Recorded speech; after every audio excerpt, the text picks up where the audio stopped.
The books that leave the most profound memories of our childhood are invariably those that make us feel less alone, where our own flaws and eccentricities are not only a reflection of our unique identity, but also shared human experiences that evoke no surprise. Thus, I still cherish the gift I received at the age of 12, A Wrinkle in Time. The cover has long since fallen away, the binding has loosened, and it has even been soaked in water. The name inscribed on the inner cover is scrawled in a way that bears no resemblance to my current signature. The little girl I once was has grown and transformed, yet the love I hold for this tattered book remains undiminished, still imbued with magic. The protagonist of the story often feels isolated. She wears braces, sports glasses, and her hair is a tangled mess. At school, no matter her efforts, she seems to be in the wrong. Everyone perceives her as both foolish and peculiar. At such a tender age, she must confront the cruel rumors and disapproving gazes of the small town, all because her father, a scientist, has mysteriously vanished, with Whisper Sugg estaying he eloped with another woman. Chapter 1, Mrs. Watsit. That night, a tempest raged. Meg Murray sat in her attic bedroom, wrapped in an old patchwork quilt, perched at the foot of her bed as she watched the wind thrash the trees. Behind the branches, dark clouds raced across the sky.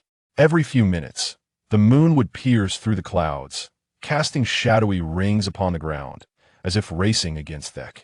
Louds and the moon above, the house began to tremble. Wrapped in her quilt, Meg shivered. She is usually unafraid of inclement weather. Yet this was no ordinary tempest. Meg mused this was the kind of storm that could alter everything.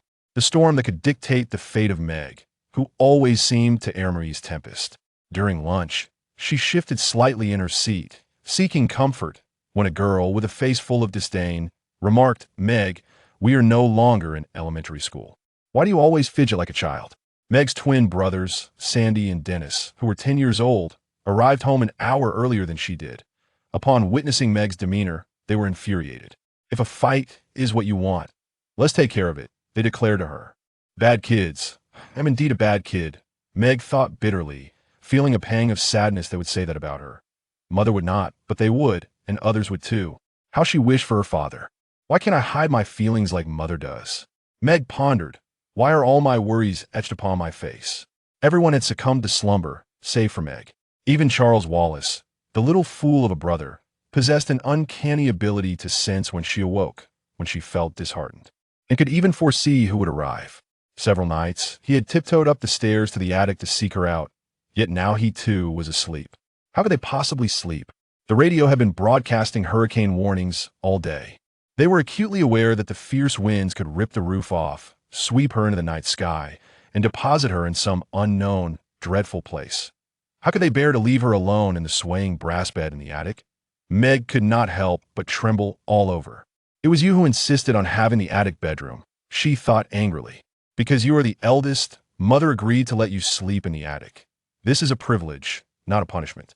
However, when the hurricane arrives, it no longer feels like a privilege. She voiced her thoughts, tossing the blanket to the foot of the bed and rising to her feet. The cat leisurely stretched, lifting its head and gazing at Meg with a pair of innocent, wide eyes. The wooden floor exuded a chill, the cold creeping into her soles. Logically, the storm windows should have blocked the wind, yet a draft seeped through the cracks at the edges oft. The window. Meg could hear the wind howling in the chimney. On her way downstairs, the large black dog, Futhingba, began to bark anxiously. It must have been frightened. What was Futhingba barking at? It was not one to bark without reason. Suddenly, Meg recalled something. When she went to the post office to collect the mail that day, she had overheard a conversation about a homeless man who had stolen 12 sheets from Mrs. Boncan, the police chief's wife. That homeless man had yet to be captured. Perhaps he was making his way to her home right now. The Murray family resided in a secluded part of the alley, with no other houses nearby, so the homeless man's target might not be limited to just the sheets. Meg had not paid close attention to the details about the homeless man at the post office, as the postmaster had been beaming, pulling her aside to inquire if she had heard any news about her father lately. Meg exited the small room, traversing through the shadows of the attic, only to collide with the ping-pong table. Now, to add insult to injury, her backside bore bruise. She thought. She then collided with her old dollhouse, Charles Wallace's wooden horse, and the electric train of her twin BR. Others. Why do all the misfortunes in the world befall me? She exclaimed vehemently at a large teddy bear. After descending the staircase, Meg stood motionless at the foot, listening intently to the sounds around her. To her right, Charles Wallace's room was eerily silent, while to her left, the master bedroom offered not a whisper. Her mother lay quietly on the double bed. Meg tiptoed softly past the hallway, entering her twin brother's room. She adjusted her glasses, as if they would grant her clearer vision in the dark. Dennis was snoring, and Sandy murmured a few incoherent words about baseball before falling silent. The twins had never been troubled by worries. They were not the top of their class, yet neither were they poor students. They typically earned satisfactory grades, occasionally Achi, even honors or averages, and they were content with their academic standing. Physically robust and quick, they excelled in various competitions that if anyone from the Murray household were to face trouble, it certainly would not be Sandy or Dennis. As Meg exited the twins' room and turned to descend the stairs, she carefully avoided the seventh step, which creaked ominously. The dog, Fortinbras, had ceased barking, indicating that if a stranger were nearby, it would have been barking incessantly. But what if the stranger truly came?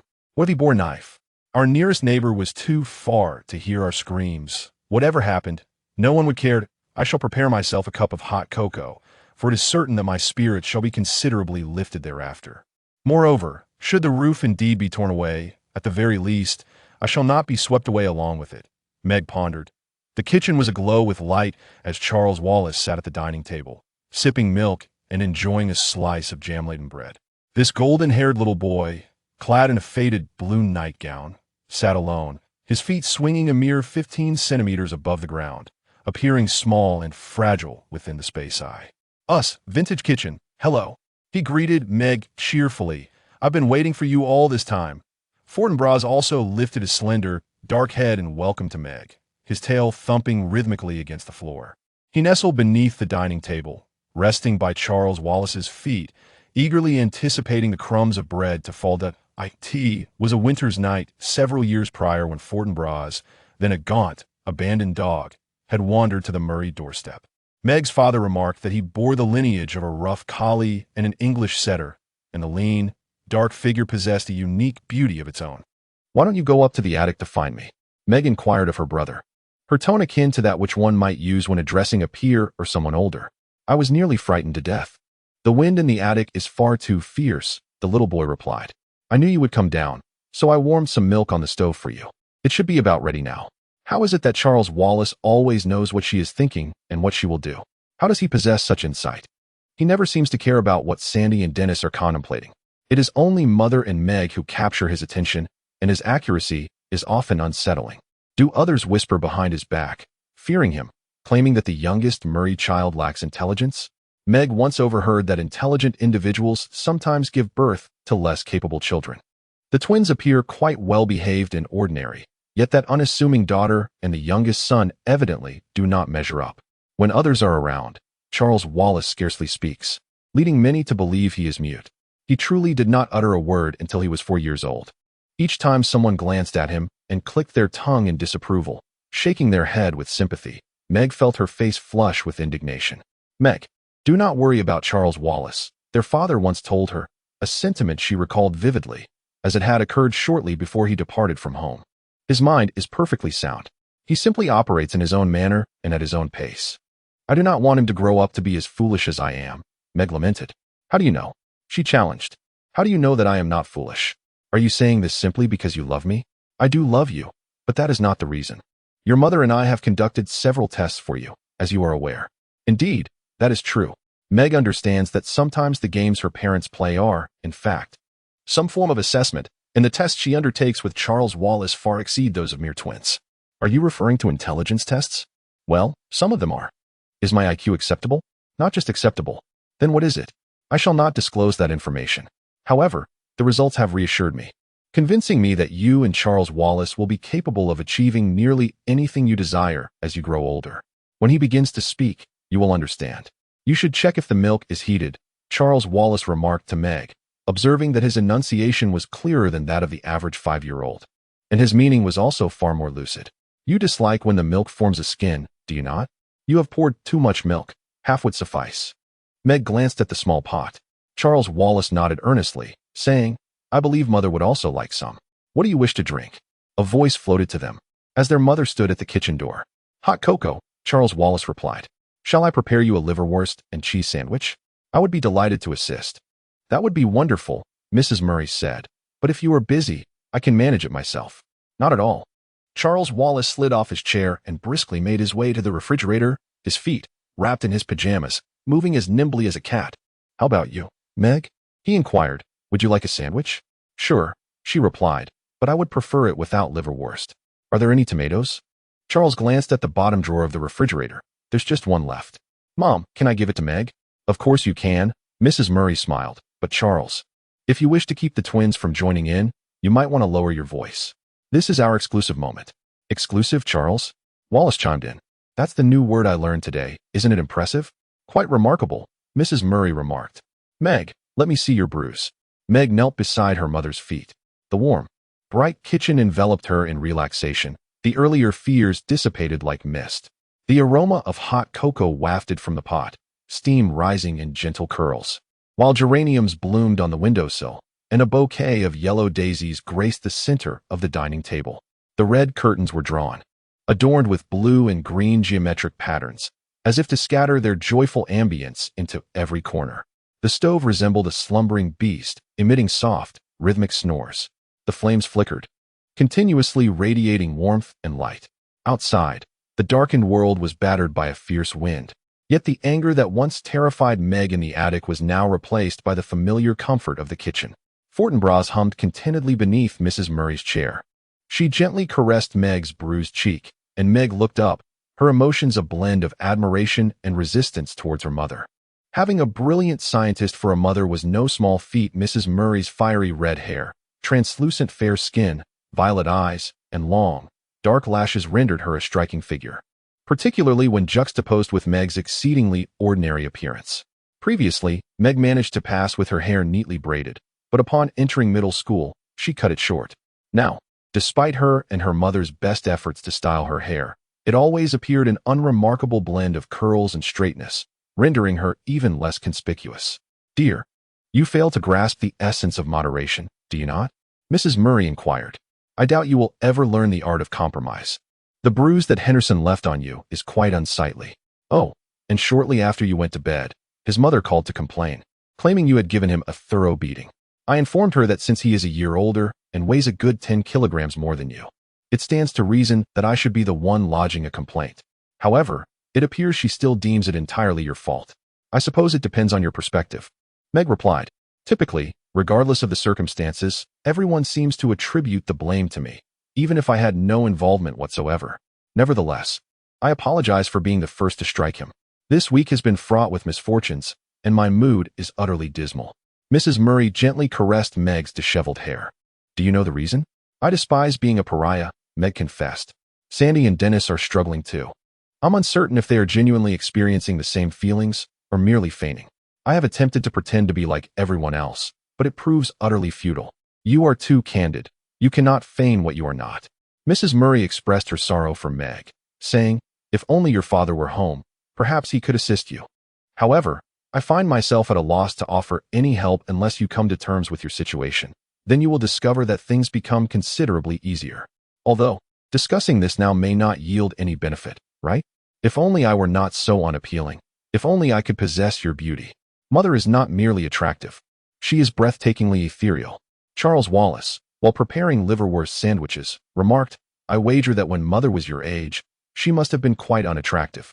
Absolutely correct, Mrs. Murray replied. Meg, grant yourself some time. Mother, would you like lettuce on your sandwich? Charles Wallace inquired. No, thank you. Who is this what lady? Meg asked. I don't wish to discuss it now. I'll tell you later, Charles Wallace replied. Would you like onion salt? Yes, thank you. What is this what lady? Mrs. Murray questioned. A name, Charles Wallace answered. You know that old, rickety cabin in the woods? The children claim it to be haunted and refuse to go near it. They reside there. They? The what lady and her two companions. A few days ago, while you and the twins were at school, I was walking with Fortinbras in the woods. Suddenly, he took off after a squirrel, and I ran after him, eventually arriving near the haunted house, where I fortuitously encountered them. But no one lives there. Meg exclaimed. Mrs. Watsit and her 2 companions reside there, and they take great delight in the place. Why didn't you inform me? Inquired Mrs. Murray and Charles. You well know that you are not permitted to venture out without permission. Well, Charles replied, that is precisely why I did not mention it earlier. Initially, I did not think much of it. I merely followed Mrs. Watsit, and then I figured it would be better not to say anything. I would rather disclose it if necessary. A gust of wind swept through, causing the house to sway, followed by a sudden downpour that pelted against the windows. I do not particularly relish this wind, Meg timidly remarked. It appears that some of the roof tiles are bound to be blown off, Mrs. Murray stated. However, Meg, this house has stood for nearly 2 centuries. I do not believe it will easily collapse. Strong winds are common on this hill. But this is a hurricane, Meg cried out, as the broadcast repeatedly warned of the impending storm. It is October now, Mrs. Murray noted, and storms have been known to occur in past Octobers. As Charles Wallace handed a sandwich to Meg, Mrs. Watsit emerged from beneath the table, emitting a long, low howl, the dark fur along her neck bristling. Meg felt a shiver run down her spine. What is it? She asked anxiously. Mrs. Watsit was staring intently at the door leading to Mrs. Murray's laboratory. The laboratory was situated in an old milking shed constructed of stone, adjacent to the kitchen, with a storage room at the back that opened to the outdoors. Mrs. Murray had consistently attempted to train her family to enter and exit the house through the garage or front door, avoiding passage through her laboratory. However, the target of Fortin's low wail was the laboratory door, not the garage door. Mother, you haven't forgotten to extinguish the alcohol lamp and leave the foul-smelling chemicals to burn dry, have you? Charles Wallace inquired. Mrs. Murray rose. No, but I shall go and see what it is. It must be that vagrant, Meg said anxiously. What vagrant? Charles Wallace asked. They mentioned at the post office this afternoon that a vagrant had stolen Mrs. Bonk's bed linens. In that case, we ought to keep a close watch on the pillowcases. Mrs. Murray said gently. Meg, in this weather, not even a vagrant would venture outside. But perhaps he is merely seeking shelter from the storm, Meg lamented. If that is the case, I shall confine him to the barn until tomorrow morning. Mrs. Murray strode directly towards the door. I shall accompany you, Meg said in a trembling voice. No, you must remain here and finish your sandwich. Eat, Meg exclaimed as Mrs. Murray entered the laboratory. Who has the appetite for food at a time like this? Mother will be careful. She will not be harmed, Charles reassured. Sitting in his father's chair, his legs swinging against the rungs, unlike most small children, Charles Wallace remained composed. Mrs. What's her name? Charles said with a note of skepticism. What are you doing here so late? Sweetheart, do not worry. A voice emerged from beneath the upturned collar, coat, scarf, and hat, a sound reminiscent of a creaky hinge, yet not unpleasant. Mrs. Watsit declared that she was lost. Mrs. Murray inquired. Mrs. Watsit, would you care for some hot chocolate? How did you know this was Charles Wallace's home? Meg asked. By the scent, replied Mrs. Watsit, as she unwrapped the scarf that adorned her head, first revealing a blue-green pattern of paramecia, followed by a floral motif in red and yellow, a design of golden coins, and finally, a large red and black handkerchief. She possessed a sparse mane of gray hair, neatly styled into a small bun atop her head. Her bright eyes sparkled, her nose was petite and round, and her mouth bore wrinkles reminiscent of autumn apples. Oh, how warm and inviting this place is, she exclaimed. Please, do take a seat. Mrs. Murray gestured toward the chairs. Mrs. Watsit, would you care for a sandwich? Mine is liverwurst with cheese, Charles has fig jam, and Meg's consists of lettuce and tomato. Let me think, pondered Mrs. Watsit.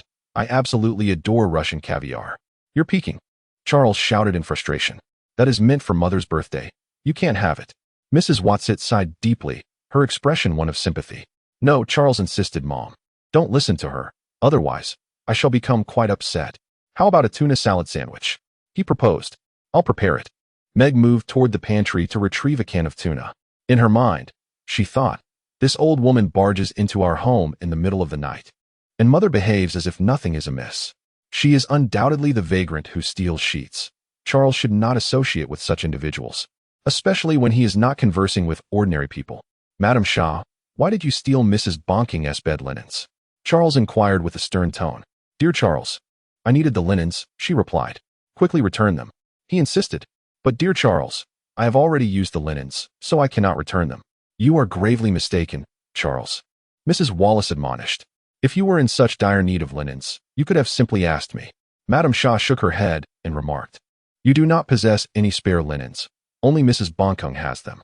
Meg chopped a bit of celery and mixed it with tuna, then hesitated before retrieving a jar of sweet pickles from the refrigerator. Why am I doing this for her? She pondered as she cut, feeling a complete lack of trust towards her. Tell your sister that I am not a bad person, Madame Shaw implored Charles. Inform her that I mean no harm. Well, good intentions can sometimes backfire, Charles replied. Wow, this fellow is quite sharp-tongued, Madame Shaw thought, casting an appreciative glance at him. Realizing he is fortunate to have someone who understands him.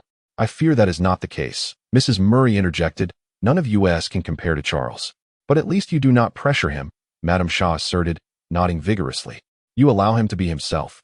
The sandwiches are ready, Meg announced as she handed one to Madame Shaw. I hope you don't mind if I remove my boots before eating? Mrs. Shaw posed her question while grasping a sandwich in her hand, her feet shifting rhythmically within her tight boots, producing a squeaky, watery sound, with her toes thoroughly soaked. The issue with these boots was their constricting fit, rendering them impossible for me to remove alone. Let me assist you, Charles volunteered. No, you lack the strength, she retorted. Mrs. Murray crouched beside Mrs. Shaw's feet, vigorously tugging at the slippery boots. In a sudden twist, the boot came loose, causing Mrs. Murray to tumble to the ground with a thud. Mrs. Shaw toppled backward, her chair collapsing beneath her, her slender, emaciated hand hoisting the sandwich high. Water gushed from the liberated boot, cascading onto the floor and saturating the large woven carpet. Oh heavens!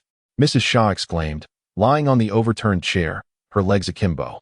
One foot was clad only in a red and white striped sock, while the other remained ensnared in the boot. Mrs. Murray rose and inquired, Mrs. Shaw, are you all right? For heaven's sake, lend me a hand. Mrs. Shaw called from her position on the floor. I think I've twisted my ankle. A dab of clove oil mixed with garlic should do wonders. With that, she bit into her sandwich once more. Please, do stand up, Charles urged. I cannot bear to see you sprawled on the ground like this. It's quite excessive. With her mouth full, Mrs. Shaw directed Mrs. Murray. Only pull me up once I'm steady. Wouldn't it be wiser to stay here and leave in the morning? Mrs. Murray suggested. Oh, I truly appreciate your concern. But I have far too many matters to attend to. I cannot afford to waste time idling here. On this tempestuous night, it is ill-advised to venture outdoors. However, enduring such a stormy night is a badge of honor for me. Mrs. Ma remarked that I was merely blown off course by the fierce winds. Well, at least wait until your socks have dried. I am indifferent to whether my socks are wet or dry. I simply cannot tolerate the squelching sound of water sloshing in my boots. All right, dear lamb, do not fret for me. Ordinarily, one would not associate a lamb with Mrs. Ma. I shall sit for a while longer, don my boots, and then embark on my journey. Speaking of which, I must casually mention that interdimensional travel indeed exists. Mrs. Ma's complexion turned ashen, her hand grasping a chair to steady herself against the impending fall. In a trembling voice, she inquired, What did you just say? Mrs. Ma forcefully pulled on her second boot. I said, she mumbled while stuffing her foot into the boot, interdimensional travel. It truly exists. She wedged her foot into the boot, hastily grabbed her shawl, scarf, and hat, and rushed to the door. Mrs. Ma sat in stunned silence, offering no assistance to the elderly lady. Just as the door swung open, a figure burst in, panting heavily. Its entire body glistened like wet seal skin, and upon entering, it gazed at Mrs. Ma and let out a low wail. The door slammed shut. Interdimensional travel, Mrs. Ma nearly whispered, pondering its meaning. How could she possibly know? Chapter 2. Mrs. Hu. When Meg was awakened by the alarm, the winds outside continued to howl, but the sun had risen, and the most ferocious part of the storm had passed. Meg sat up in bed, shaking her head in an attempt to awaken herself. It must have been a dream.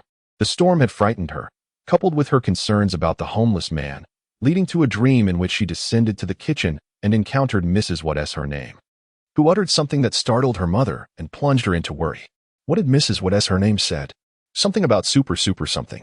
She quickly dressed, picked up her sleeping cat curled up in bed, and unceremoniously tossed it to the ground.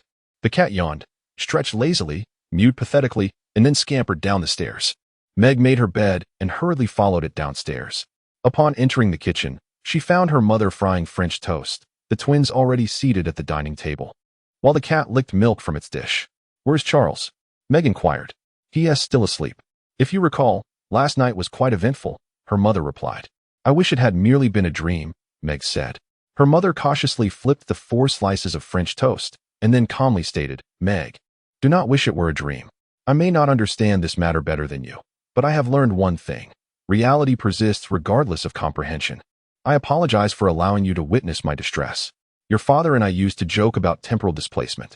What is temporal displacement? Meg asked. It is a concept, Mrs.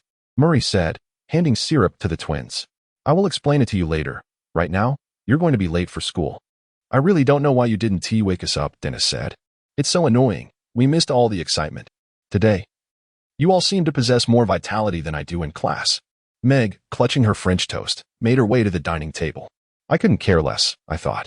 Mom, next time you let a homeless person into our home in the dead of night, be sure to call me and Dennis to stand by your side for protection. Sandy remarked. After all, Dad would want us to do so, Dennis added. Mom, we know you are wise and capable, Dennis continued, but you lack common sense.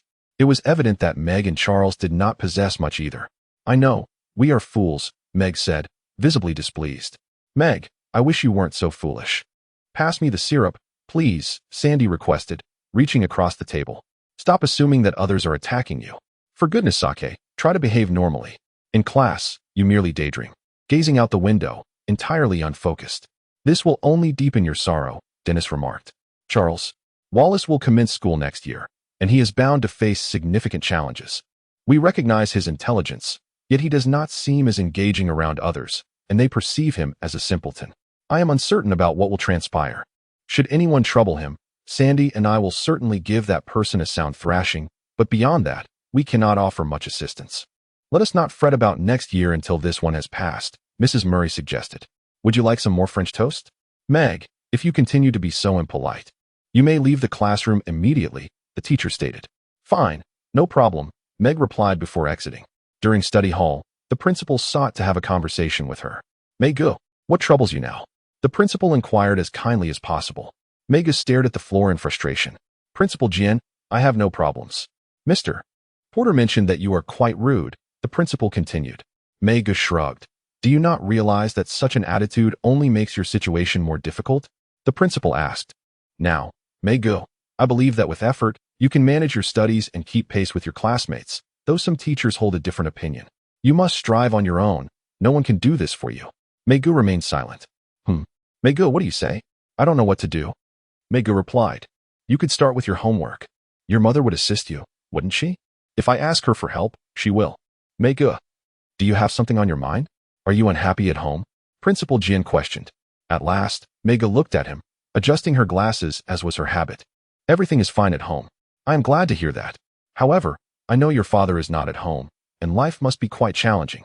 Megu eyed the principal warily, her tongue tracing the edge of her braces. Have you heard from him recently? The principal's apparent concern struck Megu as veiled curiosity, and she was certain she was not overthinking. How could he not want to know? She thought, even if I knew, I would not tell him. No, I won't reveal anything to those people. The postmaster must know. There has been no word since the last letter my father sent over a year ago. Heaven knows how many people she has confided in about this matter, and heaven knows the unkind speculations she has harbored to rationalize her father's prolonged silence. What profession does your father engage in? Principal Jenkins inquired. Was he not a scientist of sorts? He is a physicist and remains so to this day, Meg replied, revealing her braces with a grimace. Meg, don't you think confronting reality might afford you some solace? I have always faced reality, Meg retorted. It is far easier to confront reality than to face people. Then why do you refuse to acknowledge the reality of your father's disappearance? Don't involve my dad, Meg shouted. And what if I do? Meg stood her ground, asserting, what I say is forthright and unafraid of being overheard. How about you? Principal Jenkins sighed. Do you take pleasure in being the most rebellious and uncooperative student in the entire school? All right then, Charles Wallace interjected. Let's go. Where to? Meg asked Charles. I am hungry, and I do not wish to go anywhere until I am full. She was still miffed by Principal Jenkins's words, her tone betraying her displeasure. Charles Wallace observed her thoughtfully as she retrieved milk from the refrigerator. She poured some for the cat before pouring herself a glass. He handed her a paper bag containing sandwiches, cookies, and an apple. I believe it is best if we seek out Mrs. Watson. Oh dear, Meg said Charles. Why? You still think she is rather peculiar, don't you? Charles inquired. Indeed, she admitted. Don't be like that. She is harmless, I assure you. She is one of our group. How do you know? Meg, he said impatiently, I just know. But why must we seek her out now? I wish to inquire about matters of transdimensional displacement. Did you not observe how distressed Mother became upon hearing about it? You are aware that if something can cause Mother to lose her composure and become so agitated in our presence, it must be of grave significance. Meg pondered for a moment. Very well, let us proceed. However, we must take Fortinbras along. Certainly, he needs some exercise as well. Charles, you understand that if someone discovers her, I'm referring to Mrs. Watsit, trespassing into the haunted house, she will be in serious trouble. Furthermore, with Mrs. Buncombe's sheets and other matters, they would have ample reason to incarcerate her. I believe that one of the reasons for our visit now is to warn them. Them? I mentioned before that she is with 2 friends. Though I suspect Mrs. Watsit the most, I cannot be certain that she is the one who pilfered the sheets. But why would she require so many sheets?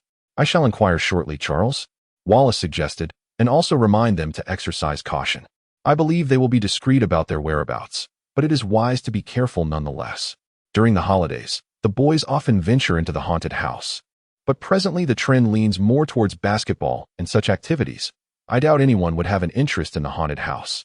They traversed silently through the fragrant woods, the pine needles beneath their feet producing a subtle rustling sound, while a gentle breeze wove through the branches overhead, creating a melodic atmosphere. Charles, Wallace slipped his hand into Meg's palm, placing his complete trust in her. This uniquely sweet gesture, characteristic of a young boy, warmed her heart, and the tight knot within her slowly began to unravel. Regardless of the circumstances, Charles would love her, she thought. Was today at school not going well? After a moment, he inquired. Yes, I was summoned to the principal's office. The principal spoke ill of my father in front of me. Charles, Wallace nodded sagely. I know. How do you know? Charles? Wallace shook his head. I can't explain. It's just that you told me. But I haven't said anything yet, and you already know. Everything about you tells me, Charles replied. What about Sandy and Dennis? Meg asked. Do you know what they are thinking as well? If I wanted to know. I suppose I could, provided they wish for me to know. However, it's quite exhausting, so I focus my thoughts on you and Mom. Are you saying you can read minds? Charles. Wallace appeared perplexed. I don't think so. It's more like a language I can understand. Sometimes, when I concentrate hard, I can comprehend the conversation between the wind and the trees. You speak to me somewhat absent-mindedly. That is a nice word. I assent it. I asked Mom to help me look it up in the dictionary this morning. I can't read yet, but I fear that I will be bullied terribly at school next year for having learned these things. I think it's better to let everyone continue believing I'm not very bright. That way, they won't dislike me. Before them, Fortinbras barked loudly, a customary alert to warn his owner of an approaching vehicle or an imminent visitor. Someone is nearby, Charles Wallace exclaimed urgently. He sprinted forward, his short legs propelling him with all their might. Fortinbras stood at the edge of the woods, barking frantically at the boy before him. As they arrived, breathless, the boy shouted, Please, call your dog off. Who is he? Charles Wallace inquired of Meg.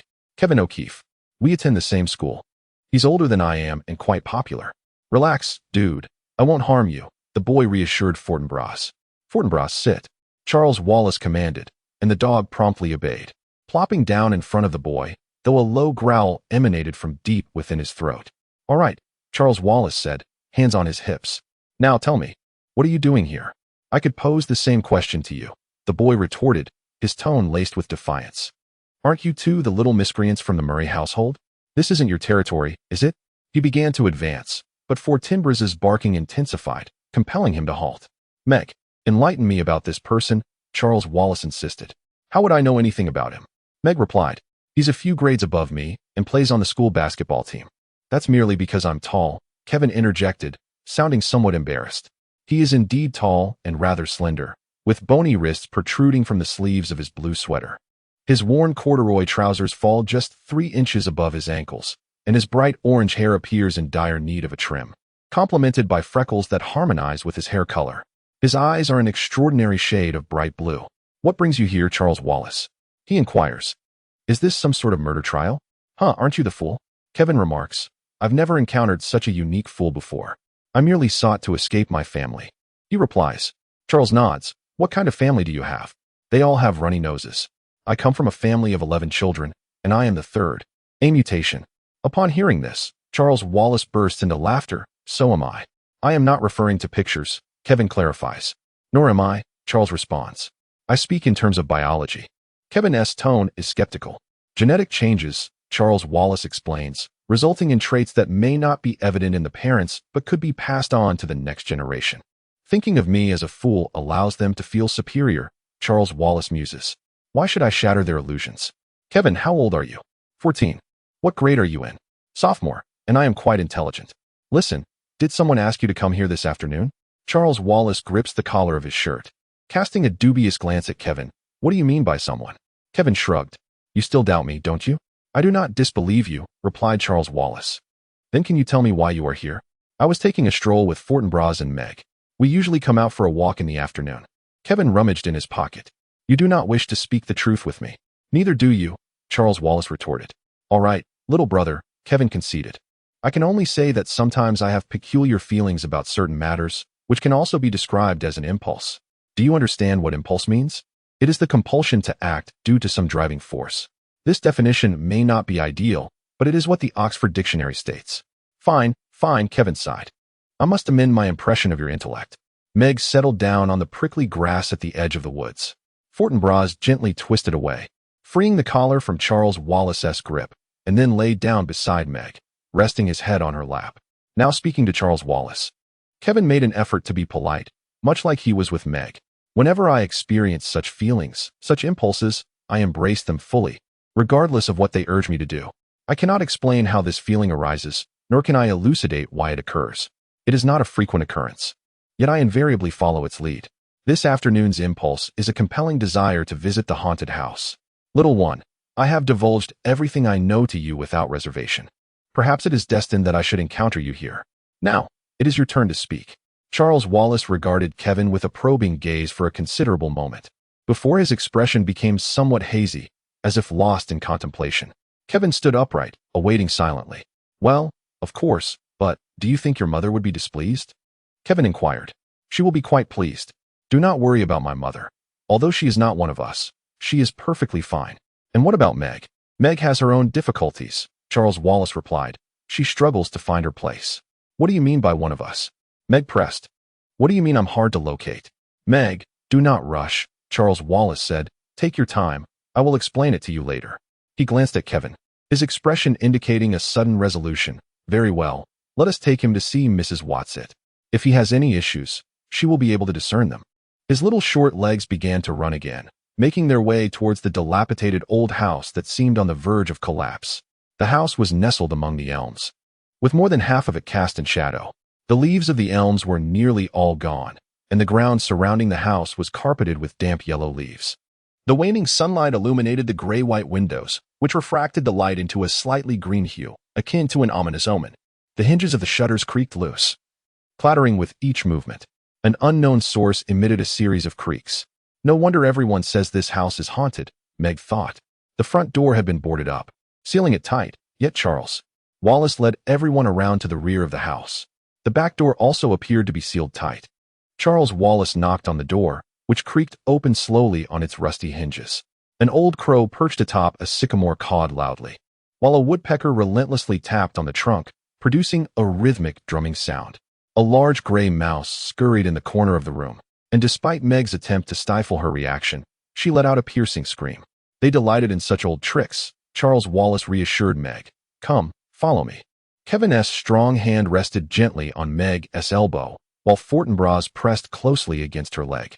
Their concern brought Meg such joy that she momentarily forgot her fear and bravely trailed behind Charles Wallace into the shadows of the house.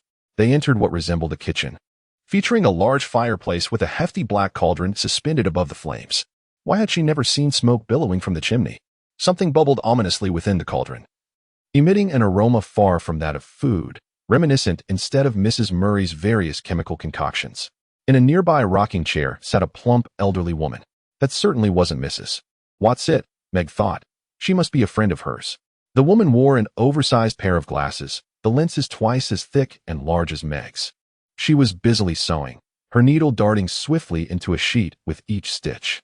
Several other sheets lay scattered across the grimy floor. Charles Wallace approached her. It is truly inappropriate to take Mrs. Watsit's sheets without consulting me first. His tone was both fierce and exasperated, reminiscent of a distressed child. What, pray tell, do you intend to do with those sheets? The plump little old lady's eyes sparkled with a glimmer of light. What are you doing? Dear Charles, my sweet child, the heart has its reasons which reason knows not. This is a French saying by Pascal. Rationality is forever ignorant of what the heart desires. But this is entirely wrong, Charles exclaimed in frustration. Your mother would never approve. A smile seemed to emanate from the round lenses of her glasses. I do not wish to discuss my mother's feelings towards my father, Charles, Wallace interjected with a tone of admonishment. What I intend to discuss is Mrs. Blank's bedsheets. The little old lady sighed. A beam of light illuminated the large lenses once more, causing them to gleam like the eyes of an owl. In the event that we need to frighten someone, she remarked, I should have anticipated you would deduce it was us. Mrs. Blank believes that if we are to scare someone away, we must do so thoroughly. That is precisely what makes being in a haunted house so enjoyable. However, we did not expect you to be aware of the bedsheets. Al Frischer tatter-tapped, she continued in German. In flagranti delicto, she added in Latin. Caught red-handed. She concluded in Chinese. Just as I often say, Wallace began, but Charles raised his hand to implore her to cease. Which Mrs. Blank are you referring to? Do you know this young man? Kevin bowed respectfully, saying, Good afternoon, madam. How should I address you? Just call me Mrs. Blank, she replied. She said, Little Char, he is not someone I brought here, but I find him rather agreeable.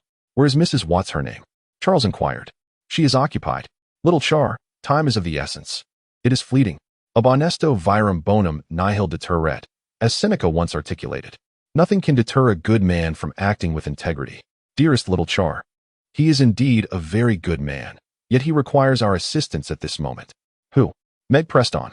Charles, I do not comprehend, Meg responded.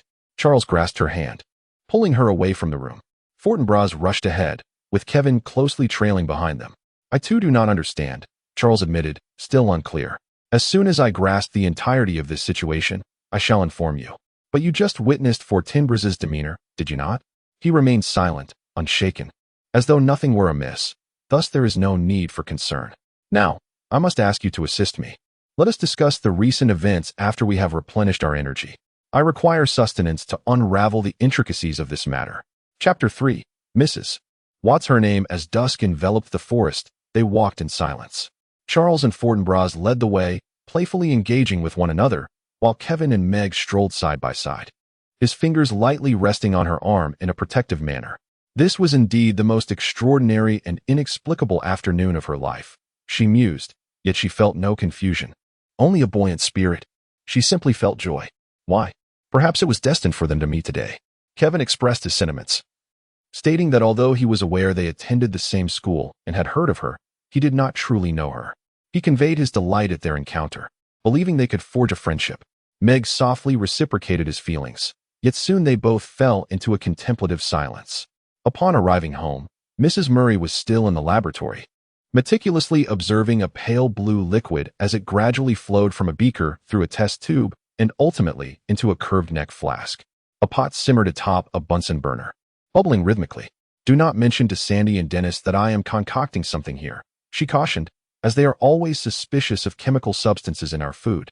But I must monitor the experiment throughout. Mom, is his name Kevin O'Keefe? Meg inquired. If he stays for dinner, will there be enough food at home? It smells delicious. Hello, Kevin. Mrs. Murray greeted him with a handshake. It is a pleasure to meet you. We only have one pot of stew for dinner, but it is quite delectable. That sounds wonderful, Kevin replied. May I borrow your phone? I need to inform my mother that I am here. Of course, she replied. Meg, could you please show him where the phone is? I apologize, but I have not completed my experiment, so I cannot allow you to use this phone. Meg led Kevin inside. Charles Wallace and Fortinbras had long since disappeared. Outside, the sounds of Sandy and Dennis echoed as they constructed a secret base in the maple tree. This way, Meg instructed, traversing the kitchen and entering the living room. She offered a wry smile, reflecting that most of the time, she felt rather oblivious. Meg was irritated and remarked, Indeed, I have never considered that I take everything for granted. Kevin appeared somewhat sullen, but soon his spirits lifted as he exclaimed, Meg, something is about to happen. It's something wonderful. I can feel it. He meandered through the modest yet cozy and delightful living room, ultimately pausing beside the piano. On the piano rested a photograph capturing a group of individuals on the beach. Who were they? A gathering of scientists. Where was this taken? Meg approached the photo. Cape Canaveral. That's my dad. Which one? That one. The bespectacled man. Ah, the one who needs a haircut? Yes, Meg chuckled, joyfully sharing the moment with Kevin. worries and anxieties momentarily forgotten. My dad and I share a striking resemblance in hair color. Every time I ask him to get a haircut, he always procrastinates. My mom, unable to bear it, bought scissors and other tools to cut his hair herself, as he refuses to spend time at the barber's. Kevin scrutinized the photograph closely. I like him, he remarked in a slightly judgmental tone. He bears a resemblance to Charles Wallace, doesn't he? Meg laughed again, when Charles was just a baby. He looked exactly like my dad. It's truly amusing. Kevin continued to gaze at the photograph. He may not be handsome, but I like him. Meg retorted indignantly. He is incredibly handsome. Kevin shook his head. Not at all. He is tall and thin, just like me. I think you're quite handsome, she replied. Meg remarked that you and my dad share a striking resemblance in your blue eyes, although his glasses may obscure that similarity. Where is he at the moment? I doubt Kevin would mind you completing your homework before dinner. Of course not. Go ahead. Kevin rummaged through his pocket for quite some time before producing a crumpled piece of paper. I also have assignments to tackle, specifically in mathematics, which tends to baffle me. I can manage the humanities, but mathematics eludes me. Mrs. Murray smiled and suggested, why not try asking Meg for assistance? However, I am several grades ahead of her. It wouldn't hurt to give it a shot, recommended Mrs. Murray. All right then, Kevin conceded, but it is indeed quite challenging. Meg unfolded the paper and examined the problems. Can I use any method? She inquired. Can I solve it in my own way? Certainly, came the reply. As long as I can comprehend it and the answers are correct. In our class, we are only allowed to use the methods taught by the teacher. Look, Kevin, don't you think this way is much quicker? Meg's pencil danced across the paper. Hey, Kevin exclaimed. I think I'm beginning to understand. Let me see you solve another problem. Meg's pencil resumed its rapid movement. Just remember that all simple fractions can be expressed as repeating decimals. Got it. So, 3/7 is equivalent to 0.428571. Your family is truly remarkable. Kevin flashed a grin at her, and I suppose I ought to refrain from being surprised any longer. Yet, you appear quite clumsy at school, perpetually summoned by the principal and teachers for reprimands. Oh, I am the foolish one, Meg retorted. Mrs. Murray quickly interjected, explaining that Meg's struggles with mathematics stemmed from her prior enjoyment of numerical games with her father, during which she had acquired numerous problem-solving techniques. Consequently, whenever the school mandated her to employ tedious methods for solving problems, she would become exasperated and stubborn, erecting formidable defenses. Are there any other imbeciles like Meg and Charles in your family?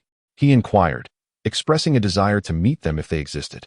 Even if I answered correctly, no one would believe me, Meg lamented. What is a million light seconds? Kevin asked. It's one of the nicknames my dad gave me, Meg replied, also signifying 3.26 million light years. What about EMC? Einstein's equation, she answered. What does E represent? Energy. And M? Massachusetts. And C? The square of the speed of light. Calculated in centimeters per second. What countries border Peru? I have no notion, she admitted. I believe it should be in South America. And the capital of New York State? New York City, of course. Who authored Boswell's Life of Johnson?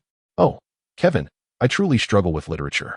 Kevin sighed dramatically, turning to Mrs. Murray. I understand your point now. I don't wish to teach her either. She is somewhat off-kilter. Mrs. Murray remarked that the blame lies with her and her father. Nevertheless, she still enjoys playing with the dollhouse. Mom, Meg exclaimed in frustration. Oh, dear, I apologize, Mrs. Murray quickly responded, but I believe Kevin understands my meaning. Suddenly, Kevin exuberantly spread his arms wide, as if to embrace both Meg and her mother, encompassing the entirety of the room. How did all this come to pass? Isn't it marvelous? I feel as though I have transformed into a different person. I am no longer alone. Do you have any idea how significant this is for me? But you excel at basketball, and there are other talents as well, Meg countered. You perform splendidly at school, and everyone adores you. That is not genuine affection, Kevin replied. I have never encountered anyone in this world with whom I can converse so freely. I could certainly suppress my true self and conform to others, but that would not reflect my authentic identity. Meg fished several forks from the drawer, twirling them in her hands as she gazed at him. I'm feeling rather confused. Oh, so am I, Kevin joyfully remarked. But at least I now know we are on the right path. Mom, are you feeling down? She suddenly posed this question. Mrs. Murray, perusing a science magazine, lifted her gaze, remaining silent for a moment before responding, yes. Why? Mrs. Murray fell into silence once more, merely extending her hand to observe her long, strong, and beautiful fingers. She gently traced her right fingertips over the broad gold ring adorning her left ring finger. I am, in truth, not yet sufficiently mature. She finally spoke. Yet I understand that such a notion may be difficult for you young ones to grasp. I still hold a profound affection for your father. I believe he thinks of me incessantly. Do you think all these occurrences are connected to Dad? I am convinced they must be. What is the connection? That I cannot ascertain, yet it appears there is no alternative explanation. Do you believe every event possesses a rational justification? I do, but human comprehension is limited. We are unable to fathom all matters. However, Meg, the inability to understand does not imply the absence of an explanation. I wish to clarify the situation, Meg stated. Who wouldn't desire that? Yet, we inevitably encounter things beyond our understanding. Charles Wallace comprehends more than we do, does he not? Why is that? I believe it is because he is unlike us. In what manner is he different? I cannot precisely articulate it. Yet, deep down, you know he is not like others. Not at all, and I do not wish for him to become that way, Meg asserted with conviction. A new kind of human? That is how your father and I perceive it. Meg twisted her pencil with excessive force, causing it to snap. She laughed. I apologize. I did not intend to ruin the atmosphere. I merely seek to clarify matters. I understand. Yet, Charles Wallace seems just like everyone else. He may appear so, but Meg, one must not judge solely by appearances. Charles. The distinction of Charles Wallace lies not in his outward appearance, but in his intrinsic essence. Mrs. Murray smiled at Meg and remarked, perhaps this is what I wish to convey to you. Is that so? Meg's tone was laced with skepticism. Mrs. Murray chuckled again. Perhaps that explains why last night's visitor did not frighten me, and why I am able to accept many seemingly improbable occurrences. All of this is due to Charles Wallace. Are you akin to Charles Wallace? Meg inquired. Me? Not at all. I have merely been bestowed with a touch more intellect and opportunity than most. Yet I possess nothing extraordinary. But you certainly appear different, Meg asserted. Mrs. Murray laughed. You simply have not encountered enough individuals to draw a comparison. I am quite ordinary. Truly. As Kevin entered, he remarked with a laugh, "Ha ha, is Charles asleep?" Mrs. Murray inquired. Yes. What did you read to him? Genesis, the one he chose. By the way, Mrs. Murray, what experiment are you conducting this afternoon? Meg continued. Mom, Charles says I am difficult to pinpoint, neither here nor there, an anomaly. Oh, come now, are you not simply Meg? Kevin suggested. But Meg was not ready to relent. Mom, what do you think of Kevin? She pressed. Mrs. Murray smiled. I prefer not to make hasty judgments about Kevin. I like him very much, and I am delighted that he appreciates our family. Mom, you said you would explain to me about tesseracts. Well, a glimmer of confusion flickered in Mrs. Murray's eyes, yet she urged Meg, not now. Dear, not now. Why don't you take a stroll with Kevin? I must descend to kiss Charles goodnight and ensure the twins are tucked in. The grass outside was drenched with dew, and the moon hung in the sky, casting a soft, hazy light under which the stars twinkled brightly. Kevin took Meg's hand, his gesture as simple and kind as that of Charles Wallace. Did you upset your mother? He inquired gently. I don't think so, but she is indeed quite sad. Why? Because of my dad. He is a physicist, that much is common knowledge. They say he ran off with some woman. That's not true, Meg asserted, though she struggled to rise, releasing his hand. Don't be like that. Calm down. You know that's utter nonsense, and so do I. Anyone who has seen your mother would know that no one could abandon her for another woman. Wouldn't you agree? I suppose so, Meg replied. Yet her earlier cheerfulness had vanished, plunging her once more into a mire of resentment and loathing.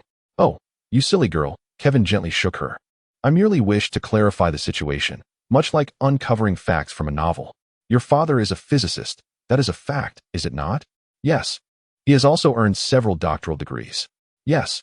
Most of the time he works alone, but occasionally he visits the Institute for Advanced Study at Princeton, correct? Yes. He also works for the government, does he not? Yes. I can only share what I know, Meg replied. Perhaps Mother is aware of more than I am. She hesitated. His work, well, it is classified. Are you suggesting it is top secret? Indeed, she affirmed. And you possess no understanding of the nature of his work? Meg shook her head. No, I only have a vague notion based on the locations he visited. Where, you ask? He spent some time in New Mexico while our family was together. Following that, we went to Cape Canaveral in Florida with him. Afterward, he began traveling frequently, which led us to relocate here. Is this house yours? Yes, but previously, we only resided here during the summer months. Are you unaware of your father's assignments? I am not. Initially, we received numerous letters. Father and mother used to correspond daily. I believe mother still writes to him every night. The postmaster occasionally gossips about her. I think they assume she is pursuing him or something of that sort. Kevin's tone was somewhat acerbic and tinged with bitterness. They were incapable of comprehending the simplicity of ordinary love. Please continue. What happened next? There was nothing, Meg said, and therein lies the issue. What about your father's letters? We have not received any. Not a single one. None, Meg replied, her voice low and filled with despair. Silence spread between them like the distinct shadows of trees falling upon their legs. The dark shadows felt as if they bore weight, heavy and oppressive. Eventually, Kevin deliberately averted his gaze from Meg and, with a dry, emotionless tone, inquired, "Do you think he might be dead?" Meg jumped up once more, and Kevin grasped her again. Impossible. If that were the case, they would have informed us long ago. There would surely be a telegram or something.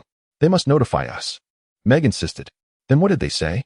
Meg, please do not be angry, but have you considered that perhaps they do not know either?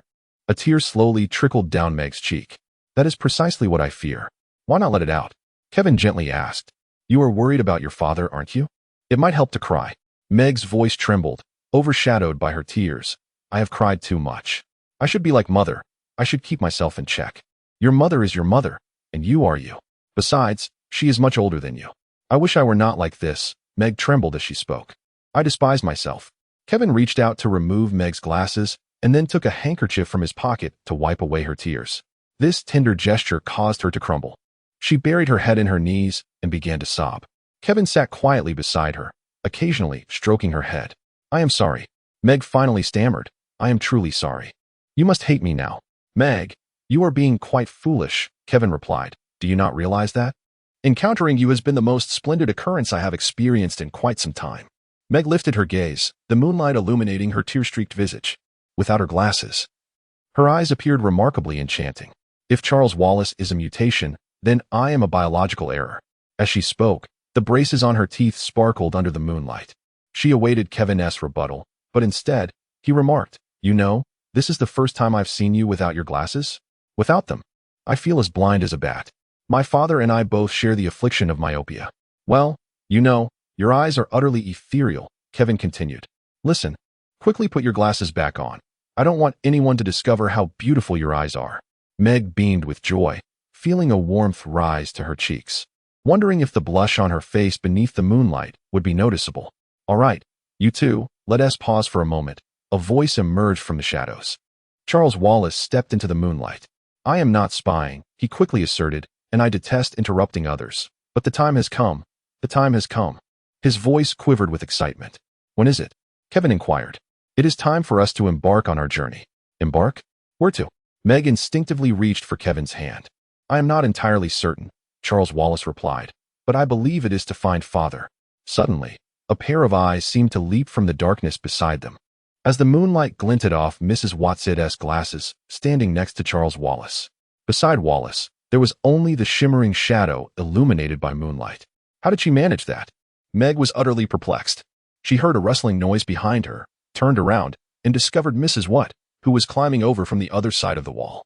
Goodness! If only the wind would cease. Mrs. Watt lamented, it's truly difficult to walk in this attire.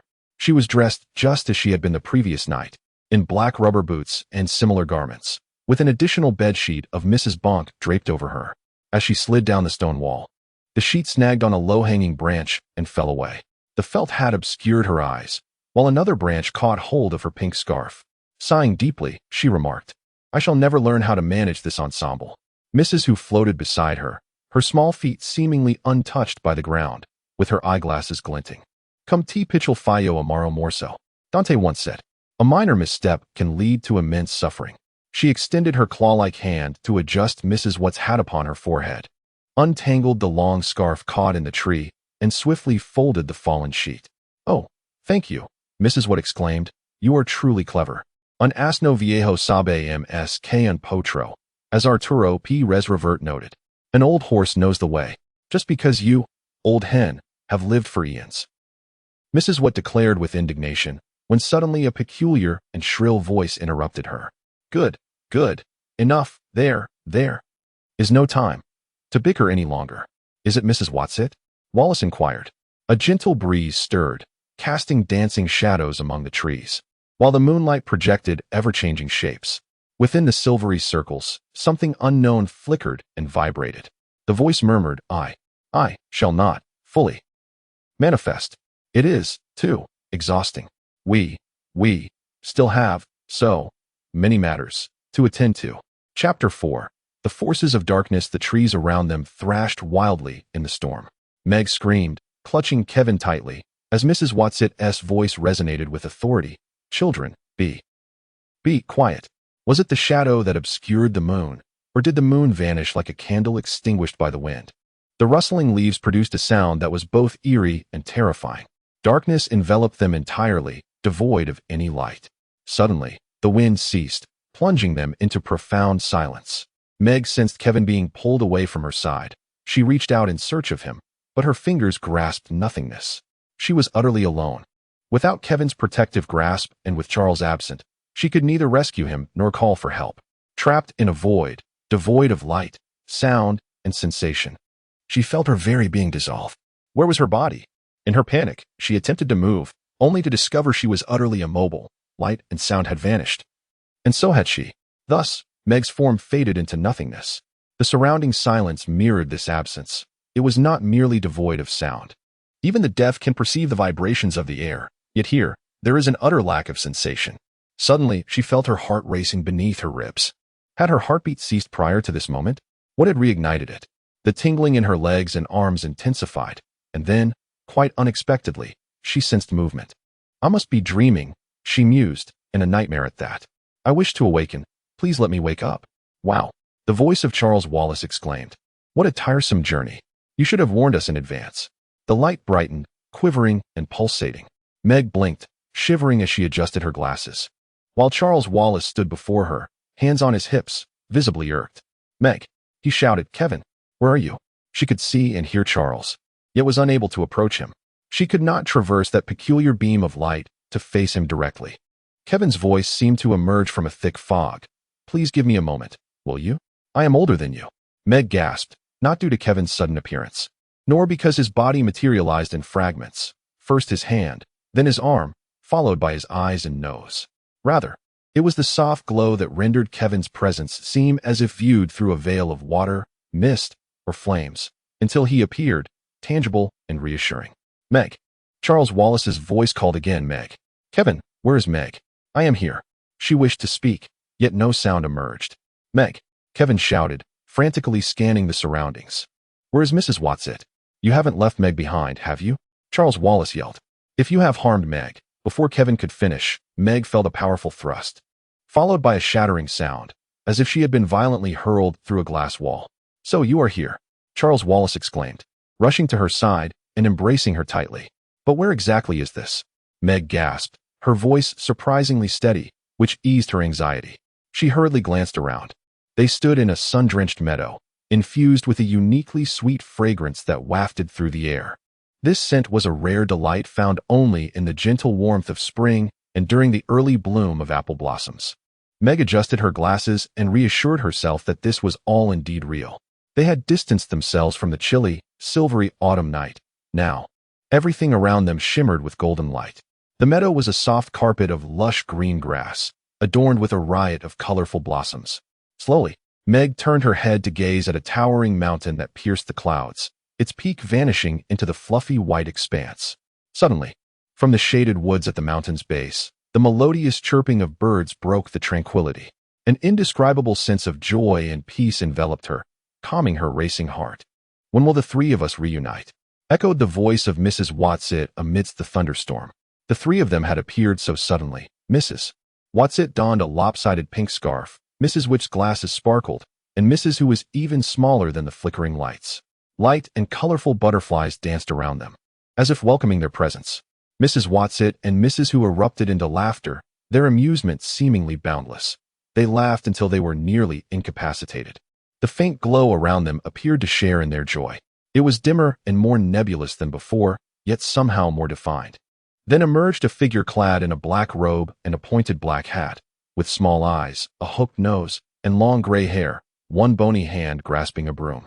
I merely wished to bring you some cheer, the peculiar voice remarked. prompting an immediate fit of laughter from Mrs. Watset and Mrs. Hu. Finxerunt animi, raro et perpetually quintus. Mrs. Hu recited, quoting Horace, who claimed that saying is easier than doing. Please, Mrs. Hu, spare us the quotations. Charles Wallace exclaimed, his voice tinged with frustration. Mrs. Watset adjusted her long scarf. Oh, Charles dear, if she refrains from quoting, she may not speak at all. Quoting is far simpler than articulating in her own words. Moreover, we must not lose our sense of humor. Indeed, Mrs. Witch concurred, approaching perilous matters with a light-hearted perspective is the only way to navigate such dangerous tasks. Yet, this was quite a challenge for Meg, Mrs. Watset noted, as she struggled to comprehend our earnestness. And what about me? Kevin inquired. Your father is not in any imminent danger. What about Charles Wallace? Said Mrs. Watset. Although her voice resembled the creaking of an ungreased hinge, now it resonated with warmth. Brimming with emotion and honor, Charles Wallace understands everything. He comprehends that this matter transcends his father's life. He is acutely aware of the gravity of the situation. Where are we? How did we get here? Kevin inquired. Uriel, the third planet of the star Malik in the Messier 101 spiral galaxy, she replied. Are you joking? Kevin retorted angrily. Believe it or not, it's up to you, Mrs. Watset replied coldly.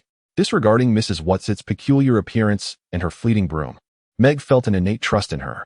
Compared to other events that had transpired, this was hardly significant. Just tell us how we arrived here. Kevin's voice remained irate, his freckles seemingly ready to leap from his face. Even at light speed, it would take years, wouldn't it? Oh, we do not travel at any speed, Mrs. Watset eagerly clarified. We engage in tessering, or one might say we fold space. That sounds quite clear, Kevin remarked. Tessering, Meg mused. Is that related to what Mom referred to as time-space tesseracting? Just as she was about to voice her question, Mrs. Watset spoke again, her words leaving no room for interruption.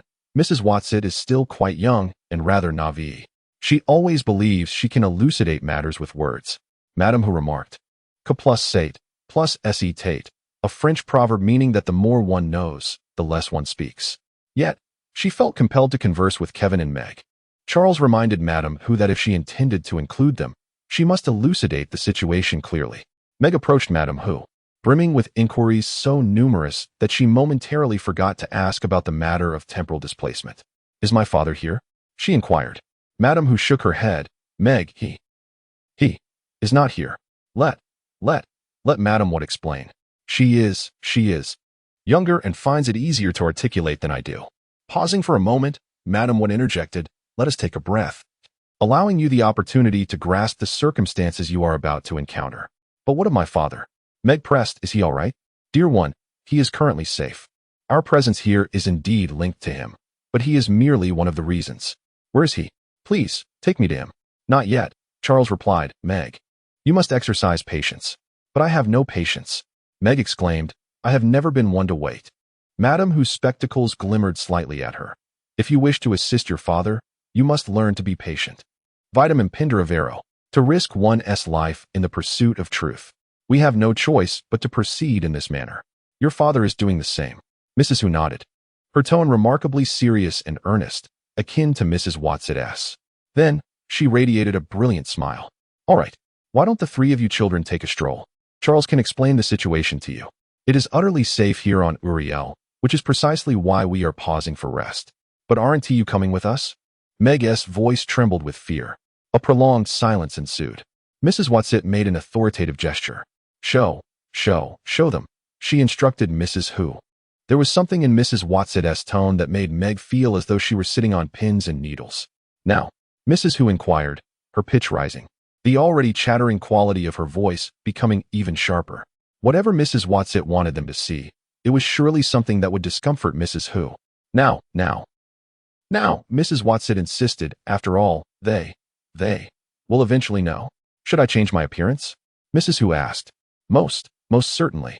I hope it doesn't frighten them, Mrs. Watset murmured, as if speaking to herself. Must I do the same? Mrs. Who queried, though she found the attire rather amusing. But I must admit, Mrs. Watset is the most fashionable of us all. Das Werk lobt den Meister. As the German proverb states, the work praises the master. Shall I also transform now? Madame Chess shook her head, saying now. The time and place are not suitable. Let's discuss this later. All right, my dears, Do not be frightened, she added. Her plump figure began to emanate a gentle glow, trembling and transforming. The garish colors of her attire gradually faded, and her round form elongated and melded into something extraordinary. Suddenly, an indescribably beautiful creature materialized before them. Meg had never envisioned such exquisite beauty, so stunning that words failed her. Externally, Madame Chaise was no longer herself. She had transformed into a being with a body as white as marble, complemented by a strong, powerful waist. She bore a resemblance to a horse, yet was distinctly not one. Atop her elegantly shaped back rested a magnificent human torso, arms, and what appeared to be a man's head. She exuded an air of flawless nobility, radiating a brilliance that Meg had never before encountered. No, she thought.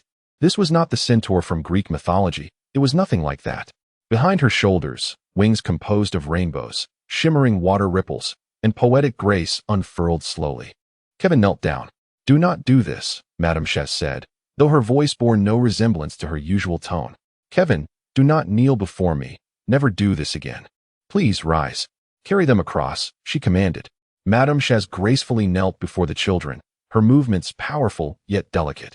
Then, with poise, she unfurled her grand wings without a tremor. Quickly, climb onto my back, the unfamiliar voice instructed. The children hesitated as they approached the magnificent being. But how shall we call you now? Kevin inquired. Oh dear, responded the new voice, warm with the timbre of woodwinds, resonant like a small trumpet, yet shrouded in the mystery of a bassoon. Surely, I cannot be renamed with every transformation. I do so enjoy being Mrs. Watset. It would be best to continue calling me that. Regardless of whether she was referred to as she, he, or it, she beamed at them, her smile radiating like a gentle breeze, warmed by the sun's embrace. Come now, urged Charles Wallace as he ascended. Meg and Kevin followed closely behind, with Meg seated between the two boys. With a flutter of wings, Mrs. Watset took flight, soaring through the air with them in tow. Meg quickly realized she need not cling to Charles Wallace or Kevin. Her flight was remarkably smooth and effortless. The two boys eagerly gazed down at the landscape below. Look, Charles Wallace exclaimed, pointing, the mountains are so high that we cannot see their peaks. Meg tilted her head skyward, and indeed, the mountains soared into the heavens, seemingly endless. They departed from the lush plains, traversing a vast highland that resembled granite. There, the rocks stood like colossal pillars, fixed and orderly in their formations, yet not statues. Meg had never witnessed such a marvel. She pondered whether it was the result of erosion and weathering, tectonic shifts, or perhaps crafted by beings akin to the one carrying them. They flew over the expansive granite plains, passing above a garden of such beauty that it seemed beyond the realm of dreams. In the garden, there exists a multitude of creatures akin to Mrs. Watset. Some recline amidst the blossoms, others swim in the wide, crystalline river that traverses the garden, and still others flit and soar among the treetops. Meg believes they must be dancing. They also sing, yet their melodies emanate not solely from their throats, but also from their fluttering wings. What are they singing? Meg inquires with excitement. Mrs. Watset shakes her lovely head. I do not know how to translate it into your language. I cannot. Charles, can you discern it? Well, Charles, you will learn, she continues. But we have no time left. At most, we can pause here to rest a moment and prepare. Meg hardly registers her words. I want to know what they are saying. I wish to understand what it means. Charles, give it a try, Mrs. Watset encourages him. Attempt to translate. You may express yourself freely, without reservation. But I cannot. Charles exclaims in frustration, I do not know enough. Not nearly enough. Then let us try together. I shall see if I can articulate the meaning with words. Charles assumes a look of deep concentration once more. I recognize that expression. Meg suddenly realizes. Now I understand what it signifies. For sometimes, when I work on math with Dad, I wear a similar expression at the moment when the problem is about to be solved. Mrs. Watset seems to be listening intently to Charles's thoughts. Indeed.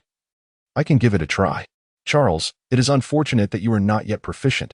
Otherwise, you could convey it directly to me. Communicating in this manner is exceedingly laborious. Do not be idle, Charles remarked. Let all who navigate the seas, all islands and their inhabitants, sing a new song unto the Lord, and let his praises resound from the ends of the earth. The wilderness and its cities should lift their voices, and the dwellers of Selah should rejoice, shouting from the mountaintops. They shall ascribe glory to the Lord. Meg felt a surge of joy coursing through her being, a sensation she had never experienced before. Kevin reached out his hand but did not grasp hers. Rather, his fingers merely brushed against her. Yet, the elation enveloped them, transcending all boundaries, permeating every direction. Mrs. Shaw sighed, leaving an air of incomprehension regarding how happiness could evoke such a breath. "We must depart," she said, her voice heavy with sorrow, leaving Meg puzzled by the source of her grief. Mrs. Shaw lifted her head and called out commandingly. Among the creatures soaring above, the one closest to them paused to listen, then flew to the riverbank, plucking 3 flowers from a tree before returning to their side. "Each of you shall take one," Mrs. Shaw instructed, "and shortly I shall explain their use." As Meg took the flower, she realized it was not a singular bloom, but a hollow sphere composed of hundreds of smaller flowers. "Where are we headed?" Charles inquired. "Upward," Mrs. Shaw replied, flapping her wings with grace and confidence. The group swiftly departed from the garden, leaving behind the granite plateau and its breathtaking vistas. Mrs. Shaw ascended steadily, rising ever higher. Beneath them, the forest on the mountains gradually faded from view, giving way to sparse trees, then thickets, followed by small, withered patches of grass, until finally, all vegetation vanished, revealing only sharp, steep, and treacherous rocks. "Hold on," Mrs. Watson urged, "do not fall." Meg felt Kevin's arm encircle her waist, preventing her from plummeting. They continued their ascent, while Mrs. Watson, with a slight tilt to her wings, pressed onward. Meg's heart raced, cold sweat beaded on her forehead, and her lips turned nearly violet from the chill. She began to gasp for breath. "All right, children, you may now take out the flowers," Mrs. Watson announced. "The air will become increasingly thin. Cover your faces with the flowers. They will release sufficient oxygen for you to breathe. Although the oxygen you inhale won't be as plentiful as usual, it will certainly suffice." Meg nearly forgot about the flowers, relieved to still possess them, ensuring they did not slip through her fingers. She buried her face in the blossoms and inhaled deeply. Kevin maintained one hand on her, while the other held the flowers to his face. Charles Wallace moved his hand holding the flowers slowly, as if in a dream. Mrs. Watson's wings glided through the thinning atmosphere, nearing the summit. "We have arrived," she declared, resting on a smooth, silvery rock ledge beneath a vast, white disk. "Uriel has several moons, and this is one of them," she informed them, her voice resonant, yet slightly breathless. "Wow, how beautiful!" Meg exclaimed, "so beautiful." The immense moon poured its silvery radiance upon them, a luminous blend of daylight's golden hue streaming over the children, Mrs. Watson, and the peaks of the mountains. "We must turn back now," Mrs. Watson announced. Upon hearing her tone, Meg felt a surge of fear once more. Yet, upon turning, she beheld nothing. Above, a delicate expanse of azure sky stretched, while below, the rocks pierced through the undulating sea of clouds. "We must wait a moment," Mrs. Watson continued, "until after the sunset and moonset." As she spoke, the light began to deepen and darken. "I want to see the moonset," Charles Wallace remarked. "Children, no. Do not turn around. All 3 of you, bravely gaze into the darkness. What I wish for you to see will become clearer in time. Look ahead. Focus on what lies before you, and see as far as your eyes can manage." Meg squinted, her eyes aching, yet she saw nothing. Then, above the clouds encircling the peaks, she detected a shadow, distant, faint, and uncertain if it truly existed. "What is that?" Charles Wallace inquired. "There is something like a shadow over there," Kevin pointed out. "I don't like it." "Look," Mrs. Watson commanded. "That is merely a shadow. It is nothing at all. Simply a shadow. Even the clouds appear more distinct than it. What could cast such a shadow? Or perhaps it is something in itself." The sky darkened. The golden light faded, yielding to a deepening blue, until at last, only the night sky remained, adorned with a single twinkling star. 1 star, 2 stars, 3 stars. The number of stars multiplied, and Meg had never witnessed such a multitude of stars. She gazed ahead, the shadow still loomed there. Although the starlight emerged, the shadow remained unchanged, neither diminished nor faded, rendering the areas cloaked in darkness devoid of stars. How could the shadow be so terrifying? Meg realized she had never encountered such a spine-chilling horror, one that transcended mere shivers, cries, and screams, an unrelenting fear that she could never escape. Her hand, which held the flowers, slowly fell, feeling as if a sharp blade pierced her lungs. She gasped for air, yet it eluded her. Darkness enveloped her eyes and mind. However, as she fainted, her face fell into the flowers she clutched, and the fragrance revived her spirit, restoring her vitality, allowing her to sit upright once more. The shadow remained. dark and dreadful. Kevin held her hand tightly, yet she felt neither strength nor solace from his grip. A shiver coursed through Charles Wallace's body, yet he remained upright. He shouldn't have to witness such horrors, Meg thought.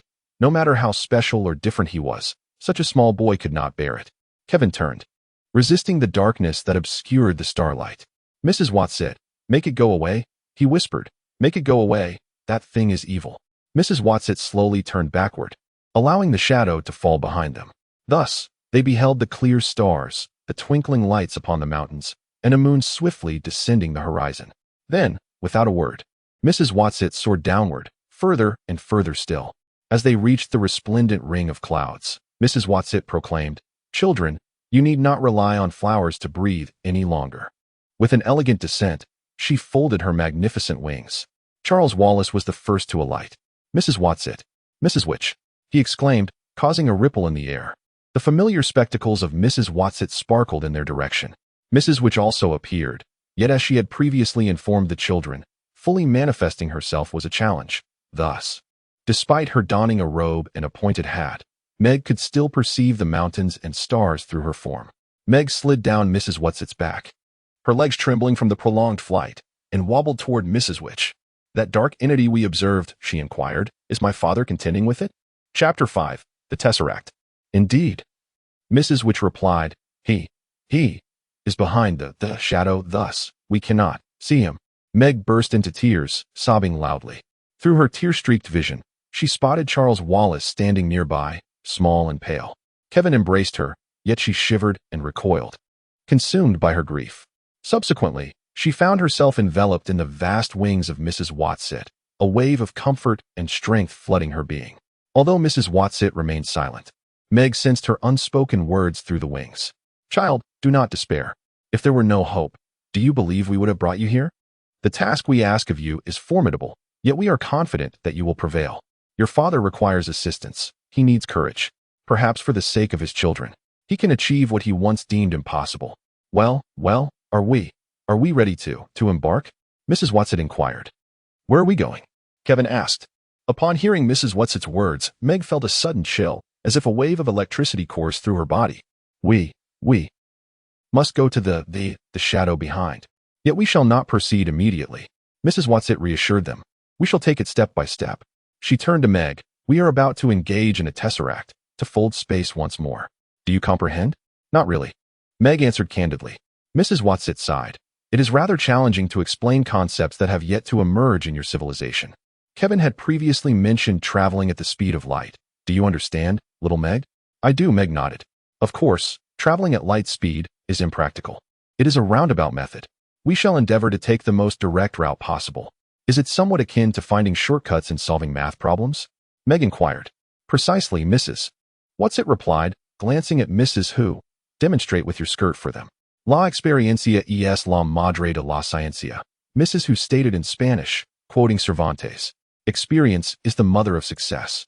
She grasped the edge of her long white robe, pulling it taut with both hands. "Observe," Mrs. Watson began. "Suppose a tiny insect wishes to traverse from the right side of Mrs. Who to the left. If it were to follow a straight line, it would consume a considerable amount of time." With remarkable swiftness, Mrs. Watson brought her hands together, still clutching her robe. "You see, this way, one need not traverse such a lengthy route to arrive. This is the very method by which we travel." Charles Wallace listened intently to Mrs. Watson's explanation, while even Kevin displayed little reaction. "Goodness," Meg sighed. "I fear I am truly dim-witted. I simply cannot comprehend." "That is because you perceive space in 3 dimensions, Mrs. Watson replied. "We journey through the 5th dimension. Meg, you can grasp this. Do not be afraid. Give it a try." "Has your mother ever elucidated the concept of tesseracts to you?" "Never," Meg responded, growing flustered at the mere mention of her mother. "Why is that?" Mrs. Watson inquired, suggesting it pertained to her and her father. "They are studying that very concept," she said, transcending the 4th dimension to enter the 5th. "Charles, has your mother ever explained this to you?" Yes," Charles admitted, appearing slightly embarrassed. "Meg, please do not think her biased. I merely pestered her until she shared her insights during your schooling." Meg sighed. "If only you would explain it to me." "Very well," Charles replied. "What is the 1st dimension?" A line." "Excellent. And what of the 2nd dimension?" "Well, that would be the multiplication of lines." Squares belong to the second dimension. What about the third dimension? Indeed, it should be the multiplication of planes, thus transforming a square into a three-dimensional entity, complete with a base, a top, and lateral surfaces. And what of the fourth dimension? Mathematically, one might assert it to be the multiplication of cubes. However, it eludes representation on paper as the preceding dimensions do. I am aware that it pertains to Einstein and the concept of time, and perhaps we could designate the fourth dimension as time. Indeed, Charles remarked, how astute. Next, you would propose that the square of the fourth dimension is the fifth dimension, correct? Ah, yes. The fifth dimension embodies transdimensional travel, allowing one to traverse space without the need for convoluted detours. In other words, as Euclidean geometry posits, a straight line is not necessarily the shortest distance between 2 points. Meg's epiphany illuminated her expression, reminiscent of the thoughtful demeanor often observed on Charles's face. I understand, she exclaimed. I have just comprehended it. I cannot articulate it yet, but it dawned upon me in an instant.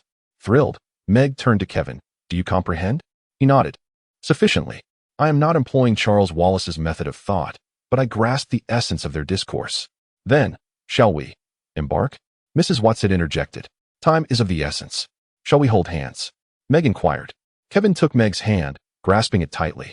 You may attempt it, Mrs. Watson remarked, though I harbor doubts about its success. While we journey together, we also traverse alone. We shall set forth first, then utilize the residual waves to transport you, which should prove relatively effortless for you. As she spoke, her immense white form began to sway, her wings vanishing into the mist.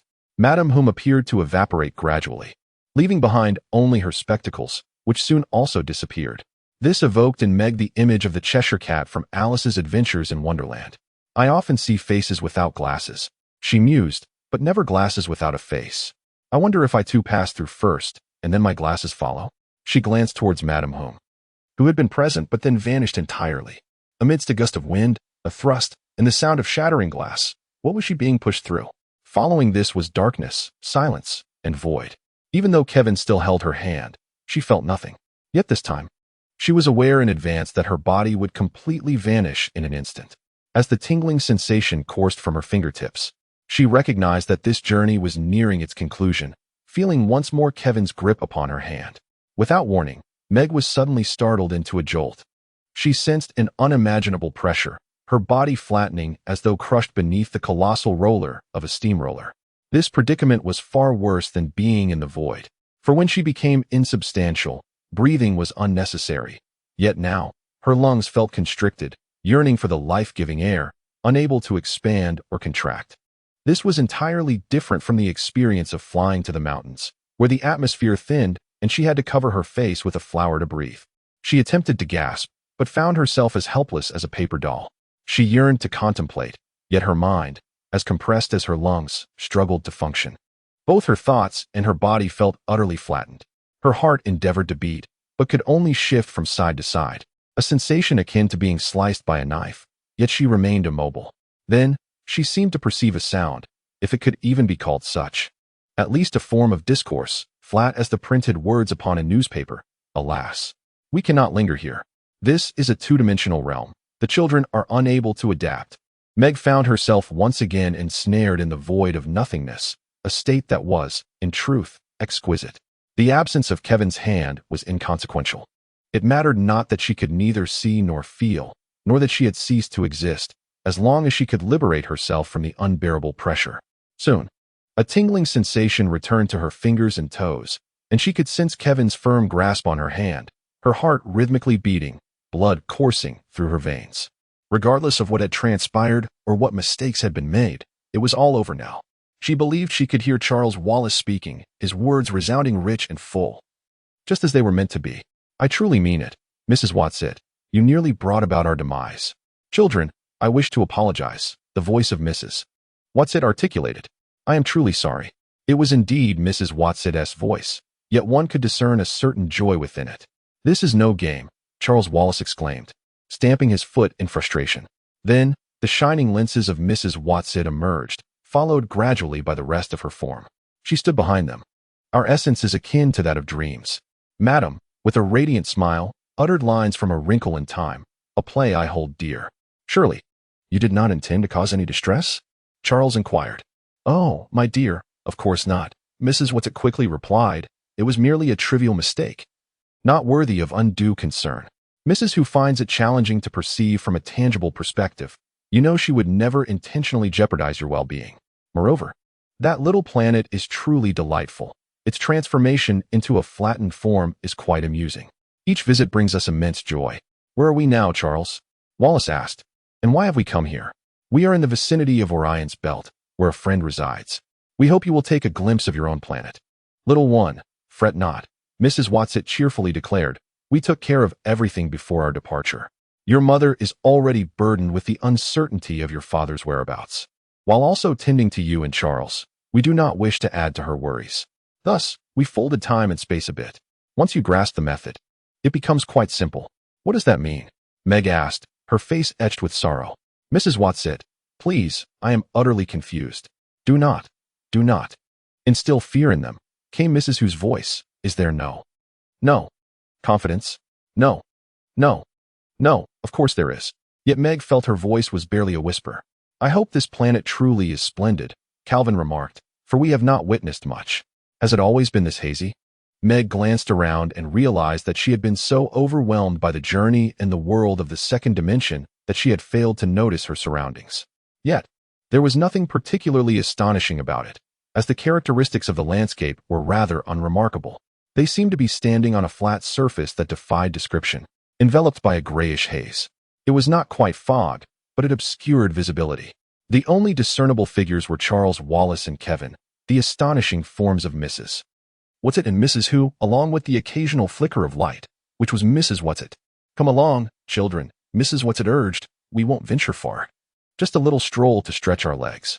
They traversed through the gray air, and Meg caught sight of some rocks resembling volcanic lava, devoid of any trees or shrubs.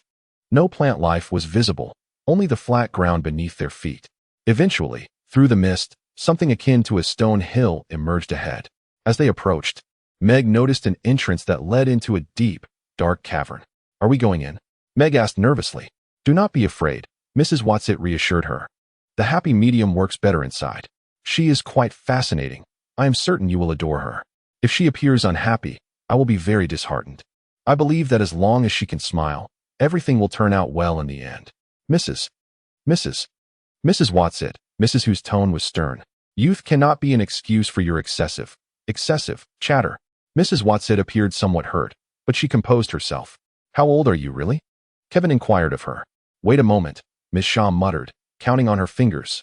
With a triumphant nod, she declared, in total, it amounts to 379, 152, for 197 years, 8 months, and 3 days. Of course, this calculation is based on your calendar, which you know is not particularly precise. She leaned closer to Meg and Kevin, whispering, I truly feel immensely honored to have been selected for this mission. They chose me because of my proficiency in communication and my ability to manifest as a physical entity. However, possessing talent is quite trivial. What truly matters is how one utilizes it. I have erred far too many times, and that is precisely why I, along with Miss Shaw, find it amusing that Ms. Na mistakenly sent you to the two-dimensional planet. We are laughing about that incident, not at you. You see, she was also engaging in self-deprecation. She genuinely cares deeply for us younger generations.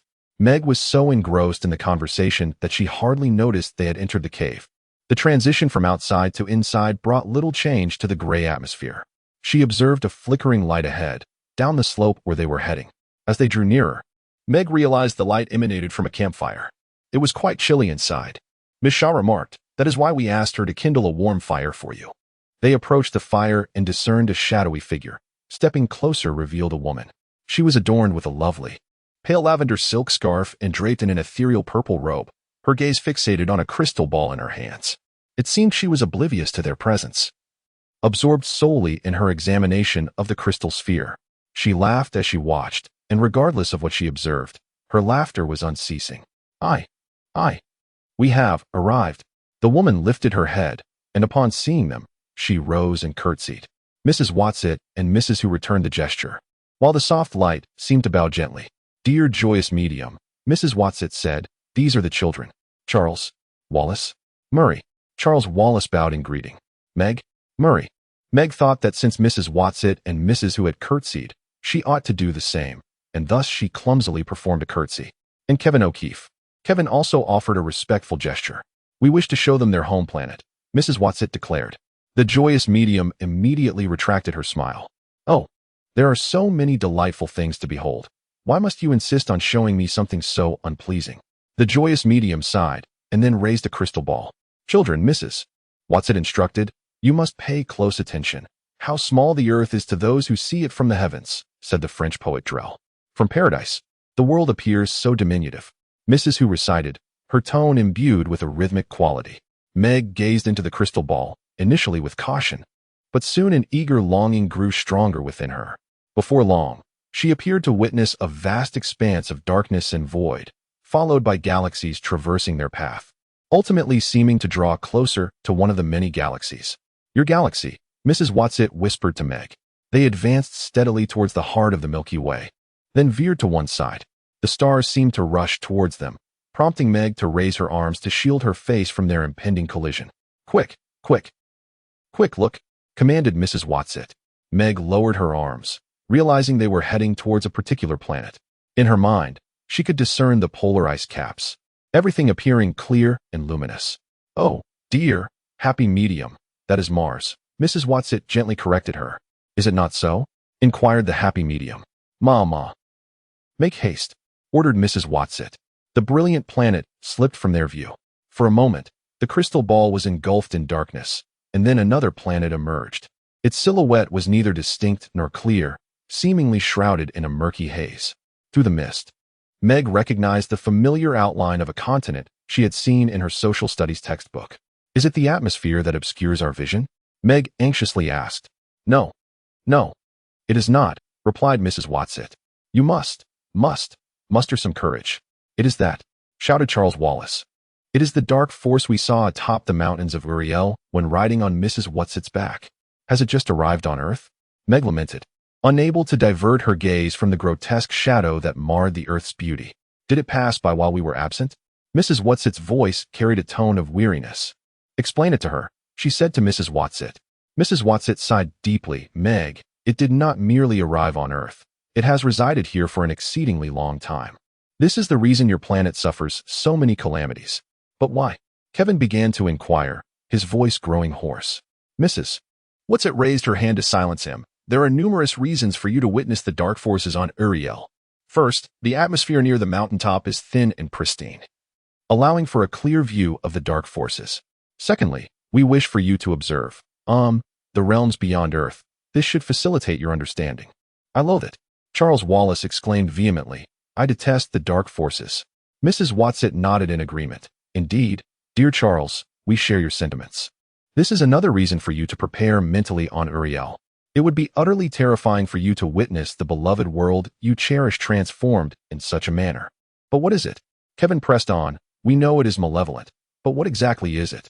You have already articulated the answer, Mrs. Watsit's voice echoed. It is indeed evil. It is. The force of darkness. What will happen next? Meg asked with a trembling voice. Mrs. Watsit, please tell us what will transpire. We shall continue to fight. Madame Watsit's voice possessed a certain power that compelled the three children to stand tall, their heads held high, gazing with determination at the flickering light. Madame Watsit, radiant with glory and confidence. And children, we are not fighting alone, came her gentle voice. The entire universe stands in opposition to the forces of darkness. This is a grand and exhilarating battle. I understand that it may be difficult for you to comprehend the concepts of great and small, to grasp why the tiniest microorganisms and the vastest galaxies differ only marginally in size. However, ponder this. Perhaps you will not find it so perplexing why some of our most remarkable warriors hail from your planet, a small sphere located at the edge of a minor galaxy. They have performed admirably, and you should take pride in them. Who are they, you ask? My dear, you must have heard of them, Madame Watsit continued. The light shines in the darkness, and the darkness has not comprehended it. Jesus, exclaimed Charles Wallace. Of course it is Jesus. Indeed, Madame Watsit affirmed. Charles, keep thinking. There are others. All of your great artists have always been our guiding lights. And Shakespeare, Charles? shouted Charles Wallace. And Bach, and Pasteur, Madame Curie, and Einstein.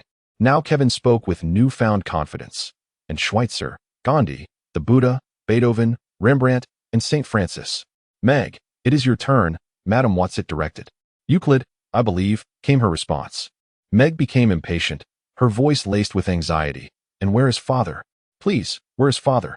We are just about to find your father, Mrs. Watset said. But where is he? Meg approached Mrs. Watset, seeming to shrink to the size of Charles Wallace, stamping her foot in frustration. The joy on the happy medium's face had vanished completely. She sat, holding a crystal ball, her gaze cast down at the shadowed earth. A tear slowly trickled down her cheek. I could bear it no longer. She sobbed, Children, look. Chapter 6. The happy medium, they stared once more at the crystal ball. The earth remained shrouded in a dreadful shadow, gradually retreating from their sight. They traversed the galaxy swiftly, soon confronted again by the forces of darkness. Look, the happy medium urged them. The darkness seemed to writhe and boil. What sort of comfort is this? Suddenly, a brilliant light burst forth from the darkness, radiating outward, dispelling the shadows upon contact. The light expanded continuously until the darkness was vanquished, leaving only a gentle glow, from which bright and pure constellations emerged. Gradually, the brightness diminished until it too faded away, leaving only stars and their shimmering light. No shadows, no fear. Just stars and the pristine darkness of the universe, entirely distinct from the fear-laden shadows of the dark forces. Look, the happy medium exclaimed, her face radiating with a joyful smile. The dark forces are not invincible. The dark forces will always be defeated. Mrs. Watset sighed deeply, a lamentation steeped in sorrow that compelled Meg to wish to embrace her and offer solace. Pray, tell us what transpired, Charles. Wallace whispered. It was a star, Mrs. Watset mournfully replied, a star that sacrificed itself in the battle against the forces of darkness. It triumphed, children. Indeed, it did, yet it also relinquished its life.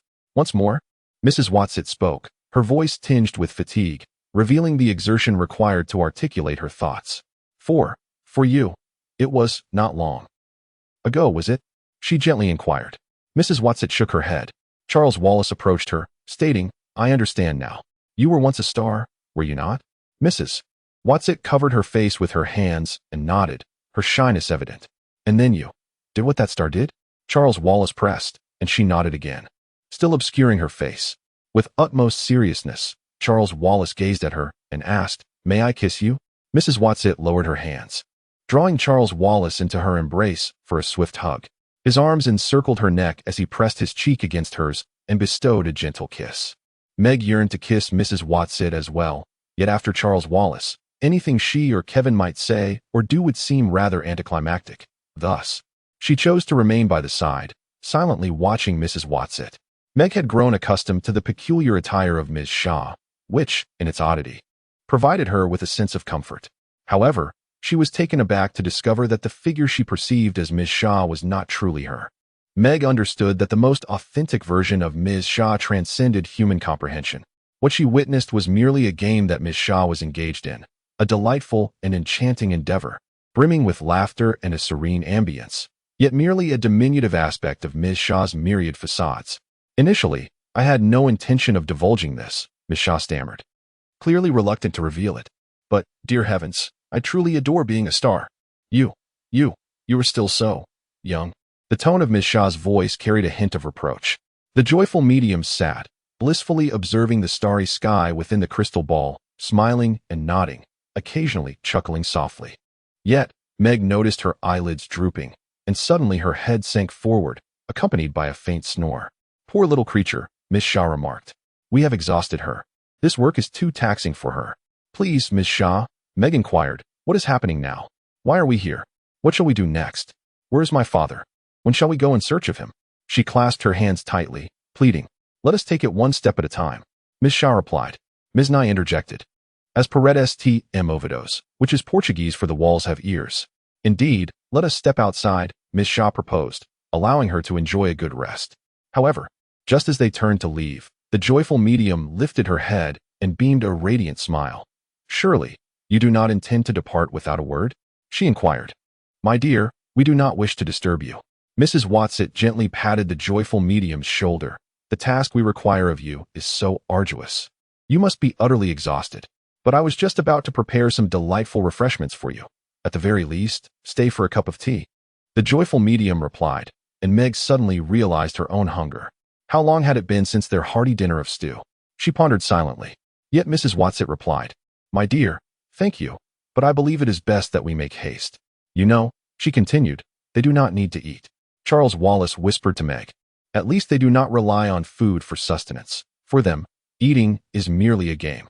Once we are somewhat organized, I shall remind them to nourish us. The joyful medium nodded with a smile. Having shown those poor children such a dreadful sight, it seems I ought to perform some good deeds to bring them joy. Before we depart, would they like to see their mother? Can we see father? Meg eagerly inquired. No, that is not possible, Mrs. Watson replied. Meg, we are going to find your father. Be patient. But may she not see her mother? The joyful medium asked. Why not? Mrs. Watson responded, It won't take long, and it won't do any harm. Can Kevin come too?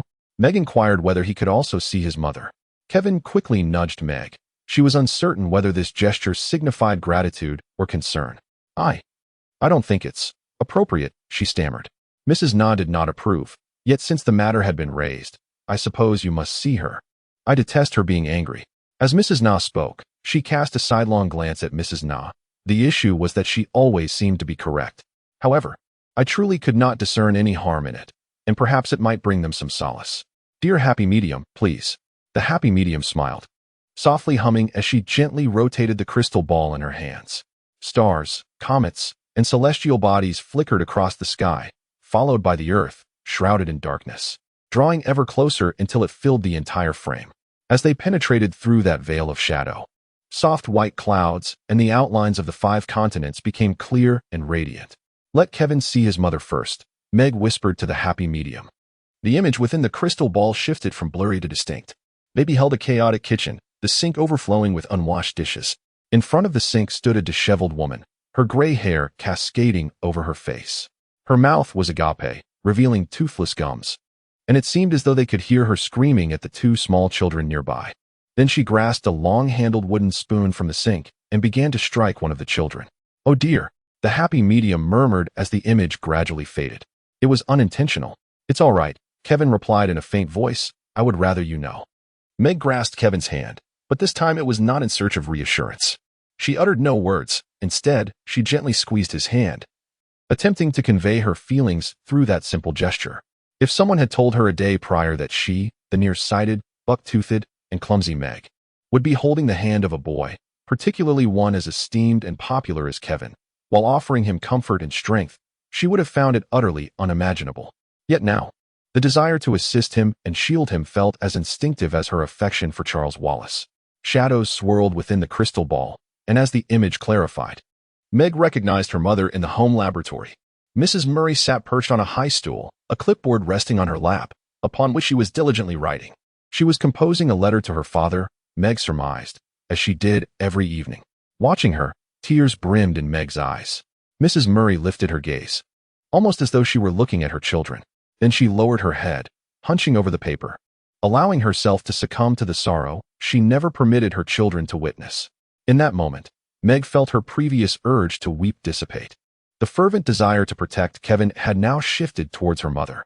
Let us go, she exclaimed. We must take action. She was invariably correct. Mrs. Watson murmured softly, glancing at Mrs. Who, sometimes I truly wish she would say, Didn't I tell you so?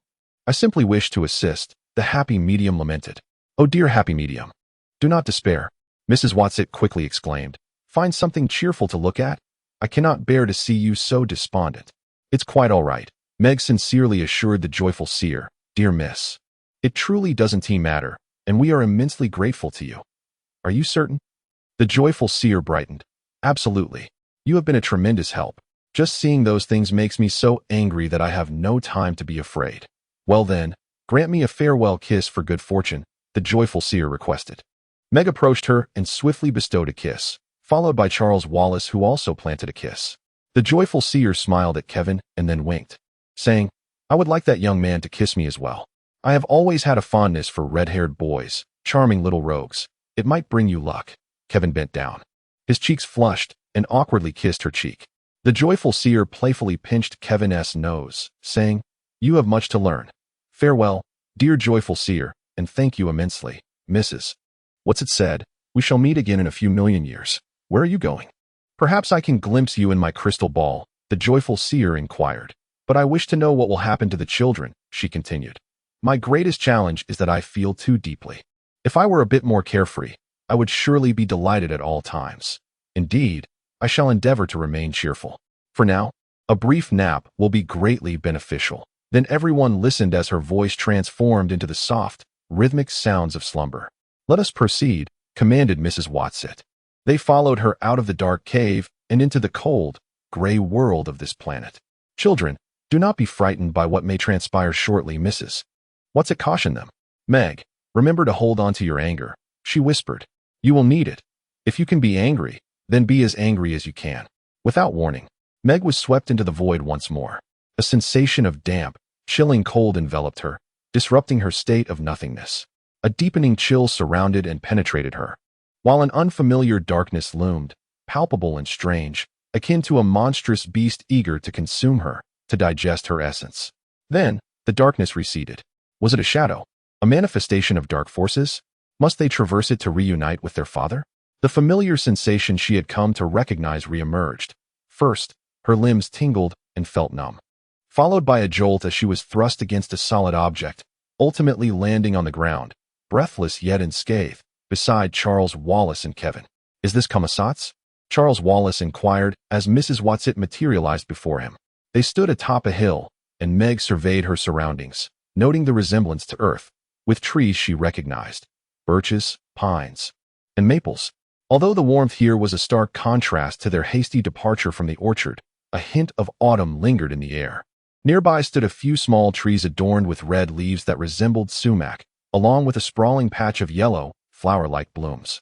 Meg looked down and saw a small town with its numerous chimneys, resembling the cities she had encountered before. It seemed there was nothing peculiar, distinct, or frightening about this place. However, Mrs. Watsit approached Meg, placing a comforting hand on her shoulder. "My dear, you know I cannot remain here with you," she said. "You three must stay here by yourselves. We will watch over you from nearby, but you will not be able to see us, nor call for our aid. And we cannot rescue you." "But my father is here?" Meg trembled as she inquired. "Yes, but where? When can we see him?" She poised as if ready to rush towards her father's location. "I cannot tell you. You must wait for the right moment." Charles Wallace gazed intently at Mrs. Watsit. "Are you afraid we might get into trouble?" "A little," she admitted. "But you were unafraid when you were stars. What is there to fear now?" "I was afraid then," Mrs. Watsit replied gently, her gaze sweeping over the three children. "You will need assistance," she told them, "but I can only provide you with a small token of help. Kevin, your greatest gift is communication. You can converse with all kinds of people. Thus, I will enhance this ability for you. Meg, what I bestow upon you is the capacity to make mistakes." "Make mistakes?" Meg exclaimed. "Mistakes? But I've always wanted to rid myself of that flaw." "Well, I believe you will find that making mistakes is quite beneficial on the planet Commissaires." "Charles Wallace, I can only offer you the resilience of childhood," Mrs. Watsit remarked, her eyes glimmering with an ethereal light as they heard her voice. "Kevin," she continued, "let me give you a hint. Listen closely. He is a delicate sprite, unable to withstand their harsh domination. He rejected their commands and their furious wrath, and with the aid of a formidable messenger, he was imprisoned within a fractured pine tree, enduring his torment." "Mrs. Watsit, where are you?" Charles Wallace inquired. "Where is Mrs. Watsit?" "We cannot come to seek you now." Her voice wafted towards them like a gentle breeze. "All wissen bin ich nicht. Doch viel ist mir bewusst," Gerda's words echoed. "I am not omniscient, yet I know many things." "Charles, this is your hint. Remember, you are not all-knowing." Then the voice shifted towards Meg. "Little four-eyed frog, I shall lend you my glasses. But use them only at the last moment." As she spoke, the lenses shimmered briefly before the light faded, and the voice vanished. The glasses appeared in Meg's hands, and she carefully tucked them into her chest pocket. Feeling their presence eased her anxiety. I give you three pieces of guidance," Mrs. Watsit instructed. Enter the city. Together we shall go. Do not let him, they separate you all. Be courageous, Be strong. A flicker of light shimmered momentarily before vanishing. Meg shivered. Mrs. Watson must have noticed Meg trembling, for she placed a reassuring hand on her shoulder before turning to Kevin. Take good care of Meg. I will look after Meg, Charles Wallace interjected, his tone sharp as ever. Mrs. Watson regarded Charles Wallace, her voice now gentle yet resonant. Charles Wallace, your situation is the most perilous. Why? Because of yourself. Your unique traits render you the most vulnerable. You must stay with Meg and Kevin. Do not venture alone. Charles, beware of pride and arrogance. They may betray you. Only a fool fears nothing. Mrs. Watson instructed. Now, let us depart.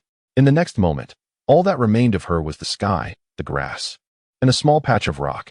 Let us go, Meg said impatiently. We must leave. She was entirely oblivious to the tremor in her voice. She took Charles Wallace and Kevin by the hand and descended the hill. Below them, the small town lay segmented into jagged blocks. The suburban bungalows appeared indistinguishable, each a dull gray box. In front of every home was a rectangular patch of lawn, with a row of seemingly lifeless flowers planted neatly beside the walkway leading to the front door. Meg felt a peculiar sensation, as if counting the flowers in a row would reveal an identical number for each household. Children frolicked in front of their homes. Some were skipping rope while others bounced balls. There was something strange in Meg's heart. They resembled children at play, yet she could not pinpoint what was amiss. She glanced at Kevin, only to find him equally perplexed. Suddenly, the doors of the houses swung open simultaneously, and the mothers emerged like a line of paper dolls. Though their attire differed, they bore an uncanny resemblance, as if molded from the same template. Standing on the steps, the mothers clapped their hands. The children playing with the ball retrieved it, while those skipping rope coiled the rope. They turned and entered their homes, the doors slamming shut behind them. How did they accomplish that? Meg asked, her brow furrowed in confusion. We could never manage such a feat. What does it signify? I do not like it here, Kevin reiterated. Charles Wallace darted over to pick up the ball and presented it to Meg and Kevin. It appeared to be an ordinary brown leather ball. Let us return it and see what transpires, suggested Charles Wallace. Meg seized him and said, Some lady wants us to go into town. They approached the door and knocked. Meg was quite reluctant, yearning only to hasten into the city. Hurry, she implored, please. Don't you wish to find Dad sooner? What are you all doing? She inquired. It's not yet time for the paper delivery, and the milk delivery has already passed. You've already visited this month, and I regularly pay my dues. All the paperwork is in order, there are no issues. Your son's ball has fallen, she added. Charles Wallace spoke as he handed her the ball. The mother pushed the ball away, exclaiming, No. In our district, children never lose their balls. They have undergone rigorous training, and there have been no incidents in the past 3 years. The mothers throughout the district nodded in agreement. Charles Wallace moved closer to the mother, peering into the shadows of the house behind her. He spotted a boy inside, likely of a similar age to himself. Don't come in, the mother warned. You haven't shown me your credentials. Without credentials, I can refuse you entry. What are they afraid of? Charles Wallace inquired. What is the issue here? I don't know yet. Charles Wallace replied. I have no clues at all. Let's go. He descended the steps with heavy footsteps. Kevin whistled. I wonder if they play baseball? As soon as the boy saw them, he slowed down and halted, his hand poised in midair, ready to reach into his pocket. What are you kids doing on the street? He demanded. You know very well that only paper boys are allowed out at this hour. We don't know, Charles Wallace replied. We just arrived from out of town. Tell us about the situation here. Have you obtained your permits and other documents? The boy asked. Since you are here, you must have. He answered his own question. Since you know nothing, what are you doing here? You tell me, Charles Wallace urged. Are you inspectors? The boy, somewhat anxiously, inquired. Everyone knows that our city houses the finest central intelligence center on this planet. Our production levels have always been unparalleled. Factories never close, and machines never cease to operate. Furthermore, we boast 5 poets, 1 musician, 3 artists, and 6 sculptors, all products of impeccable training. What are you reciting, Charles? Wallace pressed. Of course, it's the guidebook, the boy replied. We are the model city of this planet, and for centuries, we have encountered no troubles. This record is known throughout the entire Commissat star system. That is precisely why the Central Intelligence Agency has established its headquarters here, why it has chosen this place as its home. His tone sent shivers down Meg's spine. Yet, Charles Wallace continued to probe. Where is your Central Intelligence Center? The agency. The boy corrected Charles Wallace. Just go straight ahead. You can't miss it. You truly are outsiders. What brings you here? Is it your turn to ask questions? Charles Wallace retorted sternly. The boy's face turned pale, much like the mother they had encountered earlier. "Forgive me. I must continue delivering papers, or I will face repercussions." With that, he mounted his machine and swiftly departed with a whoosh. Charles Wallace stared at the boy's retreating figure. "What was that about?" he asked Meg and Kevin. His manner of speaking was peculiar, as if it were not he who was speaking. "Do you understand what I mean?" Kevin nodded thoughtfully. "Indeed. It was rather strange, distinctly so. Moreover, it is not merely the peculiar manner in which he speaks that raises suspicion. The entire situation appears decidedly dubious." "Hurry up," Meg urged them. How many times had she already pressed them? "Let us seek out Father. He will elucidate everything for us." They pressed on, traversing several streets before finally encountering individuals on the thoroughfare, all of whom were adults, not children. These people moved about the street in a seemingly self-absorbed manner, entirely oblivious to their surroundings, completely unaware of Meg and her companions. Some of them entered a building, yet the majority continued in the same direction as Meg and her group. As these individuals turned onto the main street from a side path, they did so with an odd, mechanical gait, as if lost in thought, so familiar with the route that they required not even a glance to navigate. After a while, the surroundings transformed from apartment complexes to vast edifices with grand entrances. Surely, these were office buildings. Men and women with briefcases flowed in and out of the structures. Charles Wallace approached one of the women politely and inquired, "Pardon my interruption, but could you tell me?" However, she did not even glance at Charles Wallace, continuing on her way without acknowledgement. "Look," Meg pointed ahead. A few streets away stood a towering building, the likes of which they had never seen, nearly rivaling the height of the Empire State Building. "It must be there," Charles Wallace asserted, "perhaps their Central Intelligence Agency or something of that sort. Let us proceed." "But if Father is in trouble on this planet," Meg countered, "isn't the Central Intelligence Agency the very last place we should venture?" "Well, how else do you propose we find him?" Charles Wallace questioned Meg. "I absolutely will not inquire about Father's whereabouts. I did not imply that we should ask anyone," she replied.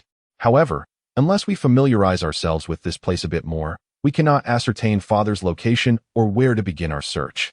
I have a strong inclination that starting with the CIA would be prudent." "Meg, if you possess a superior alternative, I am all ears."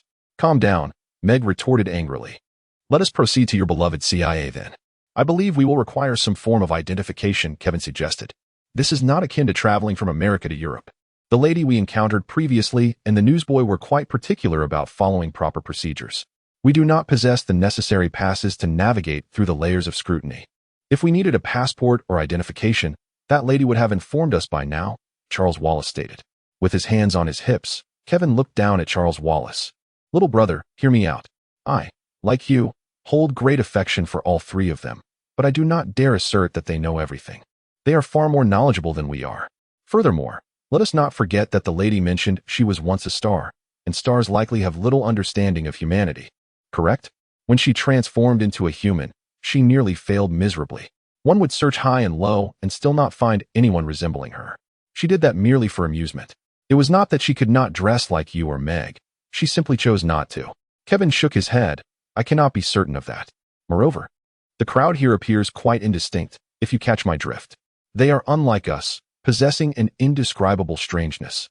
However, compared to the beings from Uriel, they resemble ordinary humans more closely. Do you think they are robots?" Meg ventured. Charles Wallace shook his head. "No. The boy who lost the ball is definitely not a robot, and I do not believe the others are either. Let me listen a moment longer."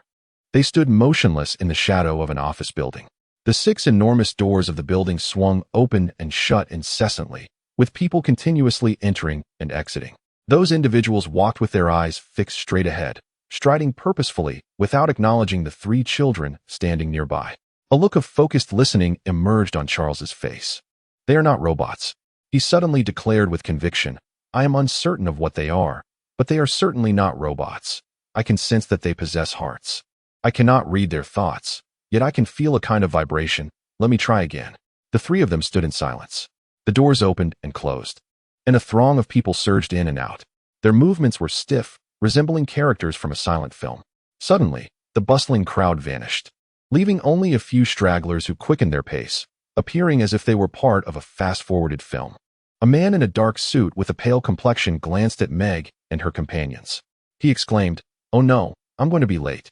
With that, he darted into the office building, reminiscent of the white rabbit from Alice in Wonderland. Meg let out a nervous giggle. Perhaps, Charles replied, I cannot penetrate their hearts. I feel completely shut out. We must seek out Father, Meg began. Meg, Charles. Wallace's eyes widened in fear. I don't know if I can recognize Father. The last time I saw him was ages ago, and I was just a mere infant then. Meg quickly reassured him. You will recognize him. You will certainly know him. Just as you can recognize me without needing to see, I will always be by your side when you need me. Indeed. Charles clenched his fist and struck it against his palm, as though he had made a momentous decision. Let us head to the Central Intelligence Agency. Kevin linked his arms with Charles and Meg. Do you remember when we first met? You asked me why I was there? I said it was because I felt compelled to be in that place at that time. Of course, I remember. That feeling has returned, but it's different this time. A distinct sensation. If we enter that building, we will encounter great peril.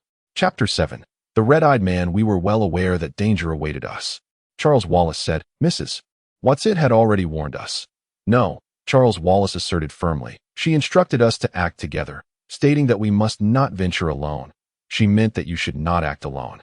As the eldest, I should go first. They clasped hands and proceeded to the next street.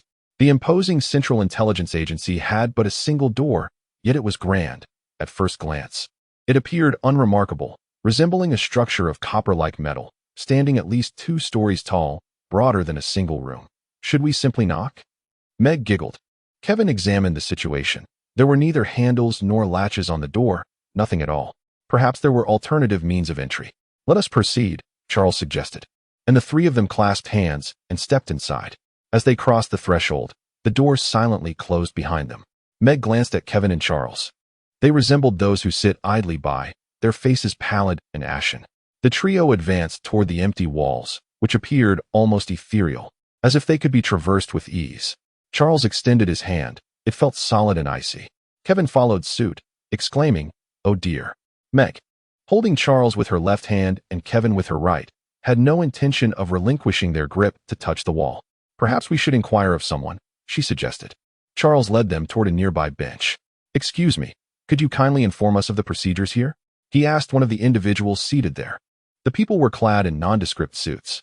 Though they varied in appearance like earthlings, there was an undeniable air of similarity about them, reminiscent of commuters on a subway, where everyone seems alike.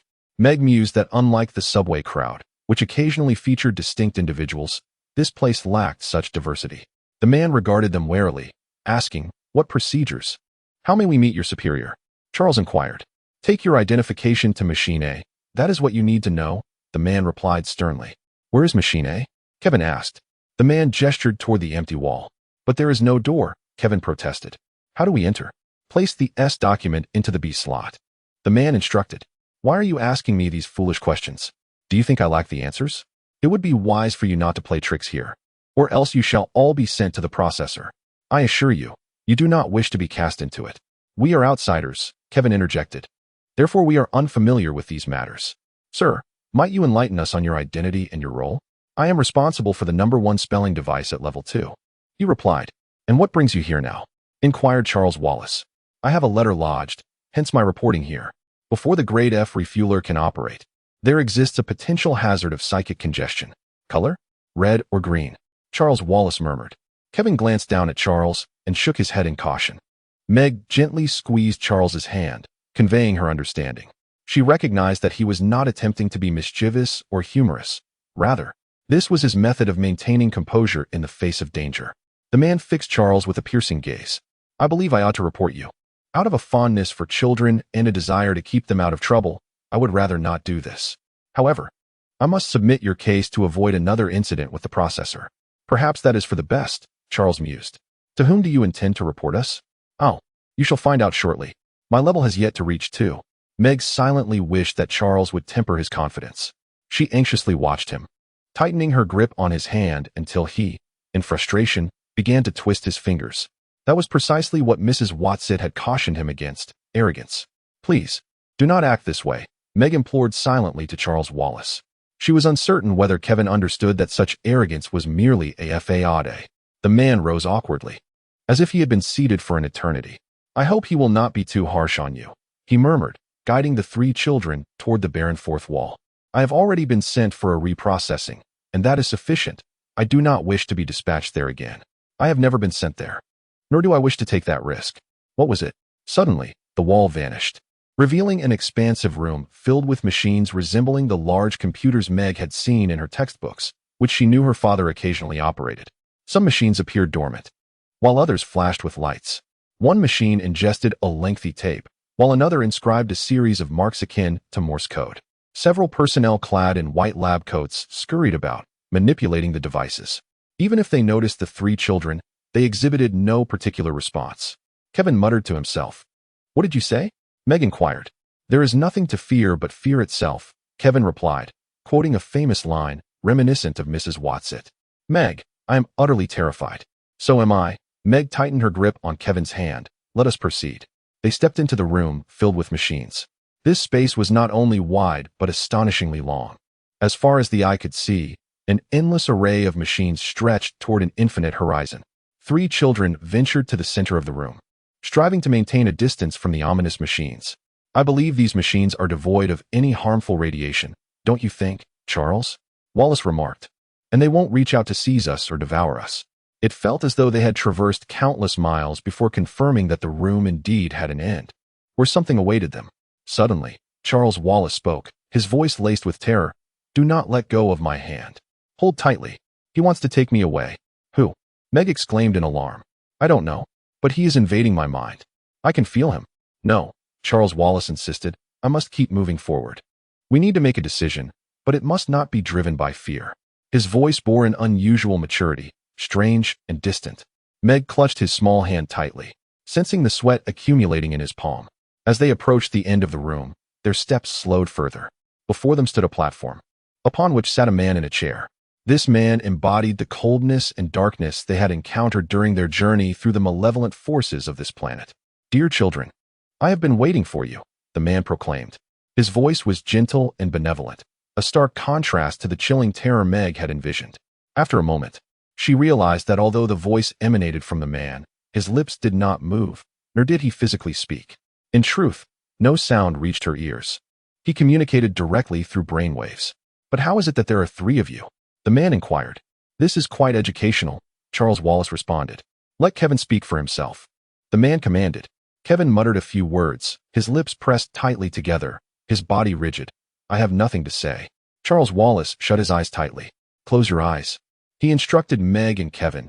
"Do not look at that light. Do not gaze into his eyes, or you will be entranced." How clever. The exchange of glances is indeed effective. The gentle voice continued. "However, my little adult, there are other methods." "Oh, indeed, there are alternatives. If you dare to employ them on me, I shall kick you to death," Charles Wallace retorted. This was the first time Meg heard Charles Wallace resort to such violent language. "Very well, dear children," the voice continued. "I certainly need not resort to violence. However, I believe that if I can make you understand now that resistance is futile, it may spare you some suffering.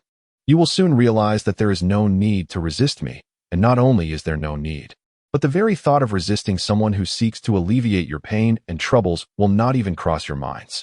I am more than willing to bear all the suffering, responsibility, thought, and burdens of decision-making for you and for the other joyful and useful individuals on this planet. Thank you very much. We shall make our own decisions," Charles Wallace asserted. "Of course, whether it is you or I, the decisions we make will ultimately be the same. Do you not think this would make things better and simpler for you? Allow me to demonstrate. Let us recite the multiplication table together." "No," Charles Wallace replied. 1 equals 1, 2 equals 2, 3 equals 3. "Mary had a little lamb," Charles Wallace sang loudly. "Its wool is white as snow. 4 equals 4, 5 equals 5. 6 equals 6. Wherever Mary went, the little lamb followed. 7 equals 7, 8 equals 8, 9 equals 9. Peter loves to eat pumpkin, married but unable to provide. 10 equals 10, 11 equals 11, 12 equals 12. Those numbers incessantly hammered Meg's mind, the tedious figures seeming to penetrate her skull. 21 equals 2. 22 equals 4, 23 equals 6. Kevin shouted furiously. 87 years ago, our ancestors forged a new nation on this continent, a nation founded on the ideal of freedom, dedicated to the belief that all men are created equal. 24 equals 8, 25 equals 10, 26 equals 12. Father! Meg screamed, "Father!" She involuntarily cried out. Her consciousness jolted from the darkness. The words of the multiplication table seemed to transform into laughter. Wonderful. Wonderful. You have successfully passed the preliminary examination. You wouldn't think we could be deceived by such old tricks, would you? Charles Wallace questioned. I sincerely hope you won tea. I truly hope you won tea. But you are still young, highly impressionable. My little adults, the younger, the better, the smaller, the better. Meg gazed up at those fiery red eyes, observing the light flickering above them, then averted her gaze. She attempted to focus on the man's lips, observing his almost bloodless thin mouth. This was relatively manageable. Even though she had to squint, she couldn't quite ascertain whether that face was youthful or aged, cruel or benevolent, resembling a human or an extraterrestrial. Please help us. She endeavored to maintain a tone of composure and courage. We have come here solely because we believe our father is present. Could you possibly inform us of his whereabouts? Your father. A hint of smug laughter seemed to erupt. Indeed, your father. Young lady, it is not a matter of whether I can, but rather whether I choose to. Then, are you willing to tell us? That depends on the circumstances. Why are you searching for him? Do you not have a father? Meg queried, asserting that seeking one's father required no justification. The desire stemmed simply from the fact that he was her father. But he has not been behaving like a father lately, has he? Abandoning his wife and 4 children, gallivanting about in pursuit of pleasure. That is because he works for the government. Otherwise, he would never have left us. Please, we wish to see him. We want to see him now. Wow, this young lady certainly lacks patience. Have a little patience, young lady. Meg refrained from disclosing to the man seated in the chair that patience was a virtue she sorely lacked.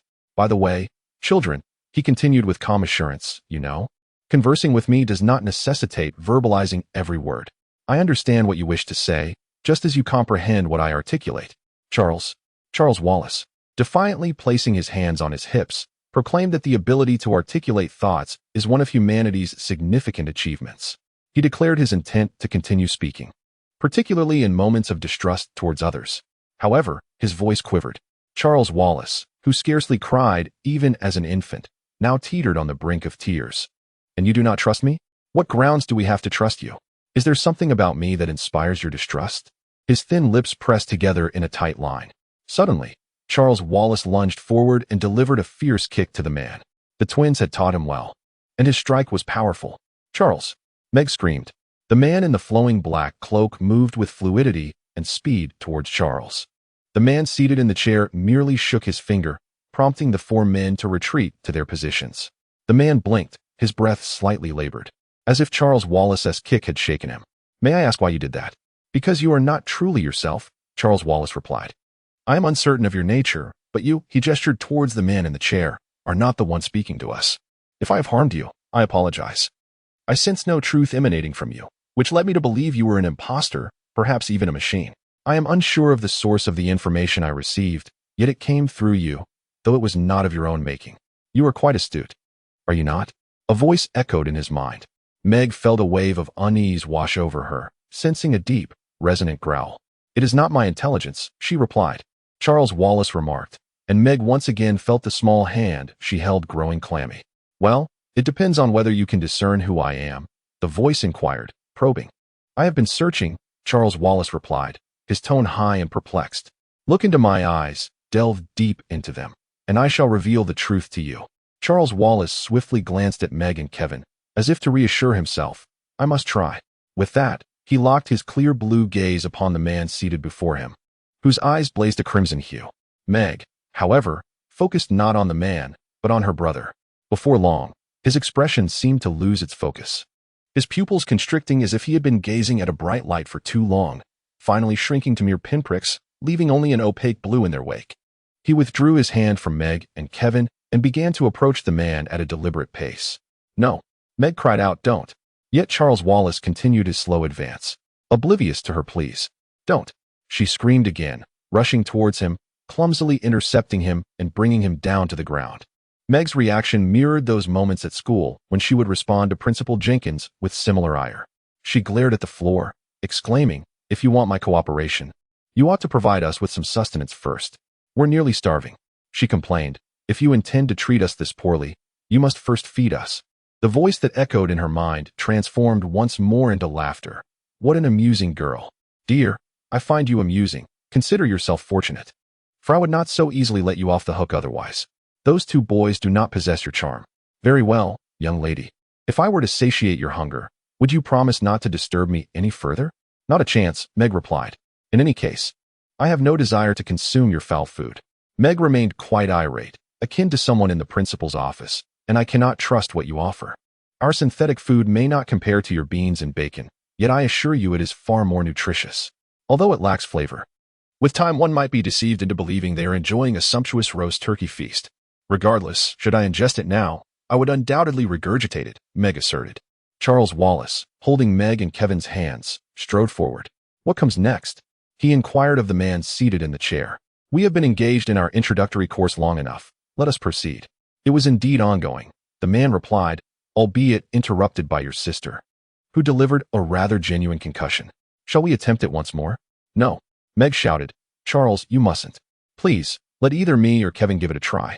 However, only this little boy's nervous system is sufficiently developed. Yours lacks the requisite complexity, and a mere attempt could result in a catastrophic explosion of your minds. Is Charles's mind exempt from such a fate? I should think so. Does that imply it is still a possibility? All things are possible. Then he absolutely must not attempt it.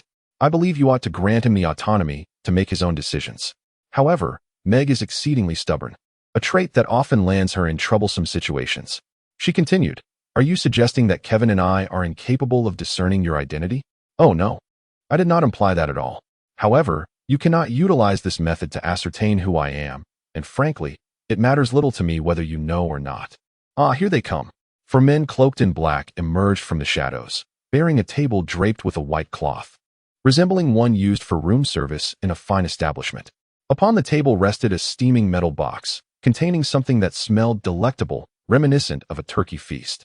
It all appeared rather phony, Meg mused, sensing something amiss on the planet Comissats. Once more, a voice resonated in their minds, transforming into laughter. This certainly does not possess an authentic aroma, yet it is remarkably convincing, isn't it? I smell nothing, Charles Wallace remarked. Young man, I am aware. Think about it. What a loss it would be not to partake. While consuming this may feel akin to ingesting sand, I advise you to swallow it nonetheless. I would rather not have you make decisions on an empty stomach. The table was meticulously set before them. As a man clad in a black cloak loaded their plates with succulent turkey, stuffing, creamy mashed potatoes, rich gravy, and vibrant green peas adorned with melting dollops of yellow butter, alongside cranberry sauce, and topped with sweet potatoes roasted to a sticky, golden hue, olives, celery, and radishes carved into floral shapes. Meg felt her stomach rumble, her mouth watering in anticipation. Oh, how delicious, Kevin murmured. Charles Wallace freed his hands from Meg and Kevin's grasp and plopped himself into one of the chairs. Come on, he said. If it's poisonous, then so be it. But I doubt it. Kevin settled into his seat, while Meg hesitated, still standing. Kevin took a bite of the food, chewed, and swallowed. He looked at Meg and remarked, If this is a fake, it's undoubtedly the most remarkable imitation I've ever seen. Charles Wallace took a bite, made a grimace, and promptly spat it out. That's unfair, he shouted at the man. Laughter erupted again. Come on, little guy, just eat. Meg sighed and finally sat down. I don't think we should eat this. But since you both have, I suppose I should as well. She took a generous mouthful, finding it quite palatable. Charles, you should try this, she offered, loading a forkful of turkey for him. Charles Wallace sampled it, grimacing once more, yet ultimately forced himself to swallow. It still tastes like sand, he said, gazing at the man. Why is that? The reasons are abundantly clear. You utterly refuse to allow me entry into your mind. They both lack the ability. Yet I can exploit the gaps to infiltrate their thoughts. Although not delving into the deepest recesses, it is sufficient for me to serve them a sumptuous feast. You see, I am merely a generous and benevolent gentleman. Huh, Charles? Wallace inquired. The man curled his lips into a smile that Meg deemed the most terrifying sight she had ever witnessed. Charles, why do you not trust me? Why are you unwilling to venture into my mind to discover who I truly am? I embody peace and utter tranquility, representing liberation from all burdens of responsibility. For you, entering my realm would be the simplest decision. If I were to go in, would I be able to come out again? Charles Wallace queried. If you desire, of course. But I suspect you would not wish to emerge. If I enter, without remaining inside, merely to ascertain your identity, would you reveal my father's whereabouts? Indeed.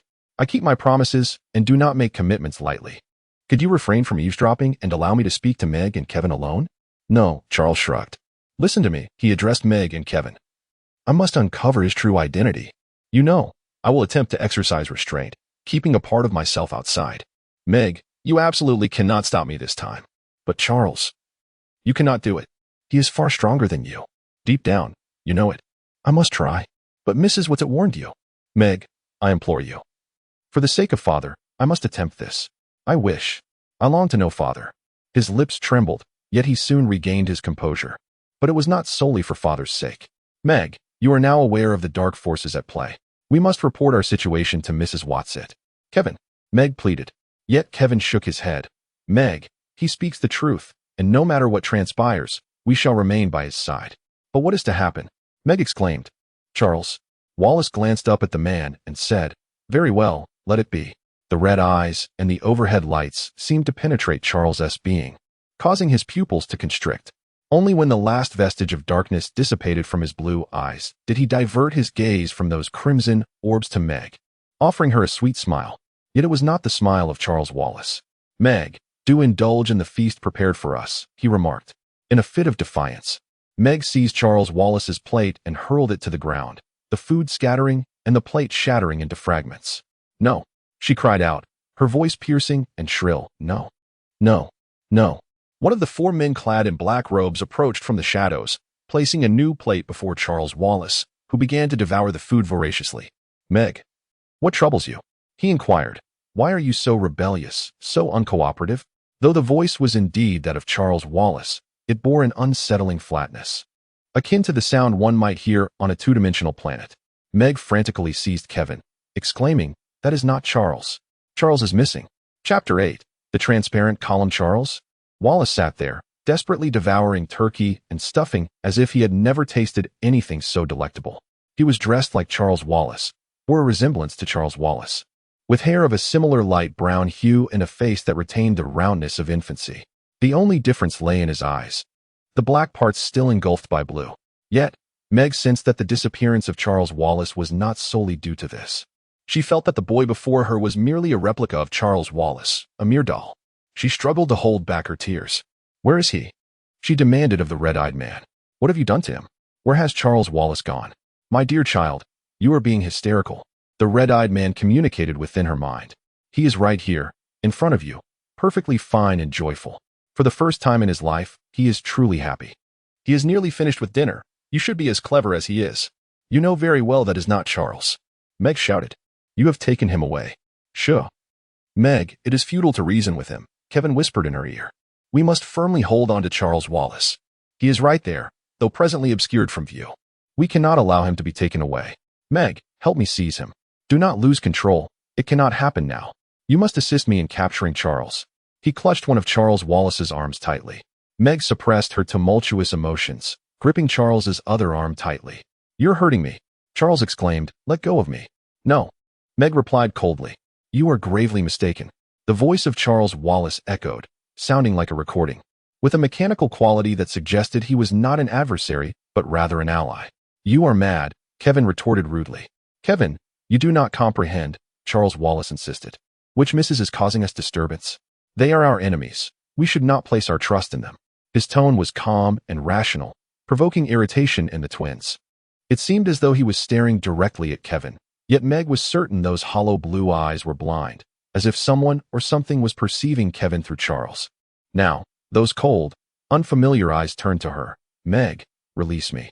I will elucidate everything for you, but you must first let go. No, Meg gritted her teeth. She refused to relinquish her grip, while Charles Wallace began to pull his hand free with a force that was not his own. Her slight strength was no match for it. Kevin, she gasped in fear. Charles Wallace withdrew his hand and stood up. Kevin, I advise you to let me go. His voice emanated from beneath Kevin's form. Kevin, resolute, grimaced and held on tenaciously. The red-eyed man nodded. And the 3 other figures clad in black cloaks immediately moved closer to Kevin, for it required at least 3 to subdue him. They pried his hands apart and, much like they had with Meg, restrained his wrists behind his back. What a travesty! Meg cried out in despair. Oh, what a travesty! Yet, no such savior appeared. Meg, Charles. Wallace interjected. Meg, Please listen to me. Very well, I am listening. I have told you before, we were all mistaken. At that time, we were unaware, which led us to continuously oppose our friends, who are also our father's allies. If father were to declare him our friend, I might believe it, though perhaps only in part, unless he had been cursed or something of the sort, like you. This is no fairy tale. Why speak of curses? Wallace replied. Meg, you must relinquish your resistance, relax, and embrace joy. Oh, Meg, if you would but ease your spirit, you would realize that all troubles would dissipate. You cannot fathom the extraordinary place we have arrived at. You see, everything on this planet is in perfect harmony because everyone is learning to relax, to yield, and to surrender themselves. All you need to do is gaze deeply into the eyes of our dear friend, for he is indeed our ally, and he will accept you just as he has accepted me. Indeed, accepted you. Meg retorted, you know you are no longer yourself. You know you have never called me dear sister in your life. Meg, be quiet. Kevin whispered to her, lifting his gaze to the crimson-eyed man. Very well. Instruct your subordinates to allow us to depart, and cease communicating with us through Charles. We are fully aware that it is you speaking, through that spectral entity utilizing Charles as a conduit. In any case, we know you have hypnotized him. The most primitive assertion, the crimson-eyed man murmured. He subtly gestured with his fingers, and Meg and Kevin were released. Thank you, Kevin replied, his tone laced with sarcasm. Now, if you truly consider yourself our ally, kindly reveal your identity or nature. You need not know who I am. I am the master coordinator, and that is sufficient for you to comprehend. But you communicate as Charles Wallace does, do you not? Have you also been subjected to hypnosis? I previously mentioned that such a statement is overly simplistic and devoid of accurate meaning. Are you the one who is to escort us to meet Mr. Murray? Not at all. I have neither the need nor the ability to leave this place. Charles Wallace will guide you. Charles Wallace. Indeed. When will this occur? Now. The crimson-eyed man replied with a sinister grin that starkly contrasted with his earlier smile. Yes, I believe now is indeed the most opportune moment. Charles Wallace subtly twisted his neck and said, let us proceed. He then moved forward with an oddly mechanical gait. Kevin followed closely behind him, while Meg hesitated. Glancing between the crimson-eyed man, Charles, and Kevin, she reached out, yearning to grasp Kevin's hand. Yet it seemed that since the journey commenced, she had been incessantly searching for a hand to hold. Consequently, she stuffed her fist into her pocket and trailed behind the two boys, resolutely telling herself, I must summon my courage. I will indeed be brave. Suddenly, Meg sprinted ahead to Kevin's side. Kevin, she exclaimed, listen to me quickly. Remember what what's it mentioned about your gift being communication? What she bestowed upon you is the ability to connect. We've been futilely attempting to confront Charles physically, but to no avail. Could you perhaps try to communicate with him? See if you can penetrate his mind? Oh my, you're absolutely right. Kevin's face lit up with renewed hope, and the long-dimmed sparkle in his eyes returned. How could I have overlooked that? Though it may prove fruitless, I might as well give it a try. They quickened their pace to catch up with Charles Wallace. Kevin extended his arm, but Charles immediately swatted it away. Leave me alone, he bellowed. Hey, I mean you no harm, Kevin replied. I just wish to be your friend. Let us make amends, shall we? Are you suggesting you want to join us? Charles Wallace inquired. Of course, Kevin's voice sounded somewhat insincere, but after all, we are reasonable beings. Little Chuck, just look at me, even if just for a moment. Charles Wallace halted, slowly turning around, his hollow, icy eyes locking onto Kevin. Kevin met his gaze, and Meg could feel the intensity of Kevin's focus. A powerful tremor coursed through Charles Wallace, causing him to shudder.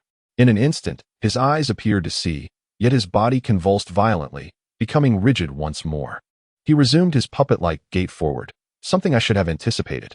He remarked, if you wish to see Maury again, it would be prudent to cease your little tricks and follow me obediently. Maury, is that how you refer to your father? Kevin inquired. Meg discerned his anger and frustration at having narrowly missed success. Father? What does father even mean? Charles Wallace intoned. It is merely another erroneous concept.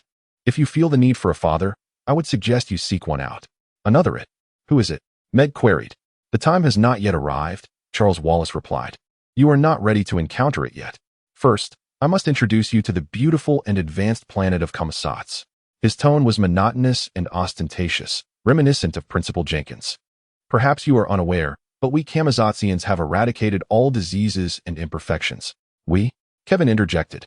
Charles continued as if he had not heard, which Meg understood he had not. We do not allow anyone to suffer. The eradication of the ill is an act of compassion. No one must endure weeks of sniffles and sore throats. Rather than endure such discomfort, it is more humane to induce a state of slumber. Are you saying they are forced into unconsciousness during a cold, or are they killed? Kevin pressed. How do you accomplish that? He asked Charles. Accomplish what? Opening the wall like that. I am merely rearranging the atomic structure of the wall, Charles Wallace proclaimed with an air of arrogance. You have studied atomic structure, haven't you? Of course, I have, but then you should be aware that matter is not solid, right? You, Kevin, are predominantly composed of voids. If all the matter within you were to be condensed, you would shrink to the size of a pinhead. This is a simple scientific fact, is it not? Yes, but I merely shift the atoms aside, allowing us to traverse through the spaces between them. Meg felt a sinking sensation in her stomach as she realized they were entering a square chamber, undoubtedly an elevator, which was ascending at a rapid pace. The yellow light illuminated their faces, and Charles's pale blue eyes absorbed the golden hue, transforming into a vibrant green. Kevin licked his lips. Where are we going? Upwards. Charles continued his lengthy discourse. The inhabitants of Commissots are blissful because we are all alike. Differences breed problems. You understand this, do you not, my dear sister? I do not, Meg replied. No, you do understand. You have witnessed this on Earth.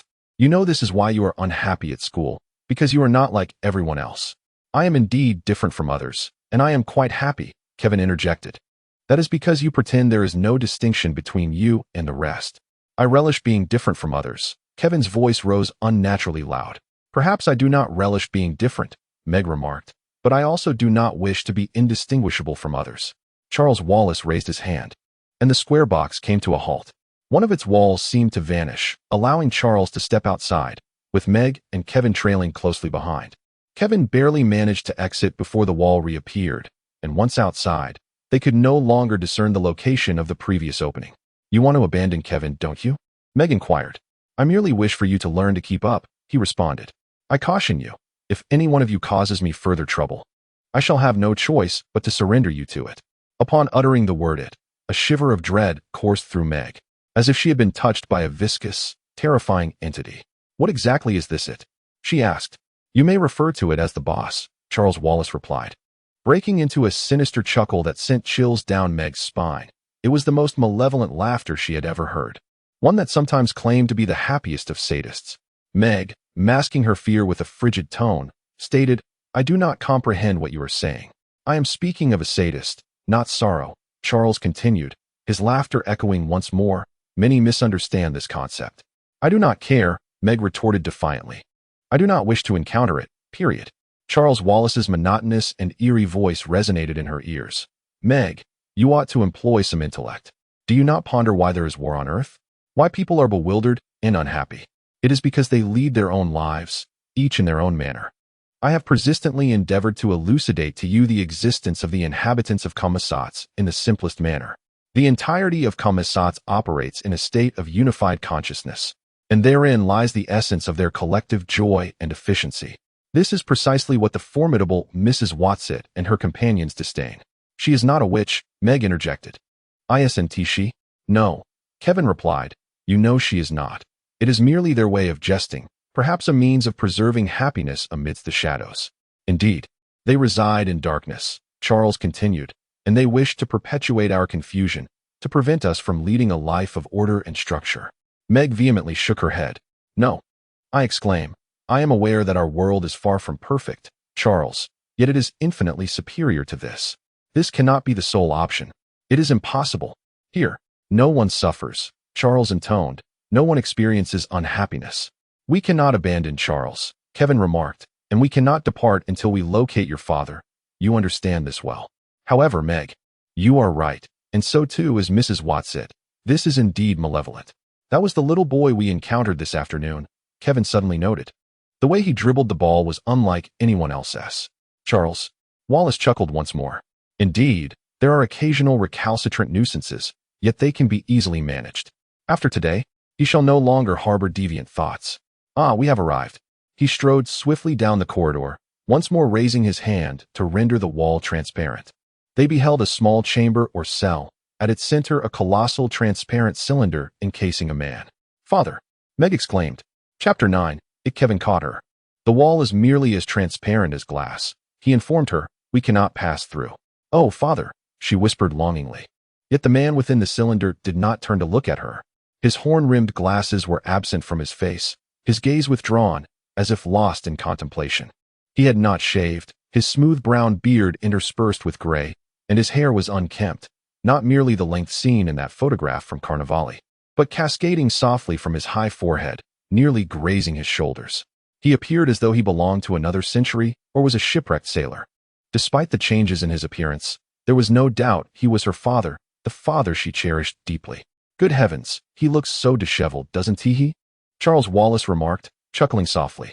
Meg struck back at him with disdain and anger. "Charles, he is our father. Our father. So what?"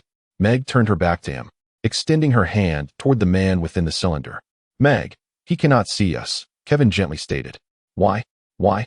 "I believe it is akin to the peephole in an apartment door," Kevin explained. "You can see clearly from the inside, yet from the outside, nothing is visible. We can see him, but he cannot see us." "Charles, please, let me in to see Dad," Meg pleaded. "Why?" Charles asked calmly. Meg recalled the moment when they were with the red-eyed man. She had tackled him to the ground, his head hitting the floor with a heavy thud, after which he had awakened. She lunged towards him, but before she could reach him, his fist struck her abdomen with force. Gasping for breath, she weakly turned her body towards the transparent wall. The prison cell loomed before her, as did the cylindrical structure that contained her father, although she could see him.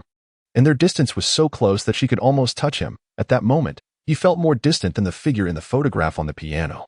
He stood there quietly, as if frozen within the icy column, his face reflecting an expression of suffering and endurance that pierced Meg's heart like an arrow. "You say you want to help Dad?" came the emotionless voice of Charles Wallace from behind her. "Yes, don't you want to?"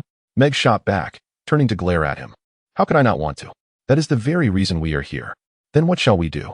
Meg attempted to keep her voice steady, masking her agitation and striving to sound as emotionless as Charles, yet her tone betrayed her. "You must surrender yourself to me, and then join it," Charles stated. "No, I see that you do not truly wish to save Dad. What does becoming a soulless husk have to do with rescuing him?" "Meg, just do as I say," Charles Wallace replied with a cold, flat tone. "It wants you, and there is no escaping it. Do not forget that I am now part of it as well. Do you know, if this is incorrect, I would not proceed." "Kevin," Meg asked, her voice laced with anguish, "will this truly rescue Dad?" For a fleeting moment, Charles Wallace seemed to hear her. Then, he shrugged and turned away. Kevin followed closely, striving to align his gaze with Charles's. "Charles, if you are searching for the witch," he asserted, "it is indeed the witch. Mrs. Watsit and her companions are not witches. Fortunately, I studied the Tempest this year, right, Charles?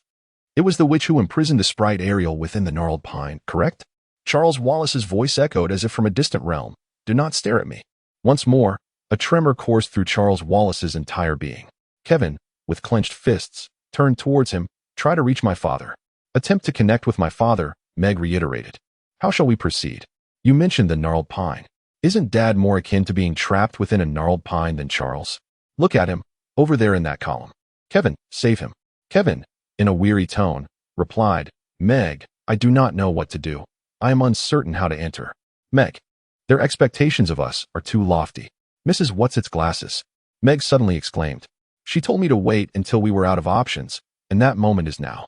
She reached into her pocket, retrieving the glasses, cool and gentle, instilling a sense of reassurance. With trembling fingers, Meg grasped the glasses. "Hand me the glasses, Charles." Wallace issued a brusque command. He rose from the floor and hastened towards Meg. Meg scarcely had the opportunity to remove her own spectacles before donning Mrs. Who's. In her haste, she placed them upon her face, the frame slipping down to her cheek, the entire pair precariously close to tumbling off her nose. Charles charged toward her, and she propelled herself against the transparent door, bursting through it. She entered the cylindrical cell that confined her father. With trembling fingers, she adjusted Mrs. Who's glasses and then tucked her own into her pocket. "Give me the glasses, Charles," came Wallace's menacing voice. Both he and Meg were within the cell, while Kevin desperately pounded on the door from outside, yearning to enter. Meg delivered a swift kick to Charles Wallace and then lunged towards the cylinder. She felt as if she were traversing through something dark and frigid, yet she persevered. "Father," she cried out as she flung herself into his embrace. Pressed against her father's chest, all else faded from her mind, leaving only the tranquility and comfort of being nestled beside him, enveloped in the magical safety of his arms, and the complete calm and reassurance he imparted. Overwhelmed with joy, she wept. "Oh, Father! Father! Meg!" he exclaimed in delight. "What are you doing here? Where is your mother? Where is your brother?" Her father's hands searched her face. She felt his gentle yet strong fingers, but simultaneously realized that she could see her father, the Charles within the cell, and Kevin in the corridor, while he could perceive neither of them, nor her. The thought flooded her with an overwhelming dread. She gazed at her father in terror, his eyes as cerulean as she remembered. She waved her hand before him, yet his gaze remained unwavering. "Dad," she cried, "can you not see me?" His arms encircled Meg once more, providing a sense of calm and reassurance. "I cannot see you, Meg, but Dad, I can see you." Her voice dwindled into a whisper. Suddenly, she pushed Mrs. Hu's glasses down her nose, peering over the lenses to survey her surroundings, only to find herself enveloped in utter darkness. She removed the glasses and thrust them into her father's hands. "Take them," she insisted. He gently grasped the spectacles. "My dear," he replied, "I fear these glasses offer little assistance." "But these are Mrs. Hu's glasses, not mine," she explained, realizing her father might not fully comprehend her words. "Dad, try them on, please." As he fumbled in the darkness, she waited anxiously. "Can you see now?" she asked. "Dad, can you see now?" "Father," he was ensnared by it. She nervously elucidated. "He stands on the same side as it." "Dad, we must help him." "Father, these walls, you can pass through them. I came into the column to find you. With Mrs. Hu's glasses, it is possible." Mr. Murray did not pause to inquire about Mrs. Hu. He tapped the nearly transparent column, remarking, "It seems quite solid." "But I am here," Meg reiterated. "I am right here. Perhaps those glasses can rearrange atoms, Dad. Give it a try." She held her breath, soon realizing that she was alone in this place. In the darkness, she reached out her hand. Feeling the undulating smooth surfaces around her, she seemed utterly isolated, destined to remain ensnared in this silence and obscurity forever. Suppressing her rising panic, she eventually heard her father's faint voice. The atoms of the cylinder appeared to part, allowing him to traverse through in search of her. The sensation at that moment felt profoundly real, almost tactile. They were in a small cottage by the seaside of Cape Canaveral, separated by a curtain woven from rice grains, which divided the dining area from the living room. Though the curtain resembled a wall, anyone could easily pass through it. Initially, Meg would flinch each time she approached the curtain, but eventually, she grew accustomed to it, even running through, allowing the long string of rice to sway behind her. Perhaps the atoms of these walls were arranged in a similar manner. Then, they ventured outside. A crystal-clear hollow cylinder stood in the center of the room. Meg blinked, puzzled by the way Charles and her father had become indistinct. She then fished out her glasses from her pocket, slowly beginning to see clearly as her nearsightedness was corrected. Charles impatiently tapped his foot on the floor. He was displeased. "It is quite unhappy," he stated.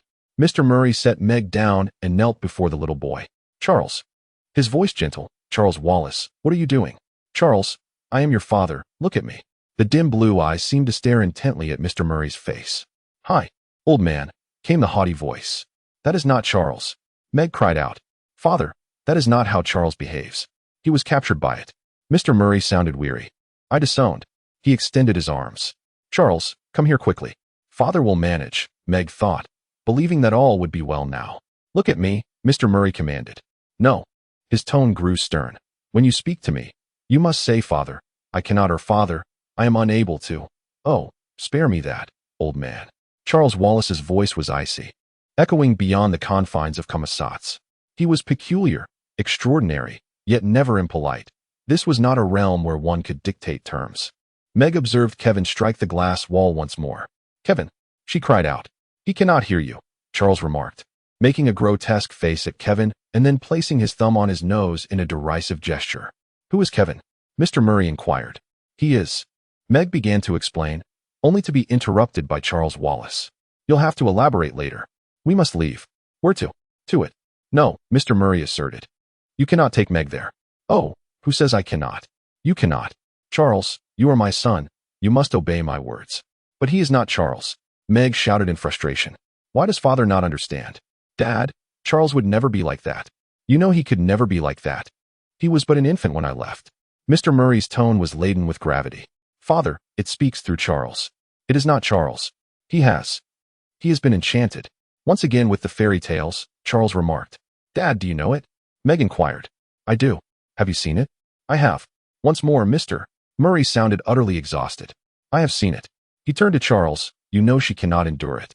Not at all, Charles affirmed. Father, you cannot treat him as if he were Charles. Do not address him in such a manner. Ask Kevin.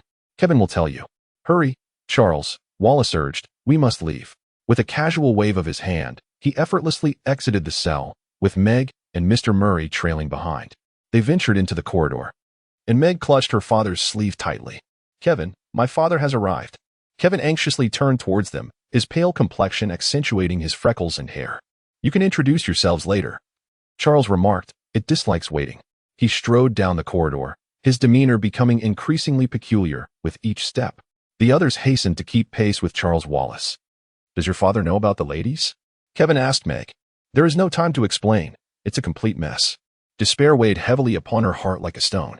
The moment she found her father, she truly believed that everything would be all right, that all matters would be resolved, and that she could relinquish all burdens, no longer feeling responsible. Yet the anticipated joyful conclusion did not materialize. Instead, a myriad of unforeseen troubles seemed to follow in rapid succession. He struggled to comprehend Charles.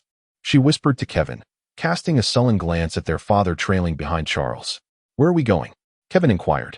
To find it. Kevin, I do not wish to go. I cannot endure it. She halted her steps, yet Charles continued onward with an odd gait. We cannot abandon Charles, Kevin insisted, for they did not desire such an outcome. Who do you mean? The ladies. But they have betrayed us. They brought us to this dreadful place, and then left us to our fate. Kevin gazed at her in astonishment. If you wish to give up, then do so, he said. I shall follow Charles. He sprinted ahead, catching up to Charles Wallace and Mr. Murray. That is not what I meant, Meg said, trudging heavily behind. Just as she caught up with them, Charles Wallace halted, raised his hand, and before them stood an elevator, glowing ominously with a yellow light. The elevator plummeted swiftly, and Meg felt her stomach churn once more. They waited in silence for the elevator to cease its descent, silently trailing behind Charles Wallace, quietly navigating through the corridor and exiting the building onto the street. The CIA loomed behind them, stark and unadorned. Think of something, Meg implored silently to her father. Think of something. Please, save us. They turned the corner, and at the end of the street, a peculiar domed structure emerged. Its walls shimmered with violet flames, while the silver roof radiated an unsettling glow. The light was neither warm nor cold, yet it seemed to stretch outward, touching them. Meg was certain it awaited them here. They proceeded towards the end of the street, their pace somewhat slower than before. As they approached the domed structure, a fierce blaze seemed to draw closer, encircling them, threatening to engulf them. They entered the building. Could it truly be? She continued to advance slowly, ultimately realizing that what lay upon the platform was it. It was a brain, a disembodied brain, grotesquely large, eliciting both horror and revulsion, a living brain pulsating and quivering, capable of ensnaring minds and issuing commands. No wonder this brain was referred to as it. It was the most terrifying and repugnant thing she had ever encountered, more so than anything conjured in her most vivid nightmares. Previously, she believed she had transcended fear. Now, she found herself unable to even scream. She gazed at Charles Wallace, who stood there, turning to face it. His mouth slightly agape, his vacant blue eyes slowly rotated. Indeed, things could always worsen. The swirling eyes on Charles Wallace's round face chilled Meg to the bone. She shifted her gaze from Charles Wallace to her father, who stood there, still wearing Mrs. Watson's glasses. Did he even realize he was wearing them? He shouted to Calvin, "Do not yield." Mrs. Watson had said, "Meg, I grant you the ability to make mistakes." What was her greatest flaw? Anger, impatience, and stubbornness. Yes, now she had to rely on her own shortcomings to save herself. She recalled standing before the red-eyed man, who recited the multiplication table to them. Charles Wallace began to sing a nursery rhyme loudly, while Kevin vociferously recited Lincoln's Gettysburg Address. They employed these methods to resist the red-eyed man's formidable power. "George Bogie pudding pie?" she shouted, stealing kisses from girls. "Love is mischievous." She could not recite the Gettysburg Address. What is the first line of the Declaration of Independence? She pondered, recalling it only from winter. It was not a requirement from school, but rather a result of her fondness for the Declaration. "We hold these truths to be self-evident," she exclaimed, "that all men are created equal, that they are endowed by their Creator with certain unalienable rights, that among these are life, liberty, and the pursuit of happiness." As she vocally expressed these words, she felt an intrusion into her consciousness, as if something were gripping and squeezing her mind. Soon she realized it was Charles Wallace speaking. Or rather, it was the entity communicating through him. But on Commissats, it is thus, utterly equal, everyone identical. Well said, Meg, her father shouted. Yet Charles Wallace remained impervious, seemingly unaffected. On Commissats, everything is equal. On Commissats, everyone is the same. However, he offered no counterargument nor explanation, while she continued to contemplate a newly conceived idea. Similarity and equality are entirely distinct. For the moment, she escaped its control. But how exactly do they differ? She knew her small mind could not compete with the amorphous, writhing monstrosity atop the circular dais. She gazed at it, her body trembling slightly. In the school's laboratory, there exists a human brain immersed in formaldehyde, which ambitious upperclassmen aspiring to enter the university must extract for examination. Meg had always believed that when her turn arrived, she would be utterly incapable of enduring it. However, now she felt an intense longing for a scalpel in her grasp, envisioning herself making incisions, slicing through the brain and cerebellum with fervor. This time, the voice speaking within her was not channeled through Charles, but resonated directly. Do you not comprehend? If you destroy me, your brother will meet the same fate.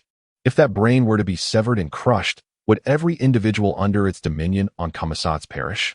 Charles Wallace, the man with the crimson eyes who manipulates the level 2-1 spelling machine, those children engaged in ball games and skipping ropes, their mothers, and the men and women traversing the buildings. Are their lives entirely reliant on it, bereft of salvation? Just as this stubborn thought dissipated, she felt the brain assaulting her once more. A crimson haze enveloped her vision. She heard her father's voice. Although she was aware he was bellowing at the top of his lungs, his voice seemed faint to her. The periodic table of elements. Meg, recite it quickly. A vision flashed through her mind, recalling a winter night spent with her father, reading by the fireside. Hydrogen, helium. Following her father's guidance, she began to recite the elements in their correct atomic order. What follows? She knew the answer, without a doubt. Lithium, beryllium, boron, carbon, nitrogen, oxygen, fluorine. No longer gazing at it, she turned and shouted towards her father. Neon, sodium, magnesium, aluminum, silicon, phosphorus. It was so rhythmic. Father shouted, "What is the square root of 5? In that moment, she was able to concentrate, racking her brain. Meg thought, do not let it ensnare your mind. The square root of 5 is 2. 236, she exclaimed triumphantly, for 2. 236 multiplied by 2. 236 equals 5. What is the square root of 7? Mr. Murray, interdimensional travel. She heard Kevin's voice amidst a crimson haze. Interdimensional travel. She felt her father grasping her wrist. A terrifying tremor threatening to shatter her bones, followed by the void of interdimensional travel. If traveling through dimensions with Mrs. Watson, Mrs. Witch, or Mrs. who was a peculiar and frightening experience, then doing so with her father was even more harrowing. After all, Mrs. Watson had experience. But how did her father know about interdimensional travel? Meg felt herself being torn apart by a whirlwind. She was lost in intense agony, ultimately dissolving into darkness, completely unconscious. Chapter 10. Absolute Zero. The first sign of awakening was an overwhelming chill enveloping her. Next, she became aware of sounds. The voices penetrated her senses, as if traversing a desolate polar expanse. Gradually, she discerned the icy tones of her father and Kevin, yet she could not hear Charles Wallace's voice. She attempted to open her eyes, but her eyelids remained immobile. She tried to sit up, yet still, she could not move. She struggled to turn over, to move her limbs, but there was no response. She knew she possessed a body, yet it felt as lifeless as marble. She heard Kevin's frozen voice say, "Her heartbeat is so slow." Her father's voice responded, "At least it still beats. She is alive. Just barely." Initially, she had no heartbeat at all. We thought she had perished. Later, we discovered her heart was beating, albeit faintly and at long intervals, yet gradually it grew stronger. Thus, the only course of action was to patiently await the outcome.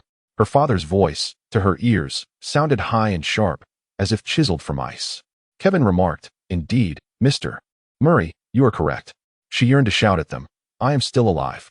I am very much alive. I have merely turned to stone." Yet, just as her body lay immobile, so too did her voice remain trapped. Again, Kevin's voice broke through. "In any case, we have finally escaped it. You saved us both." We were on the brink of collapse. Its power is immense, greater than. How did we resist it? How did we manage? Her father replied, because it cannot endure rejection, which is why I was able to defy it. For millennia, no one has dared to confront it, and as a result, some of its aspects have atrophied and weakened from disuse. Had you not sought me out, I am uncertain how much longer I could have held on. I was on the verge of surrender. Kevin exclaimed, is that so? Her father affirmed, indeed. In comparison to rest, nothing else matters. It certainly promised me a chance to recuperate. I am almost led to believe that the act of defiance was a misguided choice. It is, in fact, the correct path. While the convictions I once held steadfastly were mere delusions of grandeur. Yet, your presence, along with Meg's, has liberated me from my confines, rekindling a flicker of hope and confidence within me. Father, with an uneasy smile, remarked, the journey to Kumasats was entirely unplanned. I never intended to venture beyond our solar system. My original destination was Mars. The intricacies of hyperdimensional travel are far more convoluted than we had anticipated. Kevin inquired, did it capture Charles Wallace before it targeted us? Father replied, from what you have shared, it appears that Charles Wallace believed he could traverse its domain freely. His overconfidence proved to be his undoing. Listen, her heartbeat has intensified once more. His voice, once tinged with a chilling resonance, now resonated warmly in her ears. Was it his voice that had frozen, or was it her hearing that had succumbed to the cold? Why could she only perceive the voices of Father and Kevin? Why did Charles Wallace remain silent?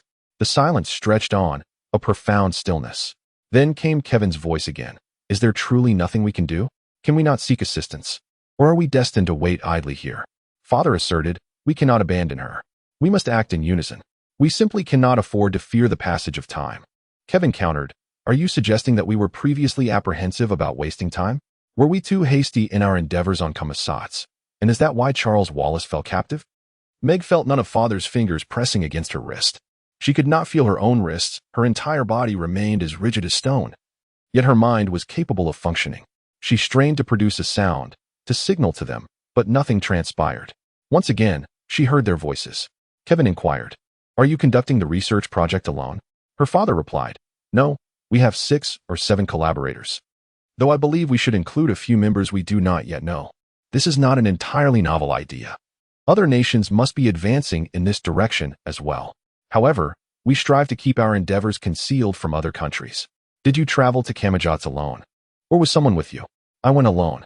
Kevin, this cannot be tested on mice, monkeys, or dogs. We do not know if it was successful or if the individual simply disintegrated. Manipulating time and space is a perilous game. But why you? I am not the first. We drew lots to decide, and I drew number 2. What happened to the first person who traversed through time and space? We must not delay. Did her eyelid just move? Silence. Then came the response. No, that was merely a shadow. Yet Meg yearned to convey to them, I did blink. I am certain I blinked, and I can hear you speaking. Please think of a way. Kevin's voice was hoarse. Goodness, you must be frantic. Her father affirmed, indeed. Matter and energy are essentially the same entity. Size is merely an illusion, and time is a form of substance. These are both terrifying and exhilarating discoveries. We are aware of these matters, yet the limited capacity of the human mind struggles to comprehend. I believe you possess a greater understanding than I do. And Charles Wallace comprehends even more than you. However, what occurs after the first individual embarks on their journey? Please, enlighten me on the unfolding events.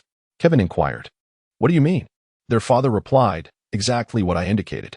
We are akin to children recklessly playing with gunpowder, unwittingly venturing into danger. Meg exerted all her strength and finally managed to produce a sound. Although faint, it was indeed a sound. Mr. Murray paused. Hush, listen. Meg emitted a low, raspy noise. She realized she could open her eyes. Despite her eyelids feeling as heavy as marble, she managed to do so. Her father and Kevin stood before her. She could not see Charles Wallace. Where could he be? She lay on an empty expanse, the grass short, brittle, and parched. Slowly and laboriously, she blinked. Meg. Her father said, Meg, are you all right? She felt as though her tongue was made of stone, yet she managed to utter, I cannot move. Give it a try, Kevin urged her. He sounded somewhat irritated. Wiggle your toes, move your fingers. We were just knocked out for a moment, Kevin reassured her. Meg, you'll be fine, don't panic. He crouched beside her, his eyes filled with concern as he spoke. She knew she still wore her glasses, for she could clearly discern his freckles, the dense, dark lashes, and his sparkling blue eyes. Their father knelt at her other side, the round-frame glasses belonging to Mrs., who rendered his vision blurred. He grasped her hand, enveloping it in his palms as he gently massaged it. "Can you feel your hand?" he inquired, his voice calm, as though her entire being sprawled on the ground was of little consequence. The steadiness of her father's voice brought her a sense of tranquility. Then, she noticed the beads of sweat trickling down his forehead, and she vaguely felt the cool, gentle breeze brushing against her cheek. His prior words seemed frozen in time. And now, amidst the alternating warmth and chill, she pondered, was it cold or warm here? "Can you feel your hand?" he asked once more. At that moment, she sensed someone pressing against her wrist, yet she was unable to nod. "Charles Wallace?" Her speech was markedly clearer than before, her tongue and lips beginning to experience a tingling numbness. It was not merely a lack of warmth. She felt as if she were encased in ice from head to toe, rendering her immobile on the ground, which explained why her father's voice had sounded so frozen. "I am frozen," she uttered weakly. The planet Quintet had never been this frigid, colder than the most biting winter winds on Earth. She had departed from it, yet this inexplicable chill lingered. Her father had not truly rescued her.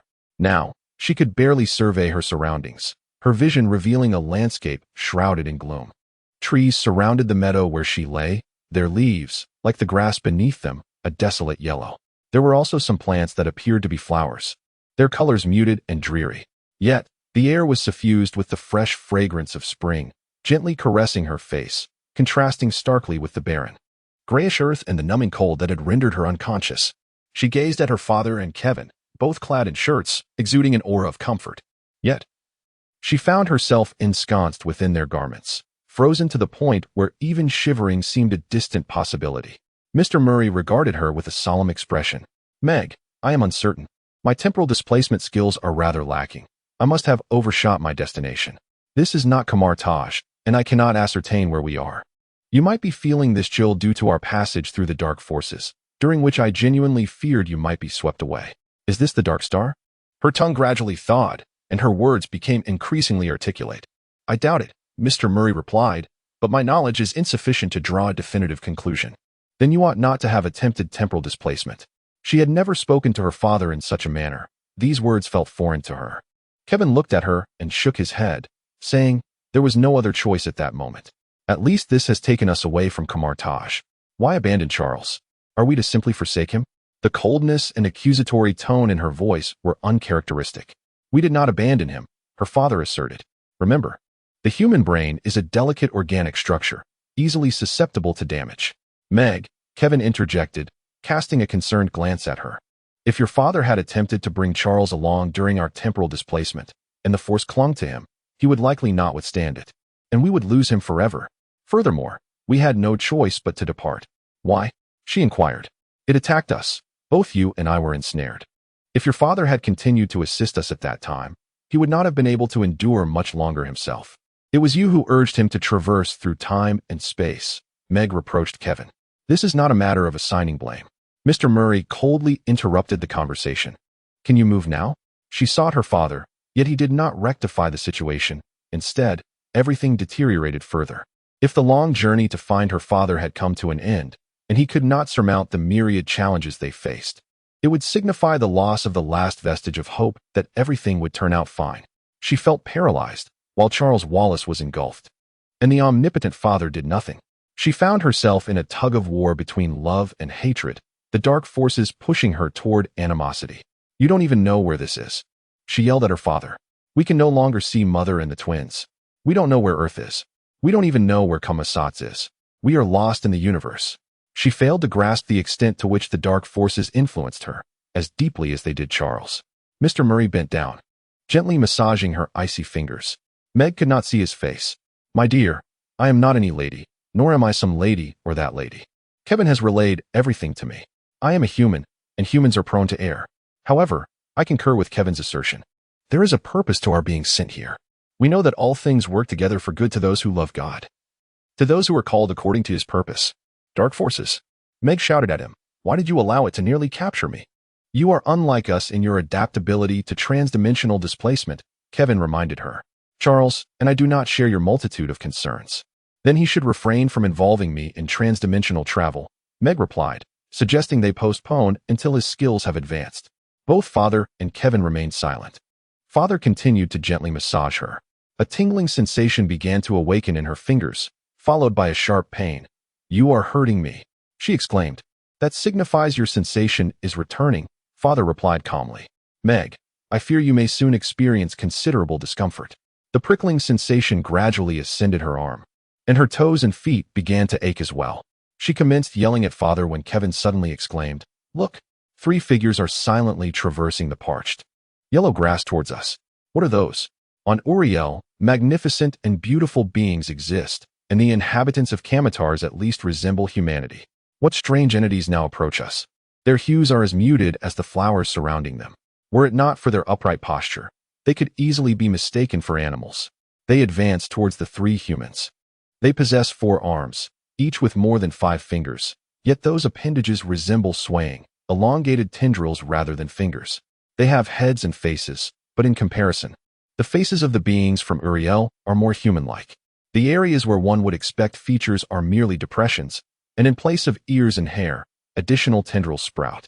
They are tall, significantly surpassing the average human height, a realization Meg only grasped as they drew nearer. They lack eyes, possessing only inconspicuous indentations. Meg's frozen body shivered. Yet her efforts were in vain, only bringing forth pain. She let out a groan. The 3 creatures observed their every movement, as if they were gazing down from above, though not with eyes. Mr. Murray remained kneeling beside Meg, assisting her with gentle massages. He had led them to this place, and now they found themselves at a dead end, Meg thought. Would she never see Charles Wallace again, nor her mother or her twin brothers? Kevin rose and bowed to the beasts, as if they could perceive him. "Greetings, sir, madam. Who are you?" he inquired. The tallest of the beasts replied, its tone devoid of hostility, yet lacking warmth, the voice emanating not from the furry indentation resembling a mouth, but rather from writhing tentacles. "They would devour us." Meg's mind spiraled into chaos. "They would inflict pain upon me, my toes, my fingers. I hurt so much." One of the creatures approached Meg, squatting beside her. It extended a tentacle to caress her face, inducing a sense of revulsion within her. Yet accompanying the tentacle was the fresh fragrance carried by the previous gentle breeze, and she felt a soothing warmth, tinged with a slight sting, coursing through her body, temporarily alleviating her agony. Suddenly, she felt an overwhelming fatigue. "I find them strange," she mused, "and they must surely find me peculiar as well," drifting into a drowsy state. Then, realization struck her with astonishment. The beasts could not see her at all. However, the moment they touched her, an overwhelming sense of safety enveloped her. The warmth that had just surged through her body intertwining with this newfound security, permeating every inch of her being. Subsequently, the beast extended 2 of its 4 arms, cradling her gently and rocking her into slumber. Mr. Murray sprang to his feet, exclaiming, "What are you doing? Take this child away." Chapter 11. Ant Beast. "No, Mr. Murray instantly retorted, "Please set her down." A semblance of mirth seemed to emanate from the 3 beasts. The tallest among them, who appeared to be the spokesperson, inquired, "Have we frightened you? What do you intend to do with us?" Mr. Murray questioned. The beast replied, "Apologies, but I find it easier to communicate with another." It turned to Kevin, asking, "Who are you?" "I am Kevin O'Keefe." "Kevin O'Keefe? What is that?" "I am a boy, a youth." "Are you afraid as well?" "I am uncertain." "Tell me," the beast urged, "if we 3 were to suddenly appear on your planet, what would you do?" "I suppose we would shoot," Kevin candidly admitted. "Then should we not respond in kind to you?" The smallest beast, the one cradling Meg, remarked, "They are likely not accustomed to visitors from other worlds." "Not accustomed?" Kevin exclaimed. "As far as I know, no one has ever seen one." "Why is that?" "I do not know," the medium-sized beast asked with a trembling voice. "You are not from the dark planet, are you?" "No." Although the beast could not see him, Kevin resolutely shook his head. "Our planet is shrouded in shadow." Cradling Meg, the beast inquired, "Are the 3 of you standing against it?" The tall beast turned to Mr. Murray and gravely stated, "You, the eldest man. I now wish to inquire, from whence do you hail?" Meg attempted to twist in the beast's embrace, glaring at her father and Kevin. How could they be so candid? Did they possess no sense of urgency? Yet, the gentle warmth emanating from the tendrils coursed through her body, soothing her anger once more. She discerned that her fingers and toes had regained some movement, and the pain was not as excruciating as before. "We must take this child away," declared the beast holding her. Meg shouted at her father, Don't abandon me like you did Charles. As fear surged within her, a wave of pain struck, leaving her gasping. Be quiet, the beast admonished. You are exacerbating your injuries. Relax. It echoed this sentiment. Meg cried out, Father. Kevin, save me. The beast turned to Kevin and Mr. Murray. This child is in grave danger. You must trust us. We have no other choice, Mr. Murray responded. Can you save her? I believe so. May I remain by her side? No, but you shall not be far from her. We sense that you are both hungry and weary, seeking a bath and rest. What is the term for this little one? The beast gestured toward Kevin with its tendrils. The girl, Kevin replied. This little girl requires special care. The cold. As you say? The forces of darkness? She pondered, hoping it would not find her unworthy. Yet a profound sense of security within her reassured her that even if she were truly odious, the beast would forgive her. The towering figure gently rocked her, holding her close, and Meg felt her once rigid body gradually relax. This bliss was unattainable from him. It would only bring suffering, never alleviated. The beast must be the benevolent one. They had to be. She let out a deep sigh, reminiscent of a child, and suddenly fell into a slumber. Upon awakening, the echoes of pain resurfaced in the recesses of her mind. However, the agony had long since dissipated, leaving her enveloped in comfort. She lay in a small, enclosed room upon something exceedingly soft. The surroundings were dim, with only the occasional sight of tall silhouettes moving about. She knew it was the beast pacing. Her garments were removed, and a warm, tingling sensation coursed through her body. She sighed and stretched her limbs, discovering she could indeed move again. No longer immobilized, her body was immersed in waves of warmth. It was not her father who saved her, but the beast. Little one, you are awake? A gentle voice floated into her ears. How delightful. Do you still feel pain? It no longer hurts. Do you feel warm, as if you have come back to life? Yes, I am well. She struggled to sit up. We are eating and resting, the beast said. We are striving to understand one another and discern how best to assist you. Why is it so dark here? Meg inquired. She attempted to gaze around, yet all she could perceive were shadows. Nevertheless, a sense of warmth enveloped her, as a gentle breeze caressed her, warding off the encroaching darkness. The beasts appeared perplexed. What is darkness? What is light? We do not comprehend. Your father and that boy, Kevin, posed similar inquiries to us. They remarked that darkness shrouded this planet, rendering it impossible for them to see. They also mentioned that our atmosphere is what they termed opaque, preventing them from beholding the stars. Later, they were astonished to learn that we understood the stars far better than your kind, who spend hours utilizing so-called telescopes to observe them, along with their music and dance. Yet, we do not grasp what it means to see. Well, it is merely the appearance of things. Meg realized that her answer would be of little assistance. We do not know what things look like, the beast asserted. We know what things are. It seems that seeing must be fraught with limitations. Not at all. Meg exclaimed, it is the most wonderful thing in the world. Your world is indeed peculiar. The beasts remarked, placing such importance on superficial matters. Explain to me what light is. Without light, you can accomplish but a few tasks. Without light, we cannot see. Meg found herself utterly at a loss to elucidate vision, light, and darkness. In a world devoid of sight and the necessity of eyes, how could one possibly explain such concepts? On this planet, while she racked her brain to articulate, is there not also a sun? The most magnificent sun, bringing us warmth and rays. It is through these rays that we are blessed with flowers, sustenance, music, and all living things that flourish. Thus, Meg proclaimed, as we turn towards the sun, our star, our planet, Earth, receives its light. Conversely, when we face away from the sun, darkness envelopes us, and to perceive in the night, we must rely on artificial illumination, artificial light. The beast sighed, remarking on the complexity of existence on your planet, expressing a desire to learn more later. Very well, Meg acquiesced, yet she understood that the tangible world visible to her eyes could scarcely be elucidated to them, for in many respects, these beasts possessed a deeper understanding than she, her parents, Kevin, or even Charles Wallace. Charles Wallace, she exclaimed, what shall we do about Charles Wallace? We are ignorant of what may befall him or what he might be compelled to undertake. Please, I implore you, assist us. The beast's tone suddenly resonated with authority. We shall not dwell on who forsakes whom. We comprehend that desire does not equate to acquisition, and we remain uncertain of the appropriate course of action.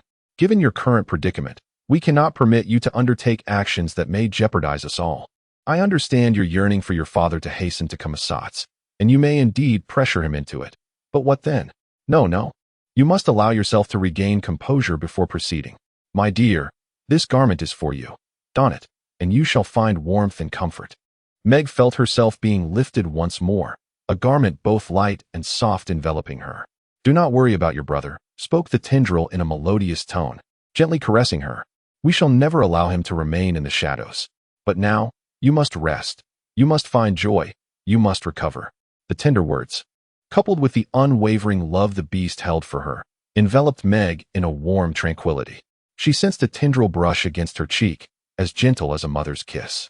My little one has long since grown and departed, the beast lamented. You are so small, so fragile. Now I shall feed you. You must eat slowly and quietly. I am aware of your hunger, and that you have gone too long without sustenance, but you must not rush, or you shall not heal. An indescribably delicious, almost surreal morsel was brought to Meg's lips, and she gratefully swallowed it. With each bite, her strength gradually returned. She realized she had not eaten since that dreadful faux Thanksgiving feast on the planet Kamatoche, where she had scarcely consumed anything at all. How long had it been since she savored her mother's stew? Time held no meaning here. How long is the night? She murmured, drifting toward slumber. Daylight will return, won't it? Hush, the beast replied. Focus on your meal. In the cold, like now, we shall sleep. When you awaken, warmth shall return, and there will be much to do. You must eat well and sleep soundly. I will remain by your side. What shall I call you? Meg inquired. Now, let silence reign for a moment as one contemplates the various titles one bestows upon others. As Meg pondered, the beast whispered tenderly to her, No, mother is a term of great distinction, reserved for but one, and father, he is present here. Not merely acquaintances, friends, teachers, brothers, or sisters. What then? Is an acquaintance? Such an intriguing and perplexing word. Aunt, perhaps, or maybe not.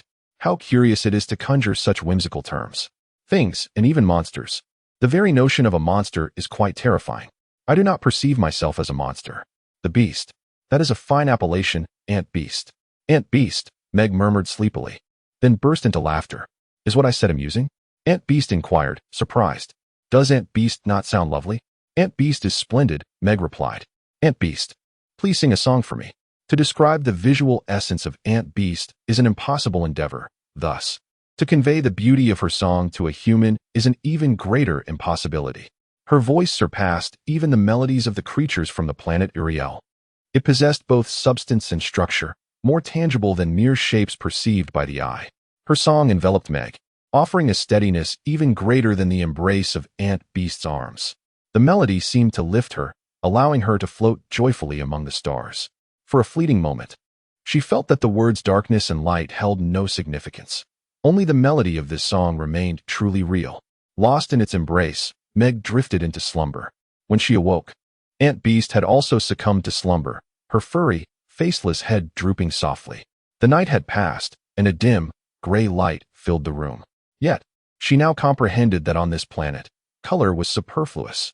What the beast perceived was not merely the amalgamation of gray and tawny hues, but rather only a minute fragment of the planet's true essence that she herself could behold.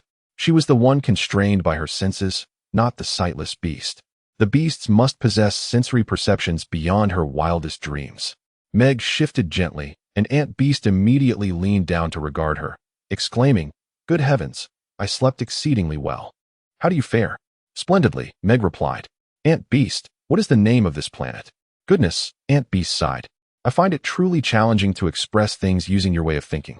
You mentioned you came from the planet Kamasats? We did come from there. But it is not our home, Meg explained. I suppose you may refer to this place as Ithacal. Aunt Beast continued. We share a son with the fallen Kamasats.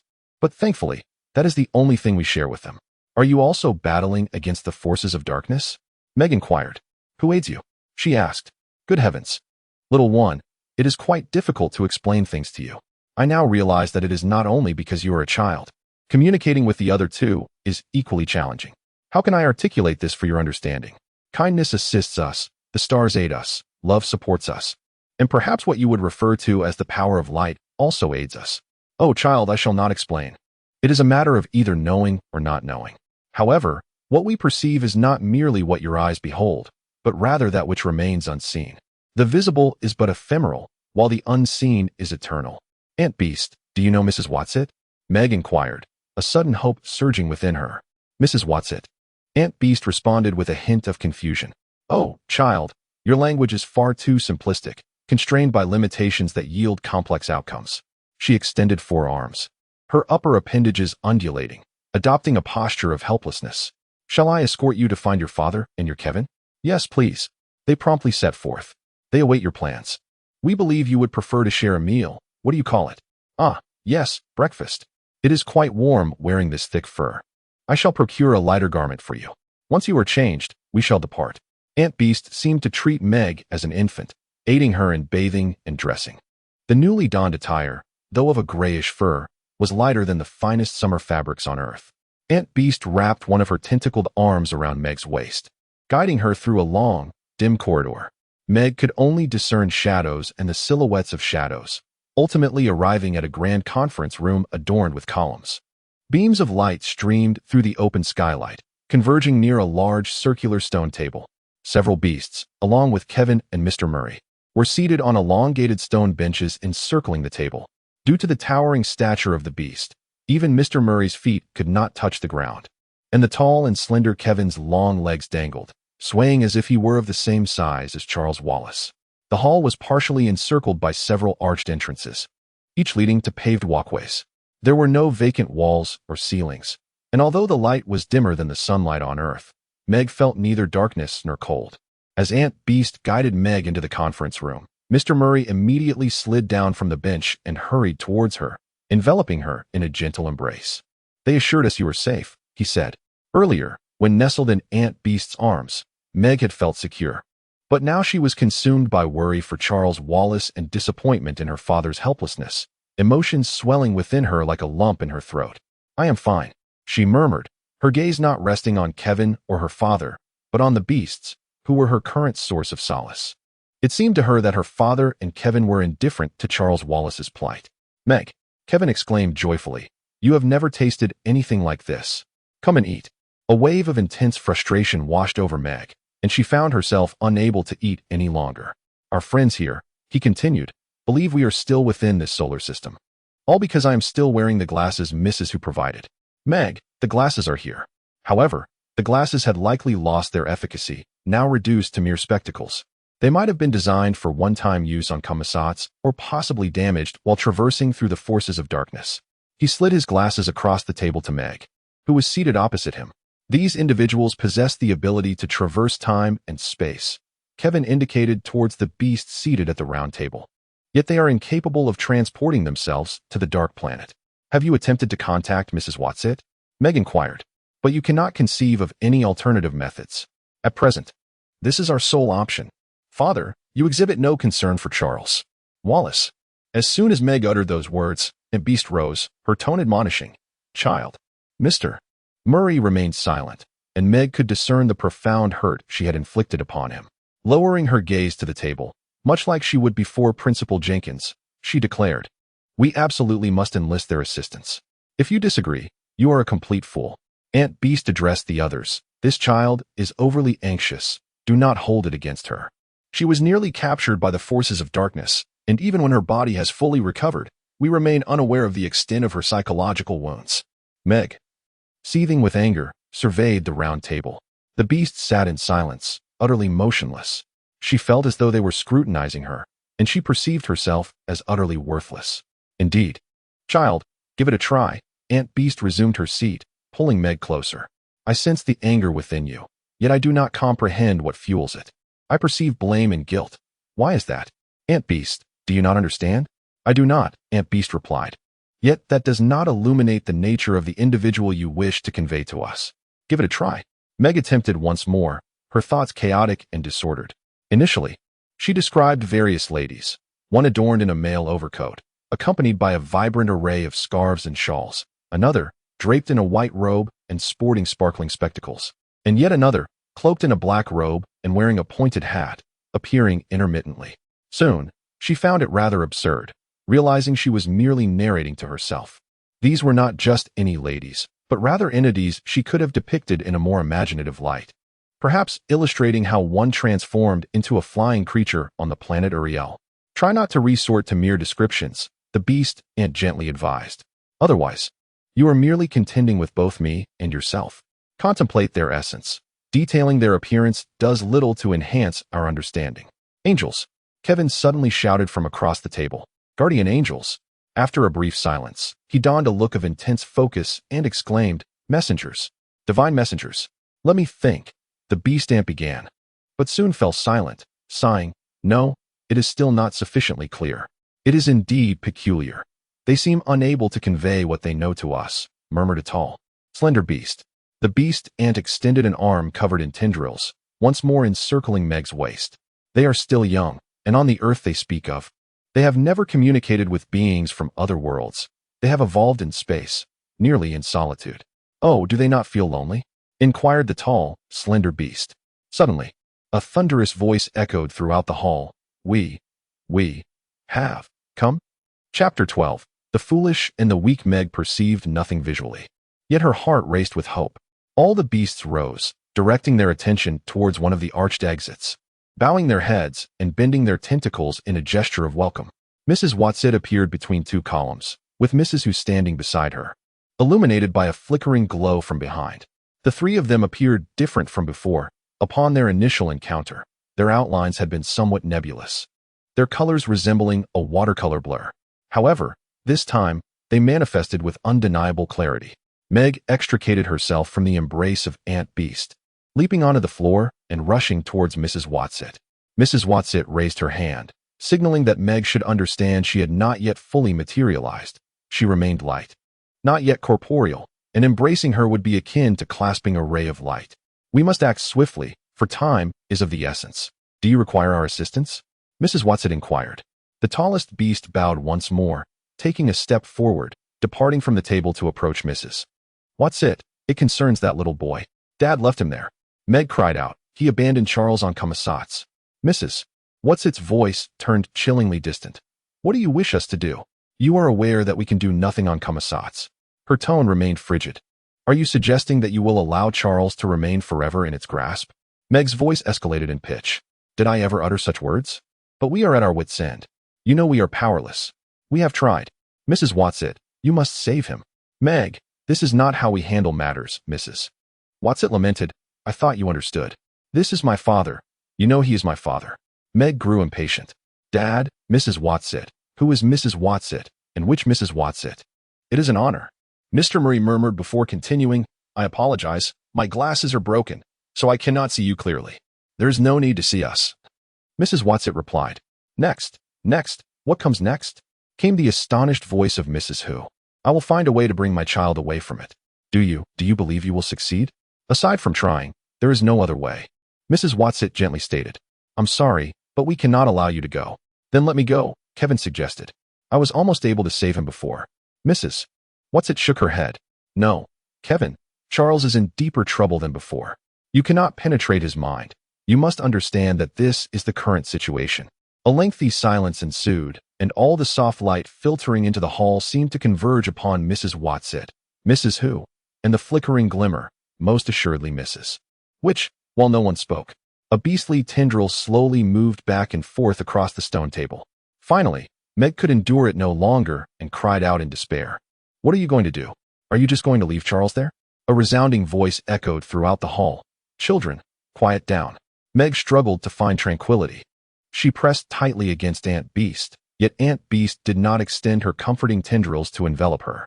I cannot go, Meg shouted, her voice filled with desperation. You know I cannot. Is someone insisting that you go? The heavy tone sent shivers down Meg's spine. Suddenly, she burst into tears, pounding on Aunt Beast as if she were a small child throwing a tantrum, her tears cascading onto Aunt Beast's fur.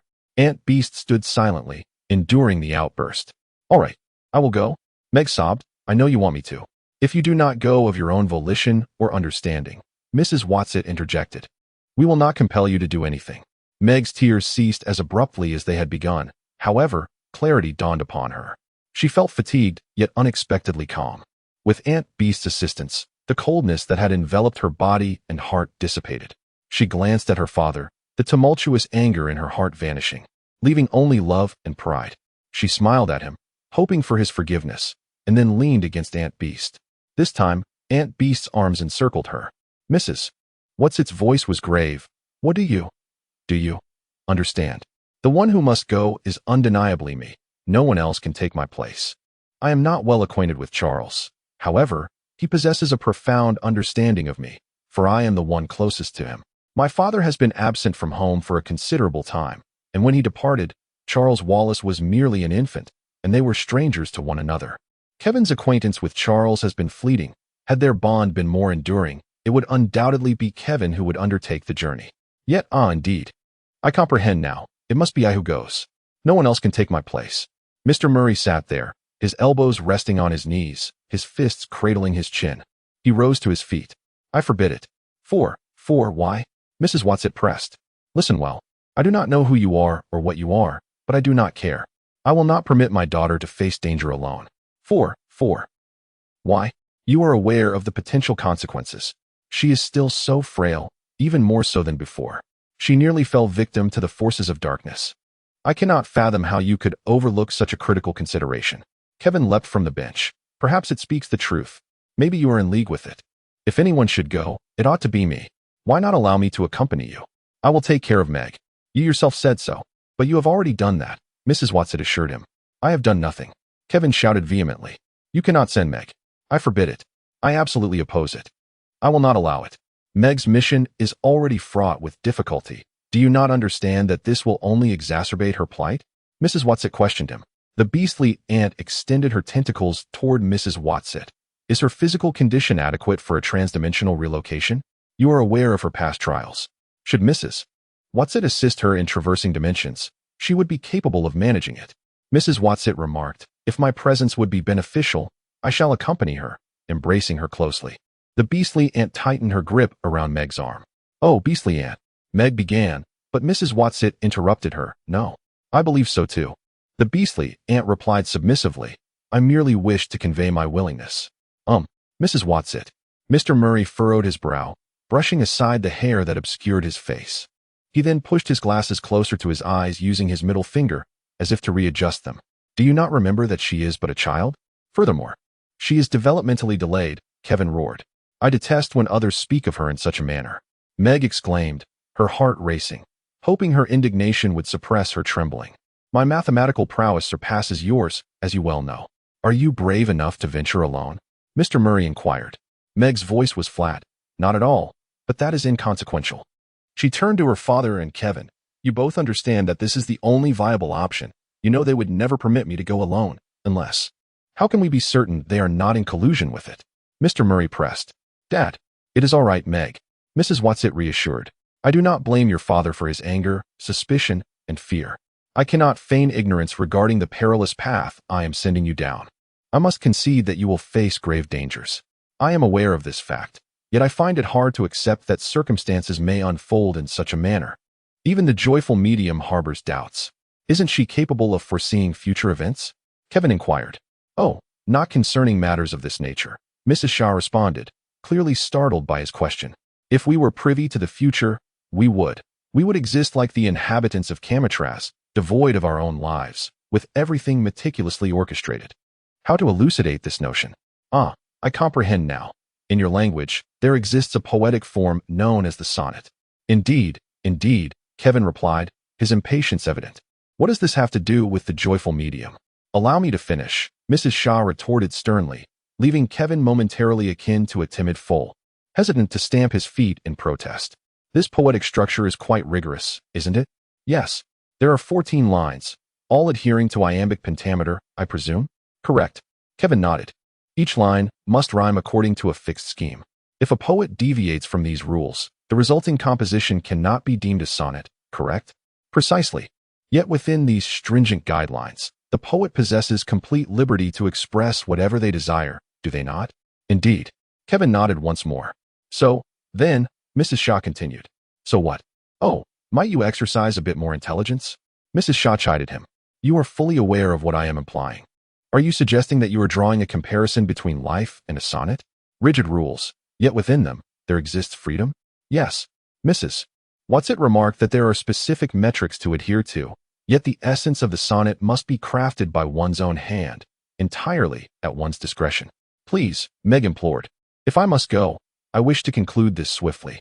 With each passing minute, the situation becomes increasingly arduous. She spoke quite rightly. Mrs. Watsit's voice emerged. Urging, it is time to depart. You may bid farewell to everyone first. Mrs. Watsit's expression conveyed not permission, but rather a command. Meg awkwardly bowed to the beast. Thank you all. I am immensely grateful. I know you have saved my life. She refrained from voicing the persistent thought that lingered in her mind. Saved for what purpose?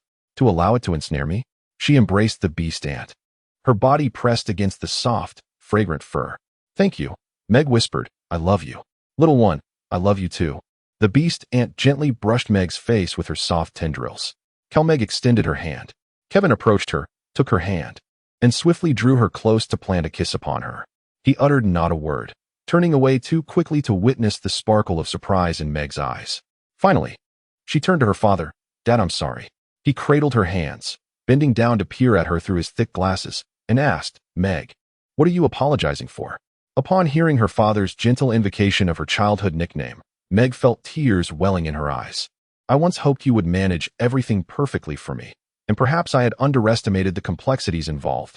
Thus, I feigned that all was your fault, for I was so frightened and reluctant to confront these matters myself. Yet, I genuinely wished to do something for you. Mr. Murray remarked that all parents share such sentiments. He gazed into her eyes, which reflected a profound fear, and declared, Meg, I shall not allow you to go. I will go. No. Meg had never encountered such resolute conviction in a lady's voice. You must permit Meg to embrace this perilous challenge. Mr. Murray, you are a wise man. You will let her go. Mr. Murray sighed. He drew Meg closer. Moments of uncertainty. Do not let fear engulf you. We will be brave for your sake. It is the only thing we can offer. Your mother, she always urged me forward, Meg interjected. She would want me to go. You know she would. As she spoke, her voice caught in her throat, but she lifted her gaze and added, never mind. I shall speak to her myself. Good girl. Indeed, you shall speak to her on your own. Meg slowly circled the grand table, positioning herself between the two pillars where the lady stood. Will you accompany me? No, only the lady will accompany you. The dark forces. Her voice trembled with fear. When my father transported me through time and space, I nearly fell victim to it. Your father evidently lacks experience, as Mrs. Watsit remarked. Yet he possesses commendable qualities and is worthy of guidance. However, at present, he still perceives the Tesseract as merely a machine in operation. We shall not allow the forces of darkness to capture you. I am inclined to believe this will be the case. Such reassurances, however, do little to alleviate the unease within Meg. Her fleeting vision and confidence gradually faded. What if I cannot rescue Charles Wallace? The eyes of Mrs. Watsit sparkled behind her lenses as she offered Meg a gentle smile. Meg reached into her jacket pocket and retrieved the glasses she had used on Commissaires, returning them to Mrs. Watsit. Your father speaks the truth. Mrs. Watsit accepted the glasses, tucking them into the folds of her robe, acknowledging their obsolescence. The items I am providing you this time must be comprehended intuitively, rather than analyzed word by word. It should be as instantaneous as your understanding of the Tesseract. Meg, listen closely. The folly of God surpasses the wisdom of man, and the weakness of God exceeds the strength of man. Brethren, consider your calling. Not many of you were wise according to worldly standards. Not many were powerful. Not many were of noble birth. But God chose what is foolish in the world to shame the wise. God chose what is weak in the world to shame the strong. God also chose what is low and despised in the world, even things that are not, to bring to nothing things that are. She paused momentarily before continuing. May justice prevail. Her lenses seemed to glimmer for an instant. Behind her, a pillar became discernible through her form. The glasses emitted one final flicker of light, and then she vanished. Meg anxiously observed Mrs. What positioned herself before Mrs. Who could utter a word, yet Mrs. What was no longer there. No, Mr. Murray shouted, striding toward Meg. Mrs. Whose voice emanated from the dimness. Child, I cannot grasp your hand. In an instant, Meg was swept into darkness and void, subsequently drawn into the forces of obscurity, her entire being engulfed by a piercing chill. Mrs. Who will not allow it to seize me, she thought repeatedly. The frigid shadows seemed intent on crushing her bones. They traversed through the dark forces, and Meg landed breathlessly upon a hillside. It was upon this very hill that she had previously descended to the planet Commissaires. She felt cold, her body slightly numb. Yet the situation was no more severe than spending an afternoon skating on a frozen country pond in winter. She surveyed her surroundings, which were steeped in solitude. Her heart began to race furiously. Meg felt a sense of numbness that transcended anger, disappointment, and even fear. She shifted one foot in front of the other. The timing impeccable, allowing no alteration in her pace. She was not contemplating or devising any plans. She merely continued to move forward slowly, toward the town, toward the dome-capped building. They seemed oblivious to Meg. Indeed, no one paid her any heed as she walked directly past them. What I possess that it lacks? She suddenly pondered. What do I have? She passed by the tallest office building. In the gloom, the light intensified, the walls of the structure faintly glowing, illuminating a portion of the street. The Central Intelligence Agency lay ahead. Was the red-eyed man still seated there? Has he gone to bed already? In contrast to him, the man with the red eyes indeed appears to be the mild-mannered gentleman he claims to be, but that is not where she needs to go. Searching for Charles Wallace has nothing to do with the man with the red eyes. She must confront it directly. It is unaccustomed to resistance. Father said that is how he managed to endure. Kevin and I could withstand it by resisting. Back then, Father was there to save me. But now there is no one here to rescue me. I must rely on myself and resist it on my own. Is this something I possess that it does not? No, I am certain it will resist. It simply is not used to others defying it. The immense rectangular edifice of the Central Intelligence Agency looms at the end of the block. Meg turns to circumvent it, subconsciously slowing her pace. She is nearing the domed structure where it resides. I am going to find Charles Wallace. That is the crux of the matter. That is what I should focus on. I truly wish I could be as numb as I was at the beginning. Could it be hiding Charles elsewhere? What if he is not there? Regardless, I must first head that way. Only then can I uncover the truth. Meg walks past the bronze gates and the stone slabs of the Central Intelligence Agency. Her steps increasingly languid, until she finally sights the gleaming, peculiar dome just ahead. Father said it is all right to be afraid. He urged moving forward despite fear. Mrs. What it mentioned that I do not understand her words, but I believe she wants me to embrace solitude and accept myself. Mrs. What's it wants me to remember her love for me. That is what I should contemplate, not to dwell on fear, nor to consider that I am less intelligent than it is. To be loved by someone like Mrs. Watts is indeed a remarkable thing. She has arrived. No matter how slowly she moved, she ultimately made it. The circular edifice loomed before her, its walls shimmering with a violet luminescence, while the silver roof pulsated with a frenzied light. Once more, she felt the glow, neither warm nor cold, extending outward, yearning to touch her, to draw her in. Suddenly, a force enveloped her, and she found herself within its grasp. Yet, it could not control her. It could not subdue Meg. The rhythm was too formidable for her to yield. Upon seeing him again, Meg felt as if she had been struck with a punch. She needed to reaffirm that. Although she beheld Charles, he was not truly Charles. Charles Wallace, her beloved brother Charles? Where had he gone? What did I possess that it lacked? You possess nothing that it does not have. Charles? Wallace coldly remarked, Dear sister, it is wonderful to have you here. We have been awaiting you. We knew that Mrs. What it would send you. You see, she is our friend. For a brief moment, Meg found herself believing his words, feeling as though her mind was being drawn in. No. With all her strength, Meg screamed, No. You are lying. In an instant, she broke free from its hold. As long as I am sufficiently enraged, it cannot seize me. Is that what I possess that it does not? Nonsense. Charles Wallace stated, What you have, it also possesses. With the last remnants of her awareness, she stirred her mind and body. Hatred is not something it lacks. It knows hatred all too well. You lie. You are deceiving me about Mrs. Whatsit. She shouted. Mrs. What it despises you, Charles. Wallace replied. She possesses the love of a wife, the affection of a father, the devotion of a mother, the genuine adoration of Charles Wallace, the love of her twin brother, and the care of the beastly aunt. Moreover, she reciprocates these feelings. Yet, how should she harness this love? What actions ought she to take?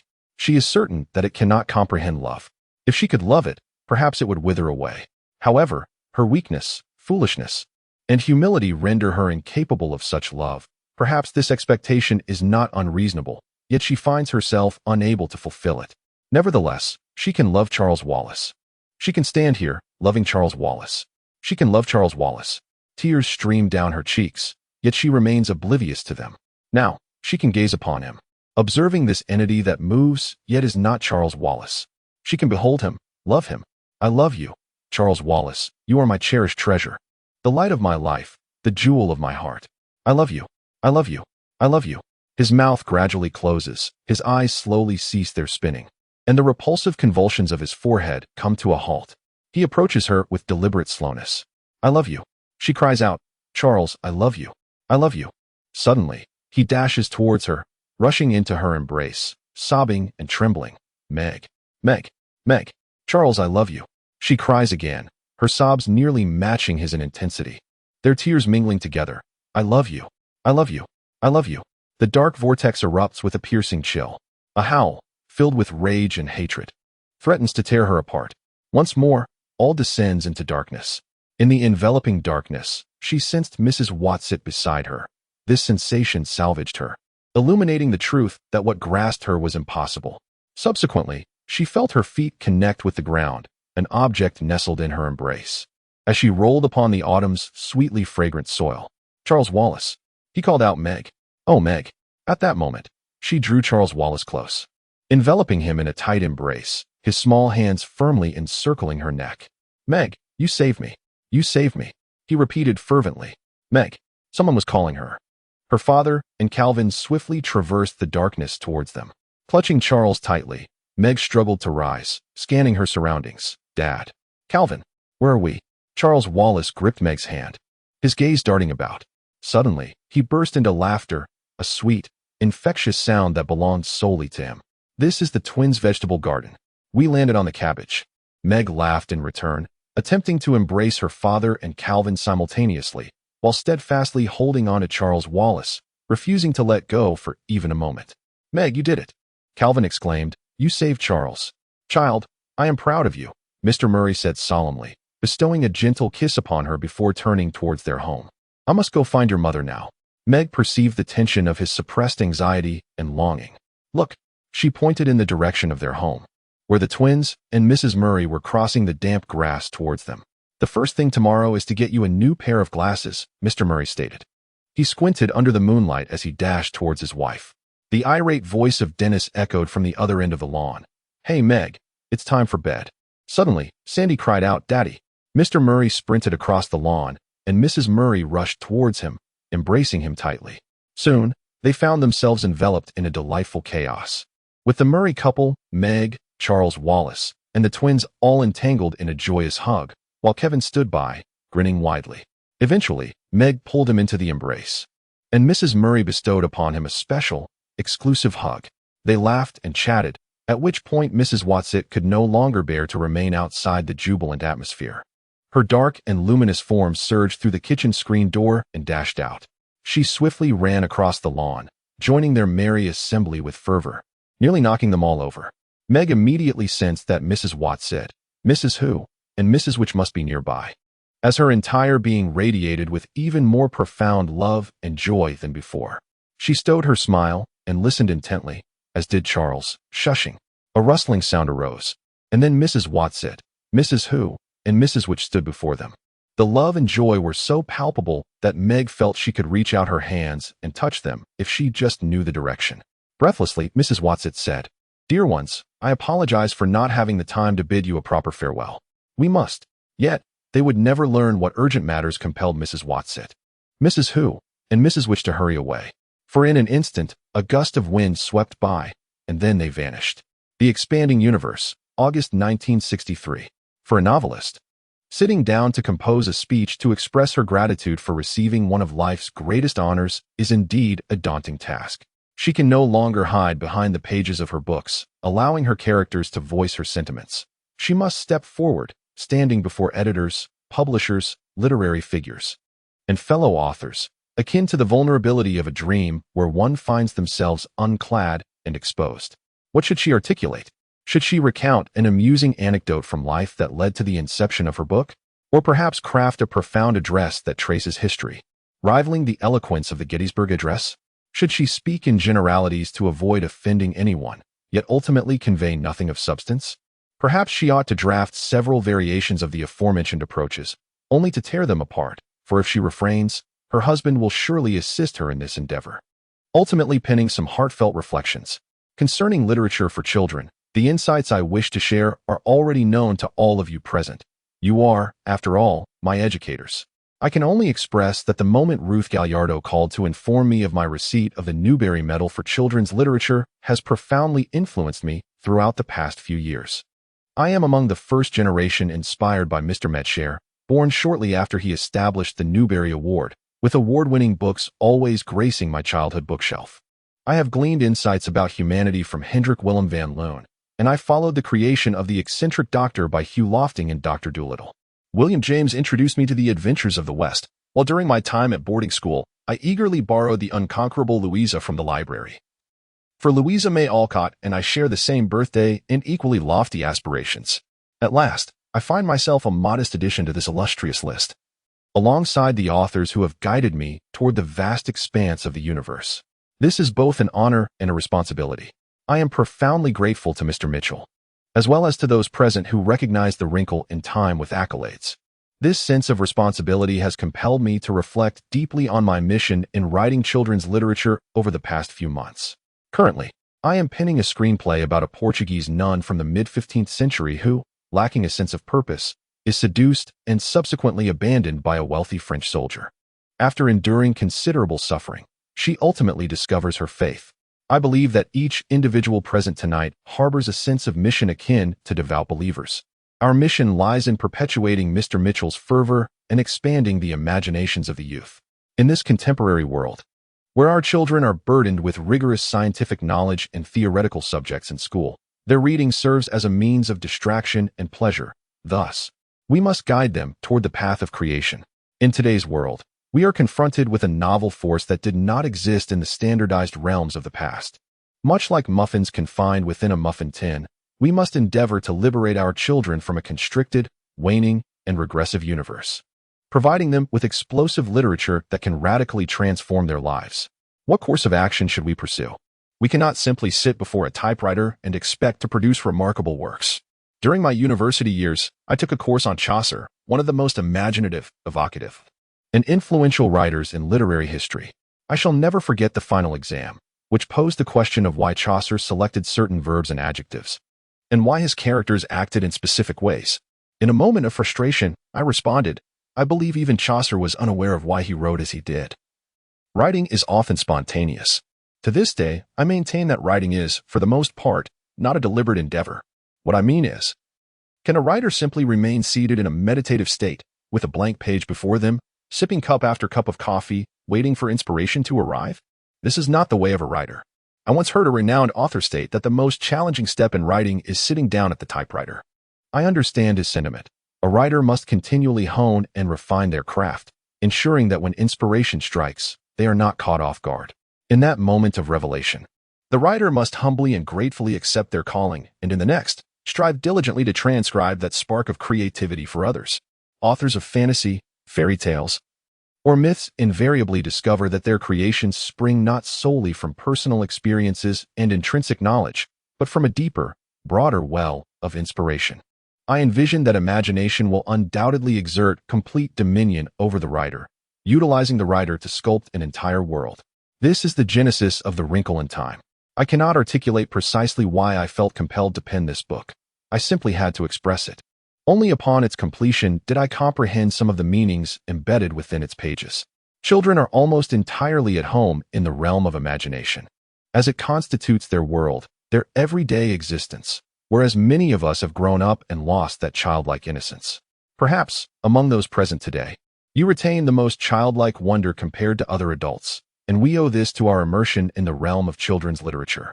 We can grasp why Alice is able to step through the looking glass into another world, for our own children often do the same. We understand the plight of the princess who feels discomfort from a pea, as we too have experienced such sensitivity. We empathize with the princess who speaks and inadvertently releases poisonous snakes and toads, and the one who produces gold with every utterance. For we have all encountered moments when our words seem to emerge as toads, while instances of generating gold remain scarce. Children, upon growing up, will realize that entering the realms of fantasy, fairy tales, and mythology also means stepping into what Eric Fromm termed the cosmic language, an unparalleled form of communication that transcends time, space, race, and culture. Since Dr. Dolittle, numerous Newbery Medal-winning works have belonged to this category. These narratives encompass Indian mythology, Chinese legends, the stories of the Buddha, and the histories of Native Americans, guiding our children across barriers to understand a language that belongs to all humanity. In the beginning, God created the heavens and the earth. The grandeur of Genesis lies not in its scientific rationality, but in its astonishing accuracy. How could ancient Israel possess knowledge of the evolutionary process thousands of years ago? This is a truth that transcends time and space. However, nearly all exemplary children's literature achieves this, not merely works such as Alice's Adventures in Wonderland, The Wind in the Willows, and The Princess and the Goblin. Even the most straightforward fairy tales harbor profound significance beneath their surface. How many lessons lie within Little Women, The Secret Garden, and the Adventures of Huckleberry Finn that we failed to recognize upon our initial readings? They communicate the language of the universe, which is why we immerse ourselves in them as children and continue to cherish them into adulthood. On the summit of Mohawk Mountain in northwestern Connecticut, a massive stone retains the sun's warmth long after sunset. We picnic there, reclining upon it while gazing at the stars, each one flickering slowly against the deep blue night until the sky is adorned with them. A book, too, is akin to a star. It disrupts life like an explosion, illuminating the darkness with an eternal flame that guides us into the ever-expanding depths of the universe. Chapter 1. The Dragon of Charles Wallace in the Twins' Garden. There resides a dragon. Meg Murray has just returned home from school and is rummaging through the refrigerator in search of something to eat. She glances at her 6-year-old brother and asks, "What did you say?" "In the Twins' Garden, there is a dragon. Or rather, there was one just now. It has likely moved to the northern meadow by now." "Meg, do you hear me?" "I do. I desire some liver PT sausage and cream cheese." She placed the ingredients for the sandwiches and the milk upon the kitchen table. Charles Wallace awaited patiently. Meg glanced at him, anxiously furrowing her brow, desperately wanting to ignore the new tear at the knee of his jeans, the streaks of mud on his shirt, and the deep bruise beneath his left eye. Was it this time that he had been tackled by a larger boy on the playground, or had he been beaten after getting out of the car? "Meg, you haven't been listening to me," he said. "You've been bullied every week since school started 2 months ago. If you keep claiming there's a dragon in the garden or something lurking about, it would certainly explain why you're being picked on. I have not been saying that all the time.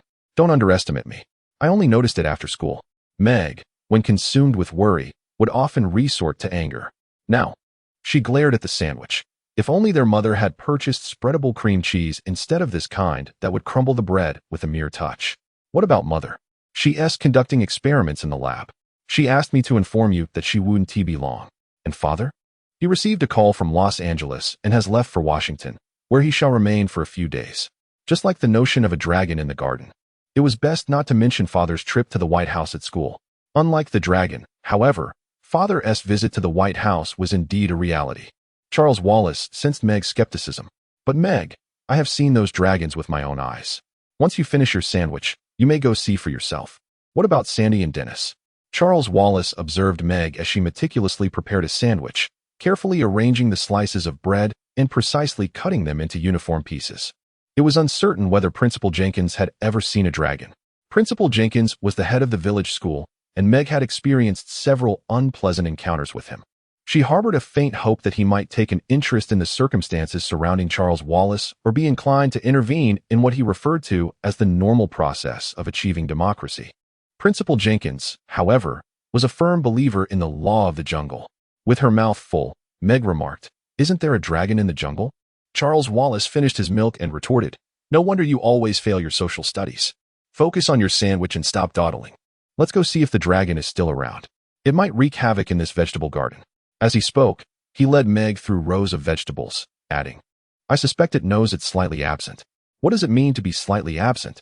"It is either there or it is not. It was there before. I leaned closer to see better, and then it vanished. Following in its wake didn't quite mean I was actually following, for it was far swifter than I. I walked along the path it had traversed, and then it headed towards the glacial stones in the northern meadow." Meg frowned as she surveyed the garden. The words of Charles Wallace had never sounded so incredulous.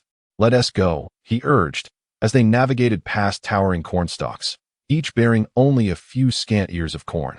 In the past, there were sunflowers capturing the slanting rays of the afternoon sun, their golden faces reflecting brilliance. "Charles, are you all right?" Meg inquired, detached from reality. This was hardly reminiscent of Charles. Meg soon noticed he was breathing heavily, as if he had just completed a sprint, yet their pace had been rather leisurely. Charles's complexion was pallid, beads of sweat forming on his forehead, indicative of physical exhaustion. I feel unwell too. Meg, mother believes it is not merely the taller child bullying me. What else? Charles Wallace struggled to climb over the low stone wall bordering the orchard. His movements awkward and clumsy. I can hardly breathe. Meg, with a sharp tone, pressed, why? What did mother say? As Charles ambled through the tall grass of the orchard. He replied, she did not articulate it, but I sensed it myself, as if there were a radar beeping at me. Meg approached him, among their peers. She was considered tall, while Charles was deemed small. Sometimes I truly wish you wouldn't read those radar signals so well. Meg, it's unavoidable. I do not wish to, yet it is how things are. Mother feels something is amiss. What is amiss? She nearly shouted. Charles Wallace murmured, I do not know. However, it is troubling enough to cause her great concern. That beep is clear and loud. I am aware that something is wrong. Merely traversing the orchard exhausts me to the bone.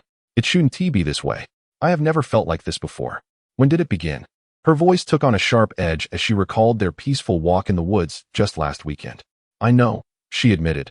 I felt lethargic throughout the autumn. But this week has taken a turn for the worse. Today is even more dismal than yesterday. Hey, Meg, do not blame yourself for not noticing.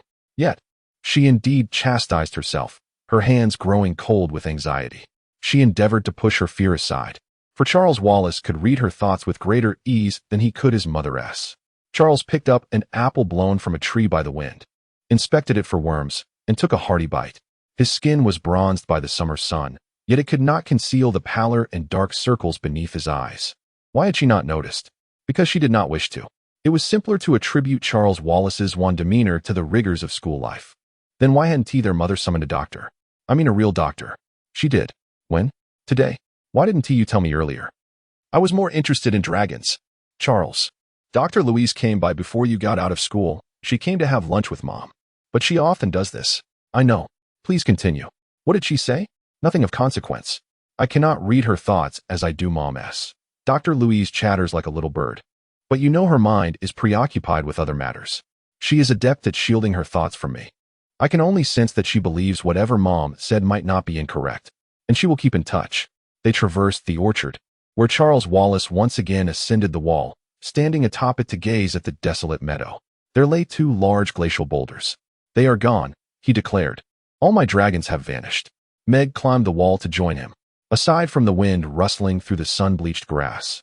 And the 2 boulders shimmering with a purplish hue under the autumn evening sun, there was nothing else in sight. Are you certain it is not merely rocks or shadows? Do rocks and shadows resemble dragons? Not at all, but... Meg, the dragons are beside the rocks, all huddled together, as if they possess hundreds of wings, their eyes fluttering between them, opening and closing, accompanied by wisps of smoke and tiny flames. I warned them not to set the grass ablaze. How did you convey your warning? I spoke to them, quite loudly, and then the flames extinguished. Did you approach to examine them? She inquired in a flat tone. Then where have they gone? You have never doubted me, Charles Wallace asserted, fixing his gaze upon Meg. I believe Mother prefers not to be disturbed at the moment. Very well, Meg replied, sighing. She dashed into the laboratory. Their mother sat atop a tall experimental stool, neither observing the microscope before her nor jotting notes on the clipboard resting on her lap. She simply sat in contemplation. Meg, is there something amiss? Meg began to speak in a rapid-fire manner about Charles Wallace's claim of having seen dragons, insisting that he had never been troubled by delusions. However, Charles Wallace had yet to broach the subject with his mother, as doing so felt akin to betrayal. Although he refrained from mentioning the matter of the dragon, it was likely due to the presence of Dr. Louise. His mother, slightly impatient, reiterated, Meg, what is it? What troubles Charles Wallace? Mrs. Murray placed the writing board upon the laboratory table beside the microscope. He was bullied by a larger boy at school today. That is not what I meant. Then, Meg, what is it that you wish to convey? He said you invited Dr. Kluber to come for a consultation, since Louise is here for lunch. I thought it would be prudent to have her examine Charles as well. And then, Meg, there is nothing more to it. What is wrong with him? We are uncertain. In any case, we do not yet know. Charles mentioned that you are worried about him. Indeed. Are you not as well? I initially thought it was related to school, but now I have my doubts. Just walking to the orchard leaves him breathless. His complexion has grown excessively pale. He even imagines things that do not exist, and I find his appearance unsettling. I do not like it either. What exactly is the issue? What is amiss with him? Is it some sort of virus? Mrs. Murray hesitated for a moment. I am not certain. Mother, please, if Charles is truly in trouble. I am old enough to understand these matters. I cannot say for sure if it is a virus. Louise is uncertain as well. Once we have a definitive answer, I will inform you. I promise. Is that all? Meg remarked, reflecting on the futility of discussing such uncertain matters. We should know more in a few days. Meg fidgeted with her hands, displaying her unease. You are genuinely worried. Mrs. Murray chuckled. That's how mothers are. Where is he now? What did mother say? He inquired. Nothing of consequence. His large, deep blue eyes scrutinized her intently. Did she not mention mitochondria or the farado? Why would she? Meg pressed further. Why do you think mother would bring up mitochondria? Isn't that the very thing that got you into trouble on your first day of school? It should be a closely guarded secret. How do you know about it? I just do. Meg shrugged, but it's of no use. She had little hope when meeting Principal Janes. For several years, he had served as the principal of the local high school. In September, he transitioned to the village's elementary school, with the official explanation being that the institution required reform and Principal Janes was deemed the sole candidate. Meg firmly believed that he would neither understand nor appreciate Charles Wallace. All right, children, the teacher beamed at the noisy first graders on the morning of their first day. I would like each of you to introduce yourselves. She glanced at her list. Let's start with Mary Agnes. Which one is Mary Agnes? A little girl with her hair tightly bound into two pigtails, straw-colored locks, and a missing front tooth stood forth. She mentioned that she resides on a farm, where she tends to her own chickens, having gathered 17 eggs that very morning. Splendid, Mary Agnes. Now, it is Richard's turn. Do they call you Ditch? A chubby little boy rose, swaying slightly and grinning widely. What would you like to share with us? Boys are different from girls, Ditch remarked, noting the distinctions in their anatomy. Well done, Ditch. That suffices for now. We shall delve into that topic at a later time. Next, it is Ebulatina's turn to speak to the class. Ebulatina, a repeat student, stood up, towering over her peers. With pride, she declared, our bodies are composed of bones, skin, muscles, and blood cells, among other things. Excellent, Ebulatina. Classmates, she articulated that magnificently. Wouldn't you agree? It appears we are destined to witness the emergence of genuine scientists this year. Let us applaud Ebulatina, shall we? Now it is, The teacher glanced down at the list once more. Charles Wallace. Do they call you Charlie? No, he replied. Please refer to me as Charles Wallace. Charles Wallace, you ought to have anticipated that. Meg scolded him that evening, stood up and proclaimed, I am currently fascinated by phagocytes and mitochondria. Charles, what is that? What kind of thing is it? Mitochondria. Mitochondria and phagocytes originate from prokaryotic cells from what? Oh, they may have traversed into what ultimately evolved into our eukaryotic cells billions of years ago, remaining ever since. They possess their own DNA and RNA, signifying a symbiotic relationship with us, and astonishingly, we are entirely dependent on them for oxygen. Enough of this nonsense, Charles. When I call upon you next, do refrain from seeking the spotlight. Now, let us hear from George. 2 weeks after the commencement of school, Charles Wallace sought out Meg in her attic bedroom. Charles, she remarked, can't you just refrain from speaking?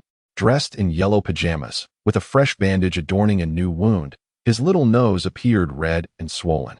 He reclined at the foot of Meg's grand brass bed, his head resting on the glossy black fur of the dog, Fortinbras.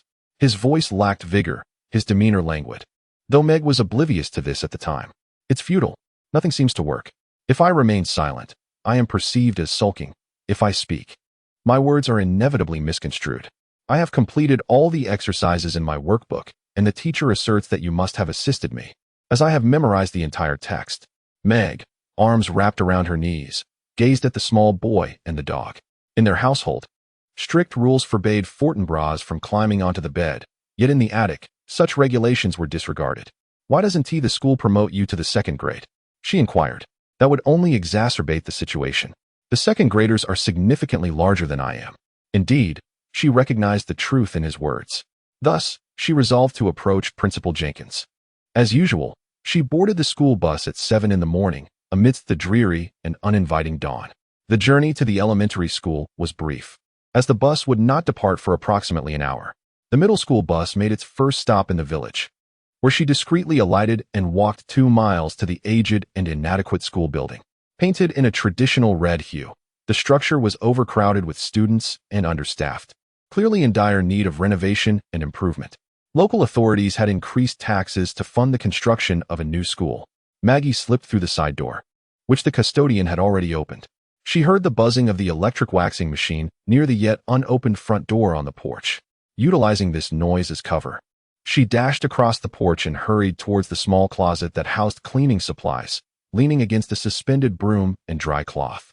The closet emitted a musty odor, and Maggie silently hoped she wouldn't sneeze before Principal Sims entered her office, as the secretary would typically bring her coffee beforehand. She changed her position to a corner spot where she could glimpse the top of the principal's office door through a narrow gap. By the time the office light finally illuminated, Maggie had already succumbed to nasal congestion and cramping feet. After what felt like an eternity, though it was merely half an hour, she finally heard the secretary's high heels clicking against the freshly waxed tile floor. Shortly thereafter, the school gate opened, and the raucous sound of children flooding in filled the air. She envisioned Charles Wallace being jostled through the throng of students, most of whom were larger than he, much like a mob behind Caesar. Yet, she mused, Charles bore little resemblance to Caesar. Nonetheless, I dare say that life must have been considerably simpler during the era when Gaul was divided into 3 parts. She traversed the corridor and gently rapped on Principal Jenkins' door, just as a sneeze escaped her. Upon seeing her, Principal Jenkins appeared momentarily startled, though he ought to have been. His countenance bore an expression of displeasure as he inquired, "What brings you here?" "Principal Jenkins, I must speak with you. Why haven't you been attending school? This is school, after all. Meg, I would appreciate a modicum of courtesy. After a summer's passage, it seems you have not changed in the slightest. I had hoped you would refrain from causing me any trouble this year. Is anyone aware of your presence here?" The morning light glinted off his glasses, obscuring his gaze. Meg adjusted her spectacles perched on her nose, yet his expression remained inscrutable. As ever, she mused, he appeared as though he had caught a whiff of something foul. He sniffed, "I shall instruct my secretary to drive you to school." This meant she would be unable to assist me throughout the morning. "Thank you. I will manage to catch a ride on my own." "Are you intent on compounding your errors? Hitchhiking is, in fact, illegal in this state." "Principal Jenkins, I did not come here to discuss hitchhiking. I wish to address the matter of Charles Wallace." "Meg, I believe you should refrain from interfering. Those larger boys are bullying him. If you do not intervene, they may indeed harm Charles. If anyone is dissatisfied with my handling of the situation, they ought to speak with their parents." Meg endeavored to maintain her composure, yet her voice, tinged with frustrated anger, rose in pitch. "Perhaps they are more intelligent than I, but that knowledge is of no consequence. Principal Jenkins, I implore you. I am aware that everyone tends to believe Charles Wallace lacks intelligence, yet he is far from dim-witted." "Principal Jenkins," interrupted Meg, "we have conducted intelligence tests for all first-year students. Your brother's IQ is quite satisfactory. Principal Jenkins, you must understand that matters are not so straightforward. My parents have subjected him to various assessments. His intelligence exceeds conventional measures. What he displays is not a true reflection of his capabilities. Don't you see? He is deliberately downplaying his abilities to avoid being bullied by those boys. He does not comprehend them, nor do they understand him. How many first graders are familiar with Fibonacci?" "Meg, I am at a loss regarding your statements. Yet I must assert that Charles Wallace's physique appears rather frail to me. He is perfectly fine. His complexion is pale, yes, but he bears the marks of exhaustion and dark circles under his eyes. Weren't you subjected to beatings for merely possessing greater knowledge? How would your face appear? If he were truly so intelligent," Principal Jenkins remarked coolly, gazing at her through his spectacles, "why would your parents choose to send him to school? Were it not for legal obligations, they would likely prefer to keep him at home. At present, Meg and Charles Wallace stand by a stone wall, gazing at 2 boulders devoid of any lurking dragons."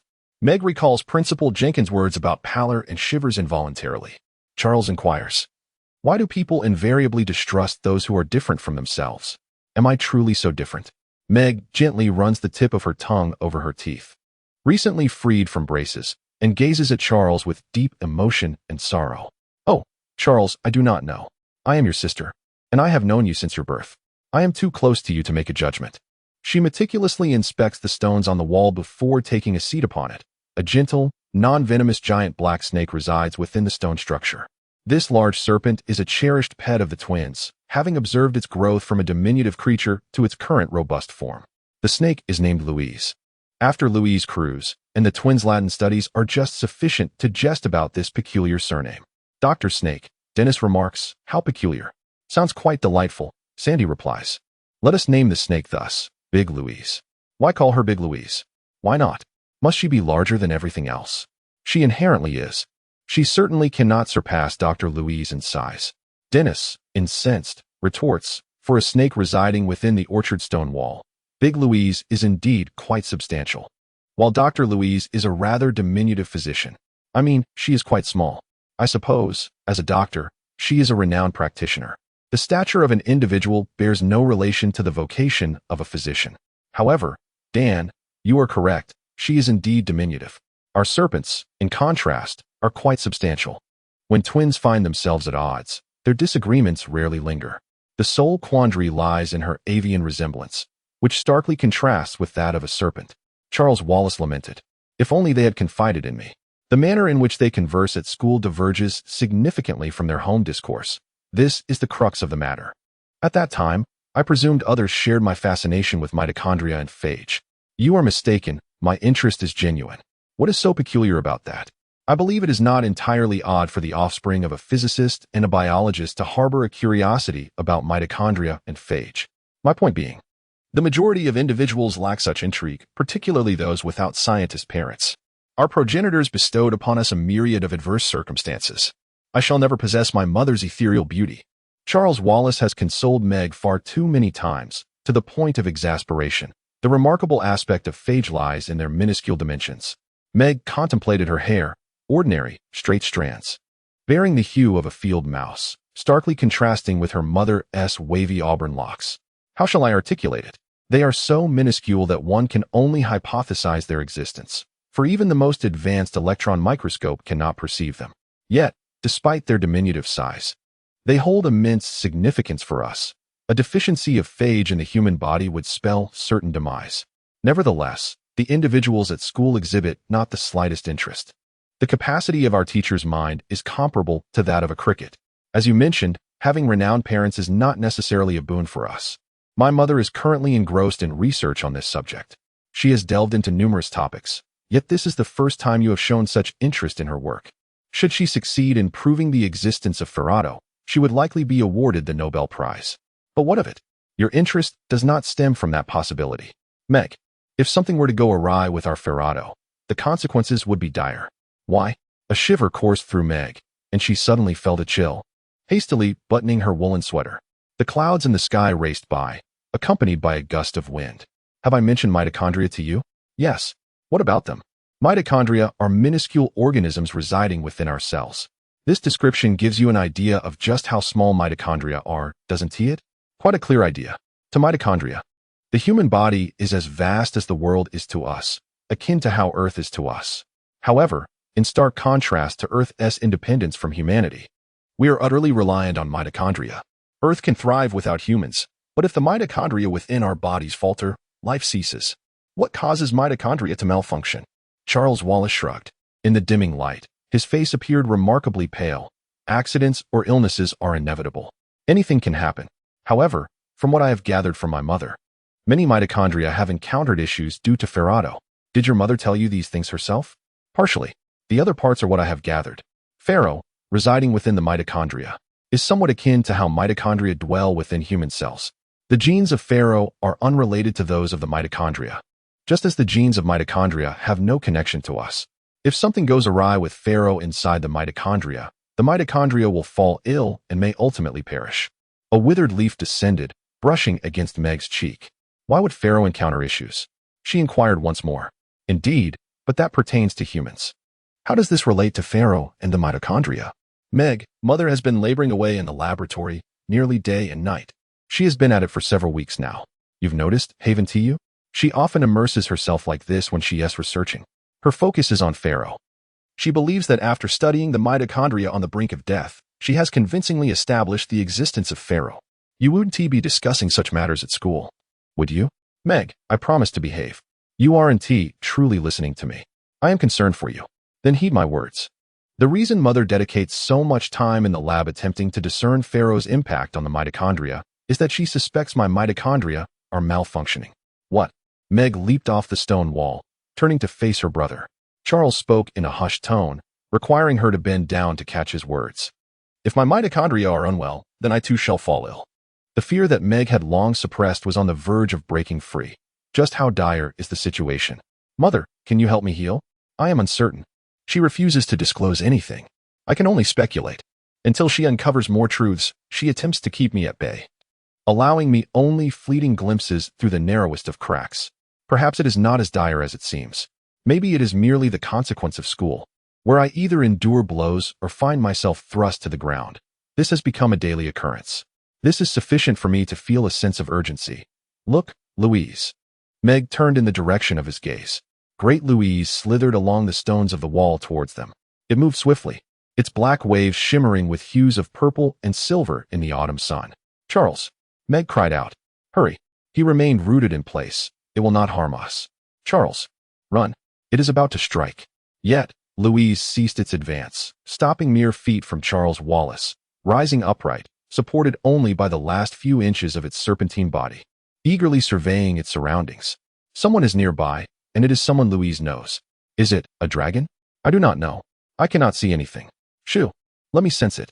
He closed his eyes, not to avoid looking at Louise or Meg, but to perceive the world with his mind's eye. It is a dragon, I believe, and there is a person, yet not merely one person. Tall. He opened his eyes, pointing toward the shadowy thicket of trees. Look. Meg perceived a dim, colossal silhouette advancing towards them, yet before she could ascertain its nature, Fortinbras dashed across the orchard, barking fervently. This bark was not one of anger, but rather a jubilant welcome akin to that of Mr. or Mrs. Murray upon returning from a distant journey. Subsequently, its coarse, dark tail stood erect, and its quivering nose pointed in a direction as it stealthily traversed the longer side of the orchard, leaping over the stone wall and sprinting towards the northern meadow, sniffing intently as it approached a large boulder. Charles Wallace, laboring to catch his breath, followed closely behind. It was racing towards the place the dragon had occupied. Meg, come quickly. It may have caught the scent of dragon droppings. Meg hurriedly trailed her brother and the dog, inquiring, how do you know what dragon droppings look like? They might resemble larger, more exquisite cow dung. Charles Wallace pressed his knees and hands to the ground. Look. A small tuft of feathers had gathered amidst the moss surrounding the rock, not resembling ordinary bird feathers, but astonishingly soft and luminous. Interspersed among the feathers were leaf-like scales, glimmering with a silvery golden sheen. Meg suspected they might indeed be dragon scales. Meg, look. The dragon was truly here before. On their way home, Meg and Charles Wallace remained silent, each lost in their own thoughts. The sky darkened, and the wind began to rise. The twins had been waiting for them, eager to seize the fading light to practice ball with Charles Wallace. The light had already waned. Charles Wallace remarked, just a few more minutes. Let us go, Charles. You are quite clever, but your reflexes in the game are rather sluggish. At the tender age of 6, I had already mastered the art of throwing, while you remain unable to even connect with the ball. Dennis playfully patted Charles Wallace on the back with vigor, exclaiming, he's making progress. Come on. We are short on time. Charles Wallace shook his head, refraining from mentioning his discomfort, and firmly stated, I cannot do it tonight. Meg left him alone to argue with the twins and ventured into the kitchen. Mrs. Murray had just emerged from her laboratory, yet her thoughts lingered on her work. She opened the refrigerator and cast a glance inside. Meg approached her and said, Mom, Charles Wallace believes there is an issue with his mitochondria related to frayed. Mrs. Murray shut the refrigerator door, remarking, Charles Wallace tends to overthink at times. What about Dr. Kruba? Did she mention mitochondria? Louise suggested it was possible, noting that many people had succumbed to colds this autumn, though it might not be merely a cold, but rather a mitochondrial disease. So, could Charles Wallace be affected as well? I do not know, Meg. I am still investigating, and I will inform you as soon as I have results. I have already conveyed this to you. Now, please do not disturb me. Meg took a step back and seated herself at the dining table. Her mother had never spoken with such icy detachment, such a palpable barrier. This indicated her profound concern. Could he still attend school in such a state? I believe so. For now at least. Unless absolutely necessary, I do not wish for him to leave school. Why? Because ultimately, he must attend school, Meg. And the situation is bound to worsen. If only he could endure these next few weeks. Mother, no one around us has encountered a boy like Charles at the age of 6. Such occurrences are indeed rare now.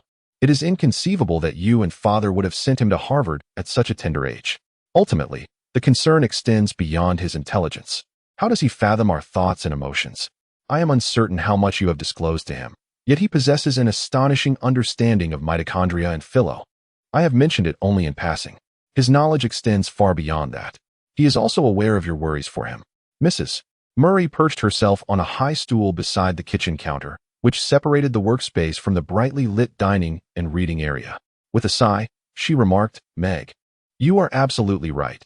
Charles Wallace is not only extraordinarily bright, but also possesses an exceptional intuition. If only he could learn to harness these gifts as he matures." She abruptly paused. "I must begin preparing dinner now." Meg recognized the moment to refrain from further inquiry and chose not to press on. "Let me assist. What as for dinner tonight?" She refrained from mentioning Charles Wallace's dragon, Mrs. whose peculiar behavior, or the shadow of that unfathomable entity. "Pasta," Mrs. Murray replied, brushing aside a lock of chestnut curls from her forehead, a simple yet fitting choice for an autumn evening. Moreover, the tomatoes, peppers, and other ingredients were freshly harvested from the twins' fields. "Mother, I have a profound affection for twins. Even when they vex me, my fondness remains unwavering. However, Charles, I am aware that your bond with him, Meg, has always been remarkably unique. Mother, I cannot endure the challenges he faces at school. Meg, I share your sentiments. So, what do you intend to do?" "Nothing. At present, it seems simpler for Charles to refrain from attending school. We contemplated this from the outset when he was still unaware. Nevertheless, in the world that Charles Wallace will ultimately confront, filled with individuals whose perspectives starkly contrast his own, it is imperative that he learns to navigate these interactions as early as possible. Both you and Charles lack the adaptability that twins inherently possess. Charles is significantly more intelligent than the twins. Survival of the fittest, the unfit, are discarded. I still despise this situation. Meg, your father and I do as well. You must cultivate patience. Remember, you have a tendency to act impulsively when you should be biding your time. I possess not even the slightest modicum of patience. I know, even without your words." Mrs. Watsit retrieved tomatoes, onions, green peppers, red peppers, garlic, and leeks from the produce preservation room, slicing the onions and tossing them into a large black iron pot. Contemplatively, she remarked, "Meg, you have also endured considerable hardships at school. Not as severe as Charles's."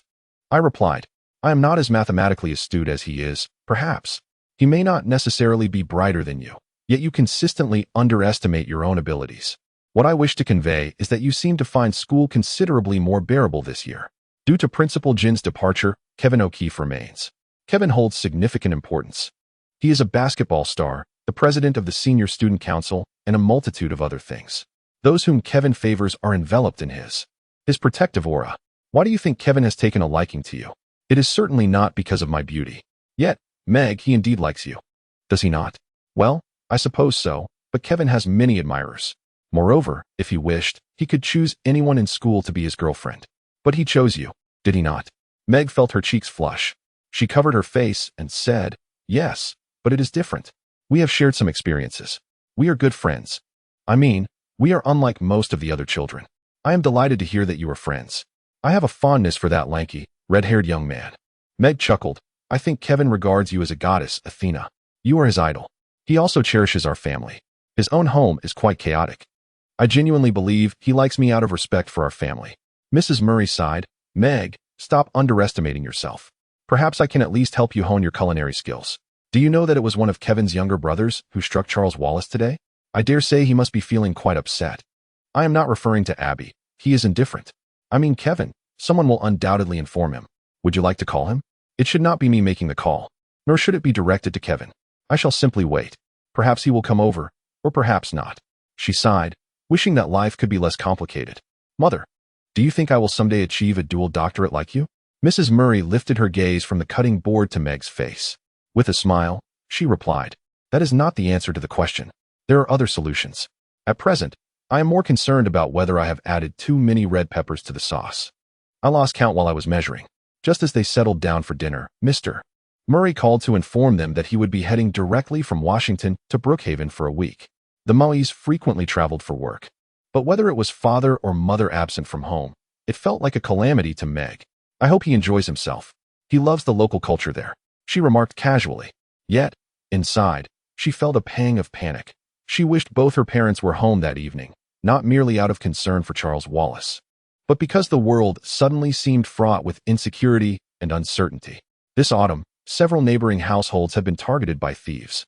Although there were no significant losses, drawers had been ransacked, food scattered across the living room floor, and sofa covers slashed.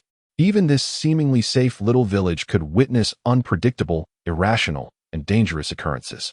Meg had long been aware of this, but only now did she truly feel its weight.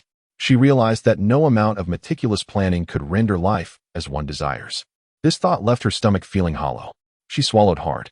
Charles Wallace looked at her, his expression devoid of mirth, and said, "A wise man may plan 1,000 things, yet he is bound to err."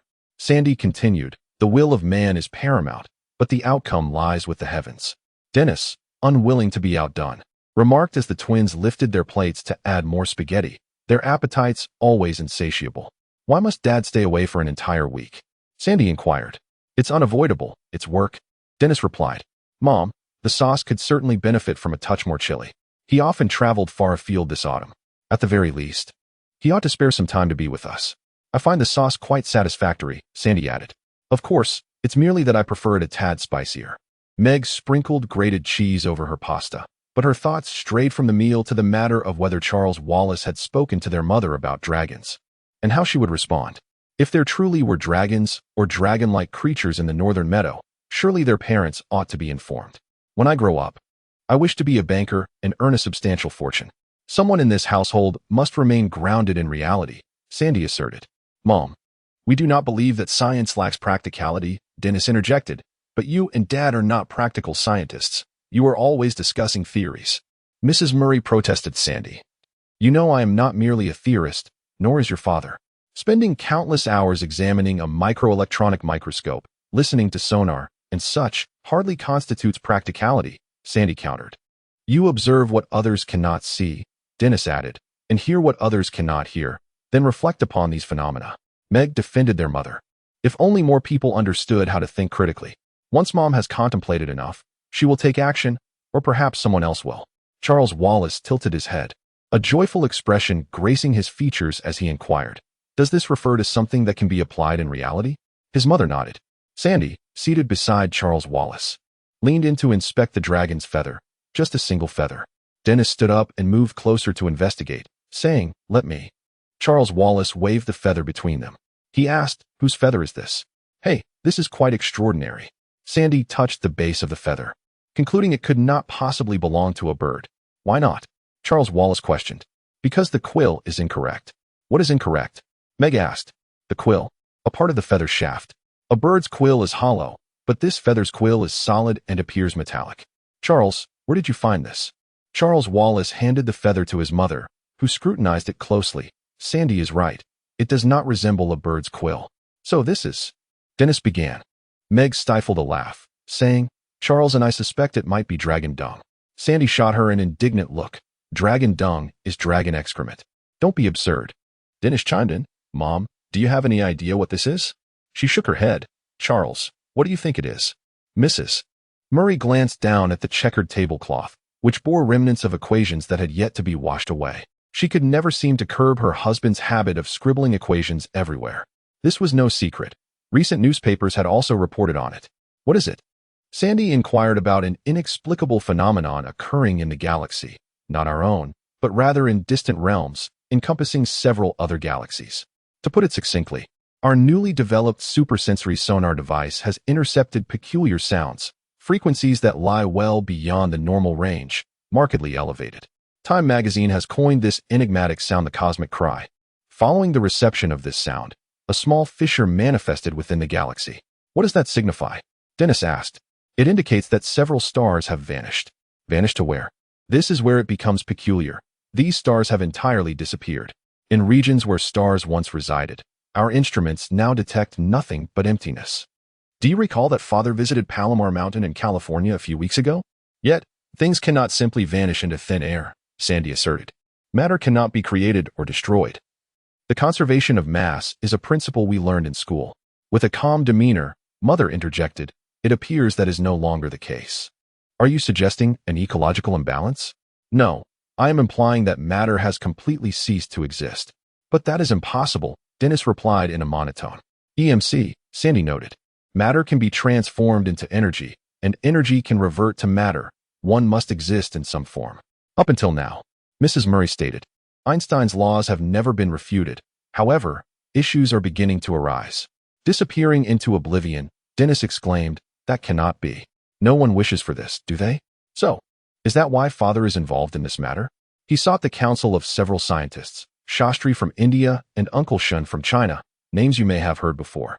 Suddenly, a brilliant flash of light streaked past the restaurant window, followed by a resounding clap of thunder that rattled the panes, startling everyone. Meg leapt from her seat, anxiously exclaiming, "Mother, sit down. Meg, you've heard thunder before. Are you certain it isn't something cosmic?" Sandy shut the door. Mrs. Murray calmly reassured the children, "Of course not. Human ears cannot perceive the cries of the universe." Another flash of lightning illuminated the room, accompanied by a deafening roar. In fact, there are only two instruments in the world sufficiently precise to detect such high-frequency sounds. It is possible that these sounds have existed for billions of years, but we have only recently developed the means to record them. Birds possess a wider auditory range than humans. What I mean is, sounds that exceed a certain frequency become inaudible to us, Sandy explained. Birds cannot hear those sounds. I wonder if snakes can perceive the same frequency range as birds? Dennis pondered. Snakes lack ears, Sandy countered. Yet they can still sense vibrations and sound waves. I believe Great Louise can hear various sounds that humans cannot. What should we have for snacks? Meg's voice remained tense. Thunderstorms are uncommon in October. Meg, please calm down. Mrs. Murray was tidying up the dining table. If one were to reflect carefully, it would be evident that each month of this year had witnessed storms that were most unwarranted. Why must Meg speak so dramatically? Sandy inquired, questioning the need for such exaggeration. What is the dessert? I certainly did not. Meg began to protest. Yet the sound of rain against the window startled her once more. There is some ice cream in the refrigerator, Mrs. Murray remarked, apologetically. I did not think to prepare a dessert. Preparing dessert should be Meg's responsibility. Dennis chimed in. Meg, we certainly do not expect you to bake pies. But surely something as simple as jelly would suffice? Charles Wallace met Meg's gaze, prompting her to close her mouth. He reached into his pocket once more, but this time did not retrieve a feather. Instead, he offered Meg a knowing smile. He might have been contemplating his dragon all along. Yet he slightly tilted his head to listen to the conversation and the thunderstorm outside. Mother, will the rift in the galaxy affect our solar system? Sandy impatiently brushed aside the topic, stating, "This is far too complex for me. I am certain that banking would be significantly simpler and more profitable." Dennis concurred. The window rattled in the wind as the twins gazed into the darkness of the torrential downpour. At least we harvested so much before dinner. It's almost as if it were hailing. Meg nervously questioned, will it pose any danger? I mean, with the rift in the sky and all. Meg, we truly have no idea. Perhaps the fissures had long since emerged. Only now do we possess the instruments to document their existence. As Charles Wallace remarked, we often believe that what we uncover is entirely novel. But are these fissures truly perilous? Meg inquired once more. Meg, our current understanding is still insufficient. This is why your father must convene with other physicists at once. But could it pose a danger? Anything has the potential to be hazardous. Meg cast her gaze down at the remnants of food on her plate, dragons, and the rifts in the sky. Louise and Fortinbras welcomed some large, peculiar entity. Charles Wallace appeared pale and listless. She found none of this appealing. I will wash the dishes, she declared to her mother. Raindrops continued to pelt against the window, though the intensity had waned. The wind swept from the west to the south. The thunderstorm passed, ushering in a drop in temperature. Meg felt a slight chill in the room, despite her parents providing her with a small electric heater to prevent her from freezing due to the inadequate attic heating. Although she had yet to plug it in, she pushed her books aside and tiptoed down the staircase, carefully navigating the 7th step. This particular step not only creaked, but occasionally emitted a sharp sound akin to a gunshot. The twins were still practicing their instruments, while their mother read aloud to Charles Wallace by the warmth of the living room heater. When the twins were the same age as Charles, they had a fondness for books about trains and animals. However, the literature their mother read to Charles was not of that nature. Instead, it consisted of specialized articles from scientific journals, specifically a piece on the polarizability and hyperpolarizability of small molecules written by theoretical chemist Lieberman. Alas, Meg thought with a twinge of sadness, Charles Wallace considers such material bedtime stories, and their parents expect him to successfully navigate the 1st grade? Charles Wallace lay on the floor in front of the warm stove, intently gazing at the flames while listening and pondering, his head comfortably resting on Fortinbras as usual. Meg longed to take Fortinbras with her, but that would reveal her intentions to the entire family. She crossed the kitchen as quietly and swiftly as she could, stepping into the pantry. Just as she cautiously and slowly closed the kitchen door behind her to avoid being overheard, the pantry door suddenly swung open with a loud bang. A gust of wind rushed through, slamming the door leading to her mother's laboratory on the left. Why? What could possibly compel her to emerge? What was she searching for? A dragon, perhaps? Something that Fortinbras and Louise had seen without fear, something that left behind feathers and scales. That creature, or those creatures, would likely be uncomfortable in the damp grass. Should it or they decide to enter the house, she needed to be prepared. Prepared not only to guard against dragons, were it not for her faith in Charles, were it not for witnessing the peculiar feathered stalk. She would not believe in dragons, but also to safeguard against the formidable Louise. The twins insist that Louise is no ordinary snake, yet this afternoon, Meg witnessed Louise behaving entirely like a serpent one might encounter in the garden. Meg scrutinized the shadows cast upon the wall, but Louise was nowhere to be found. Thus, she proceeded with deliberation, unhurriedly traversing the apple orchard towards the northern meadow, taking her time to reach the two glacial stones. She paused momentarily in the comforting vegetable garden, both to muster her courage and to ensure she would not be discovered. It was improbable that the twins would venture out in the cold and dampness after dark to inspect the last few cabbages or the vines yielding prize-winning cucumbers, which were as large as zucchinis. Along the eastern edge of the garden, 2 rows of sunflowers stood, their heavy, serrated heads bowed. Resembling a coven of witches in hushed assembly, Meg cast a nervous glance in their direction. The rain had ceased its descent from the heavens, now merely dripping from the faces of the sunflowers. The full moon cast a gentle glow through the thin veil of clouds, transforming all the vegetables into surreal monstrosities under its light. The rows that once flourished with beans, lettuce, and peas now lay barren, evoking a sense of desolation. The air was thick with a mournful atmosphere, meticulously crafted. Addressing the remnants of the cauliflower, Meg lamented, "It's all scattered, in disarray." The children were unsafe at school. Such circumstances should not exist in America. She moved slowly along the wall bordering the orchard. Fallen apples released a scent of fermentation, which the wind whisked away. The breeze shifted entirely, now blowing from the northwest across the vegetable garden, bringing with it a biting chill laced with glistening frost. She noticed a shadow moving on the wall and immediately leaped back in fright. It had to be Louise. It could only be Louise. Meg was so terrified that she found herself unable to climb the wall or venture north across the orchard, unless she could ascertain that it was neither Louise nor some ephemeral entity lurking, poised to pounce upon her. Her legs weakened, and she settled onto a large, sturdy pumpkin to wait. The cold wind brushed against her cheeks, while the corn stalks swayed like waves.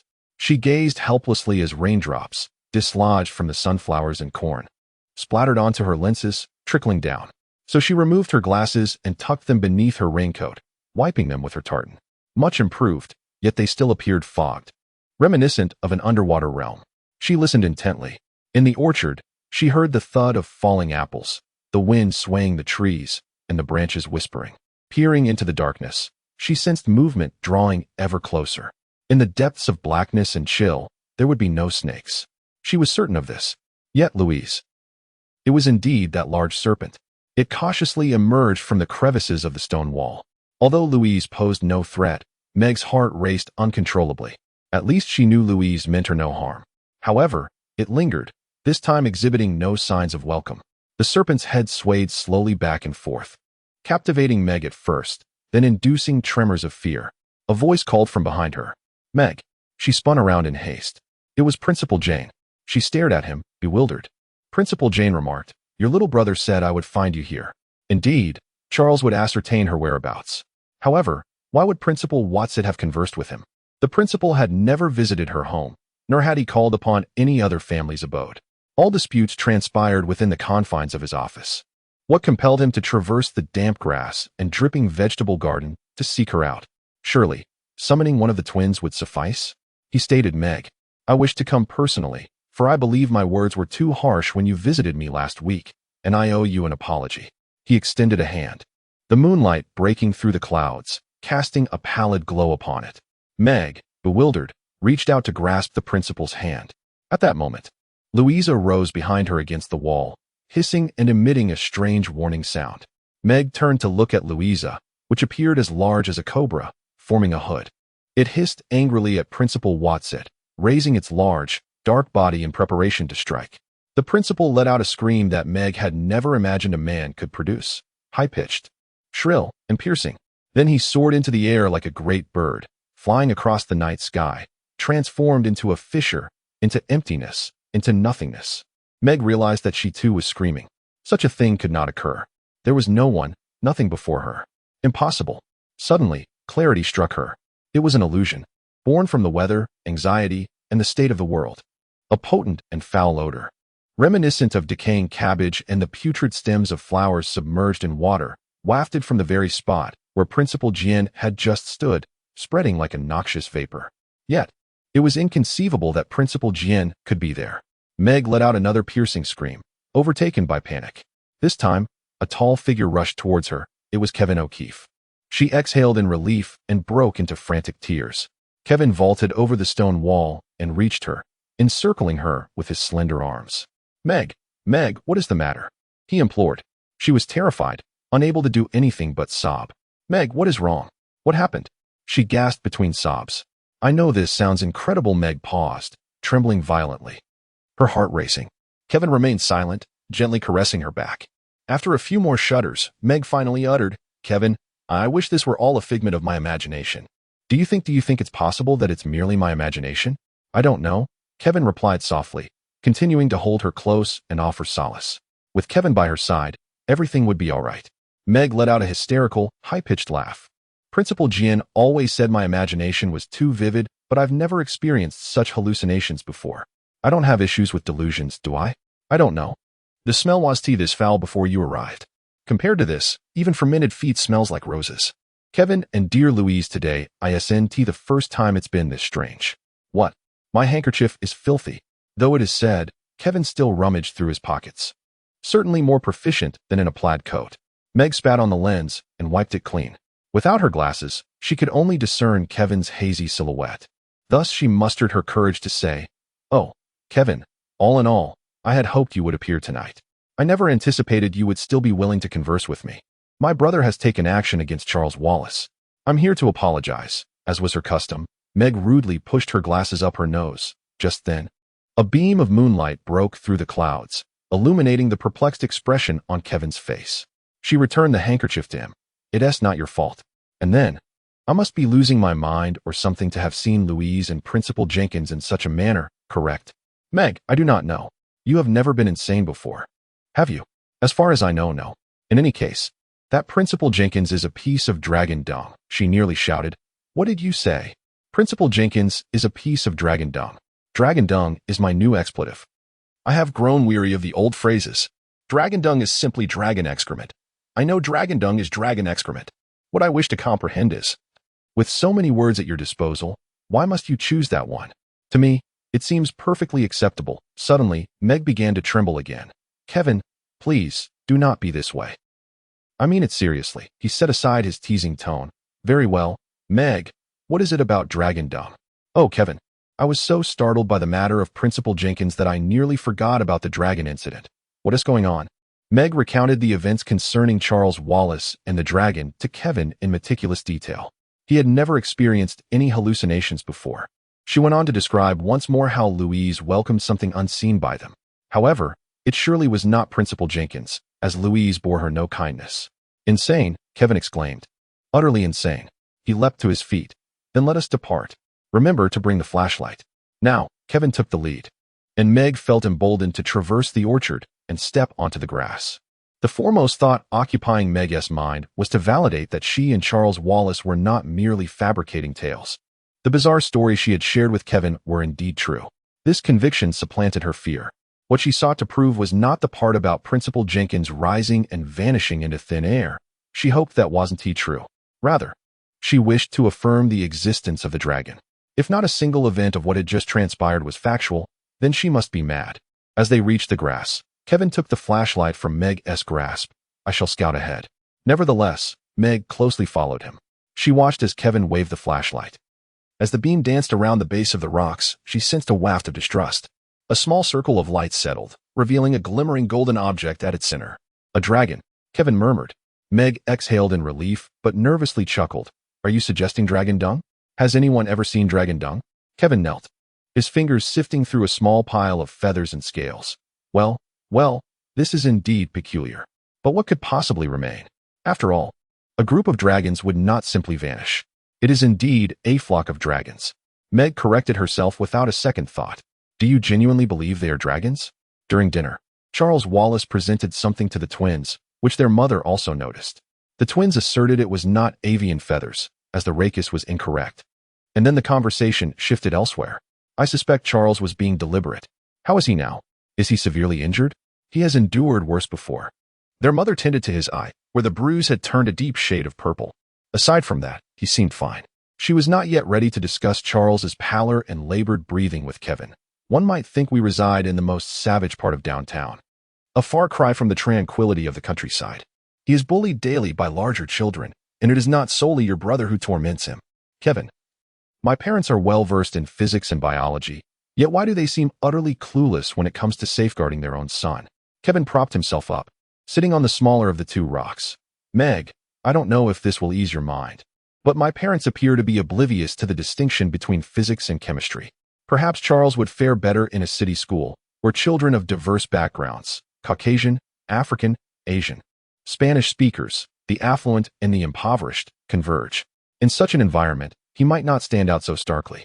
Here, well, it seems everyone is rather uniform.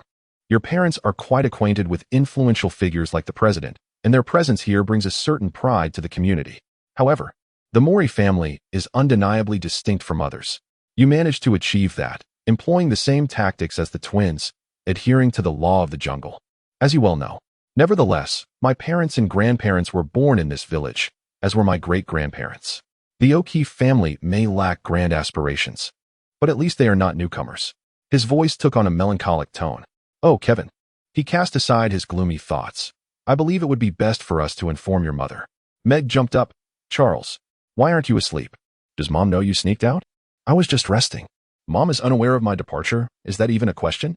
Meg, utterly exhausted, was on the verge of tears. Nothing seemed clear anymore. Then, adopting a sisterly tone, she admonished, It's too late for you to be out. What happened? What do you mean? Meg, I came out because you were frightened. He sighed, the small boy emitting a weary, mature sigh. Just as I was drifting off, I heard you scream. I didn't want to tell you. I wished that incident had never occurred. What about Ferdinand? I left him at home, instructing him not to reveal that I was not nestled in bed, sound asleep. I do not wish for him to engage in combat with dragons. Meg, what transpired? You must tell me. Meg replied, Well, Charles, I no longer doubt your mention of dragons. It is no less astonishing than Principal Jim's visit to the garden, followed by her transformation into a shrieking bird that vanishes into thin air. She uttered her words in one breath, for they sounded utterly absurd. Charles Wallace wore a serious expression. He opened his mouth as if to speak, then abruptly turned. Is anyone here? No one. Kevin replied, Only Meg, myself, and you. Yet he leapt down from the rock. Someone was nearby. Meg edged closer to Kevin, her heart nearly ceasing its rhythm. Shoo, Charles Wallace whispered, though they remained silent. He perked his ears, listening intently, reminiscent of a hunting animal detecting something. To the right of the grass lay a thicket, a small forest where the leaves of the oak, maple, and beech trees were nearly shed, yet the interwoven branches of the spruce and pine stood lush, accentuating the barrenness around them. The ground, untouched by moonlight, was carpeted with damp leaves and pine needles, rendering footsteps inaudible to any who might tread above. Then, they heard the sharp crack of twigs underfoot. Meg and Kevin strained their eyes, desperately scanning the woods, yet saw nothing. Suddenly, they heard Charles Wallace's exclamation, My dragon! They turned to see, wings, seemingly hundreds of pairs unfolding, closing, stretching outward, and eyes. How many eyes could a legion of dragons possess? There were flickers of small flames. In that instant, a voice emerged from the direction of the woods, proclaiming, Do not be afraid. A tall, dark figure gracefully traversed the forest and stepped into the clearing. The figure strode forward with purpose, closing the distance in just a few steps before coming to a halt. Standing rigidly still, the folds of his robe resembled intricate patterns chiseled from granite. Do not be afraid, he reiterated, assuring them of his benign intentions. Indeed. The creatures accompanying Charles Wallace were, in truth, a singular entity. Yet, Charles mistook this wild and fierce being for a dragon, a notion that elicited no surprise from Meg. She sensed that he had not fully grasped the entirety of this creature's visage. With so many eyes, which one should she focus on? Joyful eyes, wise eyes, ferocious eyes. Feline eyes and dragon eyes opened and closed in an endless cycle, observing her, Charles Wallace, Kevin, and the tall, unfamiliar man. Wings continuously enveloped and unveiled the multitude of eyes above. When fully spread, they extended at least 10 feet. When drawn in, the creature resembled a feathered sphere shrouded in mist. Tiny flames and wisps of smoke escaped from between the wings, posing a risk of igniting a conflagration if one were not cautious. Meg found it unsurprising that Charles had not approached for a closer inspection. The imposing stranger once again reassured them, "I will not harm you." His skin was as dark as the night, and his stature towered like a tree. His calm demeanor and gentle voice possessed a quality that dispelled fear. Charles Wallace stepped closer, inquiring, "Who are you?" "I am your teacher." In the sigh of Charles Wallace, there resided a deep yearning. "If only you were my teacher." "Indeed, I am." The timbre of that voice resonated like a cello, tranquil yet tinged with a hint of amusement. Charles Wallace took a step forward. "Then where is my dragon?" The tall man, that teacher, gestured towards the dragon, which seemed to awaken with vigor, bowing in their direction. The teacher remarked, "His name is Bojkanoski." Charles Wallace inquired, "He in the human sense?" "Precisely. He is not a dragon. He is a cherub." "What? A cherub?" The skepticism ignited a fiery rage, shooting skyward. Enormous wings unfurled, revealing countless eyes fixated upon Meg and the others. When that being spoke, it did not emit sound from its mouth, but communicated directly with their hearts. "I presume you envision me with golden locks, a cherubic face devoid of form, and merely a pair of trivial wings?" Charles Wallace stared at the colossal creature and said, "If that were the case, matters would be considerably simpler." Meg tightened her raincoat. Should the cherub breathe fire upon her, she would rely on it for protection. Though she had witnessed it many times before, each occasion still brought forth a sense of wonder. The cherub addressed them, noting that many artists on Earth depict cherubs akin to little pigs. Kevin emitted a strange sound, which, had he not been so frightened, might have been construed as laughter, but cherubs are plural. "What brings you here?" Charles Wallace inquired. "I have been sent here." "Sent here?" "Sent to be your classmate." "I am at a loss as to why I find myself in this predicament, mingling with a group of Navi earthlings. The work is arduous enough, and at my age, I have no desire to return to school." "How old are you?" Meg unfurled her raincoat in front of her, preparing to use it as a shield. Age is of no consequence to a cherub. Only beings constrained by time concern themselves with age. By cherubic standards, I am still a child, and that is sufficient for you to know. It is rather impolite to inquire about one's age. The cherub's wings crossed and then unfolded, conveying not annoyance, but sympathy. Charles Wallace addressed the tall man. "Are you my teacher as well as his?" "Indeed." Charles Wallace gazed up at the stranger's face, which bore a blend of severity and tenderness. It felt as surreal as a dream. He wished to remain in this dream forever, never to awaken. "What is reality?" The teacher extended an arm and gently touched the bruise on Charles Wallace's face, the swollen, discolored area beneath his eye. "You are not dreaming." "Or," Meg interjected, "if you are asleep, then we are sharing the same dream." "Kevin, do you not agree?" "I feel we are not in a dream. For if I were to dream of a cherub, it would certainly not resemble that." Several pairs of long-lashed, azure eyes gazing directly at Kevin. "Bogganush." The teacher had just mentioned it. "Bogganush. Do not dare to call me little fatty, roundy, or doo-doo. Such designations are utterly unthinkable. It is simpler to refer to me as Charles Wallace stated." Yet that creature insisted on repeating, "Bogganush." The teacher's dark figure resonated with a deep and gentle rumble, which then dispersed, ascended, bubbled, and ultimately transformed into laughter. "All right, children. Are you prepared to select a term more fitting to your language? Are you ready to embark on your scholarly journey?" Charles Wallace, his diminutive frame swathed in pajamas and a yellow raincoat, appeared rather comical. He lifted his gaze towards the towering, sturdy teacher. "The sooner, the better. Time is of the essence." "Hey, wait a moment," Kevin protested. "What do you intend to do with Charles? You and that cherub cannot simply whisk him away without consulting his parents. Did I ever claim I would take him?" The teacher casually leaped, settling comfortably upon the highest glacial rock. He sat there as if on a stool, hands resting lightly upon his knees. The moonlight illuminated the stone, merging the folds of the teacher's robe with the rock itself. "And I am not merely here for Charles Wallace. I have come for all three of you." Meg appeared utterly astonished. "All three of us?"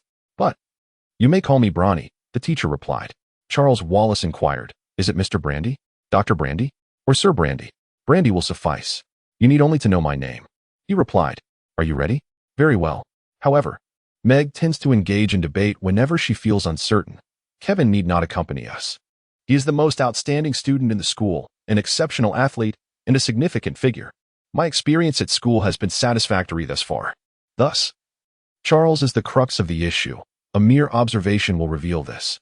The conventional school environment is utterly unsuitable for him. Brandy remarked coldly, "That is not my concern." "Then why have you come here?" Meg appeared unfazed by the notion that Brandy might be here specifically to assist her brother. Once again, the rumbling sound emerged, transforming into laughter. "My dear, do not consider yourself so pivotal. Why should attending school be a simple endeavor for Charles Wallace? It ought not to be this dire. This is America. If no action is taken, he may be harmed. He must learn to defend himself."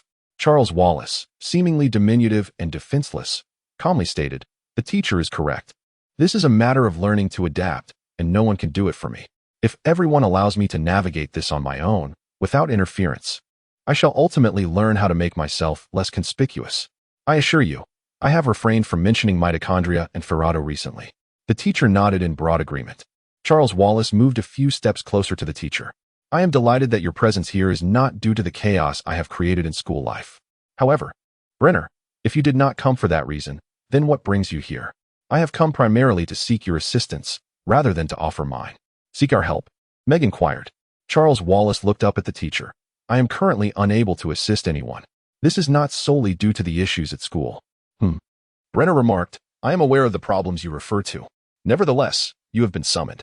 Those invited to learn alongside the teacher are called upon for a reason. We are in need of your intellect.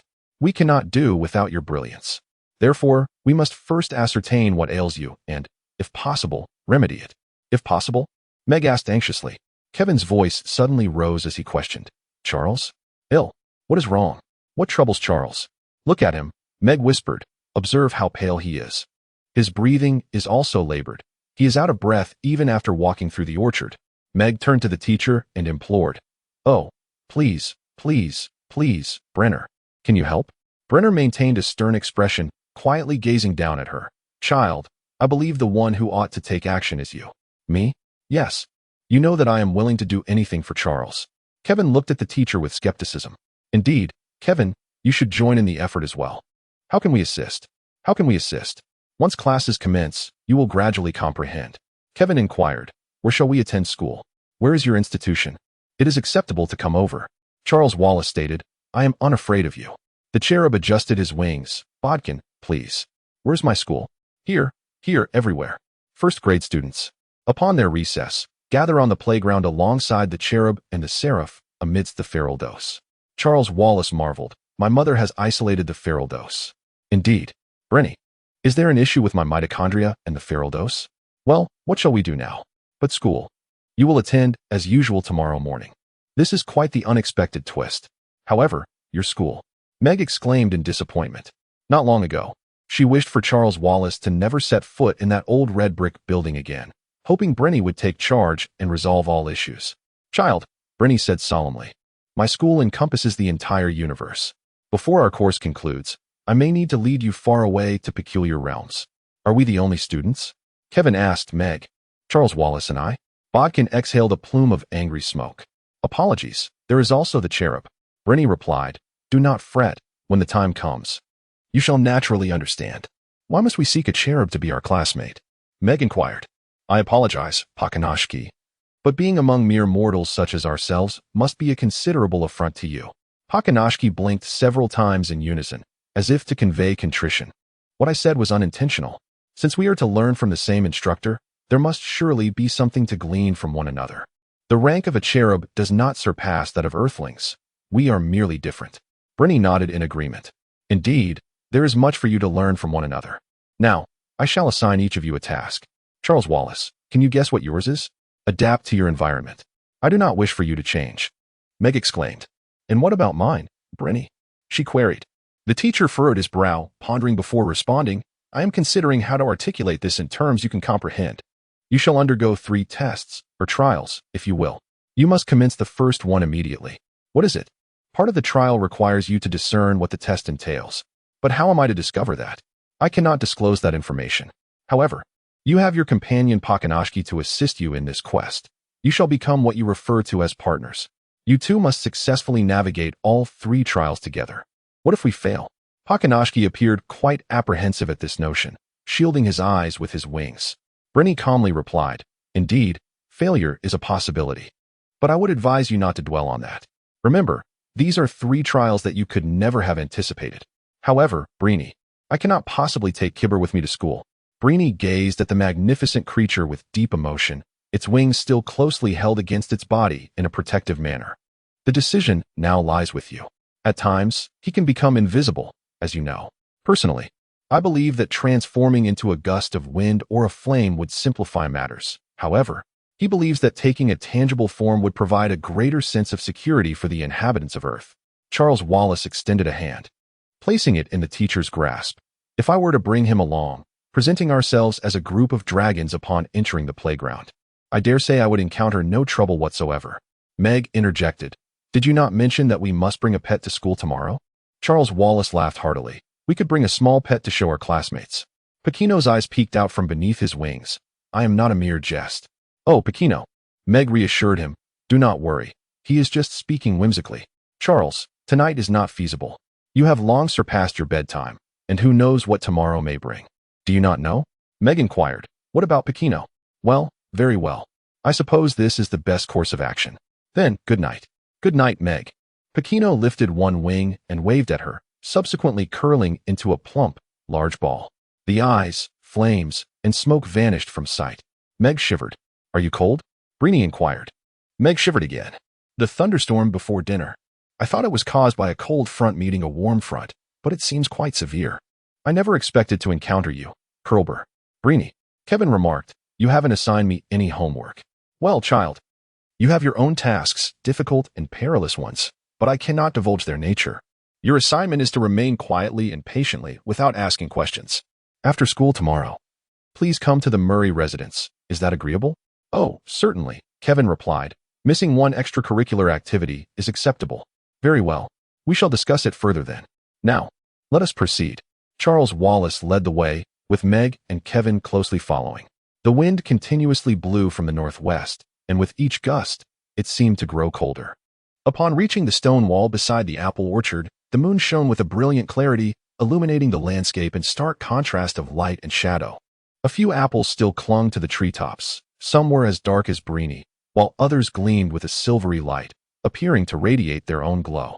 Atop the stone wall, a black shadow lay across a pale stone block, slowly slithering forward, rising cautiously and unfurling its form, as if preparing to advance upon them with intent to strike.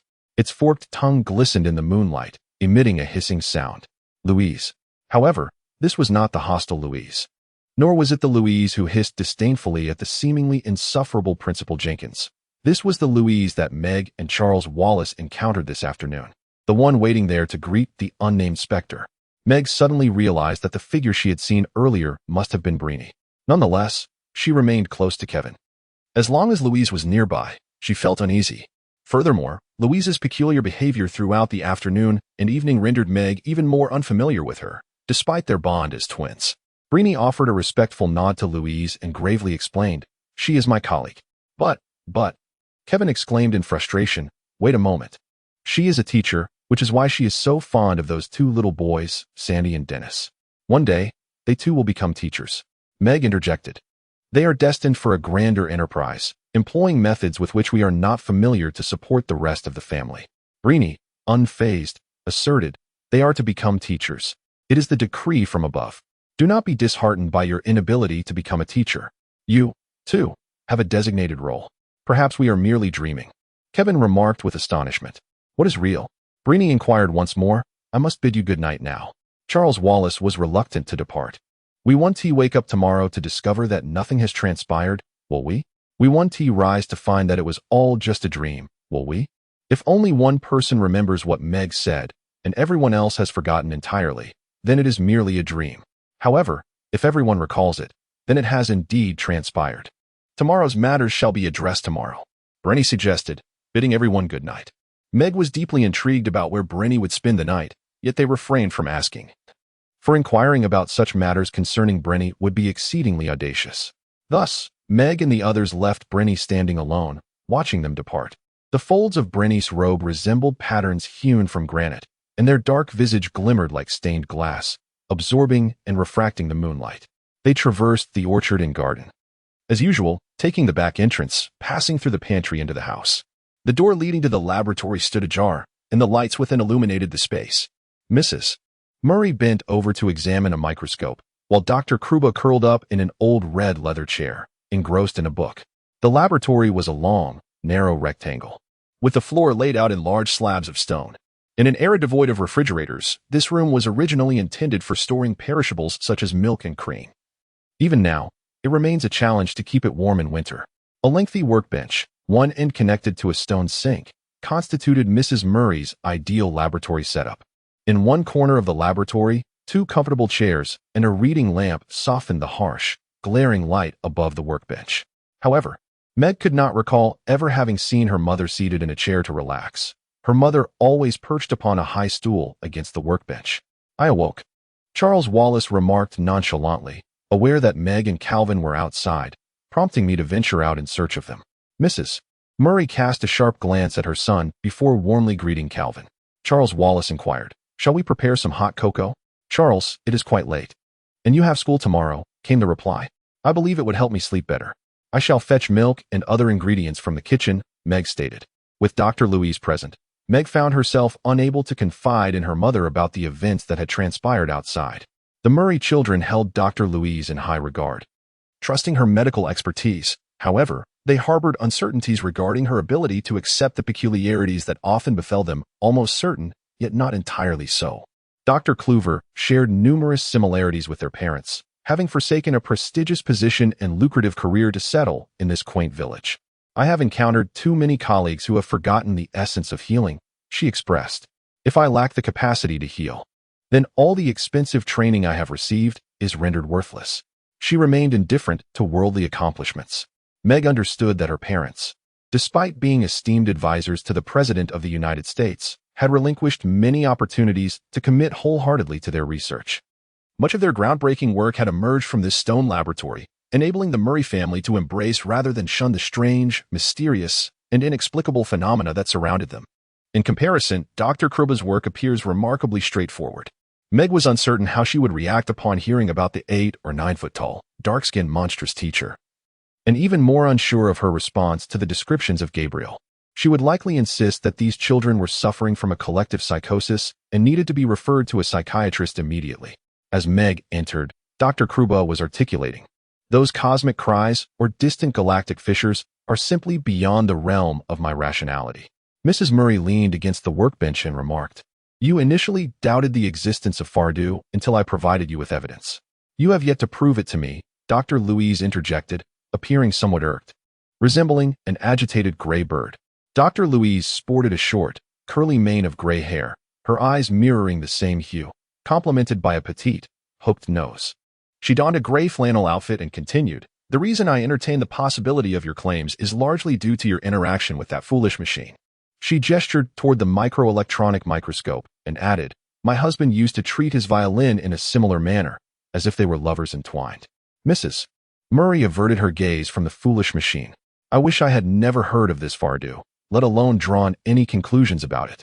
She suddenly paused and then said, "By the way, just before you all crowded into the laboratory, Principal Jenkins called to suggest that I enroll Charles Wallace in self-defense classes."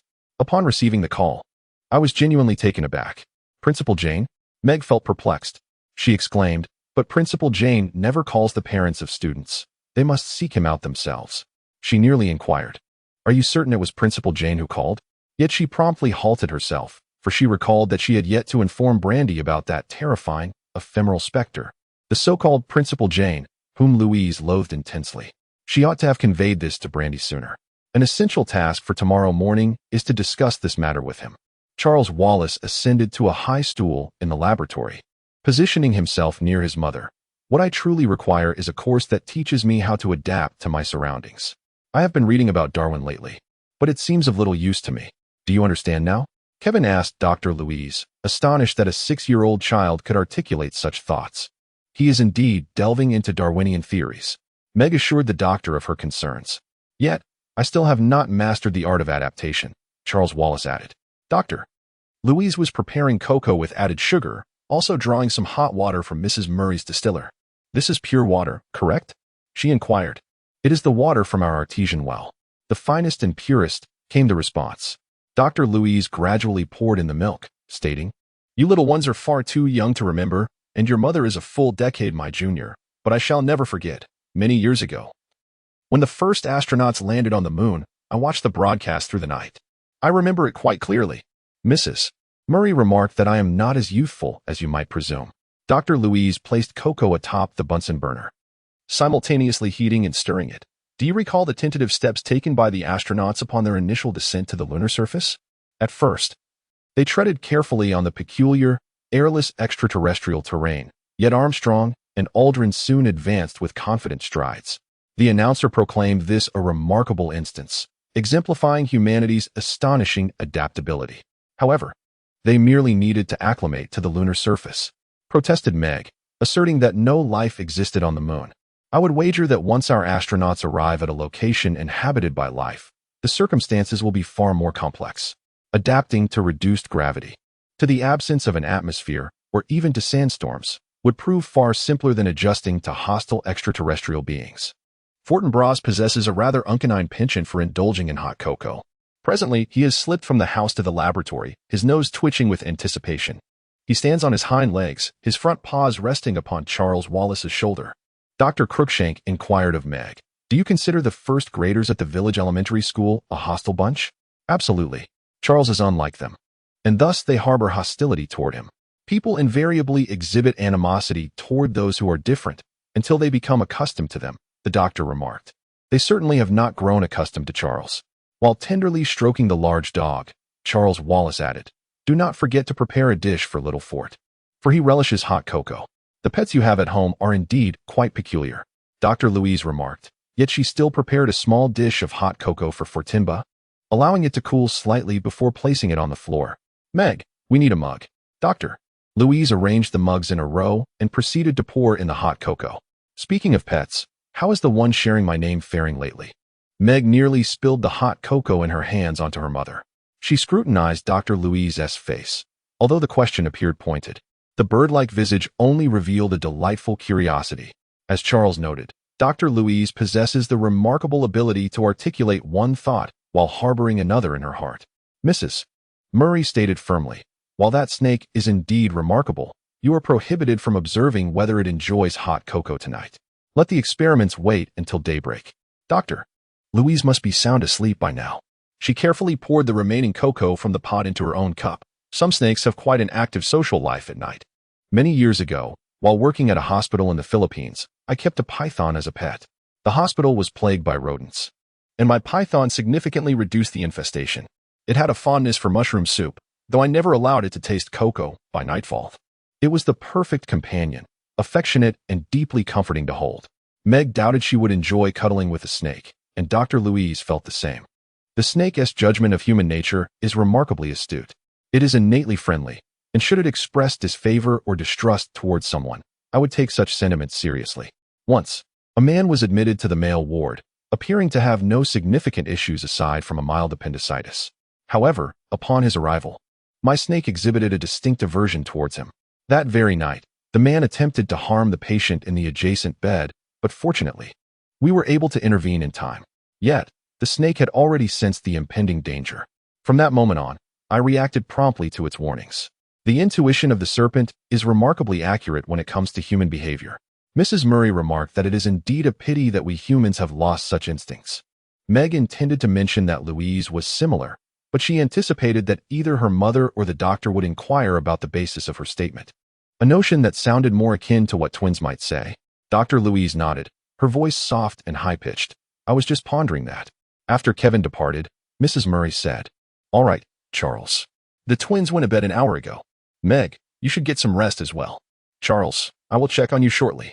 As they exited the laboratory, Meg noticed her mother once again peering into the microelectronic microscope.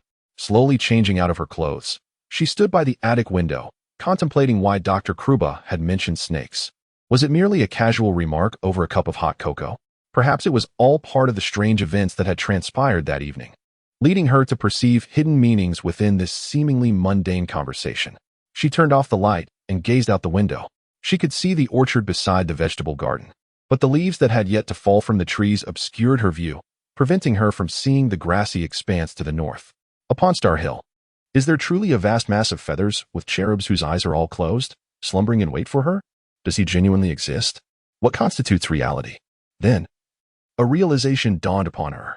Meg endeavored to reassure herself that it was merely a dream, although dreams do not usually manifest in such a manner. It must be a dream. It is evidently a dream. If she does not awaken Charles Wallace to inquire, then the only means to ascertain that it is merely a dream is to don her attire and venture toward Star Hill, ensuring that no cherubs await her there.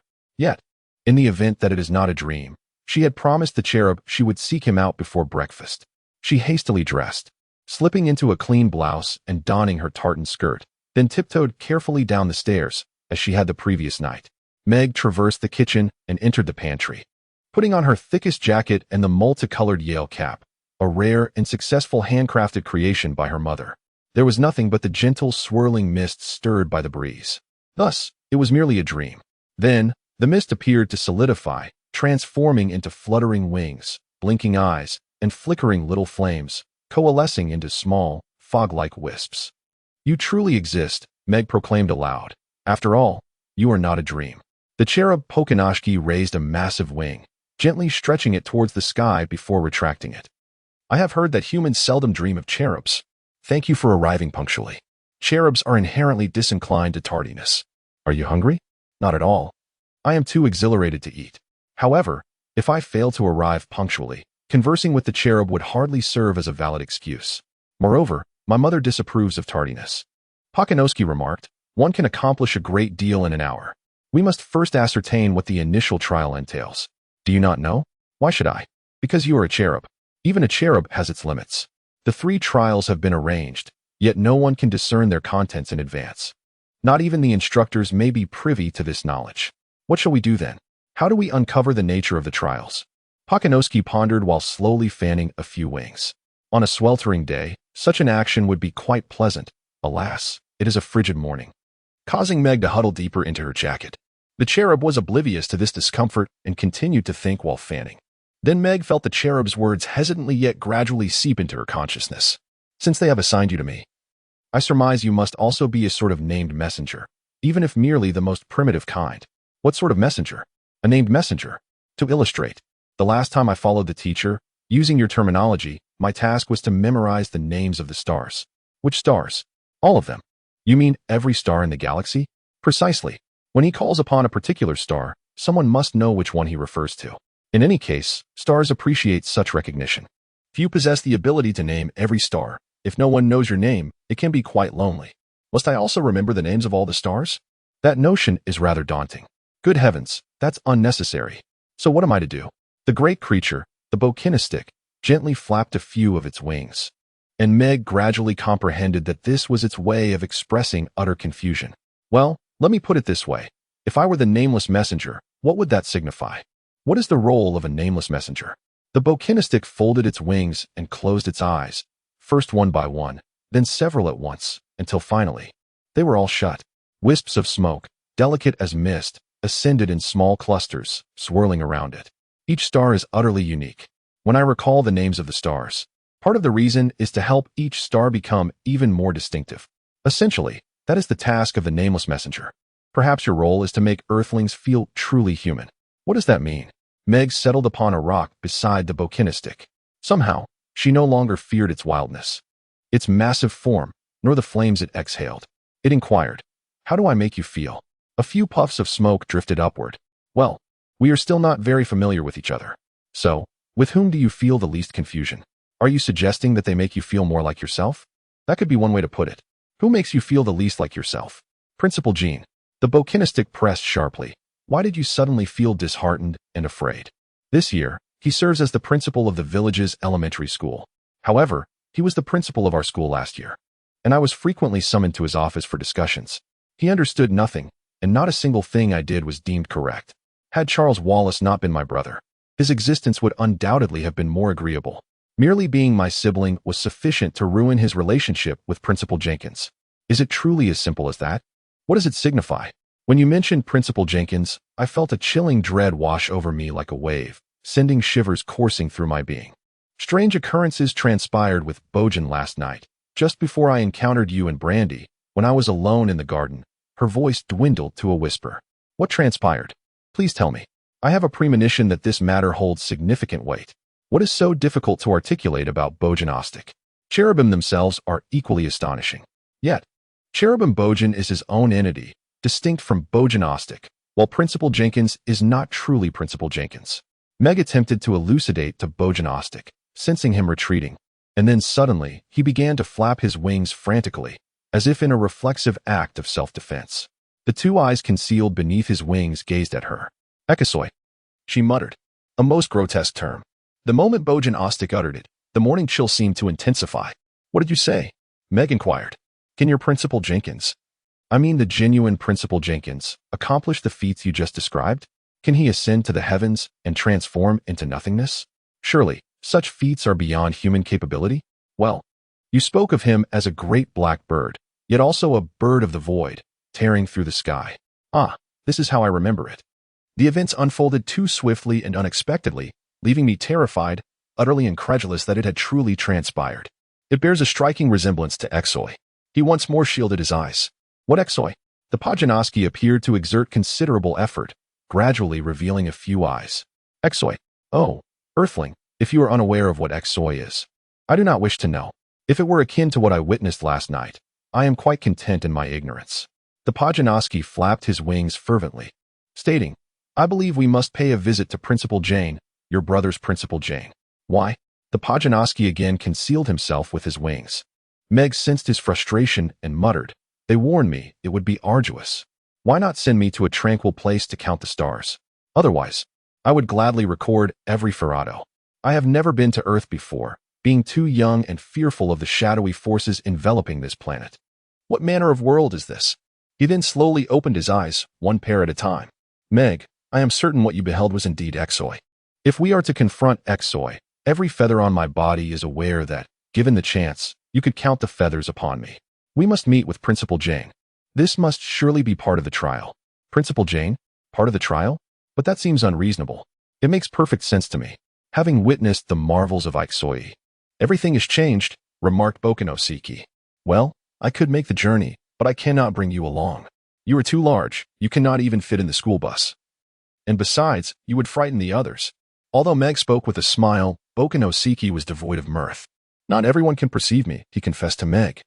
I am indeed real, yet the reality that most inhabitants of Earth can accept is rather limited. However, if being invisible brings you comfort, I shall become unseen. With an elegant flourish of his wings, he considered shedding this cumbersome form, which would undoubtedly bring him greater ease. Yet he had previously thought it prudent to remain visible for her sake, allowing her to engage with others more seamlessly. In an instant, Kibber stood before her, obscuring most of the stargazing rock, yet in the next moment, he vanished. Meg felt the flicker of a distant light in the air, perhaps a herald of dawn's approach. Nonetheless, she sensed his presence stirring within her heart. Meg, do you possess great courage? No. A faint beam of light pierced the eastern horizon, dimming the starlight until it was nearly extinguished. Earthchild, I believe we must summon our courage, yet together, we can accomplish this with relative ease. I wonder if the teacher is aware. Aware of what? That you have witnessed Ixoi. Boken, I do not understand. What is Ixoi? In an unexpected display, Bokanosiki materialized, raising his wings and drawing Meg close. Come now, little one. I shall take you to a place from yesterday. Yesterday? How will you take me there? Meg found herself gazing into the amber-hued eye of a Bokanushki, its pupil revealing a shadowy realm that beckoned and enticed her. Drawn towards the elliptical cat's eye, she felt herself being pulled in, transcending into an ultimate darkness on the other side. Suddenly, a fierce wind enveloped her, and she realized she had become one with the gust. She felt a gentle nudge, and then stood atop a barren mountaintop, where Bokanushki winked at her. She believed she glimpsed the mandala-like elliptical eye she had traversed earlier, though uncertainty lingered. A cherub raised a grand wing, carving an arc across the heavens. The warm hues of sunset, rosy pink and lavender, faded gradually, blurring into nothingness. The sky at the horizon was steeped in green, shifting upward into profound violet blue. Stars began to emerge in the indigo expanse, forming constellations unfamiliar to Meg. She inquired, "Where is this?" "It matters not where. Look." Standing beside him, Meg beheld the twinkling starlight. Then, a sound transcending mere auditory perception erupted, akin to a violent explosion surging with electric energy, forcing Meg to cover her ears in pain. At the opposite end of the sky, stars congregated densely, reminiscent of a celestial river. There, a fissure trembled, ultimately transforming into a void. Such phenomena occurring in the cosmos, regardless of their distance from Earth and the Milky Way, would not astonish her if her father were summoned to Washington and Bruin for this reason. "Boken, what is that? What is happening?" "It has been crossed out by Exoe." "What?" "Extinction, annihilation, disappearance, all marked with a cross." Meg felt both astonished and terrified, her gaze fixed upon the fissure in the sky. She had never witnessed such a horrifying sight, even more dreadful than the visage of Principal Exoe last night. She huddled closely against the cherubic Bol'Jin, her body curling beneath his wings, shrouded in a haze of smoke, yet the rift in the heavens remained visible. It was unbearable. Meg shut her eyes, striving to envision the most comforting, secure, rational, and mundane of things. What could that be? The dinner hour at home during winter. With crimson curtains draping the windows and delicate snowflakes gently descending from the sky outside, the warmth of the stove crackling with the burning of applewood, while Furtin nestled nearby, blissfully snoring, the sound of Holst the planets playing on a tape recorder. No, that might not be entirely soothing. Meg mentally replaced it with the discordant performance of the school band, with Sandy and Dennis included in this cacophony.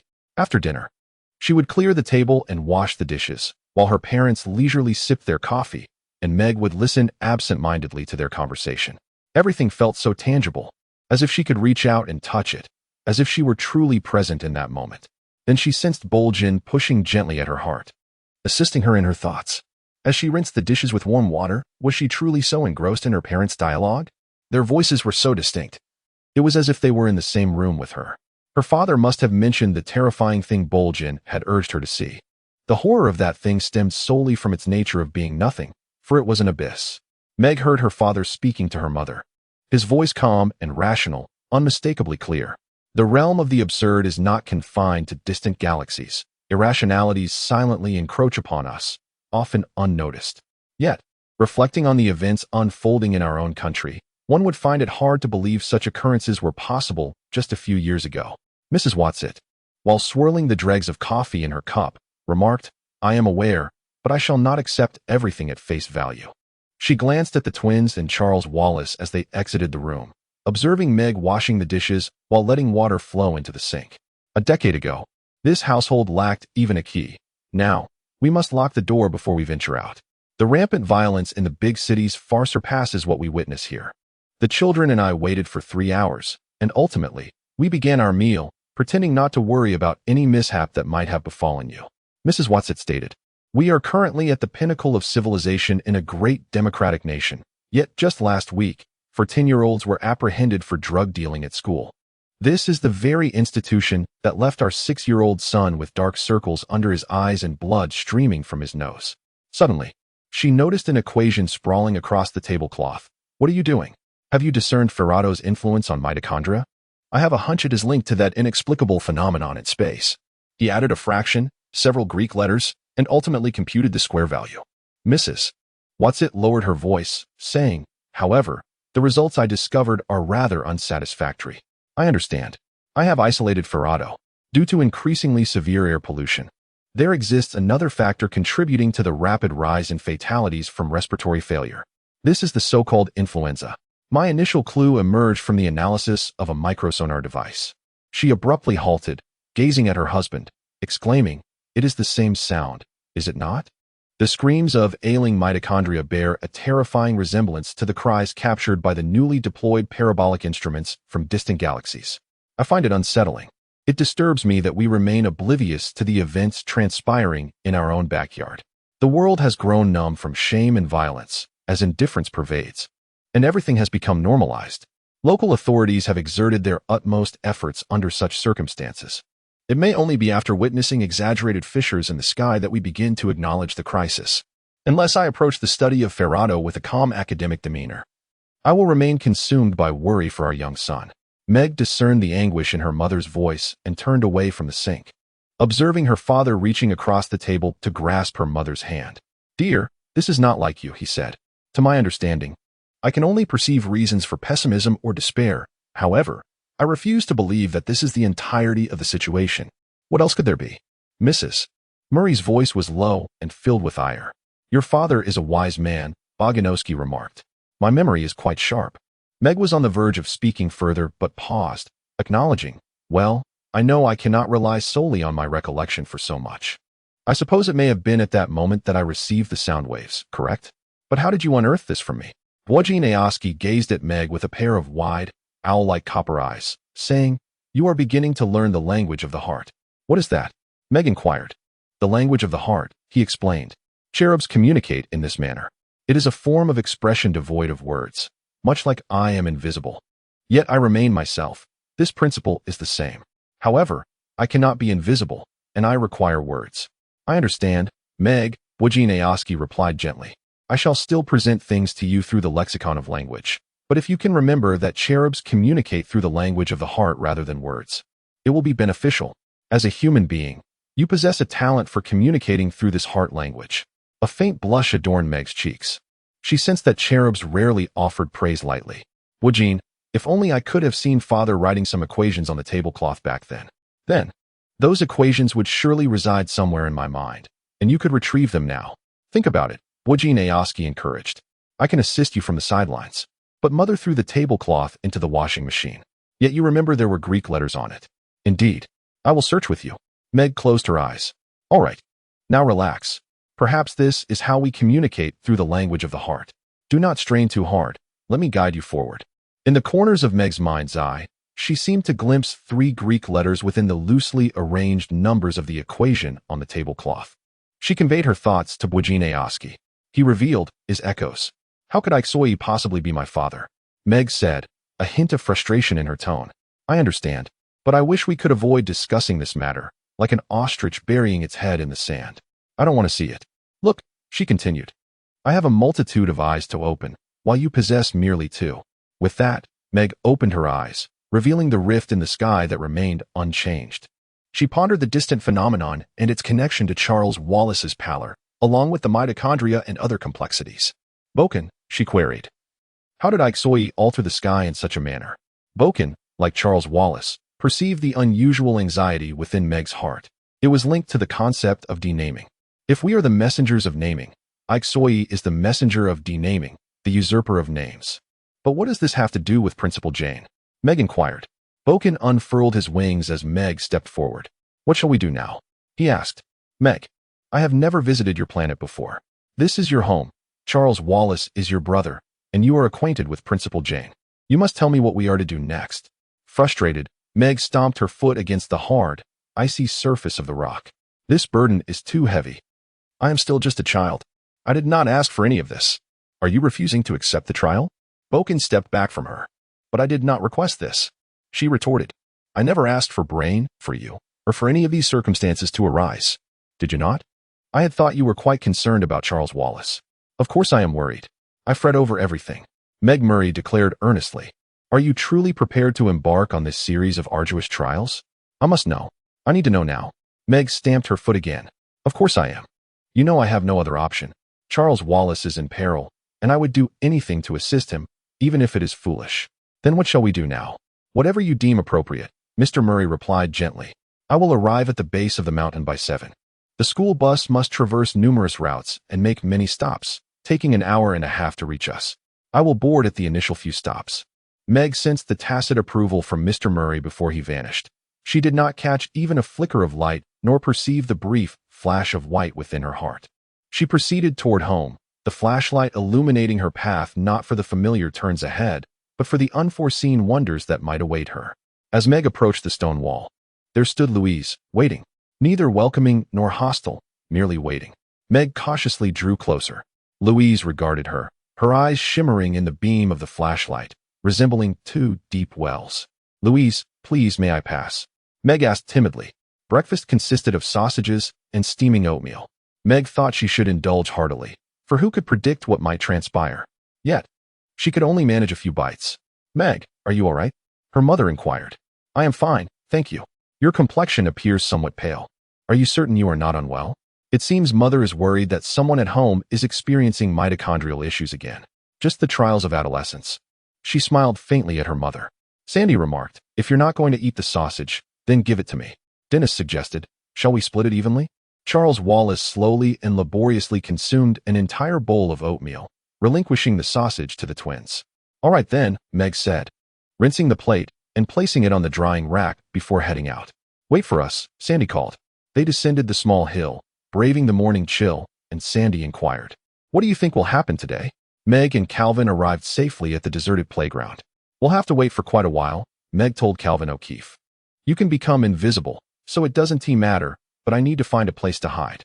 Meg could not see Calvin, yet she knew to speak towards the faint glimmer in the air, indicating his position. "There is no time left," Calvin said. Meg turned to see Principal Jenkins approaching from the staff parking lot. Principal Jenkins, ordinary, commonplace, unremarkable. No hissing or clicking sounds emanated from him. He simply walked across the playground. He appeared much as usual, clad in a dark suit, with a sprinkle of dandruff perpetually on his shoulders, regardless of how diligently he brushed it off. His salt and pepper hair was cut short, and his eyes, hidden behind lenses, appeared dull. He was neither tall nor short, neither heavy nor thin, whenever Meg saw him. She never quite knew how to position her hands and feet. Meg was rendered speechless. She felt that Bojanoshki was very close, his heart intertwined with hers. Yet he offered no suggestion. "Dear child," Principal Jan spoke, his voice unusually filled with compassion, "if you have come for your little brother, I can inform you that we are currently reviewing his case. My educational philosophy does not permit children to be coerced or intimidated by their peers.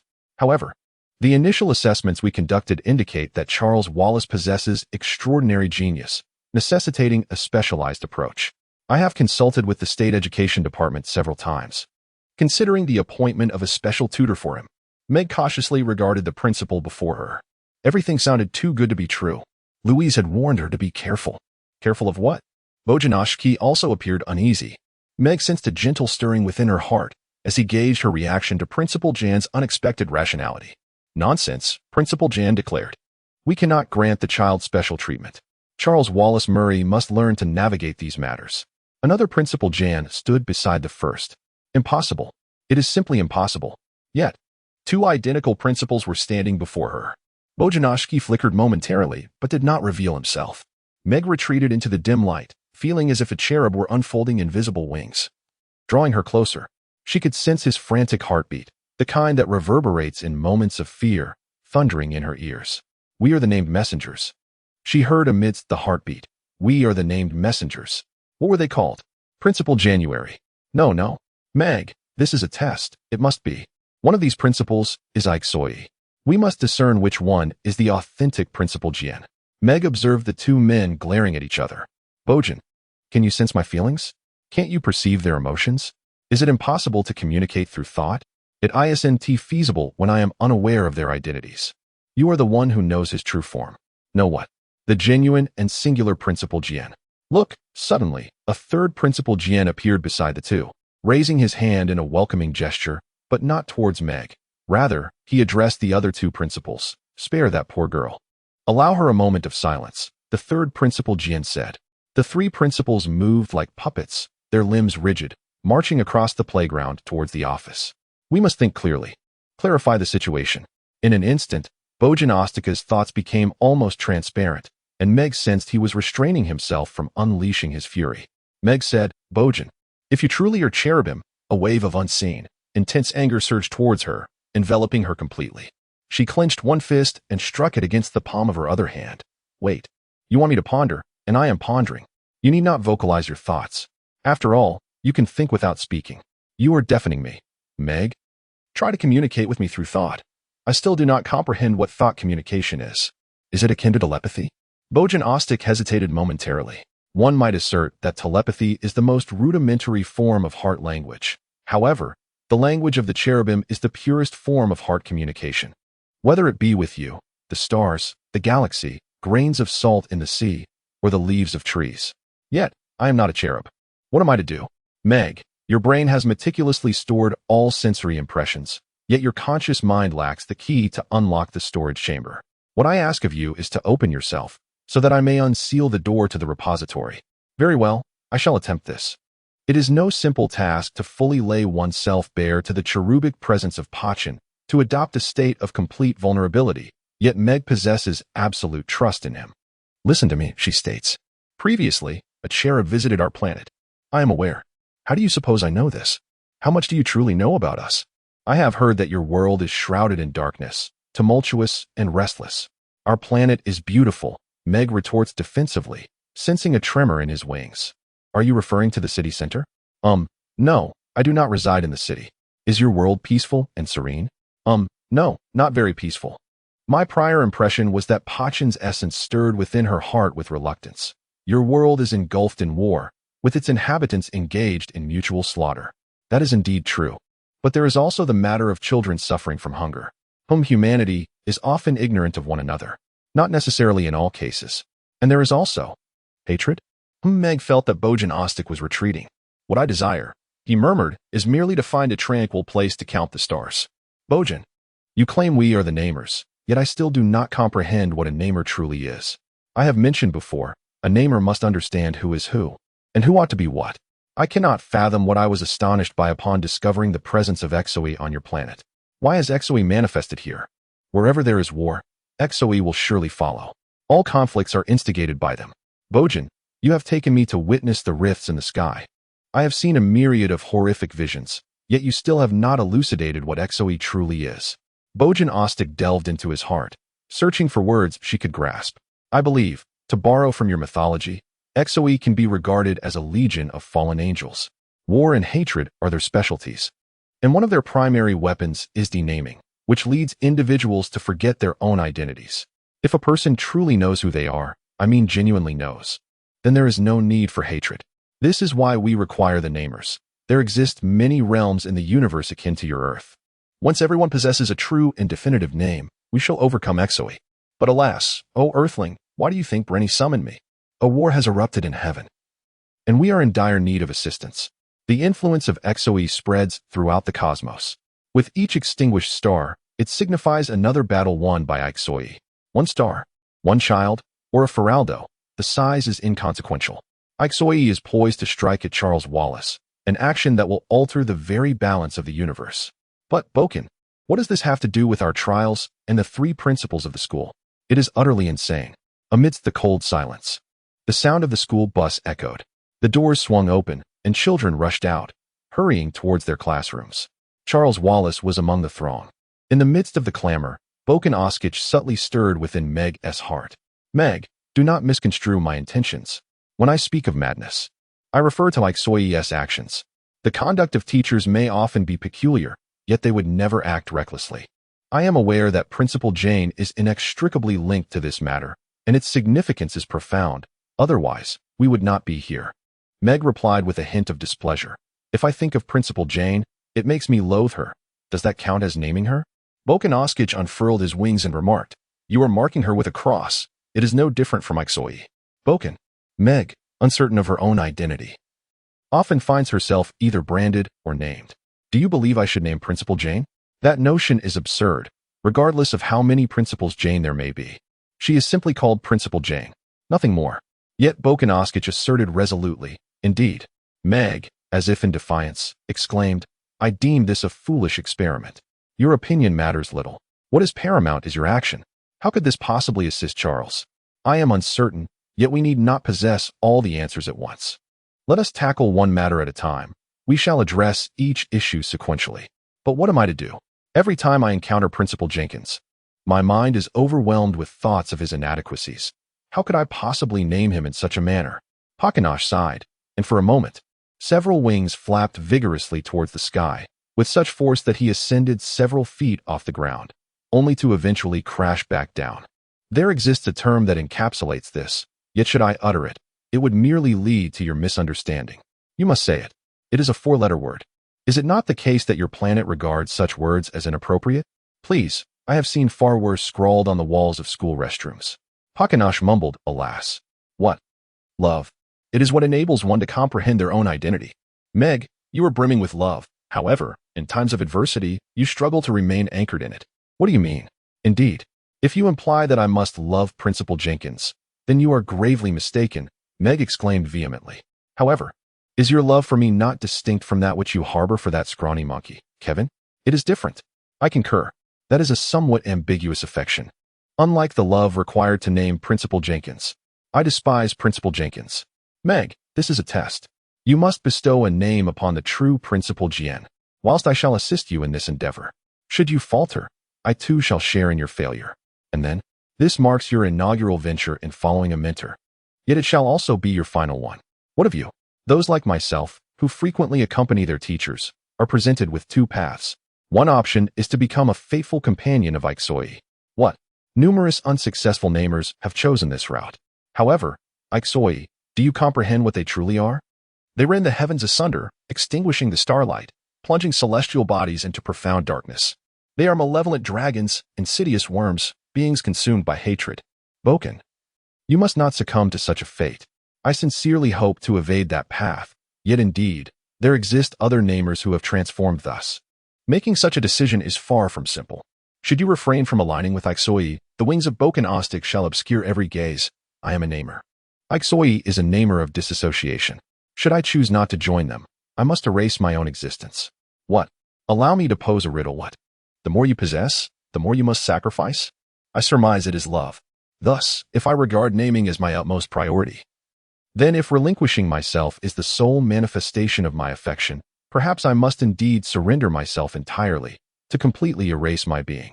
If you truly obliterate your existence, shall you remain in that state forever? Meg inquired with concern. No one knows. Before the advent of the apocalypse, no one possesses that knowledge. Must I also make a choice? What if we fail? Meg turned her face away, refusing to gaze at the school buildings. Instead, directing her attention towards the familiar morning tumult, and then pressed her face against the soft feathers at the end of the wing. This is not a decision meant for mortals. Should you entertain such a notion, there would be grand celebrations in hell. Yet, perhaps you do not believe in hell. Meg chose to remain silent. However, if we were to fail, then I must make a choice. Erasing myself is certainly preferable to being crossed out by the ecthroi. The matter that you referred to, which Mother mentioned at the dining table, appears to have little connection to why Father went to Biel Share. It encompasses the entire universe, vast and immense. Size is not the issue, Meg. It is now Charles Wallace. The ecthroi will obliterate Charles Wallace. A mere boy. You yourself have said he is a very special boy. Boggin, I truly cannot fathom the reasoning behind this. Yet if you believe that naming it after Principal Jenkins would aid Charles Wallace, I shall endeavor to do so with all my might. You will assist me, won't you? I shall try. However, Boggin's voice sounded rather uncertain. The distinctive clamor of the school surged around them from every direction. Then the doors leading to the cafeteria and gymnasium swung open, and Principal Jenkins emerged. Which Jenkins is that? It was utterly indistinguishable. Meg glanced at Calvin, but he had once again rendered himself invisible, leaving only a faint glimmer to indicate his presence. Principal Jenkins approached Meg.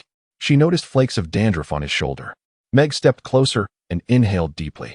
Indeed, it was the unmistakable scent of Principal Jane's hair oil, mingled with the unpleasant odor of her deodorant, which Meg had always considered a stench.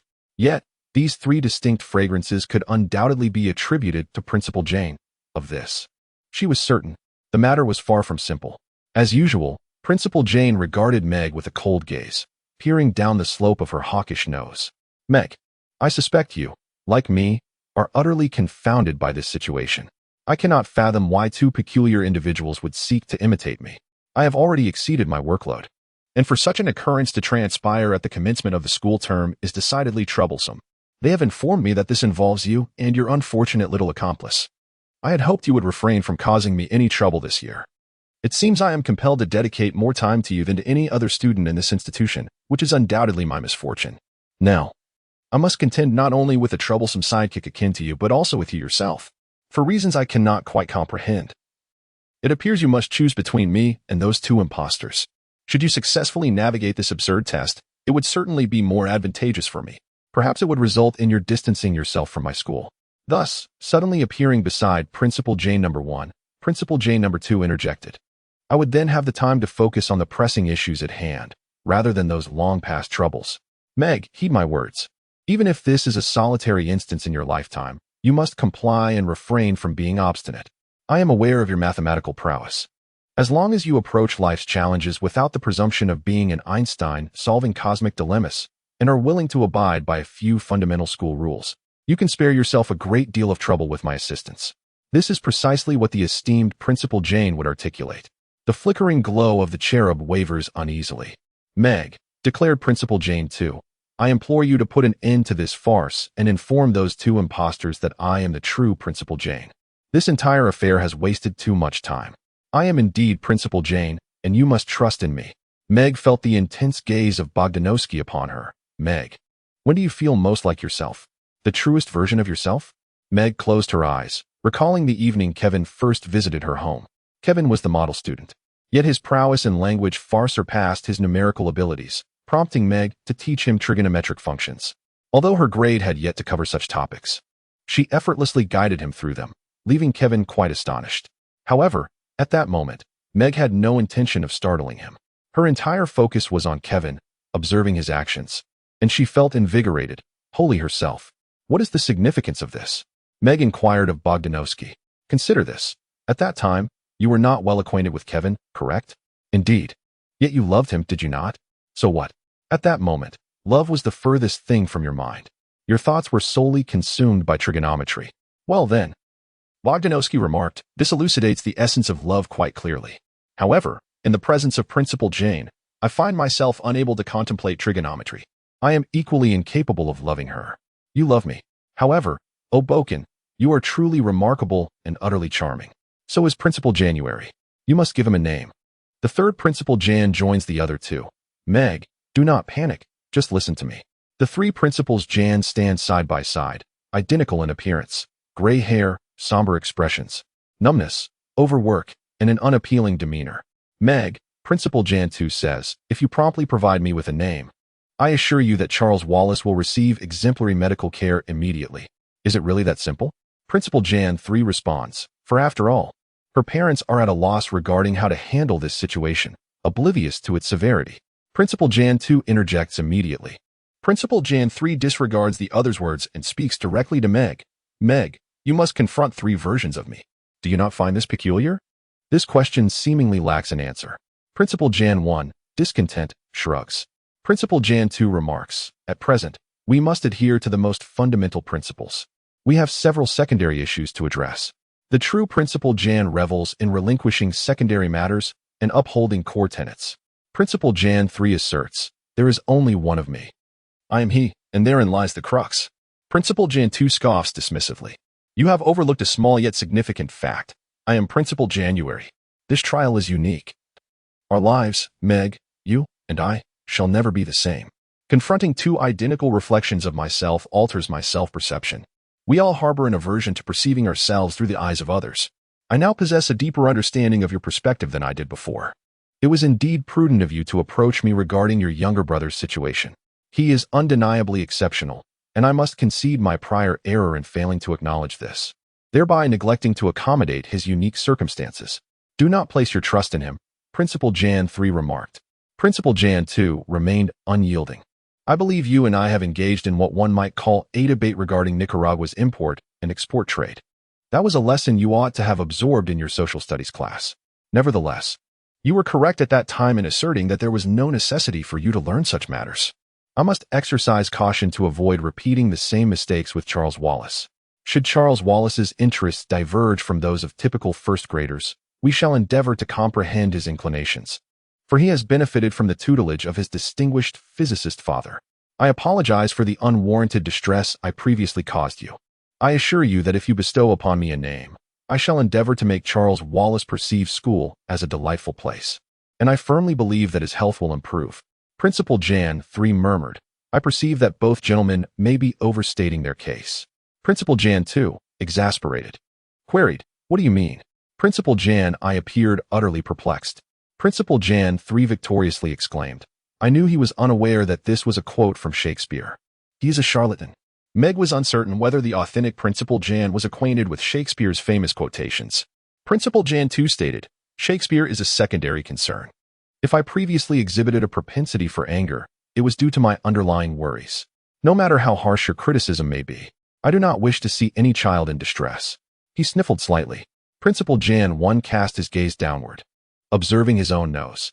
If the local education board and the Parents Association would collaborate with me, I might not feel so constrained and could achieve something significant. This is not a game, Principal Jan 3 remarked sharply. The stakes are far too high. Meg inquired, what if I name the wrong person? What will happen to all three of you? In that fleeting moment, it seemed as though every atom in the air of the playground quivered, as if an invisible lightning bolt had struck, cleaving the atmosphere before it melded back together. Although nothing was visible, Meg imagined a dark and fearsome vulture soaring across the sky. Principal Jan 1 asserted, I do not believe in supernatural forces, yet the circumstances are undeniably peculiar. His nose twitched with a rabbit-like disgust. The side door of the school swung open, and the three principals turned simultaneously. Charles Wallace was descending the steps, with great Louise draped over his arms and shoulders, traversing the playground. Charles, Meg shouted. The three principals raised their hands in a warning gesture, simultaneously declaring, Charles Wallace Murray. What time is it? Charles Wallace, brimming with curiosity, looked at the three principals. What is this about? Principal Jan 1 asked. What are you doing with that? All three principals displayed a palpable fear of Louise. Though their reactions varied, it was impossible to discern which one was the genuine principal.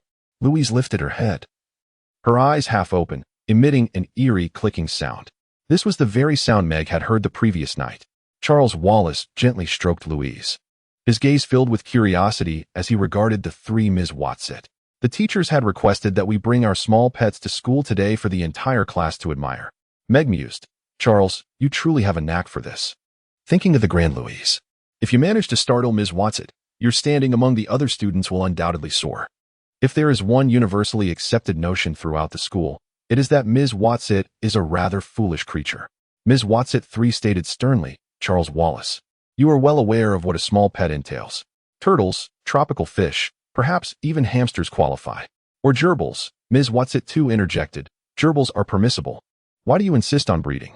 Charles Wallace inquired. To my mind, one principle is quite sufficient. Louise emitted her chilling clicking noise once more. Ms. Watset 3 demanded, Charles, why have you yet to enter the classroom? Meg observed Louise, noting her half-closed eyes and the alert posture of her head. The last few inches of her black tail, swaying as a warning. Brenner had informed them that Louise was a teacher. Over the past 24 hours, it had become increasingly evident that Louise was no ordinary serpent. Louise undoubtedly possessed knowledge, and Meg was certain of who the true Ms. Watset was. Meg suppressed her fear of snakes and extended her hand to Charles Wallace. Charles, please, can I borrow Louise for a moment? However, a voice within her whispered, Meg, no. You must rely on your own strength. You cannot depend on Louise. She reluctantly accepted this. Yet perhaps Louise could still be of assistance. Charles Wallace regarded his sister thoughtfully before extending the arm entwined with Louise. The snake undulated towards Meg's hand like a wave, its body feeling icy and prickling with an electric sensation. Meg urged herself not to flinch. Principal Jenkins 3, she said. Are you naming it for me? That's correct. I am not prepared to name it yet. I wish to observe how you will proceed. I believe I have mentioned that such situations require careful handling. Bringing a snake to school is a foolish act, Charles. Some people are quite afraid of snakes, as you know. Louise emitted a slow hiss. And Principal Jenkins 3's complexion paled further. Meg turned to inquire, Principal Jenkins 2? Then she shifted her gaze to Principal Jenkins I, who shrugged slightly, displaying a hint of dissatisfaction. I truly cannot foresee any change in the relationship between Charles Wallace and myself. I fail to understand why some consider interstellar migration a solution to all of Earth's problems. We have sent astronauts to the Moon and Mars. Yet the situation has not improved. Why would sending Charles billions of light years away lead to his advancement? I simply cannot see it. Certainly, unless it fortifies his physique. It seems no one cares about this matter but me. He glanced at his watch. How much longer would this farce endure? The thoughts of Boken Osquich reached Meg, who felt a sharp pang of discomfort. She was unwilling to listen. It was an utter waste of time. She exclaimed, what do these principal genes have to do with me? How could they possibly be related to Charles? Louise whispered coolly in her ear, a gentle breeze. Indeed, they are connected, she hissed. Boken Osquich remarked, you need not know the reasons, merely accept it. We shall proceed slowly. Charles Wallace extended his arm, and Louise slipped from Meg's grasp to his side. Let us go, he instructed the three principals. then turned towards the staff parking lot. The three principals followed closely behind, side by side, each walking with the characteristic, albeit ungraceful, stiff gait of the principals. Yet, which one was he to follow? Meg inquired of Bokan, the real one. However, as soon as the three principals vanished from sight, he fully revealed himself. Do not squander time. Ponder this. What is the best commendation you have heard about Principal Jean? A slight sting surged again. It was too simplistic. One among them is genuine. And for some reason, he holds significance for us. Meg, think carefully. You must recognize some of his virtues. I do not wish to know his virtues. Do not dwell solely on yourself. Consider Charles. The true Principal Jane can assist Charles. How can she help? Meg, we do not need to know. Do not obstruct me any further. This is our only hope. You must allow me to communicate with you through our hearts. Meg sensed that the voice of Boganowski was gradually stirring within her. Although it was gentler than before, it remained resolute. Are you still blocking me? I am trying not to. I understand. Calculate some mathematical problems in your mind. You may think of other things as long as you can dismiss the notion of lack of love. Then I can access the part concerning Principal Jane. Assist Kevin with his mathematics. You love Kevin. Excellent. Think of Kevin. Meg, Kevin's shoes. What about the shoes? What kind does he wear? Probably ordinary student shoes. How would I know? I think he has only one pair of student shoes and one pair of sneakers. What do his student shoes look like? I do not know. I have not paid attention. I have little interest in clothing. Think of more mathematical problems, and then I will let you see. Student shoes. Sturdy new leather shoes, paired with one red and one purple sock. Those leather shoes are beyond what Kevin's father could afford. Meg murmured. If only I could continue to hate him. Things would be so much simpler. Now it was Boganowski's voice resonating in Meg's heart. What would be simpler? Name him. Would it? Do you not understand him better now? Through retelling. Aside from this matter, I have never heard of him doing any other good deeds. How do you think he feels about you? Bokan continued to probe. Do you wish for him to see your virtues as well? It seems unlikely. Do you aspire to reveal a different Meg to him? The true Meg? Meg shrugged. Then, what do you wish to become in his presence? You do not genuinely desire that. Of course I do. If you had beautiful golden hair, you would not be yourself. That would be quite splendid. Alas, Bokan, it is painful. There is no time for petulance. If Principal Jan is truly kind, then she cannot be Principal January. Principal Jan is indeed kind, just as I possess golden hair. Fear churned within Meg. Bokan, what if I choose the wrong name? What if I fail? What will you do? I have already told you. I must make a choice. Provide some hints.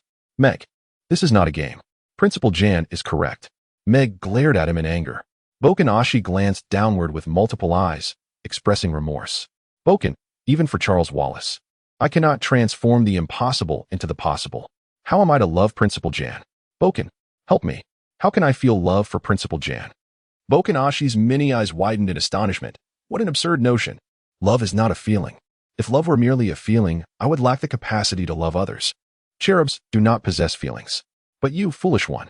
Bokan tone was urgent rather than angry. Love is not a feeling. Love is an action. In my lifetime, I have never truly felt. In truth, my concern lies solely with the inhabitants of Earth. Bokan, I care for you. Bokan exhaled a plume of pale azure smoke. That is not what I meant. I refer to the cherubim merely greeting in the presence of earthlings, which you term manifestation. If you restrict your appearance solely to earthlings, why adopt such a fearsome guise? Because this is our form when we manifest. When we take shape, one does not have the liberty to choose one's appearance, correct? Naturally not.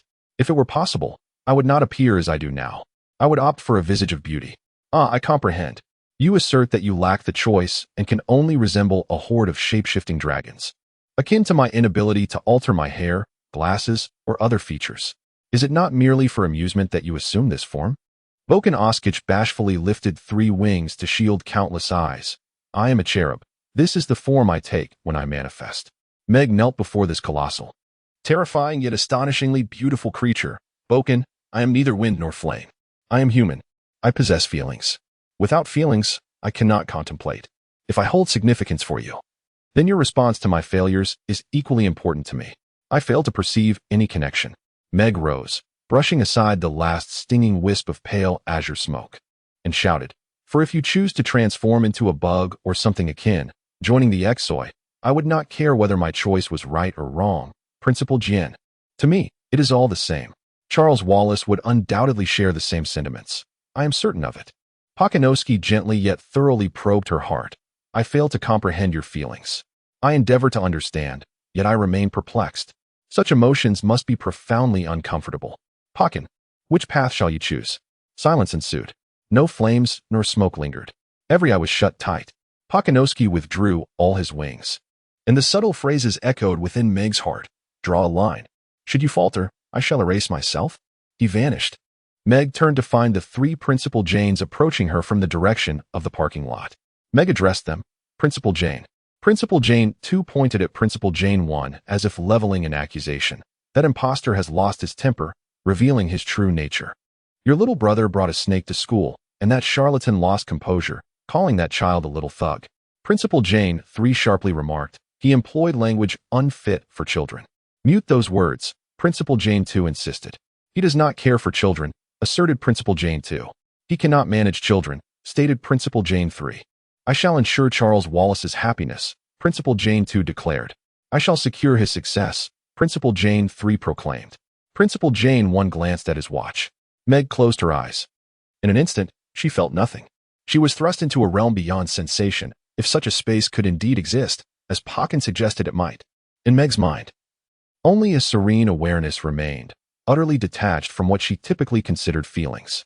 Her voice escaped her lips almost involuntarily, a tone devoid of emotion and imbued with a chilling calmness. Principal Jin number 3 stepped forward, a self-satisfied smile adorning his face. No, you are not the true Principal Jin. You are far too formidable. It is inconceivable that you would be reassigned from managing a secondary school to presiding over an elementary institution, only to find yourself incapable of maintaining order there as well. She observed Principal Jin number 1 and number 2, her hands icy, a strong wave of nausea surging in her stomach. Yet, she remained ensconced in a surreal realm that transcended sensation, feeling nothing at all. Principal Jin number 2 smiled. Meg shook her head once more, stating, at first, I was uncertain of your authenticity, but the desire to ensure everyone's happiness, to make everyone the same, is as deplorable as the manipulations of Principal Jin number 3. Principal Jin is flawed, yet among the three, only one possesses humanity and is capable of erring, and that is you, Principal Jin number 1. Suddenly, Meg erupted into laughter, exclaiming, I genuinely love you for this. Subsequently, she wept, both anxious and exhausted. Nevertheless, she was certain she had made the right choice. The air around the playground was torn asunder by the deafening, frenzied screams. It was a frigid void that only manifested upon the arrival of Ixoi. Akin to a blade slicing through the atmosphere, only for the edges to be drawn together again. Silence, tranquility. Then, a gentle, ordinary breeze began to blow. The Bojanoski revealed itself, meticulously unfurling pairs of wings adorned with eyes resembling a starry sky. Principal Jin number 1, the genuine Principal Jin, fainted. Meg bent down to gaze at him. Before hearing Brenny's voice, she had not realized that he was present. I remarked, Pajanowski. You must understand that being so frightening is rather inappropriate, especially for someone as conservative as Principal Jane. He stood between Karub and Meg, towering over them like the schoolhouse itself, appearing both exasperated and amused. Pajanowski, with a rather insincere apology, flapped his wings a few times and remarked, I suppose I got a bit carried away at that moment. Indeed, it was indisputable. Would this Principal Jane ever change? You truly are narrow-minded, Pajanowski, Brenny asserted.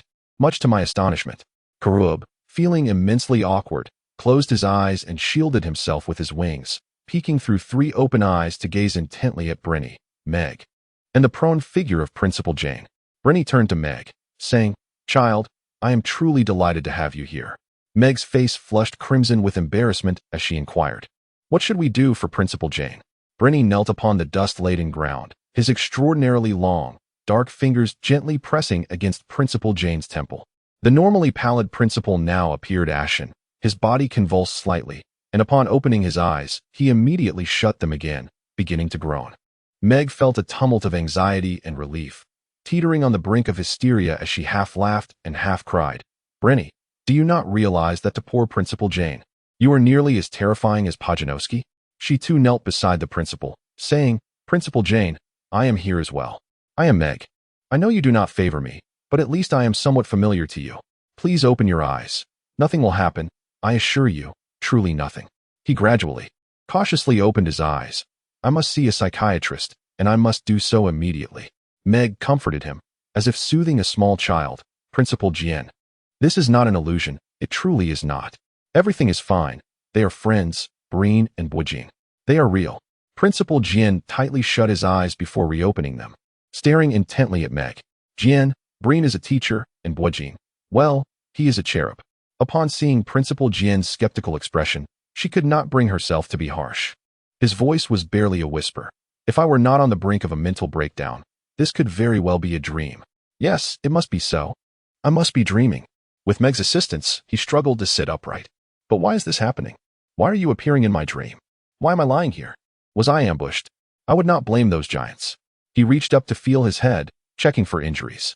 Why are you here, Meg? I seem to remember. He glanced again at Breen and Bujing, shivering all over. They were still present. No, this cannot be. I must still be dreaming. Why can't I awaken? This is clearly not real. Principal Jian shuddered once more. The snake must not return. I am afraid. Meg reassured him. Louise is very friendly. It will not harm you. The snake. Principal Jian shook his head again. Snakes, monsters, giants. Impossible. This cannot all be real. There is no time left. We must head to Meichong Yaladin at once. What place is that? Principal Jian wore a look of utter bewilderment. Could it be that I am truly on the brink of a mental breakdown?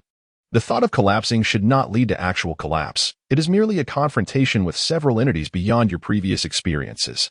Nevertheless, that does not imply these entities are non-existent. Reluctantly, Meg felt compelled to protect the unappealing little figure she had named, Principal Jian. Don't you think you should inform the school of your discomfort and join us? Principal Jian helplessly spread his hands.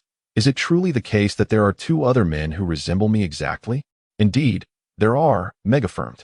But they have already departed. Where have they gone? Meg turned to look at Brenny. The teacher's expression was grave. Once an exoi takes human form, it typically retains that body. Meg grasped the teacher's pale sleeve. How did the first trial occur? It wasn't something you fabricated, was it? You wouldn't have summoned the exoi to take on the appearance of Principal Jian, would you? Are you suggesting that this event is inevitable? That the exoi will indeed transform into Principal Jian, who is the perfect host for their scheme? Despite his frail state, Principal Jian staggered toward Brenny, exclaiming in exasperation, Now listen carefully. I do not know who you are, nor do I care, but you must clarify this situation for me. At this moment, Blaney's voice resembled that of a tuba rather than a cello.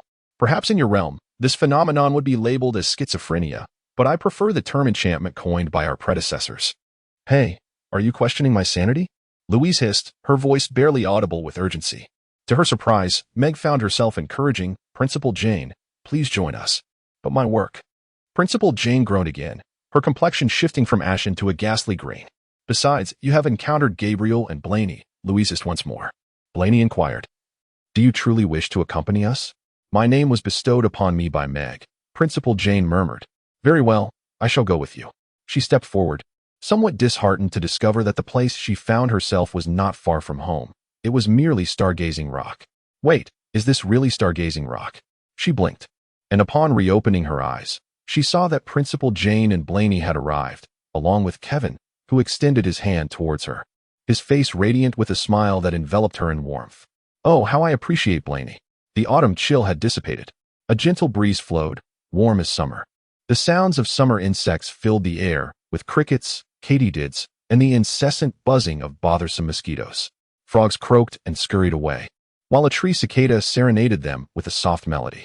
The sky was adorned with a plethora of stars. During summer, the stars appeared to be much closer to Earth. Blaney sat cross-legged on the rock, beckoning them with a wave. Meg sat before him, observing Louise beside her, coiling her hair while resting her head against the outstretched wing of the Pekinostrich. Kevin sat next to Meg, while Principal Jan stood awkwardly, shifting his weight between his legs. Meg leaned slightly closer to Kevin and gazed up at the sky. Brenny, Kevin inquired, where are we? Meichong Yeridong. What is Meichong Yeridong? Is it a planet? No. It is a concept, a hypothesis. In my galaxy, this matter is considerably simpler. We are much closer to the Mengzhuang solar system of the Vega galaxy. The stars you see, I recognize them all. They are visible from my planet. What are we here for? Meichong Yeridong allows all sizes to become comparable. In Meichong Yeridong, the body can stretch and contract freely, able to converse with entities as vast as stars and as minuscule as the Ferrado. Meg was taken aback for quite some time, still finding it hard to believe. To her, Ferrado seemed even less real than Charles Wallace's dragon. Ferrado. Can we truly see it? Indeed. Impossible. How small is Ferrado? Brenny retorted. Smaller than the realm of rational understanding, or so my mother says. Principal Jan emitted a small sound of confusion, continuing to shift his stance. Brenny remarked. This indicates that Mrs. Murray is convinced of Ferrado's existence. Let us ponder this.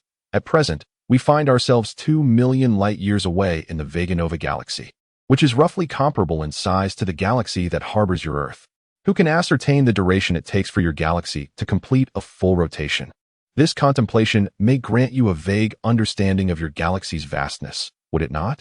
It is exceedingly nebulous, Kevin remarked. Our reason cannot fathom such enormity, such cosmic vastness. Do not rely on rationality to comprehend it. Your minds are limited. Instead, attempt to engage your intuition. Envision the expanse of your galaxy, and then envision the sun. It is but a singular star, a mere speck in the grand tapestry of the galaxy, is it not? Indeed. Now, reflect upon yourselves in relation to the size of the sun. Consider how minuscule you are in comparison. Have you grasped that concept? Perhaps, Meg replied. Now, envision the mitochondria. Picture the mitochondria residing within the cells of all living organisms, and contemplate how much smaller they are than you. Principal Mendez mused aloud. I once thought Charles Wallace could devise a way for everyone to perceive it. Brenner continued. Now, consider this. The relationship of Fidel to the mitochondria is akin to the relationship of the mitochondria to you.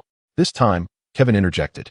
The challenge lies in our inability to comprehend such diminutive universes. Brenner added, another way to express it is that if your galaxy is significantly larger than you, then Fidel is proportionately smaller than you. Kevin whistled and remarked, so, in the eyes of Fidel, does that mean each of us appears as grand as a galaxy? It can be articulated thus. You are the galaxy of your Ferrado. If that is the case, how could we possibly encounter Ferrado? Rennie's tone was surprisingly patient. Did I not just inform you that within the realm of Mei-Chong Yalatan, we can nearly eliminate these trivial discrepancies in magnitude? He turned his gaze towards the glacial stones. Those stones, Meg inquired, are they truly present? In Mei-Chong Yalatan, nothing is situated in any specific place. Brenny replied, I merely provided you with familiar visual references to facilitate understanding. You must endeavor to refrain from employing the limited capacity of human intellect to comprehend matters, as it offers little aid in the challenges we face. Principal Jane finally settled down, awkwardly leaning against the rock. What then shall we use to comprehend? I have never possessed much of a sixth sense. You must comprehend with your mind. Understand with your entirety, not merely with a fragment of yourself. Principal Jane groaned. I am too old, too unteachable. An old dog cannot learn new tricks. My era has passed. Meg exclaimed. Oh, not at all, Principal Jane. You are just beginning. Principal Jane shook her head, countering with a profound sorrow. If you had not named me, perhaps matters would proceed more smoothly. Why must I meet you at all? And your little brother? And that dreadful beast? Bokanuski appeared like a small volcano about to erupt. Principal Jin's expression stiffened a bit more. He had become so pale that he could scarcely be paler. Is there anyone else like you? This is correct, Principal Jin remarked. Affirmatively. He patted the shoulder of his black suit, brushing away the dandruff and loose threads. Listening intently, Brenny politely lowered his head and asked, Principal Jien, what you say is indeed true. No one should be exactly like another. Is there anyone like that? Those counterfeit principles, Jien. Upon encountering a second or third version of myself, what is there to cling to? Meg abruptly rose and rushed towards the principal, exclaiming, but they are not like you. Principal Jien, no one can imitate you. You are one of a kind. After all, I named you, didn't I? Through his glasses. Principal Jien's eyes appeared hazy and perplexed. Yes, indeed, it was you. I suppose that is why I am here, wherever here may be. He turned to Brenny and inquired. Those other principals, Jien, did you say they are called Ixoi? Yes. Ixoi is filled with malice. He would prevent you from being named and would erase your name altogether. The essence of love is creation, whereas the nature of hate is destruction. Suddenly, Meg experienced a vivid intuition, so clear and brilliant, akin to the radiance of a cherub, igniting like a flame. Oh, Principal Jien, do you not realize?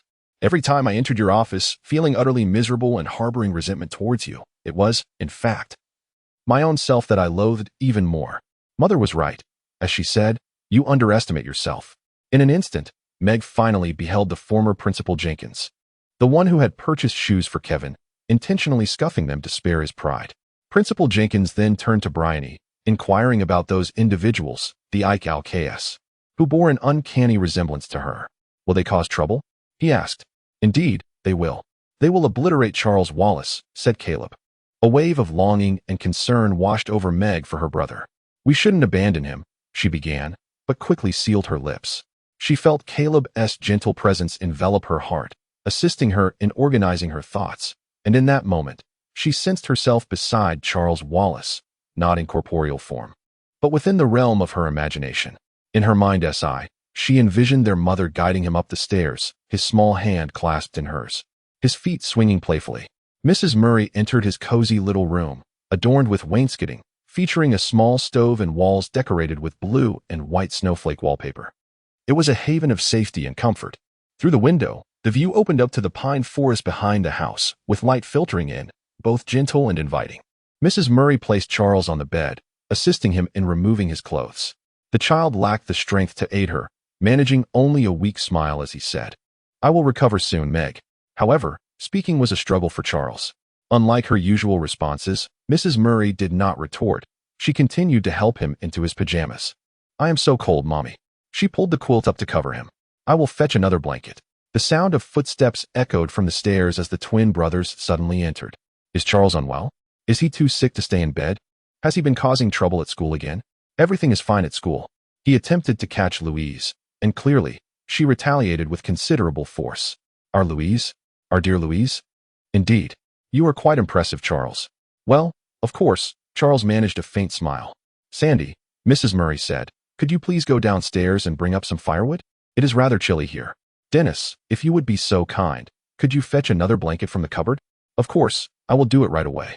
Meg seemed to hear Charles Wallace mention again that she had not attended school, but it felt as though a mist had obscured the vivid scene, causing Charles's room to vanish, while Meg remained in place, closely beside the cherub, one of its wings firmly resting against her.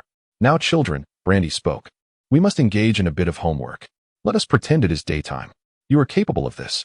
The concept of belief requires practice, but you, Kevin, and you, Meg, are not yet old enough to have entirely forgotten how to do so. You must convince yourselves and also persuade Principal Jane. Given the gravity of the situation, it may seem futile, yet we must practice in order to prepare for what lies ahead. Very well, let yourselves believe. Transform the night into day, with colors more vibrant than ever. Kevin's hair, sharing the hue of the Indian brush, shone like sunlight. His freckles appeared larger and denser than usual, while the blue of his jacket had deepened, matching the rich, gentian blue of his eyes. His socks seemed mismatched, one red and the other purple. Meg wore an old pleated skirt, washed countless times and now vibrant as if new, yet her hair remained the same mouse brown as always. Principal Jane still looked pale, but Miss Louise appeared significantly more robust, her coiled figure radiating shades of purple and gold. Meg gazed toward the brilliant Bocchino stitch, yet its brilliance was blinding, compelling her to avert her eyes. Now, children, Breenie announced, including Principal Jane in the address, let us welcome another classmate. From behind two glacial boulders, a small creature emerged, leaping onto the rocks. It resembled a silver-blue mouse, yet Meg felt it was a marine creature rather than a terrestrial one. Its ears, though large, were soft and smooth, with the fur at the tip transforming into a pale lavender tassel, swaying gently in the breeze like seaweed in the current. Its whiskers were extraordinarily long. A pair of large, opalescent eyes revealed neither pupils nor irises, yet were anything but dull, sparkling like two moonstones. It spoke, but its utterance was neither the squeak of a mouse nor the language of humans. The sound resembled the strumming of a harp beneath the water, with its long whiskers vibrating as if played upon.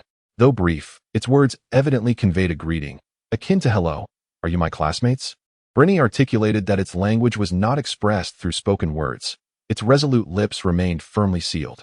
However, the children were gently enveloped by the enchanting sound of a harp.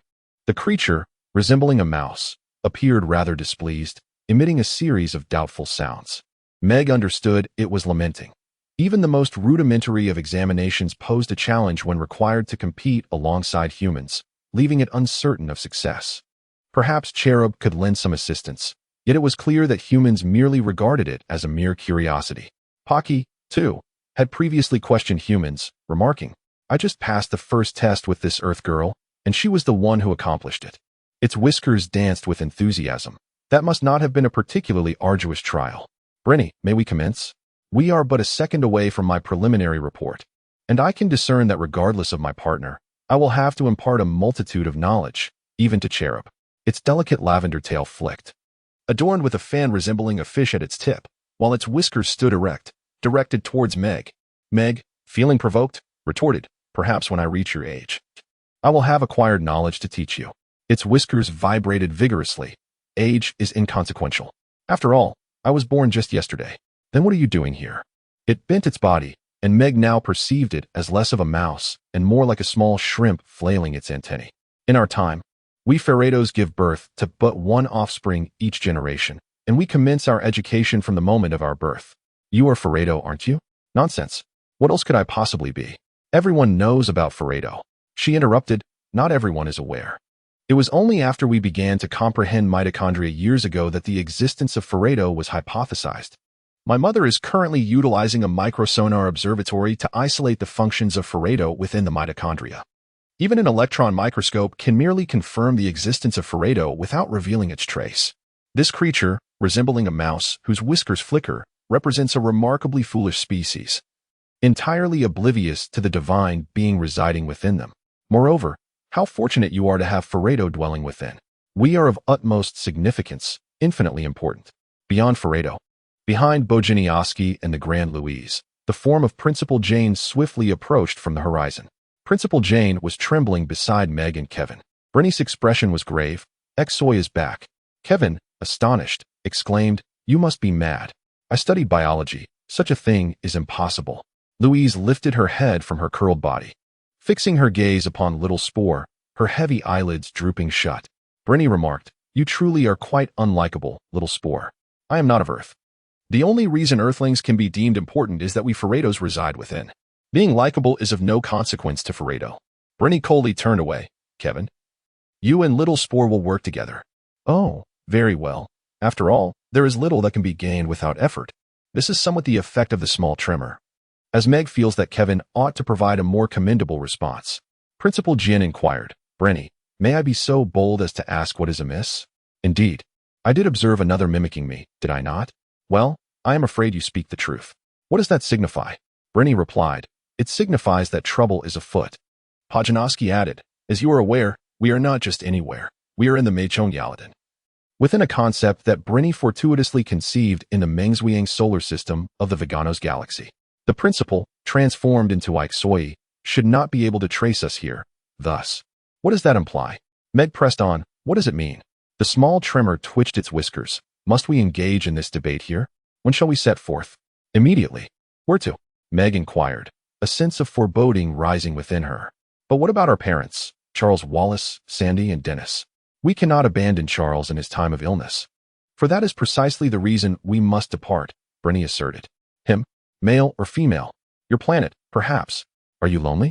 Kevin admitted, "Perhaps a little. But it is a most beautiful planet." Then, the small tremor remarked, "You may declare it beautiful as much as you wish.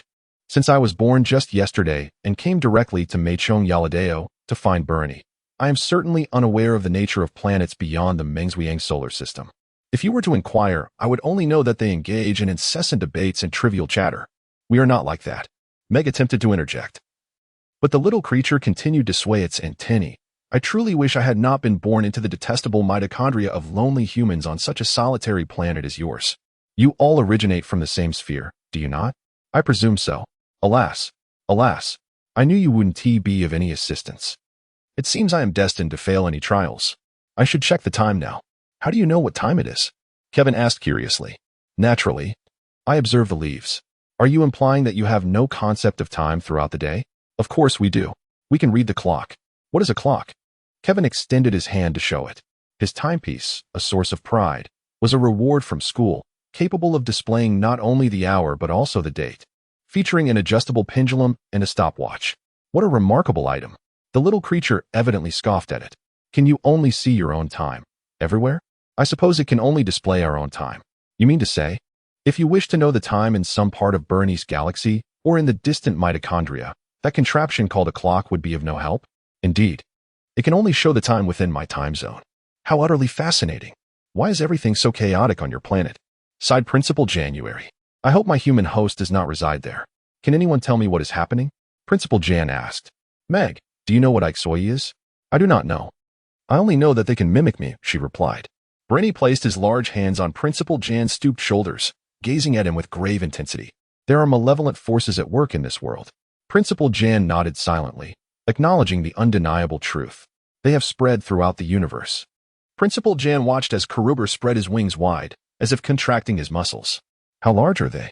They possess no fixed size but can transform into any magnitude. Ixoi can be as immense as a galaxy or as minute as a ferrado. Alternatively, as you have witnessed, they can become replicas of you. They are the forces of the void, capable of erasing the names of those lost to it. Their aim is to obliterate all existence. How will they confront Charles Wallace? Ixoi is attempting to dismantle his mitochondria. But why target a child? The balance of the universe does not necessarily depend on the strong or the significant. The great Louise hissed urgently, and Meg felt increasingly certain that this serpent was conveying her intent to remain by Charles's side, encouraging him to persevere. Oh, Louise, I implore you, you won't abandon him, will you? You will help him, won't you? I shall not abandon him. Will he be all right? Breen said to Principal Jane. If Charles's mitochondria perish, he too shall follow suit. Do you comprehend this? Principal Jane shook her head. I had thought those obscure terms were merely his fabrication. Yet it appears that mitochondria indeed exist. I shall endeavor to understand, though I am uncertain if I truly grasp it, Principal Jane. However, we all require energy to survive. May I express it thus? For the time being, that suffices. She sensed that Breen was imparting knowledge to her, and involuntarily, her mind absorbed it entirely. Distilling it into words she hoped Principal Jane could comprehend. Every mitochondrion possesses an inherent organization to regulate the combustion of energy. Is that acceptable? Please continue. If the quantity of ferrado in any mitochondrion falls below a critical threshold, hydrogen cannot be conducted. Thus, the fuel becomes insufficient, and in the absence of energy, one faces inevitable demise. As she spoke, she felt a cold, tingling sensation in the skin of her hands and feet. It was unbearable to articulate the potential tragedy that could befall Charles Wallace. She sensed Breen spurring her on, prompting her to continue.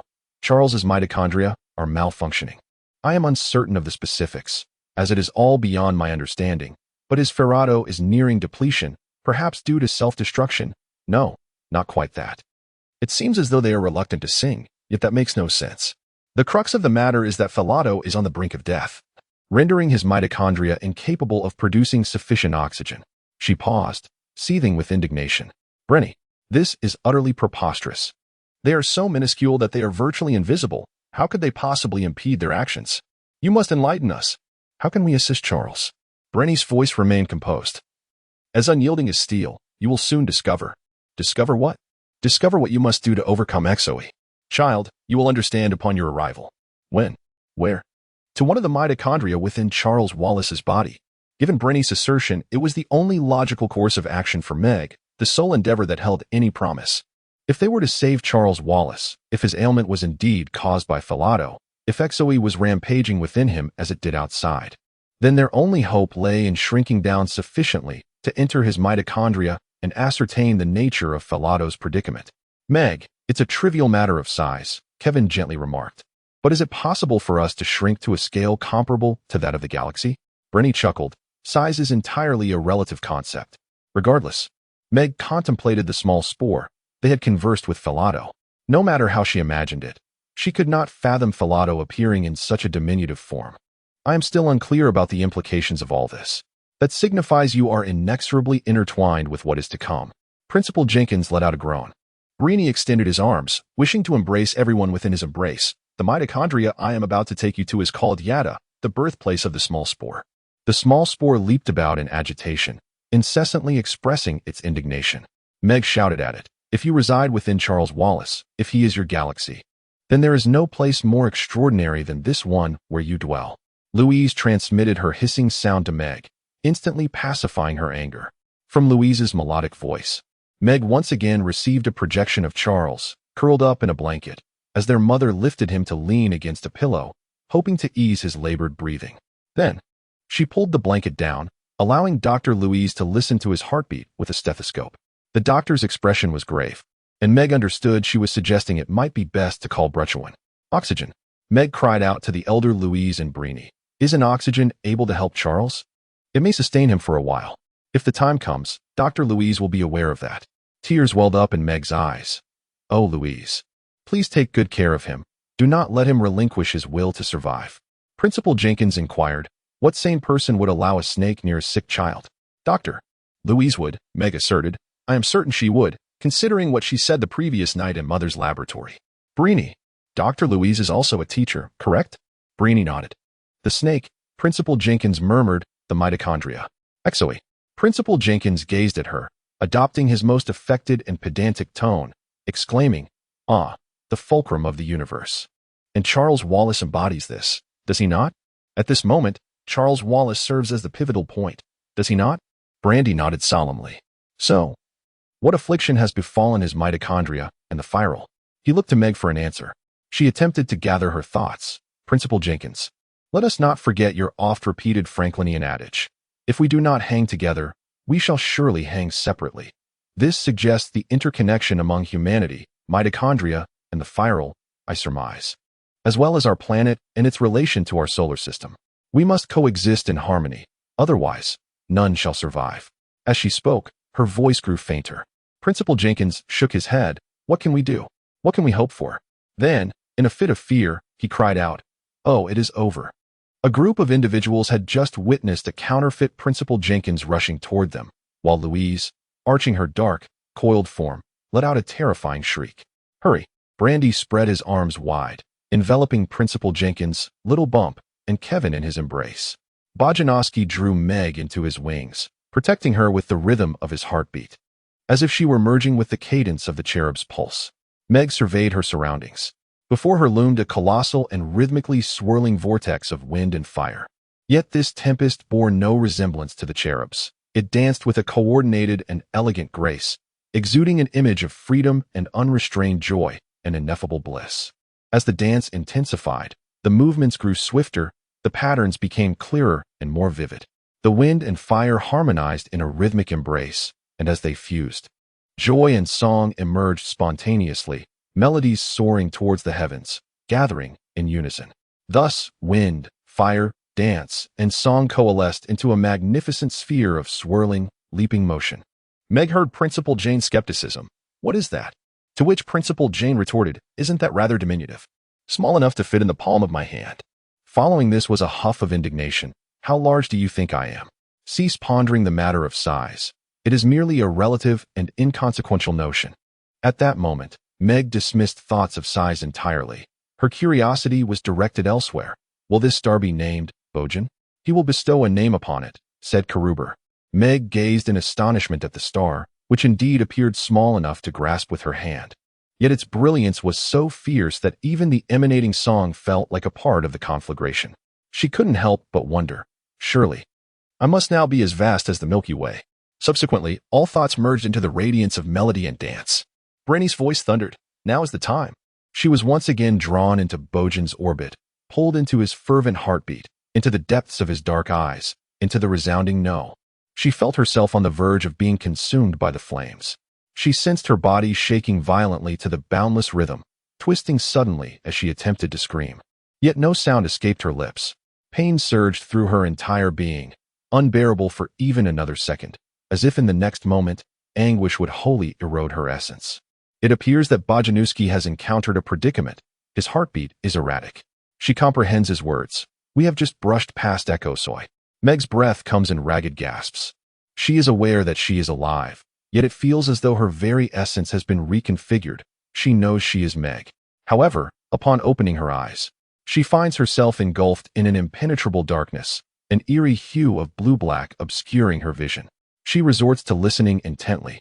And amidst what seems to be the first sound she perceives, a shrill cry akin to summer night insects, she believes she discerns, or merely senses, a steady and rhythmic pulse. Bojan, where are we? Yada, are you suggesting we are within Charles Wallace's body? Inside his mitochondria? Indeed. Remarkable. But what is that thudding sound I feel? Is it Charles's heartbeat? Bojanowski silently negated within her consciousness. That is the rhythm of Yada. It feels akin to a heartbeat. Meg, we are no longer measuring time by earthly standards. Within Yada, from the perspective of Ferrado, Charles Wallace's heartbeat occurs roughly once every decade.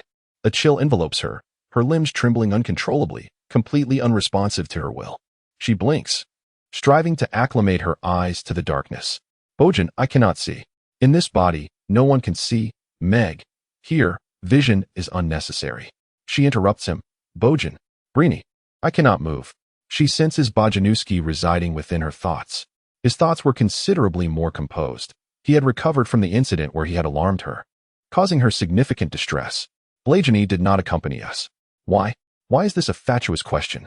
Why am I unable to perceive the answer? Why am I immobilized? Meg, you must cease to succumb to such panic, or I will be unable to communicate telepathically with you, unable to assist you mutually. She endeavored with all her might to regain her composure, but with each palpitation of her heart, she grew increasingly agitated and apprehensive. If Charles Wallace's heart beats only once a decade, why does her own heart beat with such alacrity? Projanovski's thoughts resounded loudly to her. Time is as inconsequential as size. The sole necessity is to exist in the present, to inhabit the moment we are confronting. I feel disassociated from myself. I am no longer myself. I am an integral part of Charles Wallace. Meg, your appellation will remain immutable. But Projanovski, recite the multiplication table. Who, pray tell, is the more obtuse now? Meg, it will serve to clear your mind. Endeavor to do so.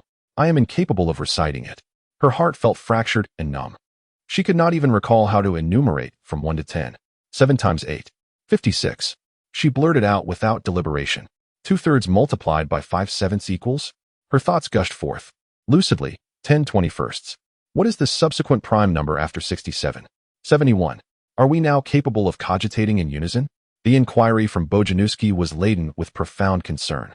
The compulsion exerted by Karuber upon Meg to focus ultimately served to calm her. I am fine now. Where's Kevin? What about Principal Jim? And that little spore? They are all here.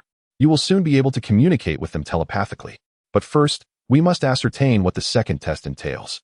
Ascertain? Her heart was still tainted with anguish and fear. Woojin exhibited remarkable patience, just as we discerned the first test. Take a guess. She replied. I suspect it must relate to the little spore. What could it possibly be? That is something we must discover for ourselves. We must hasten our pace. She endeavored to suppress her impatience. Meg, I need to coordinate with both you and Principal Jim simultaneously, as he cannot traverse my thoughts as you can. Thus, you must assist me. The mature Ferredo would not communicate in such a manner, but would rely on telepathic exchange. Like Karuber? Some ancient Ferredo indeed do so. While the younger generations are more akin to what you refer to as telepathy, do not dwell on status. Principal Jim is entirely ignorant of telepathy, and you must certainly aid him. I will do my utmost. But you must also assist me, Woojin. Extend your right hand. I cannot move. That is of no consequence. Just extend it in your mind. Use telepathy. Envision Principal Jim beside you. The moment you reach out, you will grasp his hand. Have you done as instructed? I am trying. Did you feel his hand? I suppose so. At least I convince myself that I can. Grasp his hand. Hold it tightly. So he will know you are here. Her hand, though unfamiliar, moved in a manner reminiscent of her memories, and then she sensed a slight pressure. She attempted to convey a thought to Principal Jane. Are you there? I am, came the response, a faint yet familiar voice mingled with the rustling of chalk dust. She understood that she was with Principal Jane. Meg, everything I have told you must be communicated through thought. If I enter his mind, it may harm him, as he cannot absorb my energy. Now, please attempt to translate for him, making it clear that the mature Ferredo remains still, akin to plants or trees, unmoved by the breeze, or swaying like a kelp forest. The mature Ferredo communicates through thought. This is not an easy task for Principal Jane, as he is well acquainted with himself. His true self has remained unchanged for many years. A primordial fern forest, vast seaweed swaying with the ocean currents. An ancient woodland where each tree bears rugged, silvery bark. Beneath the water's surface, trees adorned with leaves of gold, silver, and emerald green. Beyond the visual imagery, music resonates, enigmatic, mysterious, and abundant, an anthem of the surrounding ocean surge. Ferredo. She sensed Principal Jane's confusion and inquiries. To him, Ferredo resembled a lively little creature. Not the underwater forest she endeavored to present. Must they not move to be in motion? Meg inquired. That could indeed be said. So, I too must learn to move without movement, correct? Precisely, Meg. Within the mitochondria, it is essential. In Yadari, there is nothing to anchor you, nor any space to traverse. However, as a human, Endowed with remarkable adaptability, you must master this motion without movement. Have you spoken to Principal Jane? I am attempting to. Meg, you must persist. There will be time to rest shortly, unless she suddenly experiences a faint sting, which will dissipate in an instant. Some ancient varieties can not only transmit thoughts between the mitochondria within their human hosts, but also share them with the mitochondria of other human hosts. Do you recall Kevin's astonishment when he declared that humans could not communicate through thought? I remember, but Bojan, Principal Jane does not comprehend why the little creature scurries about like a toy mouse. I do not understand either. He bears no resemblance to the oceanic entity you just showed us. Why is he unable to deepen? There is a disruption in the thought communication between Kevin and him. The little creature has withdrawn. We must assist him in deepening. Meg, this is our second trial. I am certain of it. Encouraging the reluctant little creature to deepen? That seems even more improbable than summoning the true essence from the three Principal Janes. How shall we proceed? He countered with another question. Have you calmed yourself? Imagine yourself as a pharaoh. Helobird instructed her to pretend to be one, to believe she was. Does this sanctuary of Yada not seem to offer greater possibilities than the confines of humanity? For once a pharaoh takes root, they cannot depart from their deepened place. Yet humans also require such a depth, though many remain devoid of it. Contemplate your own deepened place, Meg. Open your heart to the language of the soul. And liberate yourself. What then? Only then can the second test be undertaken. We must unite. Open your heart. Convey the soul's language to Kevin. Where is he? His location is inconsequential. Meg, you must remember, within the mitochondria, it is all the same. Mitochondria are simply mitochondria. Meg felt as if every muscle in her body was taut, resisting such tension. Through the pitch-black abyss of the ocean floor, she communicated. Kevin. Meg. Where are you? Pigeon Ostic suddenly nudged her. Forget where. Are you all right? I'm fine, just a bit disoriented. Is he there? What has happened to him? Meg. He does not wish to communicate with me, does not want to be with me. He refuses to share his world, claiming humanity is unworthy. Perhaps he is right. Yet she sensed the language of the soul enveloping her, as if the words and images of this language coalesced into a vast ocean of droplets, inseparable. Unlike the isolation of humanity, within the flow of water, the waves appeared momentarily, while numerous organisms, reminiscent of tiny spores, danced with exuberance, unrestrained and blissful. Yet, regardless of how they scurried, they remained sheltered within the protective embrace of the vast, fern-like seaweed, racing and soaring within. Have you communicated this to Principal Jien? I am attempting to, Bojan, but I am uncertain whether I truly perceive him. I know I am with you, and with Kevin, yet, Principal Jien. You must be with him, Meg. He needs you. He is terrified. Since Blaney wishes for him to come, there must be a compelling reason. However, at this moment, I sense something amiss. She faintly perceived a weak echo of I know. I suppose there is. Can he feel you? Principal Jien. Principal Jien? She inquired through her thoughts. Wait a moment, Bojan, Kevin, something feels wrong. Suddenly, she halted, breathless. Kevin. Bojan. She screamed with every fiber of her being. Yet the scream that resonated was not her own, but rather a cry of anguish that transcended fear, echoing throughout her body. She was being marked. With all her strength, her thoughts distanced themselves from the mark. Bojan. Kevin. Help me. She sensed the voice of Kirub penetrating her cry. Meg. I name you. You are still here. Then came the numbers, flowing robustly and steadily like a tide. Meg, you must not. It felt as though someone gently urged her with a fingertip, compelling her to move forward.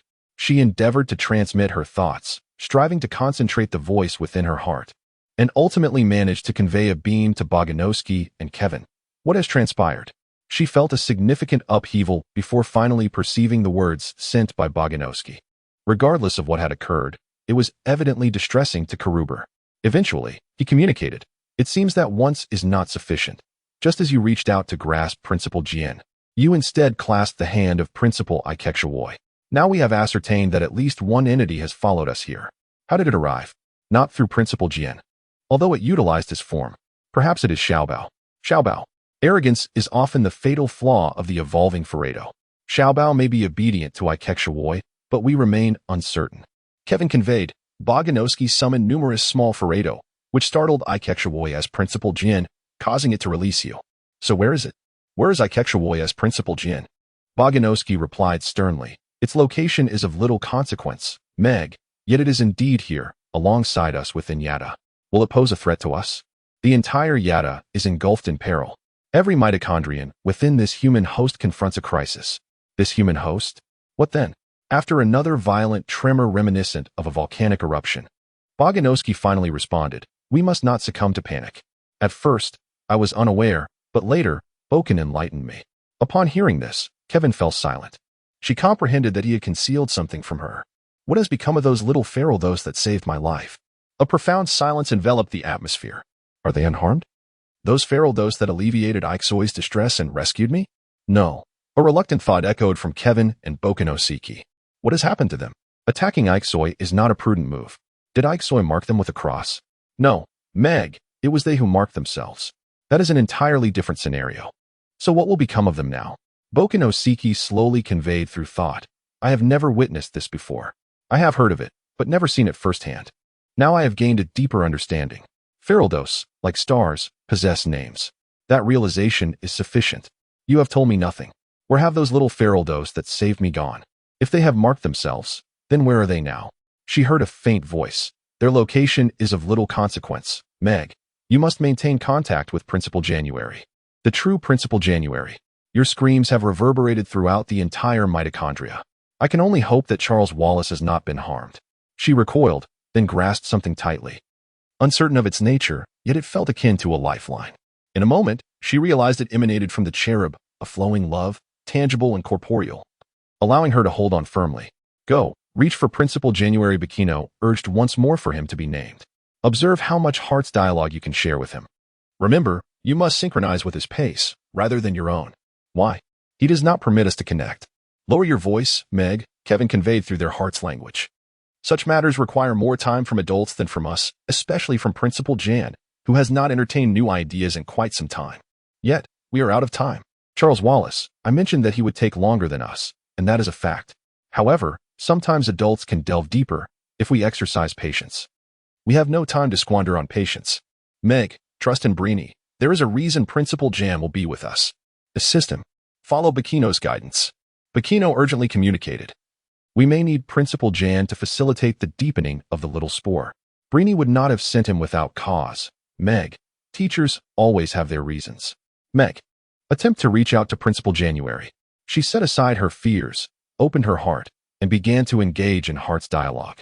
Then she found herself with Charles Wallace, not within, not without, but together, exhausted, sharing energy, struggling to breathe. Oh, hold on, Charles. Keep fighting. Breathe, breathe. I will find a way to assist you. I will do everything in my power to help you, even as she joined the twins. She believed it was Charles Wallace who had brought her here. The twins toiled in the garden, their faces set in concentration as they turned over the soil, unearthing the old tomato plants, the frostbitten zinnias, and the soil beneath the seedless lettuce, all in an effort to enrich the earth for the coming spring planting season. They worked silently, channeling their concern for Charles Wallace into physical labor. Sandy broke the silence, asking, "What about Meg?" Charles replied that she was not at school, asserting that Meg was inside him. I heard him say that. Charles Wallace had lost his mind. Have you ever seen anyone die? Only animals. So have I. They continued to prepare the garden for the impending winter snows. If the twins' task was to tend to the garden, Meg reminded herself that her duty was to reach out to Principal Jenkins. Where? It mattered not, as long as Principal Jenkins was indeed correct. Principal Jenkins, Principal Jenkins. You are you, not someone else. I have named you. I am speaking to you in my heart, Principal Jenkins. It is I, Meg. You know me. And I know you. Name him. The peculiar being insisted, fearing to be himself. When you named him at school, it was through heart language, the very means by which you recognized him from the two Principal Jenkins of the Echelons. Now you must identify him. It is the only way. Principal Jenkins, unique. Just as every star in the sky is singular, every leaf of every tree, every snowflake, every ferrado, and every cherub is one of a kind. Name him. Indeed. But for a man devoid of imagination, accompanying them to an inconceivable and entirely alien microcosm is not the feat of a failure. Yet Principal Jan undertook this venture. He truly did. Principal Jan, I adore you. Her affection for him was genuine. Without a moment's reflection, she placed her imagined hand upon his. His fingers were slightly damp and cool, just as she had envisioned. Yet it was real. Principal Jan's hand, of course, would be moist, for he was utterly terrified. It had been ages since he had engaged in role-playing games. Principal Jan, are you all right? She sensed the stammering of his heart's unspoken fears. Clearly overwhelmed by the reality of their arrival within the mitochondria of Charles Wallace's cellular structure. "How long have we been here?" "I am uncertain," he replied. "So much has transpired. Boken, are you certain we are on Faredo's time and not Earth's?" "It is indeed Faredo's time." A sigh of relief escaped her lips as she reassured Principal Jan, implying that time on Earth was moving at a pace a billion times slower than their own. Here, Charles's heartbeat occurred approximately once every decade. Even so, Boken warned, there was no time to squander. The visage of Charles Wallace flickered momentarily. He lay pale, his eyes closed, struggling to breathe. Next, his mother's face appeared, contorted in anguish. Then came Dr. Louise, cautiously observing, her delicate hand resting gently on Charles's wrist. "It is not merely that," she conveyed to him. The most distressing moment arrived. She made him realize that a playful, dancing Farado had rescued her from the clutches of Ixoy, sacrificing itself in the process. Principal Jan let out a sigh. Meg then conveyed Bojanowski's message to the principal. This was preferable to having Ixoy mark them out. In this way, they remained part of the cosmic whole. She turned to Bojanowski, pondering in her mind. If Ixoy were to mark something out, or if something were to mark itself out, would it be doomed to eternal damnation? A cherub enveloped her in an aura of oblivious darkness. "But it matters not that we do not know, Meg," he told her, as the darkness gradually receded. "I am a cherub. I possess knowledge of the entire galaxy. All stars, all beings, cherubs, humans, Farado, everything is discerned by name." It seemed as if he was murmuring to himself. Yet Meg sternly communicated in thought. "You are Bojan. I am Meg. He is Principal January. What shall we do now?" "A plague is indeed a plague," Principal Jan hesitantly transmitted to Meg. She sensed his heart faltering, hesitating to engage in this barrier-free form of communication. Mice communicate through their squeaks, and although I am not well versed in marine biology, shrimp also produce sounds to convey messages. However, the tree, he argued, if a mouse were to grow roots and become a tree, "You mean a tree?" "No," Meg replied impatiently, not directed at Principal Jan, but rather in frustration at her inability to find a way to communicate with him. These creatures, indeed resembling trees, perhaps the most primordial of trees, also bear a likeness to coral and other aquatic beings of that nature. Trees do not engage in conversation, yet these beings do. But do trees truly refrain from communicating? Nonsense.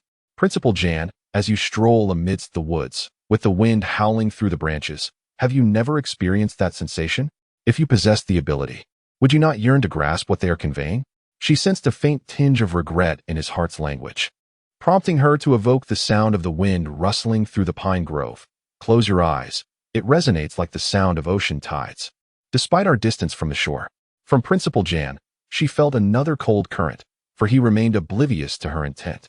Thus, she envisioned a poplar grove atop a small hill, where every leaf quivered and swayed gently, whispering in the summer breeze. Meg momentarily forgot that she had proposed a similar idea moments prior. After all, Yada exists on Earth, or perhaps within it. Well, since it resides within Charles Wallace. "Enough, enough," Principal Jan interjected, urging her to cease. "I cannot be of assistance. I am at a loss as to why I perceive that perhaps his heart's language is growing fainter." Just as she felt a wave of frustration on his behalf, she heard Kevin exclaim, "Hey, Meg, communication possesses the essence of sound, yet true interaction does not." He imparted to her a simple image, the two of them walking quietly through the woods, their feet treading softly upon the carpet of faded pine needles, nearly silent. The two individuals walked side by side, devoid of conversation or physical contact, yet the aura between them felt remarkably intimate, as if they were the closest companions in the world.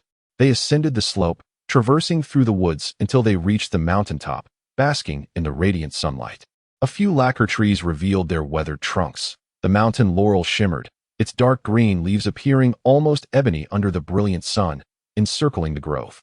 Meg and Kevin had ventured into a lush, late summer meadow, lying down to gaze at the azure sky, with only a few clouds drifting lazily between their eyes and the heavens.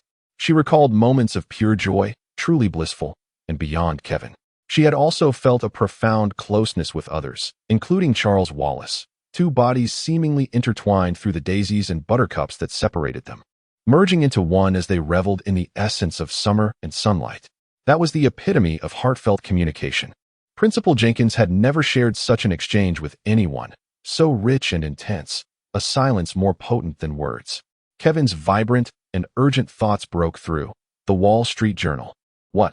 Principal Jenkins reads the Wall Street Journal. Perhaps he has encountered this. Which one? You must remember, a few weeks ago, I mentioned a scientific project I undertook in the 4th grade. Even the twins found it intriguing. Meg listened intently, while simultaneously conveying thoughts to Principal Jenkins. Kevin recalled that scientific project due to the twins' garden. What left Sandy and Dennis baffled, even inciting their ire, was the peculiar phenomenon wherein some pepper plants bore large, robust, and healthy fruits, while others appeared shriveled and withered, as if on the verge of demise. They invited Kevin to inspect the shorter, less sturdy trees, which exhibited no signs of illness. This prompted him to recall a scientific study he conducted in the 4th grade. Meg mused. Could the plant's issues be akin to those of mitochondria? Might XOE also pose a threat to things like gardens? Kevin set that question aside for the moment, saying, "Let's not dwell on that now, Meg. Listen, I believe my scientific research could aid Principal Jane in understanding this." Meg envisioned Principal Jane's nose twitching, a telltale sign of her reluctance to engage in certain matters. "All right, go ahead," she encouraged, conveying her thoughts to him as simply as possible, while Kevin's ideas surged through her mind like a powerful current. At the age of 9, Kevin was an avid reader, having devoured every book in the small village library. The librarian, recognizing his passion, had designated a special corner just for him, encouraging his enthusiasm by providing him with all the classic works of fantasy. He spent countless hours immersed in those tales. However, he found most school assignments rather tedious, particularly scientific research. Nevertheless, his competitive spirit drove him to strive for the highest marks across all subjects, despite his belief that it was a waste of time. One week, he faced the impending deadline of submitting a research topic by Friday. Disinterested and lacking a plan, he understood he needed to select a theme. On Thursday afternoon, while assisting Mrs. Bacon in cleaning the attic, he found himself anxiously contemplating a topic. Is there a way to select a subject that piques the interest of both the teacher and classmates, yet does not evoke a sense of tedium within himself? Mrs. Bacon did not compensate him for undertaking this filthy and monotonous task. Her attic had remained untouched for many years. However, she dangled a tempting incentive, a collection of antique porcelain in the attic, which he could claim as his reward. Perhaps she was aware that the O'Keefe family had never gathered for a meal together, not out of unwillingness, but due to a lack of sufficient plates, cups, and saucers to accommodate everyone simultaneously. As he sifted through the crumpled and yellowed newspapers, he began to read them closely.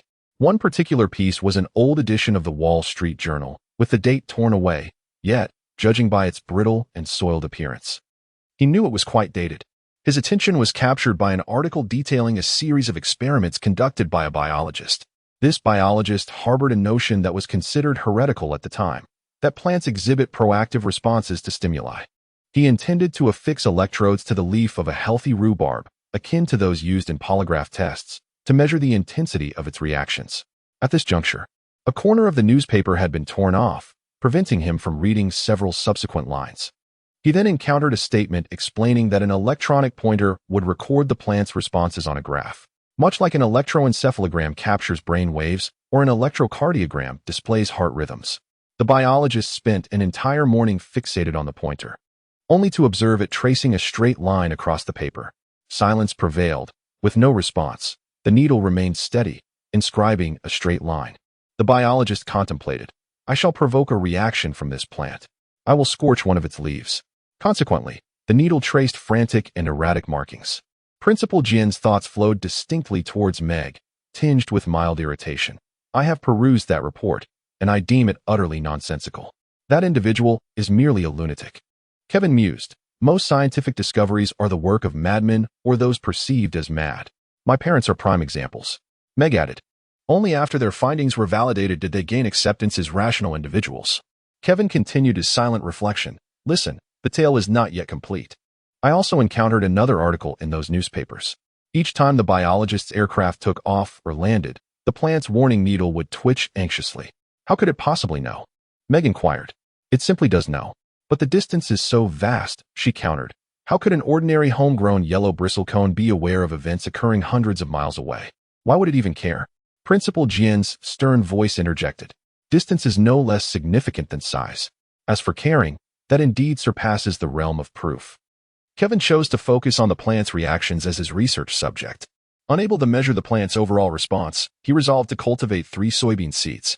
Principal Jian dismissed the idea with disdain. Meg silently urged him, "Wait. This is merely Kevin's own concept." At that time, he was merely 9 years old. Unaware that similar experiments had been conducted before, Kevin planted a seed in a jar in his kitchen, placing it on the windowsill to bask in sunlight, watering it daily, and warning his siblings that anyone who dared to touch it would face his wrath. They were well aware that he would indeed follow through, so they kept their distance from his cherished plant. Yet how could a plant, devoid of ears, perceive sounds? Principal Jian refuted this notion through silent communication. The plant absorbed the harsh words exchanged among Kevin's family, while he himself sought refuge away from home. 2 additional seeds were taken to the library, where the librarian permitted him to place the jar on a sunlit windowsill. One of these he tended to diligently, watering and caring for it regularly. The third, however, he spoke to, encouraging it to grow swiftly. When the first tender shoot emerged, he showered it with the abundant love he could never express at home.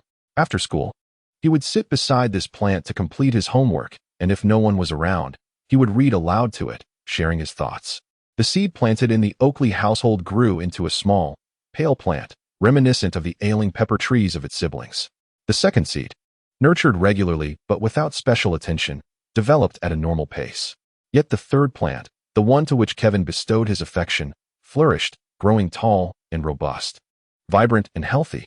Principal Jian quietly but clearly communicated in thought. If the responses of the yellow cypress and the bean were so pronounced, then it should aid in my understanding of what you, Ferrado, wish to convey, correct?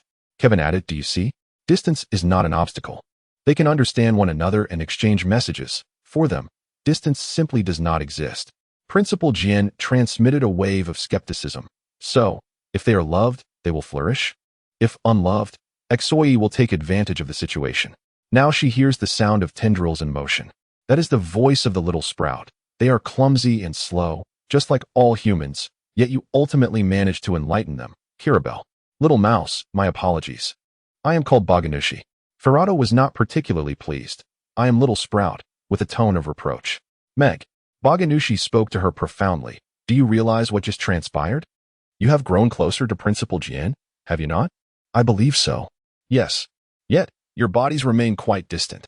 You also understand that when you communicate with Kevin, nothing can separate you. Indeed, she is with Kevin. They are tightly bound.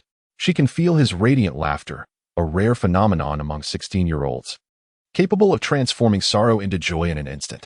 He is not conveying thoughts through words now, but rather through a surge of encouragement and strength that flows ceaselessly through her. She accepts it, absorbs it. That is resilience, something she desperately needs. She opens herself to draw on strength. Excellent. Baganushi addressed everyone. We are united, and we can proceed. What shall we do? Principal Jian inquired. The second trial. Kirabel urged. We must pass the second trial. What is it? Naming the little spore, much like Meg must name you. However, the little spore has already been named. Before it undergoes deepening, it does not count. I do not understand. Once the little spore begins to deepen, Bojiniowski said to Principal Jenkins, it signifies that it has reached a certain age, indicating its growth. Whether it be a Ferrado, a person, or a star, all yearn to remain immature and seek frivolity. When we elevate the pursuit of our own joy to the highest good, we place ourselves at the center of the universe. Every Ferrado, person, or star holds its own position within the cosmos. Only that which has not been created can be deemed the center. Meg inquired, what about those little Ferrados that saved my life? They have all reached a certain age, Meg. She pondered this deeply. I believe I comprehend. I do not understand. Principal Jenkins stated that we are here to assist Charles, as his mitochondria have malfunctioned, leading to his illness. Bojiniowski struggled to suppress his impatience. Indeed. But what connection does the little spore have with Charles Wallace? The ecological balance within the Yada is in jeopardy. If the little spore and its contemporaneous Ferrados do not deepen, the balance will be disrupted. Should the Ferrados refuse to deepen, the song will cease, and Charles Wallace will perish. Xoi will triumph. But a child, Principal Jenkins queried, just a small child. Why is he so significant? This pertains to the patterns interwoven throughout the universe. Every child, every individual, possesses the potential to alter the balance of the universe. What would the history of your Earth have become had Charlemagne perished at the Battle of Roncesvalles? Was it merely a minor skirmish? Would it have been a victory for AXOIs? The annals of your history would plunge into an even darker abyss. Principal Jan, Meg cried, listen to me. I have just realized something. Without a single nail, a horseshoe cannot be forged. Without a horseshoe, a horse cannot be ridden. Without a horse, a knight cannot embark on his journey. If the knight cannot travel, news cannot be disseminated. If news does not reach others, battles cannot be won. If battles are lost, wars falter, and if wars fail, nations perish. All of this stems from the absence of a single nail in the horseshoe. We must save Charles Wallace. Principal Jan, what shall we do? What can we do? We are the song of the universe. We sing with the sacred essence of angels. We are musicians. Farah and the stars are all singers. Our melodies orchestrate the rhythm of all existence. Kevin inquired, how do you harmonize with the stars?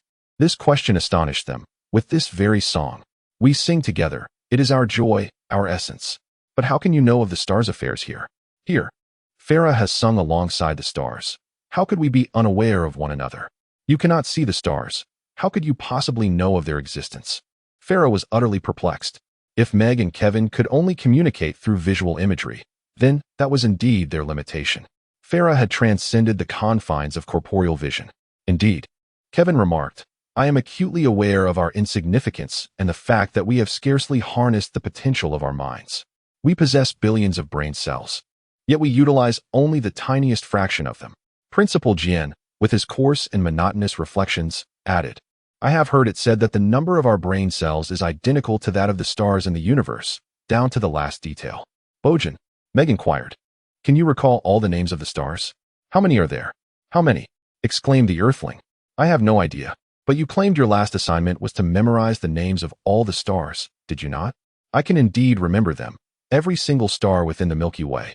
There are countless. Countless? Does it truly matter? I know their names, though I cannot tell you how many there are. The names are what truly matter. Fella's robust thoughts intertwined with Bojan's and the songs. Were it not for the melodic support of the Milky Way, our Fella would have long since been unable to create harmony. Consequently, the number of Fella capable of deepening their craft has dwindled, leaving the realm to the nameless messengers. Little sprouts are within, Bojan revealed to her. What are they doing? Why do they spin increasingly faster? The circles of Fella began to whirl more intensely, gradually forming a swirling blot. The great Fella's leaves they encircled began to wither. They were siphoning the nutrients necessary for that Fella, known as Xenex, from which the little sprouts originated. There was a note of frustration in Bojan's voice. The pace of the dancing Fella seemed to transform into a piercing scream in Meg's ears. Stop! She cried out, stop immediately. The dance, devoid of any joy or elation, was purely a manifestation of savagery, wildness, and fury. Then, amidst the fervent movements, a strong, steady, and pristine melody emerged, quiet, reliable, and noble. The circle of the Ferrado shattered. They first scattered aimlessly in a panic before rallying under the guidance of the small spore, charging toward another Ferrado and encircling it entirely. Pachinoski remarked, he is strong enough to endure longer than the other Ferrados. Yet, even the cynics could not persist indefinitely. He suddenly paused and after a moment said, feel it. Feel it. As if a fissure had appeared in the lightless Yada, Meg caught a glimpse of Charles Wallace lying in a small room, gasping for breath. She thought she saw Dr. Louise, but curiously, she could not discern whether it was Dr. Louise Cruvab or Louise the Serpent. Don't give up, breathe. Charles, you must breathe. Then a calm voice spoke, it is time for oxygen.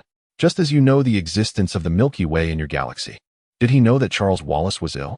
Just as you are aware of the sickness of your Earth, for the fish in the river have perished, the birds in the forest have died, and the people in the polluted city have also succumbed. You understand that it stems from war, hatred, and chaos.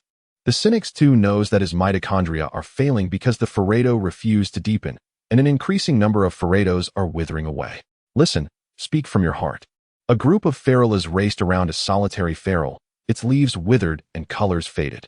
The laughter that accompanied the dance was loud and discordant, a most unpleasant cacophony. Meg detected a foul stench, reminiscent of the first encounter she had with Exoe in the twins' garden, a noxious odor that assaulted her senses. She heard a voice, akin to a distorted recording of Principal Jan. You need not deepen and lose your ability to move and dance. No one can compel you to deepen. Do not heed the Ferules, listen to me. The beleaguered Ferule, with its massive trunk, began to weaken. Meg endeavored to immerse herself in the dance, striving to disrupt the vortex. Little spore, come out. Do not listen to him. We shall take you to the teacher. You belong with us. Come forth, little spore. You must deepen. Suddenly, she was hurled violently, akin to the last skater in a brutal whip game, crashing against the rink's edge. The impact was so intense that her inner voice was engulfed in darkness. Breathe, Meg, breathe, echoed the words of Boganowski, reminiscent of Louise's encouragement to Charles Wallace. Breathe, Meg. You shall be fine. Dazed and unsteady, she eventually regained her balance. Again, that jarring laughter echoed, with Principal Exoe's voice urging, destroy the feral. Then came the authentic voice of Principal Jan. I understand. I comprehend. She sensed a dull, disheartening signal emanating from him, confirming the dire situation. Principal Jan inquired, why would Hitler wish to control the world? Or shall we speak of Napoleon and Tiberius? I am at a loss, for I cannot fathom how one could act in such a manner. It strikes me as utterly dreadful. Yet, they truly undertook such actions, did they not, Meg? She conceded, though their efforts were in vain. Initially, they surged forth with unstoppable momentum, and their legacy would not be easily forgotten. Countless lives were lost during their reign. But why? Oh, why? Does the plight of the minor Furaldo mirror that of humanity? She felt herself becoming cool and composed. Once Principal Jane accepted the situation, she grasped the intricacies even better than Meg.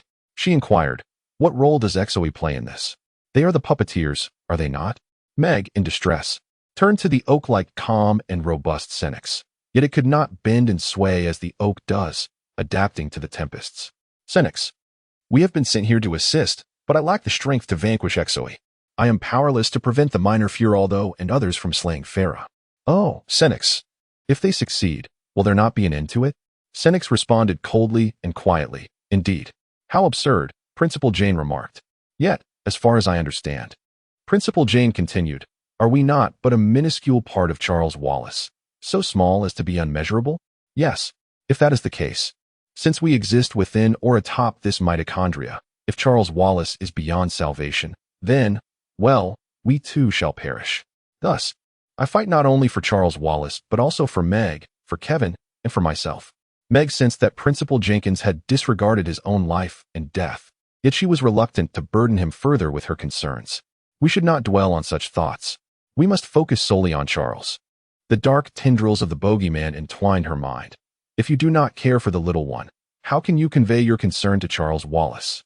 You must understand that we are all part of one another, and the Ecthroi are attempting to divide us, just as they strive to annihilate all of creation. The dancing Flaridons raced and screamed, and Meg fancied she heard the voice of the little one. We are not merely part of anyone. We are Flaridon, and we shall seize Yarda. After that, a chilling cackle pierced Meg's ears. She immersed herself once more in the dance, endeavoring to draw the little one out. But the little one must deepen. He must deepen. Then, on the fringes of consciousness, she heard the sound of whiskers twitching. It was Kevin and the little one, attempting to connect with him, to communicate heart to heart. Meg felt the bogeyman seethe with rage, followed by a tempest that extinguished the fiery tongues of flame. Fool, fool. The bogeyman conveyed, we all need one another. Every atom in the universe relies upon another atom. I do not need you. Suddenly, the bogeyman shifted his tone, speaking calmly and directly. I need you, little one. We all need you. Charles Wallace needs you. I do not require Charles Wallace. Kevin urgently communicated, is that so? What would you do if Charles Wallace were in peril? Whom do you obey? Little Bao shrank back. Meg could no longer sense him. Kevin felt utterly despondent. I cannot reach him. Every time I believe I am nearing him, he slips away once more. Boganowski whispered, erased. Like a candle flame extinguished. The leaves of the Cynics drooped sorrowfully. Little Bao and his generation submitted to those who would silence the song, those who would extinguish the brilliance of melody. Principal Jan raised his empty arms and prophesied, erasing the song is the only solution. No, Jan shouted back at himself. You are merely a reflection of me. You are nothing. Nothing at all. Nothing. Nothing. Do you not realize that Exoe is your savior? When everything becomes nothing, there will be no war, no disease, no death. There will be no poverty, no suffering, no chaos, no famine. The heart of Cynics resonated through Exoe. There will be no singing. Boganowski echoed, there will be no stars. No cherubs, no moonlight upon the sea. Then came Kevin. There will be no food upon the table, no one to share bread and drink with friends. Meg fiercely conveyed to the Exoi principal closest to her, "You are nothing. You have merely borrowed the guise of Principal Jan to appear as something. Begone. You are nothing."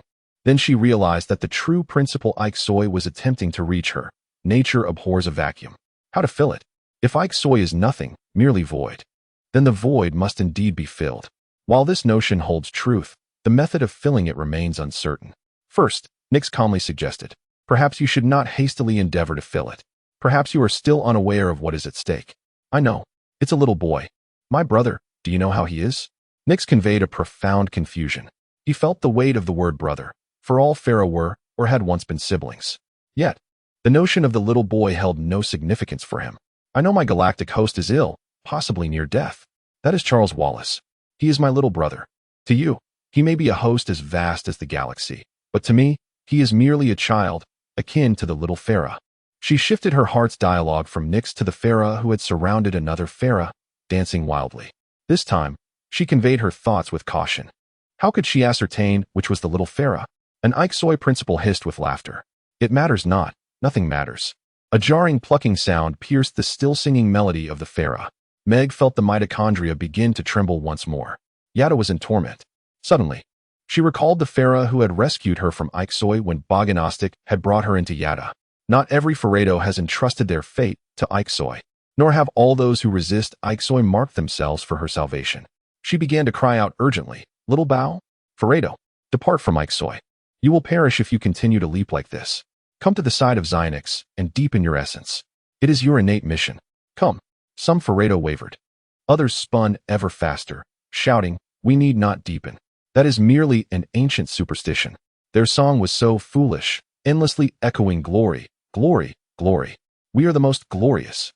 Star Meg shouted with abandon. "It is superstition as well. There are no stars. We are the greatest beings in the cosmos." The ugliness seeped through Meg towards Little Bao. "Why do you wish to deepen?" Little Bao's plucking sounded slightly discordant. "Pharaoh are born to deepen." Foolishness. Once deepening takes root, you can no longer dance and leap as you do now. Yet you will be forever ensnared in the same place, alongside those outdated Pharaoh, unable to run or move again, eternally trapped. However, the vigor and calm of Xyonix repelled the ugliness. Only when we are fully grounded can we truly move. Hesitation made Little Bao tremble. "Are you saying you will die?" Meg inquired. "Is that your interpretation?" "Perhaps, I am uncertain. But the song of Yada has lost its substance. Its richness. It has become weak, lacking harmony. Our arrogance has brought suffering to Yada." Meg sensed Kevin beside the false principal, urging, "Small boy, you are my partner. We must work together on our assignments." "Why? You are of no use to me." "Small boy, we are partners, whether we like it or not." Meg chimed in. "Small boy, we need your assistance to rescue Charles Wallace." "Why should we care about Charles Wallace? He is merely a foolish human child. He is your galaxy. That alone makes him quite special." A cruel lash interrupted their thoughts, as if a great bird's beak had carved jagged wounds. "Small boy, it is I, Principal Jenkins. I am the greatest teacher of all, for I know Exoi." Meg felt the mental communication from Bognosky weigh heavily like iron. Principal Jenkins grasped Small Boy, showering him with sweet words. "Do not heed what those earthlings say, nor listen to Pharaoh. They are both foolish and weak. Listen to me, and you will be as powerful as Exoi. You shall rule the entire universe." Small Boy, the true Principal Jenkins' thoughts are insufficiently strong to penetrate that torrent. He is not the Real Jenkins. Do not listen to him. Kevin's mental voice came forth stronger than Jenkins. "You are surrounded by two principals, Small Boy, both attempting to communicate with you. You know one of them is not genuine. Delve deeper, Small Boy. That is where you truly exist. Only then can you discover your rightful place and find your true center." A resounding roar echoed in Meg's ears, emanating from Exoi. Though it resembled the hollow pronouncements of the pretentious Principal Jian, it held no genuine significance. The center is devoid of substance. Come, run with the others. There are but a few fellow left. Yada will soon belong to you. Yada will perish, Meg cried out. We shall all perish. You too shall meet your end. If you remain with us, you will be nothing. Principal Jin Exoi, with a tiresome air of detachment, remarked that since one is nothing, nothing shall transpire. The long whiskers of the small pod trembled in anguish. I am still so young. Such monumental decisions that will echo for centuries should not rest upon my shoulders. You are mature enough. You can heed the words of cynics, Meg asserted, and you are also mature enough to listen to me. After all, I am a galaxy to you. It is time for you to deepen. The small pod writhed in the embrace of Principal Exoe. Come now, little pod, soar with Exoe. That way, you can make the entire universe crackle with energy. There are too many mitochondria among all cosmic entities, and the sky is replete with stars. To exist with us is to be nothing, is it not? Deepen, little pod, my child, come and deepen. Meg felt a gust of wind, a familiar shimmering light, Pajanoski. Keruber cast his heart's voice across the chasm created by Principal Exoe, like a rope thrown from one cliff to another. Little pod, all falado are noble. Every singer of this song is a prince. Nonsense. That is merely nominal. The name holds paramount importance, solely significant in the realm of material existence. The gentle whispers of Bwajin are soothing enough to quell the tempest of Ixoi. You are created matter, little spore, an indispensable part of the grand design. You are needed, little spore. Amidst the freedom of the cosmos, you possess a singular standing. Do not heed the words of that ugly Killabur. He is merely a transformed energy projectile. We shall erase your name, allowing power to rightfully belong to you. Little spore trembled. Are you here to assist in slaying Farah? No, I am here to be with you. Meg found herself ensnared in the relentless whirl of the Feraldo forces, swiftly drawn into their midst, spiraling toward the soft trunk of Farah.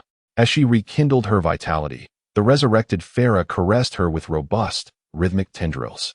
Principal Jien embraced them both, his strength undiminished. The lethal circle shattered.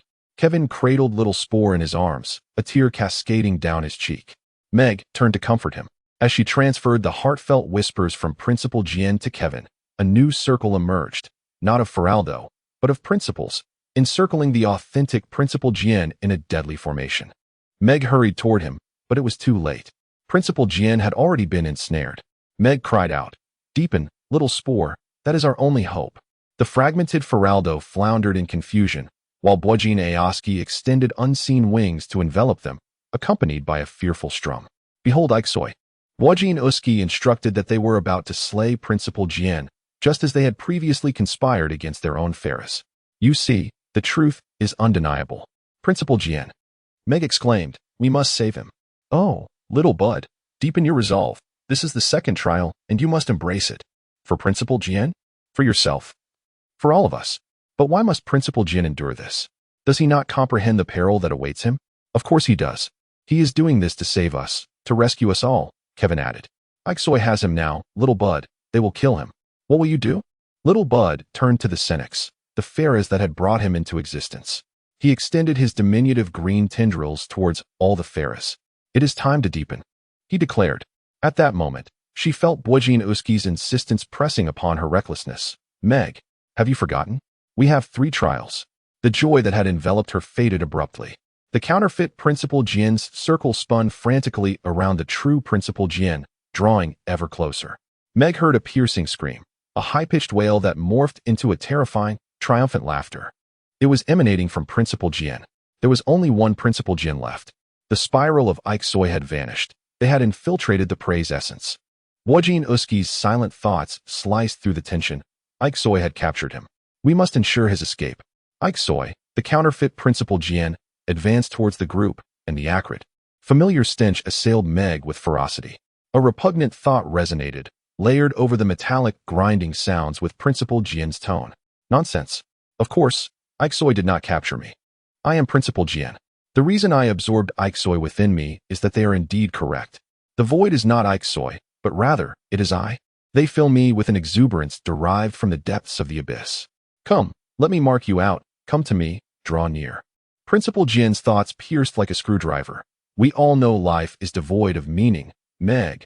Civilization has already declined. Your parents are aware of this. Hence their choice to surrender. Not at all, Kevin countered. They would never do such a thing. They will never give up. Sing. The diminutive Spore called to the deepening Ferado. Let us sing together. Our galaxy is in peril. We must save it. Principal Jien drowned out his voice.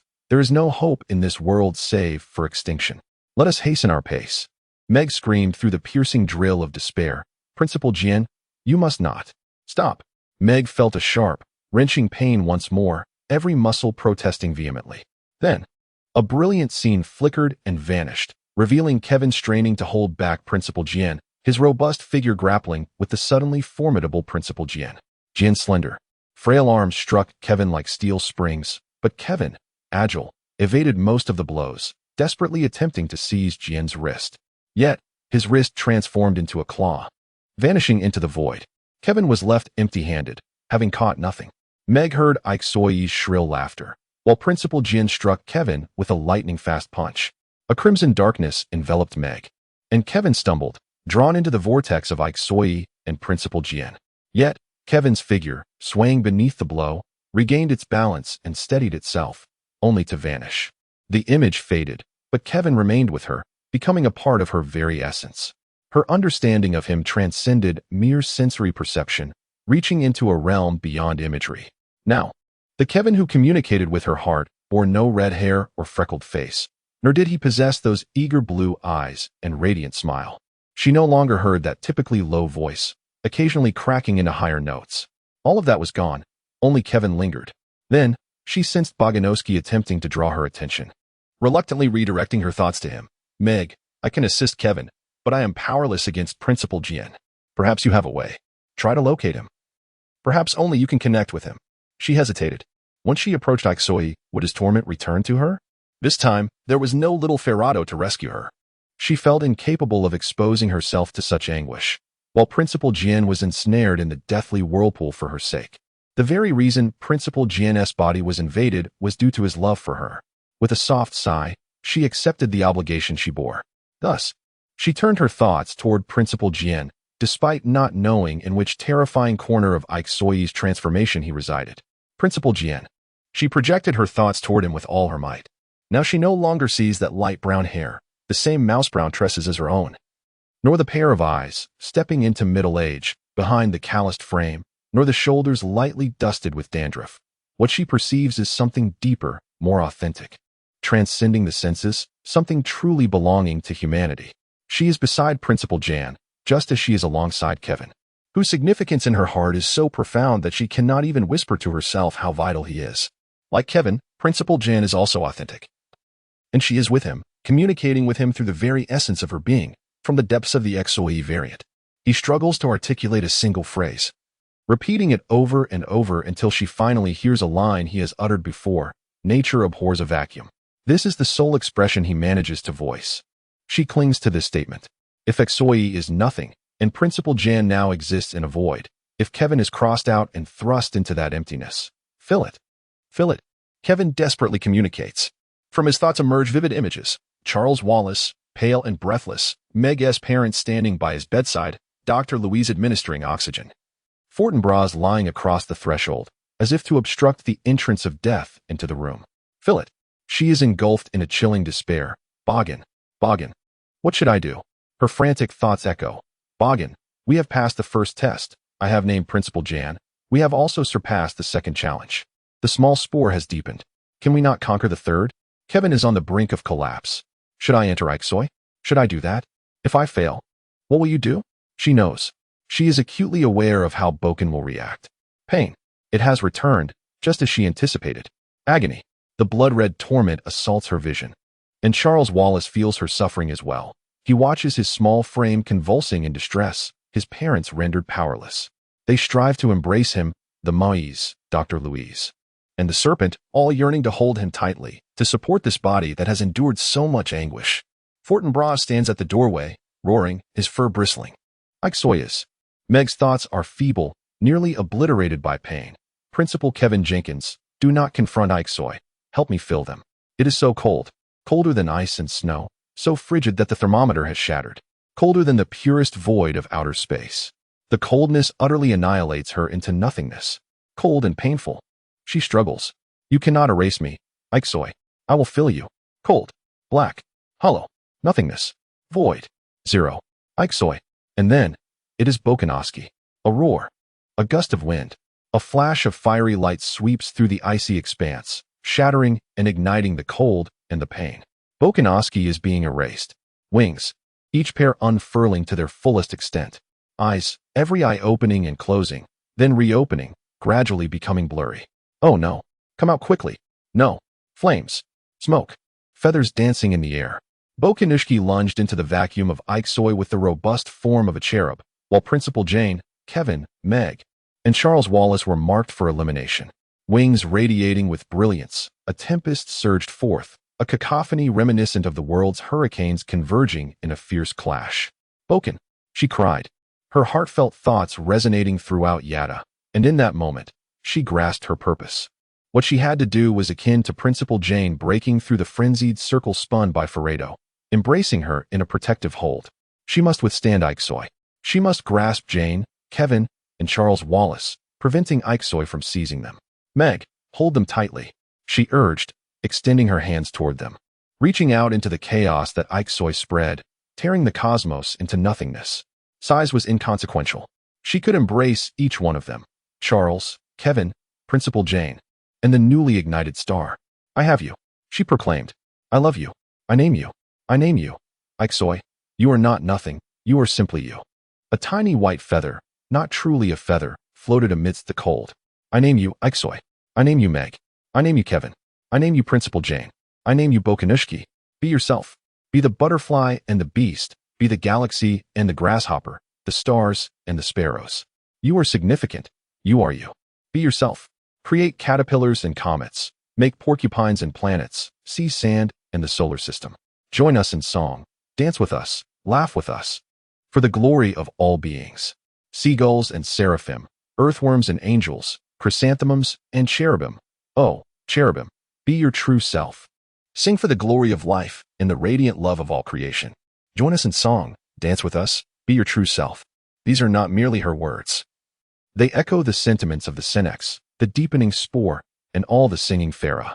It is the gradually verdant Farah, Yada herself, all mitochondria, every human host. The laughter of the earth and sunlight. She has witnessed the birth of stars, galaxies, cherubim and seraphim, dancing with wind and fire, a herald of glory.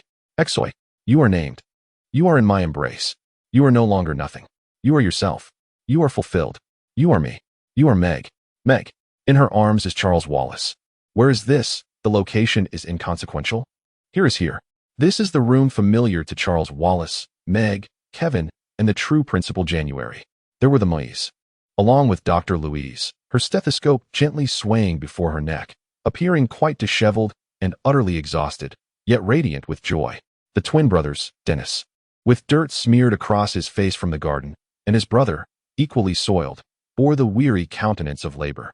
Then there was Charles Wallace, sitting upright in bed, his breathing calm and steady. Fortin was no longer on guard, now appearing quite amiable. The oxygen tank was no longer needed, resting idly in the corner. "Charles." "Oh, Charles Wallace." Meg embraced him, swallowing hard against a sudden surge of sobs. "Are you all right? Are you truly all right?" He was markedly improved. Dr. Louise remarked. "We do not fully comprehend mitochondria," her voice fading like a delicate bird song, then gazing at Meg with curiosity. Her father echoed the sentiment. "What transpired? Where have you been?" Charles Wallace was babbling incoherently about mitochondria, Farado, in terms that sounded like Iksoy, along with you all. Mother interjected. Meg, speaking plainly, clarified. "We were inside Charles Wallace's mitochondria." Mr. Murray adjusted his glasses on the bridge of his nose, a gesture mirroring his daughter's. "I have no doubt of it," he said, looking at his younger son. Mrs. Murray added, "Just when we thought all hope was lost," Charles Wallace gasped, "Iksoy has vanished," and then his breathing suddenly improved. "I understand none of this," Sandy remarked. "I have an aversion to matters I do not comprehend." "Where precisely have you been?" Sandy continued. "Do you genuinely expect us to accept your assertions regarding your experiences within Charles Wallace? Who could blame you for your habitual impracticality?" Concern weighed heavily upon them. They glanced at Meg before turning their attention to Principal Jenkins. Jenkins stated, "Meg is entirely correct. I stand in solidarity with her." The twins were taken aback, rendered speechless. Ultimately, Dennis shrugged and said, "Perhaps one day you will voluntarily reveal to us the truth of the situation. I suppose we are relieved that Charles is unharmed. The outcome is what truly matters. Even if everyone chooses to conceal things from us as before, it is of little consequence." They then turned to Dr. Louise, asking, "Is Charles truly all right? Has he recovered?" Meg, with earnestness, inquired of Principal Jenkins, "That is wonderful, but what of the school? Will it remain as dreadful as it was?" Principal Jenkins replied in a most incisive tone, "I hope not. What will you do, Principal Jenkins? Can you effect a change? I do not know. I cannot afford to provide special protection solely for Charles. He must learn to adapt on his own. However, my apprehension regarding the current circumstances has lessened significantly. After we, endured those experiences, I shall enter the old red schoolhouse tomorrow morning with a much lighter heart. At present, I find the prospect of elevating a primary school level to be a delightful transformation, and it appears that the chances of successfully meeting this challenge are quite substantial. The twins wore a look of sheer astonishment. Sandy, feeling somewhat deflated, inquired, is no one hungry? We are so worried about Charles that we haven't eaten anything. I long for a turkey feast, declared Charles Wallace. Mrs. Murray regarded him, her tense expression softening. I fear I may be unable to manage that, but I can certainly take out some steaks to thaw. May I go downstairs once dinner is ready? Dr. Louise cast a discerning glance at Charles. I see no issue with that. Meg, you and Kevin stay here with him until dinner time. The rest of you, please head to the kitchen to assist. Principal Jenkins, you should join us as well. You can help me set the table. Before long, only 3 individuals remained in the room. Charles turned to Kevin. Why have you not uttered a word? I have nothing to say, Kevin replied, seated at the foot of Charles's bed, appearing as fatigued yet content as Dr. Louise. He gently placed his hand atop Meg's. It would be splendid to have a grand meal to celebrate. Meg exclaimed, but what about Boggins? How can we feast without him? I have not forgotten Boggins, Meg. But where has he gone? Meg, he has crossed himself out. Then where is he? The location is of little consequence. Kevin pressed his hand down more firmly. As Boggins asserted, he has been named. Therefore, he must be all right. Ikesoy found himself at a loss, Meg. He willingly drew a line. However, Kevin was a cherub, Meg, and that was his choice. Meg's eyes glistened with unshed tears. I truly wish humanity were devoid of feelings. Yet, I am burdened with emotion, my heart aches. Charles Wallace embraced her. The dragon is not merely a figment of my imagination, is it? She nodded, casting a glance at Kevin. An unspoken understanding passed between them as they slipped away to the foyer, donning their winter coats. As they exited the house, he remarked, it seems rather absurd to replace heart's language with spoken words, doesn't he? I suppose we ought to acclimate ourselves to it. She stepped over a freshly turned mound of earth in the garden and joined him. There are certain matters we cannot discuss in public. We must rely on the language of the heart. Kevin extended his hand towards hers, encased in gloves. I sensed that such matters should not be overly elaborated upon. Meg inquired, but what of Bryony? Where is Bryony? Kevin firmly grasped her hand. I do not know, Meg. I surmise he is where he was sent, teaching. They paused before the stone wall. It is quite cold tonight, Meg. I doubt Louise will make an appearance. He climbed the wall and swiftly leapt between 2 glacial boulders. In the dim twilight, the massive stones loomed vaguely. The frosted grass crunched underfoot, desolate. Meg suggested, let us go to Star Watching Rock. The rock sat coldly beneath the brilliant starlight, utterly devoid of substance. A solitary tear cascaded down Meg's cheek, which she brushed away with the back of her hand. Kevin embraced her gently. I understand your feelings, Meg. I too wish to know what has befallen Boggin. Yet, I firmly believe that he shall emerge unscathed. I feel certain he will be all right, but I yearn to witness the truth for myself. She trembled slightly. Louise was startled by Kevin as a shadow slipped out from the crevice of the stone, gracefully unfolding itself and bowing to the 2 of them. Oh, Louise, Meg exclaimed. The kitchen door then swung open with a loud bang. Sandy and Dennis were seated at the dining table, diligently engaged in their homework. Hey, Sandy remarked, why the force? A door is meant to be opened, not to send the chain flying. We didn't even touch it, Meg replied. It opened by itself. Sandy slammed her Latin textbook shut. Nonsense. There's no wind tonight, and even if there were, it would be coming from the opposite direction. Dennis lifted his gaze from his math assignment. Charles Wallace wants you to go upstairs to see him, Meg. And please, close the door. It's quite cold. Sandy stood up to shut the door tightly. You've been gone quite a while. Were you counting the stars or something? There's no need to count the stars, Meg said. Knowing their names is sufficient. Kevin gazed at her for an extended moment, finally locking eyes with her. No words were exchanged, no silent communication, just a lingering gaze. Then she ascended the stairs to find Charles Wallace. Mitochondria, often referred to as the powerhouse of the cell, are the structures responsible for energy production within cells. The number of mitochondria in a single cell can range from several hundred to thousands. More active cells, such as the constantly beating heart cells and the frequently engaged brain cells, contain a greater quantity of mitochondria, while skin cells possess fewer. Paradoxon. A microbial life form residing within the mitochondria is crucial for their function. Any disruption in ferredoxin can lead to mitochondrial failure, rendering human life unsustainable. Eukaryotic cells emerged approximately 1.8 to 1.4 billion years ago, evolving from prokaryotic cells, which lacked a true nucleus and exhibited no distinct nuclear membrane separating the nucleoplasm from the cytoplasm. The advent of eukaryotic cells marked a significant transition from chemical evolution to biological evolution. DNA, or deoxyribonucleic acid, and RNA, or ribonucleic acid, are essential molecules in the genetic framework of life. Gall, as described in the opening line of Caesar's Commentarii de Bello Gallico, is divided into 3 parts. Sonar, an electronic device that utilizes sound waves for detection, positioning, and communication, serves various technological purposes. Cherubim, the plural form of cherub, are angels mentioned in the Bible, while seraphim are the celestial beings who guard the throne of God. Ekthroi, in Greek, it signifies adversary, with the singular form being ekthros. Mandala, a transliteration from Sanskrit. It refers to a Buddhist ritual circle, embodying shapes such as squares, circles, triangles, and crescents, with primary colors including yellow, black, red, green, and white. The letters represent the 5th, 8th, and 22nd letters of the Greek alphabet, corresponding to E, CH, TH in English. In English, profanity often consists of 4-letter words. Thus, the 4-letter term love was mistakenly interpreted by Bogniowski as a profanity.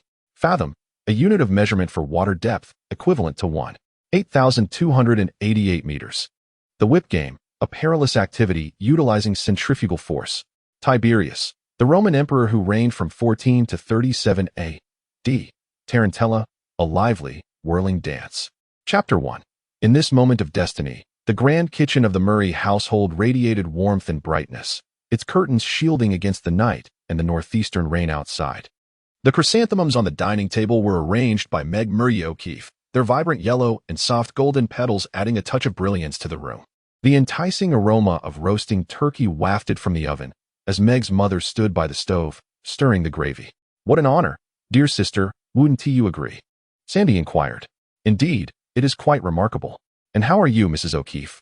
Dennis smiled at her, finding it rather unfamiliar to address her as Mrs. O'Keefe. Having become somewhat of a doctor, Dennis proudly produced his cherished stethoscope, placing it against Meg's increasingly prominent abdomen. His face alight with joy as he listened to the robust heartbeat of the unborn child. Indeed, it sounded splendid. How could my husband possibly be the offspring of that woman? Meg pondered for the 100th time, recalling Kevin's clever demeanor and cheerful smile. Her mother had remarked that she was not merely as they perceived her, yet Meg could never discern anything particularly remarkable about her. All that she knew was that the woman harbored disdain for her and her family. Why had she chosen to come for dinner today? Oh, how she wished she hadn't tea. Moreover, it was not as though they were using a Bunsen burner in a laboratory setting. Dennis interjected playfully. Sandy gently patted her shoulder, saying, "We are not criticizing you, Mom. After all, the creations born from those Bunsen burners have been the pride of Nobel laureates. We are truly proud of you, Mom, even though you and Dad hold such lofty expectations for us. Indeed, the standards they impose are exceedingly high," Meg thought as Sandy retrieved a stack of plates from the cupboard, counting them before placing them in front of the large platter that would soon hold the turkey. It felt wonderful to be home, Meg mused, filled with gratitude for her parents and siblings. They had endured her sensitive teenage years, and even now she felt as though she had yet to mature. It seemed like just a few months ago that she had donned braces, sported a pair of misshapen glasses that often slipped down her nose, and wrestled with a head of perpetually unruly mouse-brown hair. Convinced that she would never blossom into a woman as beautiful and self-assured as her mother. In her mind's eye, she envisioned herself as the youthful Meg of her adolescent days, rather than the alluring young woman she had become. Having removed her braces and donned contact lenses, her chestnut hair, while not as resplendent as her mother's lustrous brown locks, was nevertheless thick, smooth, and radiant. Styled into an elegant bun at the nape of her slender neck, it accentuated her facial features beautifully. To be fair, when gazing into the mirror, she recognized her own enchanting allure, yet she had yet to acclimate to this new reality. It was difficult for her to fathom that her mother had once undergone a similar transformation. She pondered whether Charles Wallace's appearance would also experience such a dramatic change. He had always developed at a slow pace, yet her parents claimed that one day he might suddenly shoot up in height. "I really wish for Fortinbras," she exclaimed suddenly. Her mother, turning from the hearth, replied, with the absence of a dog, the house does feel somewhat empty, but Fortinbras lived a long life, indeed. Are you not planning to get another dog? We will certainly get one. We just haven't found a suitable match yet. Can't you just find one yourself? Mr. Murray lifted his gaze from the time-space displacement model. Our dogs have always come to us on their own accord. If one does not appear soon, we shall take action then. Meg, her mother suggested, would you like some sauce for the raisin pudding? Oh, yes, please. She opened the refrigerator and retrieved half a pound of cream. Just then, the phone rang.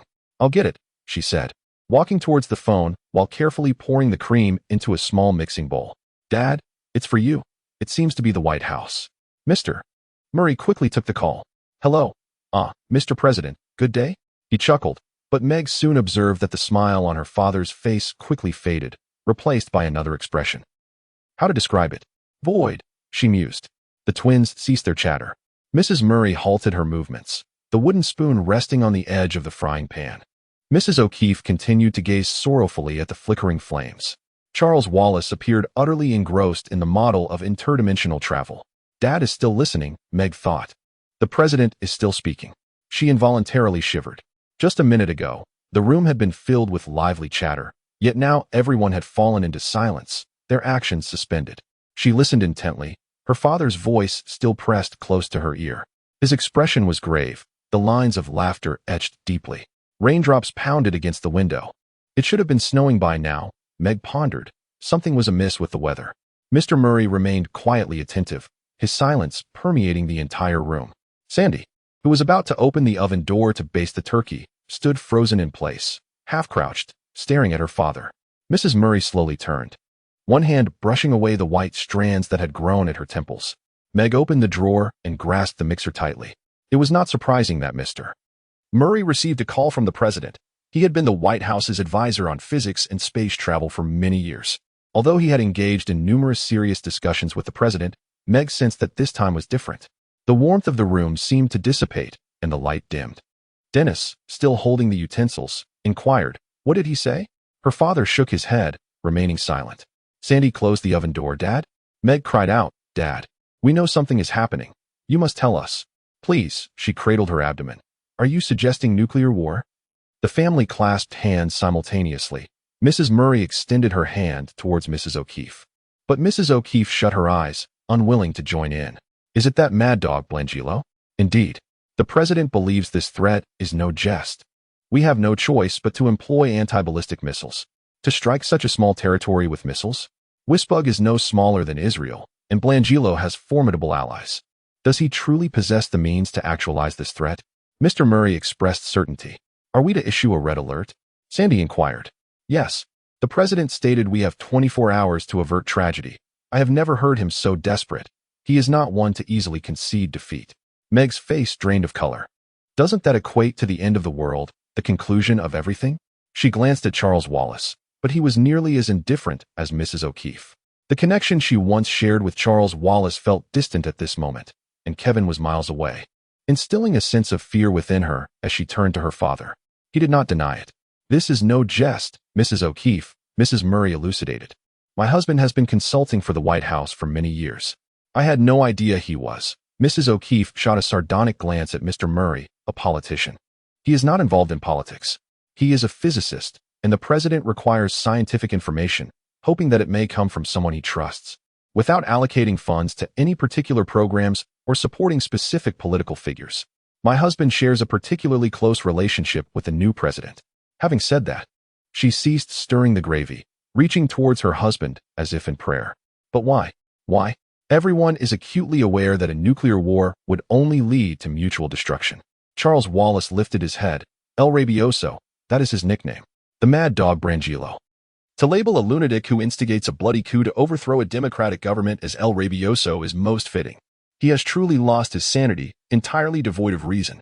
A lunatic from Wispga, Dennis coldly remarked, capable of obliterating civilization with the mere push of a button, reducing all that their parents have worked for to ashes.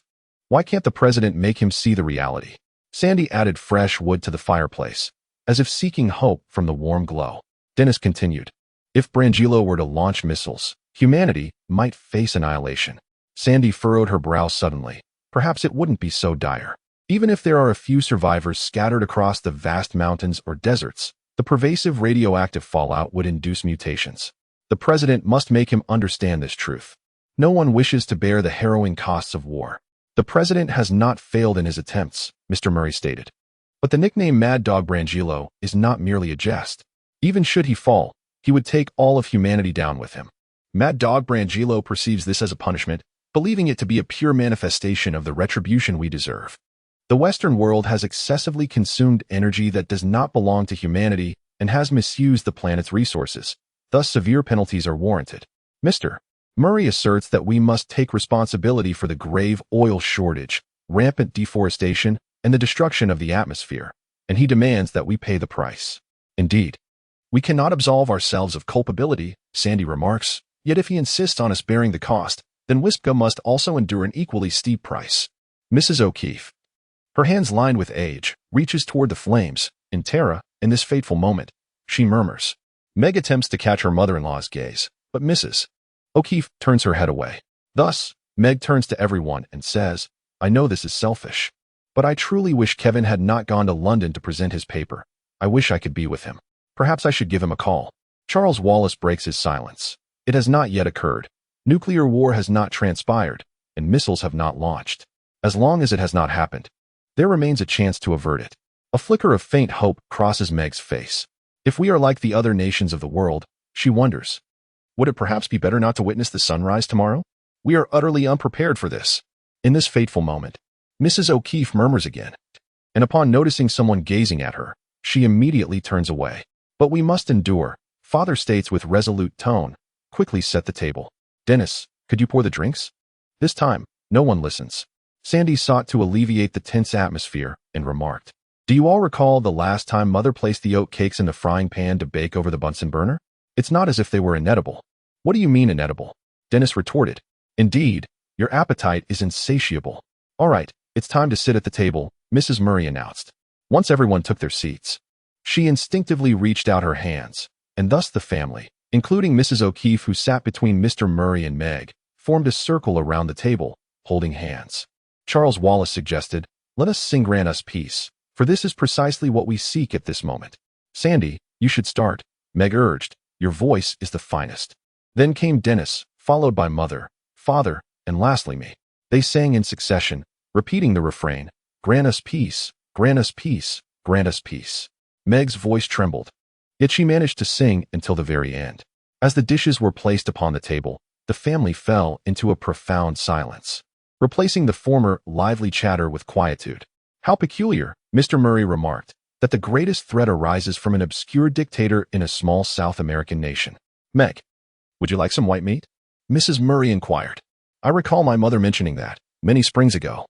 The relationship between America and the Soviet Union had become so strained that experts universally predicted a nuclear war would erupt before summer's end. They were not being alarmist or pessimistic. Their arguments bore credibility. She continued as she strolled down the lane back then. She couldn't help but wonder if the pussa willows would bloom anew.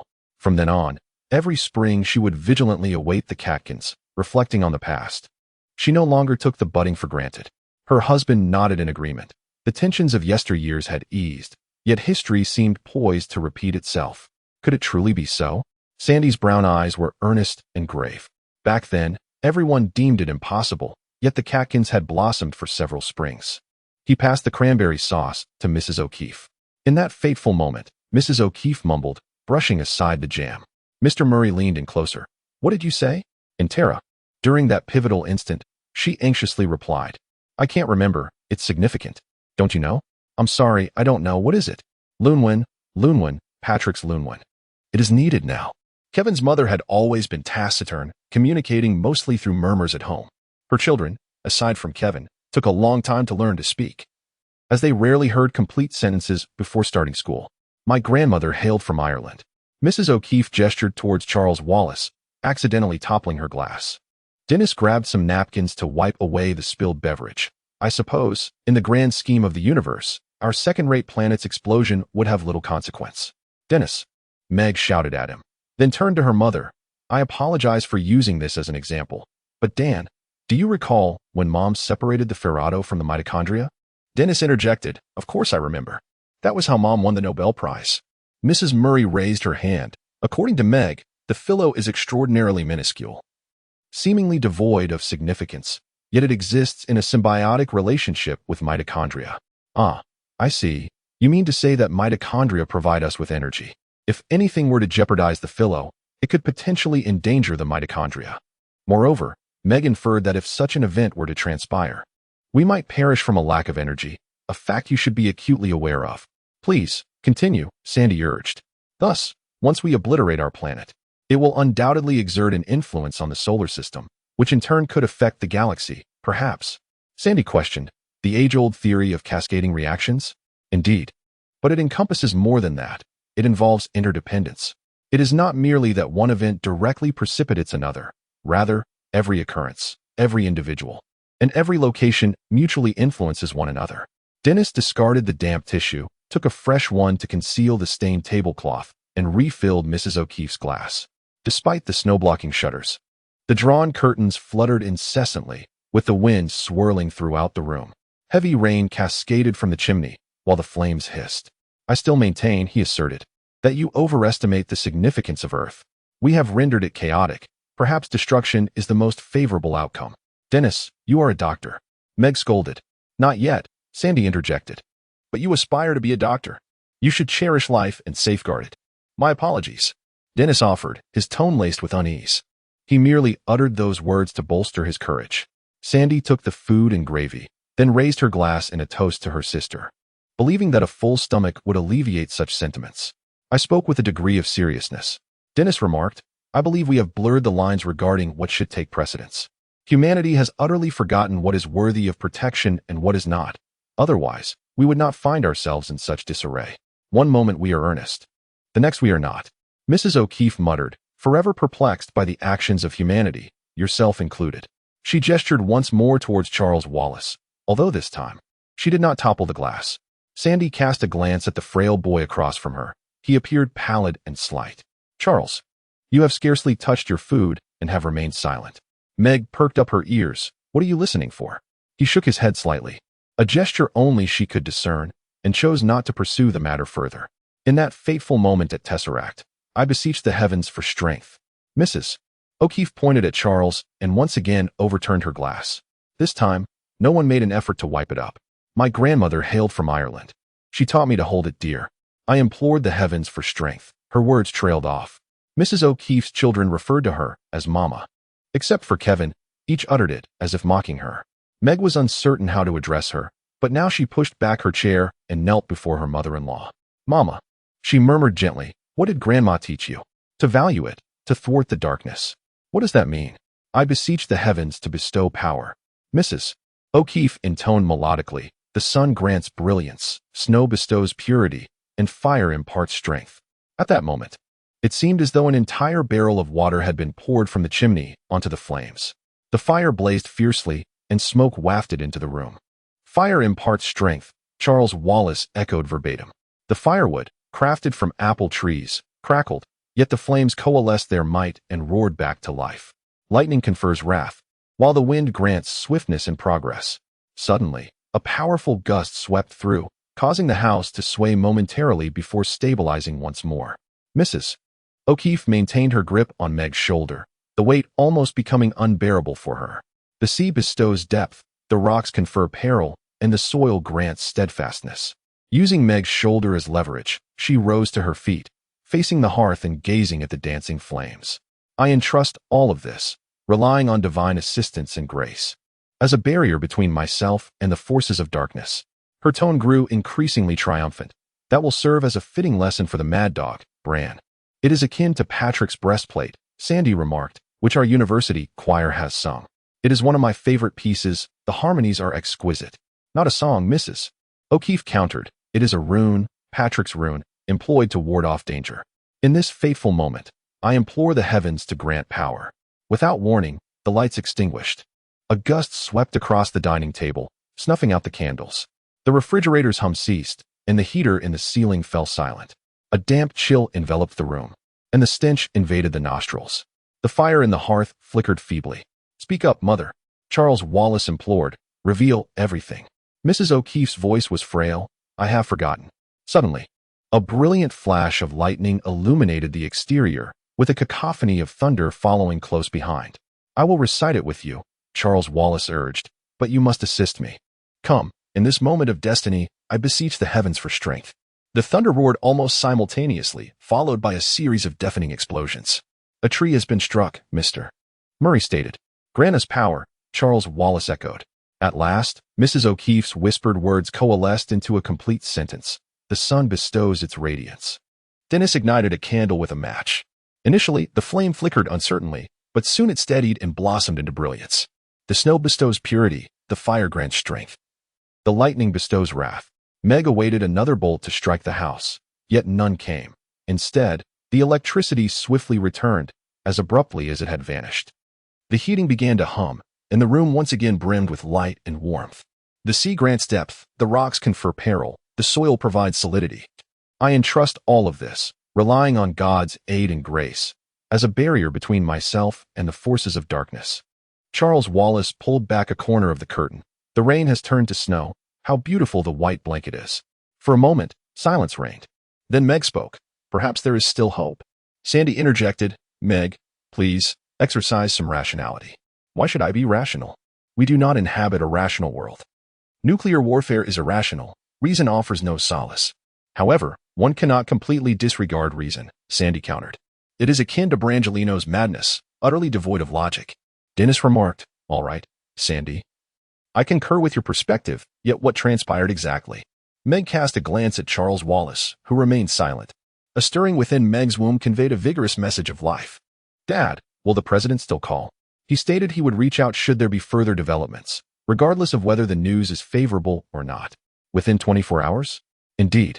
In times like these, I would not wish to be president. We are not faring any better, Dennis lamented. It feels as though the entire world has descended into chaos. Charles Wallace continued to gaze out the window. The snow has ceased. The wind has shifted to the northwest. The clouds are drifting, and I can see the stars. He drew the curtains aside. Mrs. O'Keefe abruptly pointed at him with her chin. You, Chuck, I am here for you. Why, Mother? He queried softly. You know. He shook his head. Stop him, Chuck. Halt that mad dog Brangelino. Stop him. She appeared frail and aged, and Meg couldn't help but wonder how such a small figure could exert such immense pressure upon her shoulders. Moreover, Mrs. O'Keefe had never referred to Charles Wallace as Chuck before. He was occasionally called Charles, but never Charlie or Chuck. Mrs. Murray inquired, Mrs. O'Keefe, would you care for a cup of tea or coffee? However, Mrs. O'Keefe, Dennis coaxed, we have yet to indulge in the salad, which is generously adorned with avocados and tomatoes, followed by a delightful baked raisin pudding. Allow me, Dennis offered, I shall fetch your coat. After the car had departed, Sandy remarked, I nearly took her words at face value. Oh, come now, Mother. Do you truly believe in that absurdity of Lingaless? And that Charles Wallace alone could thwart the deranged Branzillo? It remains uncertain, yet I have faith in what Mrs. O'Keefe articulated. Meg anxiously observed Charles Wallace and remarked to her mother, You often say she is not merely as she seems. I believe we have just witnessed that firsthand. Indeed. Their father affirmed. What constitutes common sense? Charles Wallace inquired. Sandy furrowed her brow. All right, little brother, what are your intentions? How do you plan to stop Branzillo? Do you remember everything? Meg asked. Indeed. Did you hear her address you as Chuck? I did. Yet no one ever calls you Chuck. Where could she have heard that? I am uncertain, perhaps from times past. The telephone rang, startling everyone. Mr. Murray hastened to the phone, took a deep breath, and lifted the receiver. It was not the president. It was Kevin, calling from London. He exchanged brief pleasantries with everyone, expressing regret for not being able to speak with his mother and Dennis. But he was delighted that she had come to visit. His progress on the dissertation was remarkably smooth, and the conference proved to be quite engaging. In the end, he conversed with Meg, but he merely uttered I love you before hanging up. I remarked that making an international call would surely lead to an emotional breakdown, she said. Thus he probably did not sense any anomaly. Informing him would be futile. Even if he were aware, he would feel powerless and burdened with worry. Dennis entered, exhaling warmth upon his hands, while Meg turned her head away. Kevin called from London, and she stifled her tears as she sent her regards to you. It is regrettable that she could not speak with him. Now, shall we indulge in some salad, and then dessert? Why must we pretend as if everything is normal? Meg pondered silently, though she kept her thoughts to herself. Her father remarked, "My dear, you all know that the world has been extraordinarily tumultuous for far too long, to the extent that we have forgotten what life is like in tranquility and reason. To restore peace and rationality to the world, we must first begin within our own hearts and homes, even in times like these." Meg inquired. Kevin's voice over the phone nearly caused her to lose her composure entirely. "Especially in these moments," her mother gently replied. "We cannot foresee what the next 24 hours may hold. Should it be what we fear, then calmness and reason will serve us well." "Is that truly the case?" Meg's voice trembled once more. "Remember," Mr. Murray said, the words of Mrs. O'Keefe, which your mother and I hold in utmost belief. "Dad," Sandy chided, "you are a bona fide scientist. We cannot take that old woman's words seriously. I regard her lunar discourse with the gravity it deserves, as it invokes elemental reactions of earth, water, fire, and air." "A fortuitous event?" Dennis queried, his conviction wavering. "My grounding in physics dictates that happenstance is a fallacy." Charles Wallace remained reticent. Meg turned her gaze upon her youngest sibling. "Charles, what are your thoughts?" Dennis pressed. Charles Wallace slowly shook his head, a look of bewilderment clouding his features. "I am uncertain. I sense a compulsion to act, yet the course remains veiled. Should destiny decree my involvement, the path shall be illuminated." "Will extraterrestrial entities impart this wisdom?" Sandy inquired. "An inner voice shall guide me. I surmise our collective appetite for salad has waned. Extinguish the lights and allow Father to prepare the pudding." "I demur from extinguishing the lights," Meg countered. "Lest we find ourselves without illumination in the future, let us savor the present radiance. I find myself more partial to the incandescent glow of raisin pudding," Charles Wallace declared. Mr. Murray tilted the dish, liberating the brandy to ignite in a resplendent conflagration. The flames danced with vivacity, casting a cerulean hue reminiscent of a balmy summer sky, a stark contrast to the frigidity of winter. "Fire bestows potency," Charles Wallace murmured. "But what manner of potency?" Meg questioned, her gaze fixed upon the wood crackling merrily in the hearth. "It offers warmth, yet unchecked, it reduces a dwelling to ashes. A mere spark can ignite a conflagration, consuming forests and cities alike. Potency is a dual-edged sword, capable of both annihilation and genesis," Charles Wallace elucidated. "This fire is intended to aid and to heal. May your assertion prove prescient," Meg intoned. Meg expressed her heartfelt longing. In the attic, she sat against the pillows on the old brass bed, yearning to read something. For her thoughts were too burdensome. Perhaps it was not truly contemplation, but rather an anxious preoccupation with the terrifying uncertainties of the future. Moreover, Kevin was not by her side to share the weight and provide her with strength. She set aside the book in her hands, an antiquated collection of fairy tales. As she surveyed the room, she sought solace in the familiar surroundings. It was her habit to let her hair down at night, and now it cascaded softly onto her shoulders. She glanced at her reflection in the dresser mirror. Despite her anxiety, she found herself likable. She resembled a child, yet her beauty far surpassed that of her youth. At that moment, she suddenly heard the gentle sound of footsteps, and her ears perked up.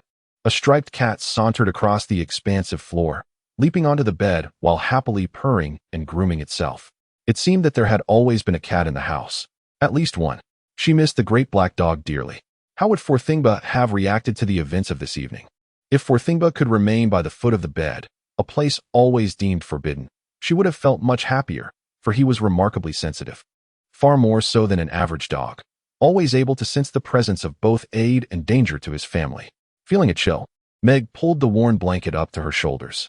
She recalled Mrs. O'Keefe invoking celestial powers, trembling as she wished for a large and affectionate dog. That night, the heavens had indeed displayed remarkable power, yet it was so bizarre that it remained difficult to comprehend.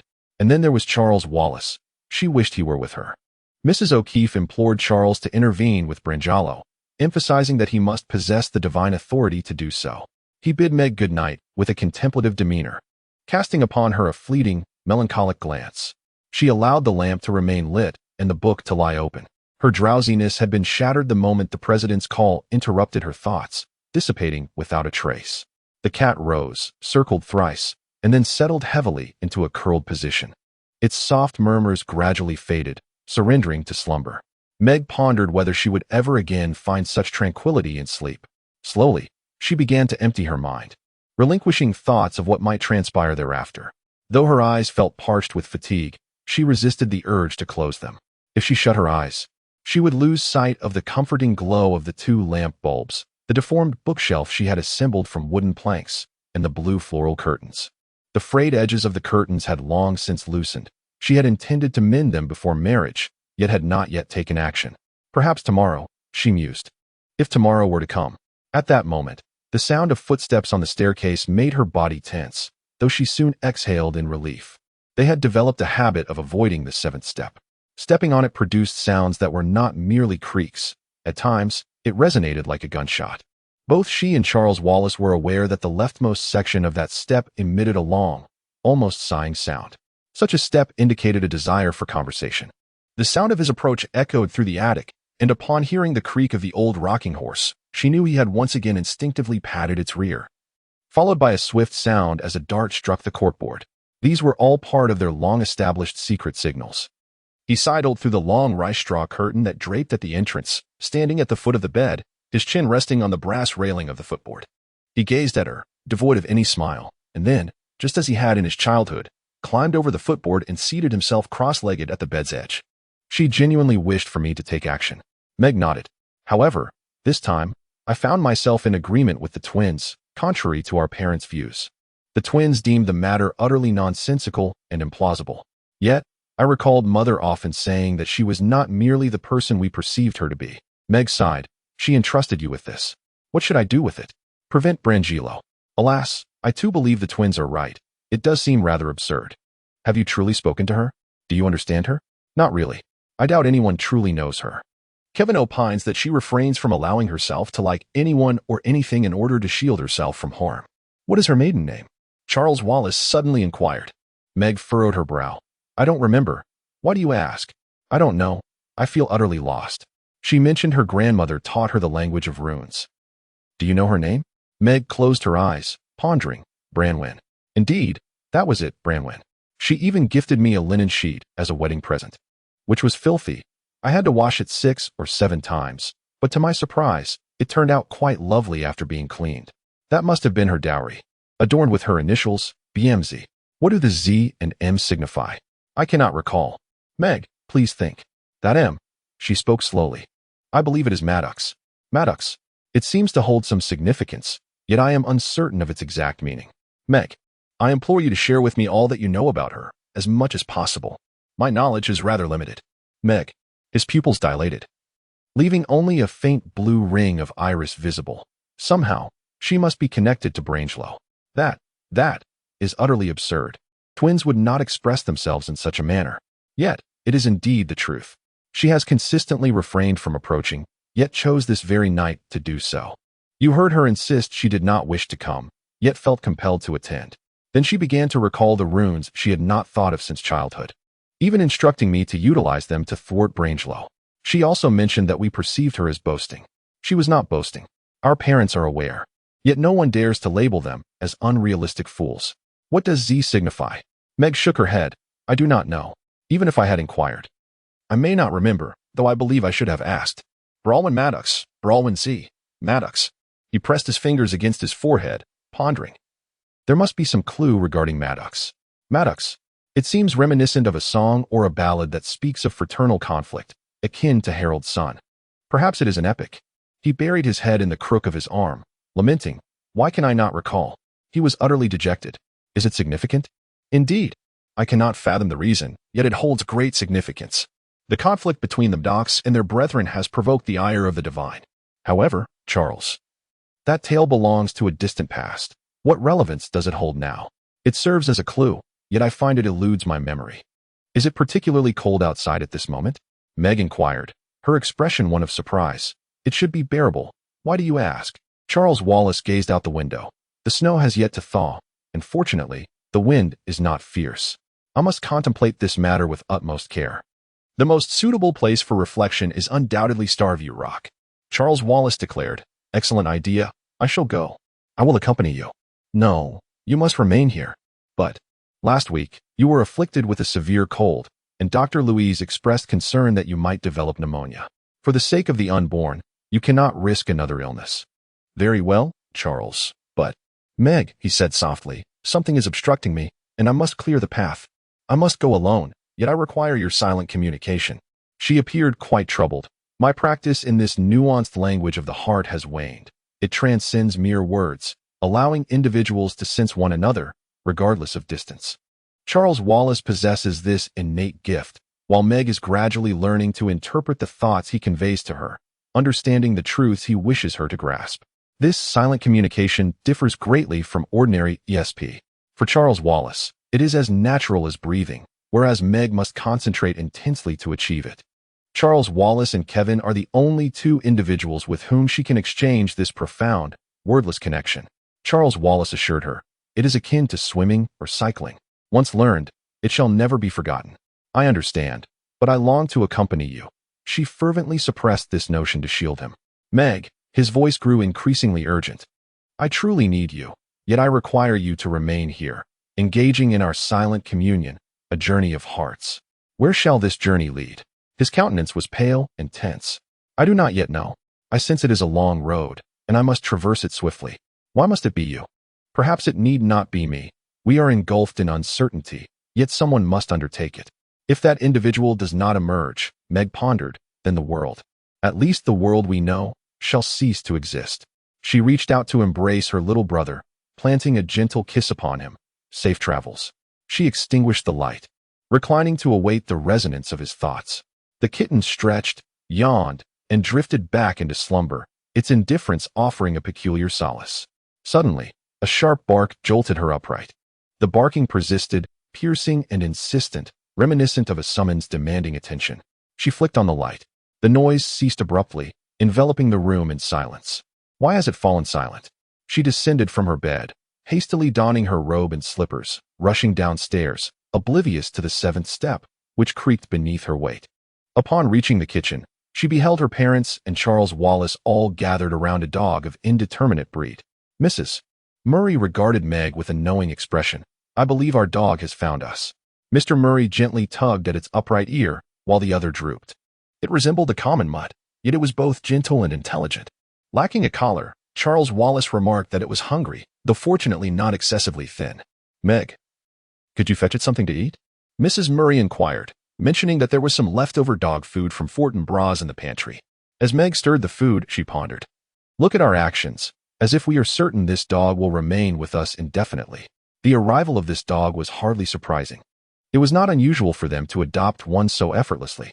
Fortinbras had entered the Murray household in a similar fashion. A rather large puppy had appeared at their doorstep.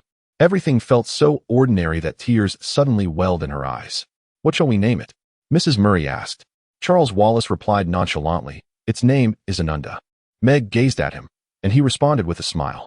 She set down the dog food, and although the large dog was hungry, it ate with remarkable decorum. "Ananda?" Mrs.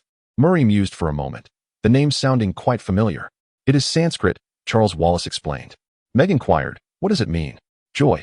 Without it, the world would fall apart." "Isn't that name a bit grand for a dog?" Mrs. Murray remarked. After finishing its meal, Ananda licked Fortinbras' old bowl clean, then approached Meg, wagging its tail and raising a paw. Meg took hold of it, its fleshy pads tough as leather and cold to the touch. "You are so beautiful, Ananda." "Indeed." Mr.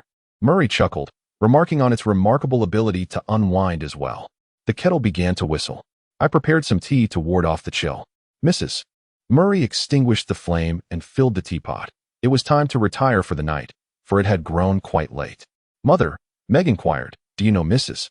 O'Keefe's first name? Is it Branwyn?" "It seems so, though it is not customary to address her that way," she replied, presenting a steaming cup of tea to Meg. "Do you recall the linens she gifted us?" "Yes, the lovely old linen sheets," Meg affirmed. "They are embroidered with initials. A capital M in the center, flanked by lowercase b and z. Do you know what the Z signifies? Zoe, Sheila, or perhaps another less common name." "What is the matter?" Meg posed another question. "Does the name Branwyn hold any significance?" "It sounds rather peculiar. It is a rather common Irish name. To my knowledge, the first Branwyn was an Irish queen, though she may have originated from England or possibly the Picts. I am uncertain." "When did this occur?" Charles Wallace inquired. "I cannot ascertain the exact date. It was long ago. 2,000 years ago, perhaps. Maybe even 3,000. Why do you ask?" Charles Wallace poured milk into his tea, contemplating the murky concoction. This might be significant. After all, that was Mrs. O'Keefe's name. "Was she born in our village?" Meg asked. What transpired? Charles Wallace pressed further. Mr. Murray shook his head. I have always hoped that during these years, either your mother or I would find the time to delve into the early tales of this village. Our roots lie here, deeply embedded in a bygone era. This house was inherited from a great-aunt I have never met, at a time when we were resolutely escaping the pressures of city life, seeking to explore tranquility and peace. This abode has indeed fulfilled that desire. As for finding time for other pursuits, Mrs. Murray's voice sounded somewhat strained. Although our hours here are no more abundant than in the city, at least the stress we face is self-imposed rather than imposed upon us by others. That Bridget, is she truly a significant queen? Charles Wallace insisted on continuing the topic. Mrs. Murray raised her elegant eyebrows. What has sparked this sudden interest? Because tonight, Bridget MacDag is a subject worthy of discussion.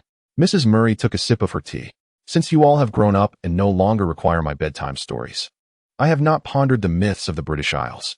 I suspect Bridget must hold some importance. Otherwise, she would not linger in my memory. I apologize for being able to share only this much.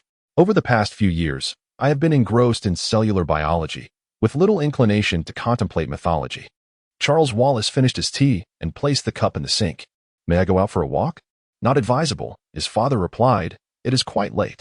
Please, Dad. I must concentrate on my thoughts, he pleaded like a child. Is it not possible to think at home?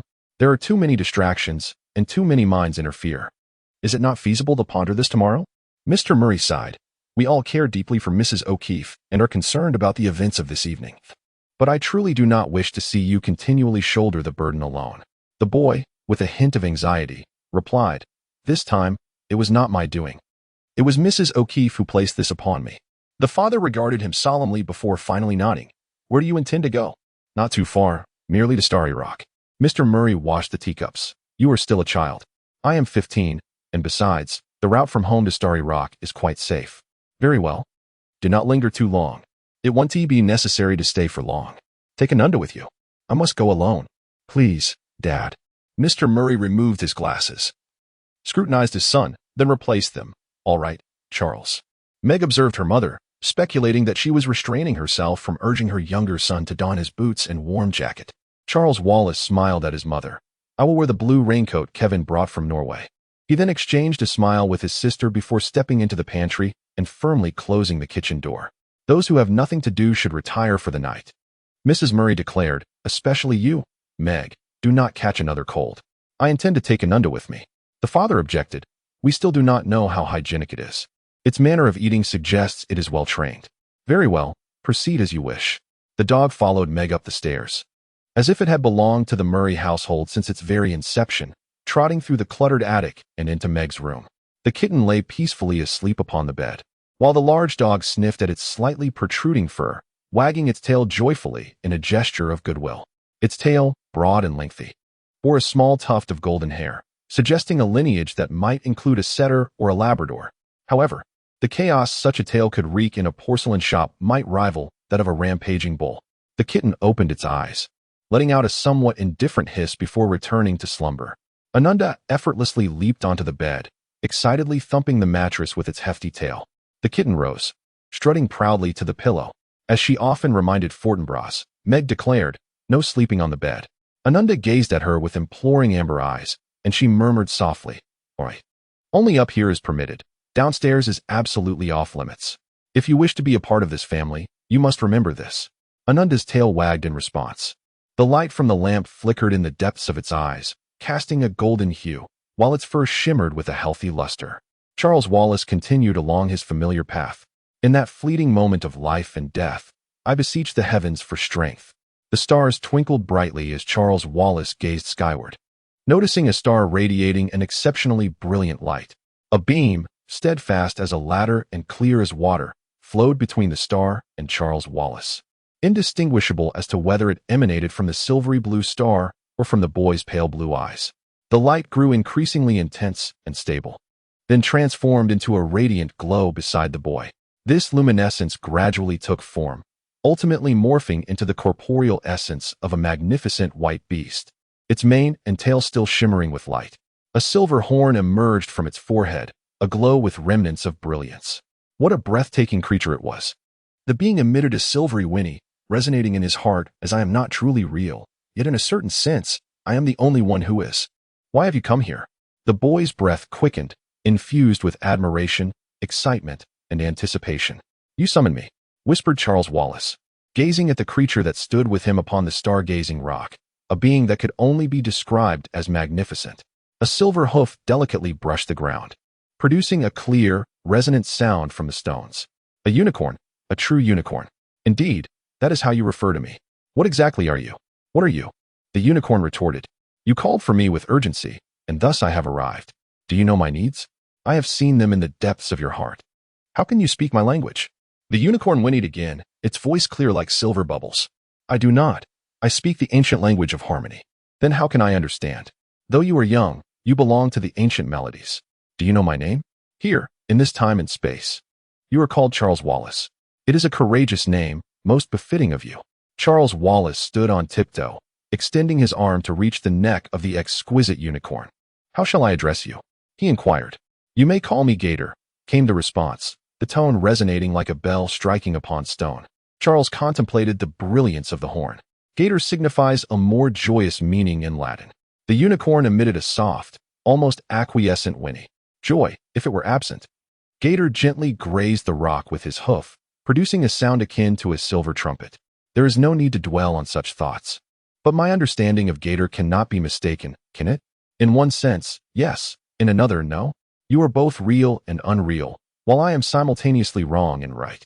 What is reality? Gator's voice was as clear and crystalline as his horn. Since I have summoned you through a plea for celestial power, what shall I do now? Gator replied with a whinny. Perhaps I have been sent by the heavens, yet my powers are limited.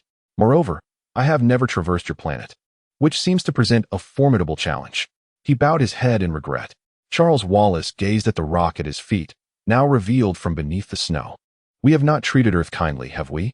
Too many wish to witness your self-destruction, yet that would endanger us all. Who knows what may transpire in the future? However, as long as you remain a part of the ancient melody, you shall forever be our kin. Charles Wallace caressed Gator's noble long nose. What should I do? Let us strive together. Gator gracefully knelt, inviting Charles Wallace to ascend upon his back. Despite the unicorn's crouched position, the boy struggled momentarily before successfully mounting. He moved towards its robust neck, grasping the silvery mane, while attempting to secure himself with his booted feet pressed firmly against the unicorn's side. Have you ever ridden the winds? Gator inquired. No, came the reply. We must be cautious of the exoi, Gator warned. For they can manipulate the winds and lead us astray. Exoi. Charles Wallace's gaze darkened, recognizing them as adversaries. Exoi, Gator reiterated, they have been foes since time immemorial. They will disrupt harmony, gathering all who seek destruction. They are omnipresent. A chill coursed down Charles Wallace's spine. Hold fast to my mane, the unicorn advised him. For Exoi may be encountered anywhere, and should you cross paths with them, they will cast you aside. Ananda executed a flamboyant tail flick, rousing the cat from slumber, which responded with a cold meow, strutting upon the pillow. Ananda emitted a low growl, a sound typically associated with mixed-breed dogs, akin to many in the village. She failed to notice Charles Wallace, nor the unicorn. She saw neither the familiar earth, nor the well-known stargazing rock, nor the woods, hills, or the countless galaxies in the nocturnal sky. Before her lay an expanse of void, an utter emptiness. There was no wind to command, nor any sensation of its presence. Nothingness prevailed, as though she too did not exist. No darkness, no light. Colorless, soundless, odorless, tasteless, and devoid of touch, there exists neither sleep nor awakening. Neither dreams nor dawn, only a vast emptiness. Suddenly, a surge of joy floods the heart. All sensations are instantly revived, brimming with delight. Darkness emerges, a splendid darkness indeed. So too does light. Light and darkness dance together, coexisting in harmony, neither preceding nor following the other, perfectly coalescing within a joyous melody. The morning star sings day and night, and ancient harmonies echo like beautiful new tones, truly wondrous. At that moment, a brilliant star abruptly turns its back on the darkness, engulfing it. Yet in the act of consuming the darkness, it transforms into darkness itself. Light undergoes a metamorphosis, and darkness too experiences change. The harmonious hymn is shattered by screams, hisses, and uproarious laughter. Joy dissipates, replaced by a cacophony of terrifying sounds. Strangely, Meg is utterly convinced that she is encountering the very same events that Charles Wallace had faced. She cannot see him or the unicorn, yet through Charles Wallace's perception, she comprehends all. What disrupts harmony is suffering, an unrelenting torment, yet harmony gradually overcomes pain, and joy entwines with light in a dance. As light and darkness come to understand one another more profoundly, they become part of the joy. Stars and galaxies emerge, drawing ever closer, ever nearer, until many galaxies merge into a single galaxy. A galaxy condenses into a solar system, and a solar system transforms into a planet. However, it is impossible to discern which planet it is, for it exists in the nascent state of planetary formation. Steam continuously billows upward from its molten surface. In this primordial cauldron, nothing can survive. The wind arrives, and the wind master sings ancient harmonies with a fresh melody, while the gentle breeze gradually cools the searing heat. The sounds of boiling, hissing, flames, and steam coalesced into rain, billions of years of precipitation that purified the clouds. As the veil of clouds began to dissipate, a faint ray of light cascaded upon the ocean's surface, where the shimmering waves resembled exquisite pearls, dispelling the chaos of the planet. Land emerged from the depths of the sea, and verdancy spread forth. Tender shoots burgeoned into towering trees, while ferns grew taller than the mightiest oaks. The air was crisp, infused with the essence of rain and sunlight, and the fragrant aroma of flora filled the atmosphere, under a sky of deep azure. The humidity intensified as the sun, hidden behind the clouds, burned like brass.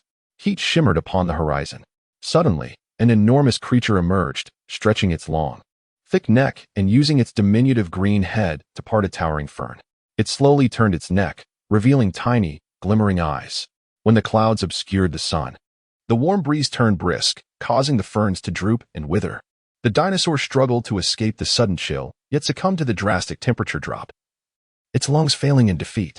Glaciers mercilessly blanketed the land. A bear treaded softly, foraging for sustenance. After enduring the trials of ice, snow, and rain, sunlight pierced the clouds once more, illuminating the earth, reviving the greenery and enriching the landscape. By day, the sky was a brilliant blue, while by night, stars twinkled brightly. A unicorn and a boy stood in a tranquil, verdant glade within the woods. "Where is this place?" inquired Charles Wallace. "This place?" huffed Gaudier. "Do you not recognize it?" Gaudier shook his head, bewildered. "Even in a time that is not yours, this place still belongs to you." "Belonging to me, what?" "This place belongs to you. You beseeched the heavens for power, and thus I have been sent to seek you." Charles Wallace cast another glance at the unfamiliar landscape, shaking his head. "It is merely the passage of time that differs." Gaudier conceded. "It seems you are still unaccustomed to traversing time. I have journeyed through 15 years of it. Yet, you are progressing in but one direction." "Ah." The boy suddenly realized, "This is not my era, is it? You mean the place we currently inhabit is Starwatch Rock and near my home, but at a different time? For unicorns, moving through time is more effortless than traversing space. Unless we are aware of our destined purpose, we find greater comfort remaining in the same location. Do you know where we are? I mean, which time are we in? Is it the past or the future? I believe it to be in what you might call a long, long time ago. So, it is not now then. Of course, it is now. Whenever it is always now. We are neither in my present nor in the time when you came to seek me. It is I who was summoned to find you." Gaudier corrected him. "And what is significant is not the time, but the events unfolding at this moment. Are you prepared to embark? But, did you not say we are here, in the very place where Starwatch Rock once appeared, or will appear in the future?" "Indeed," Gaudier responded, pawing at the verdant grass. "But to fulfill your mission, one must traverse in and out." "In and out of time, you mean?" "Yes, and of people as well." Charles Wallace gazed in astonishment. "What are you saying?" "You have been summoned to uncover that which ought to be and has not yet come to fruition. To fulfill your mission, you shall be sent to inhabit another's form." "Inhabit another's body?" "I am uncertain if I can accomplish such a feat. Why not?" asked Gaudier.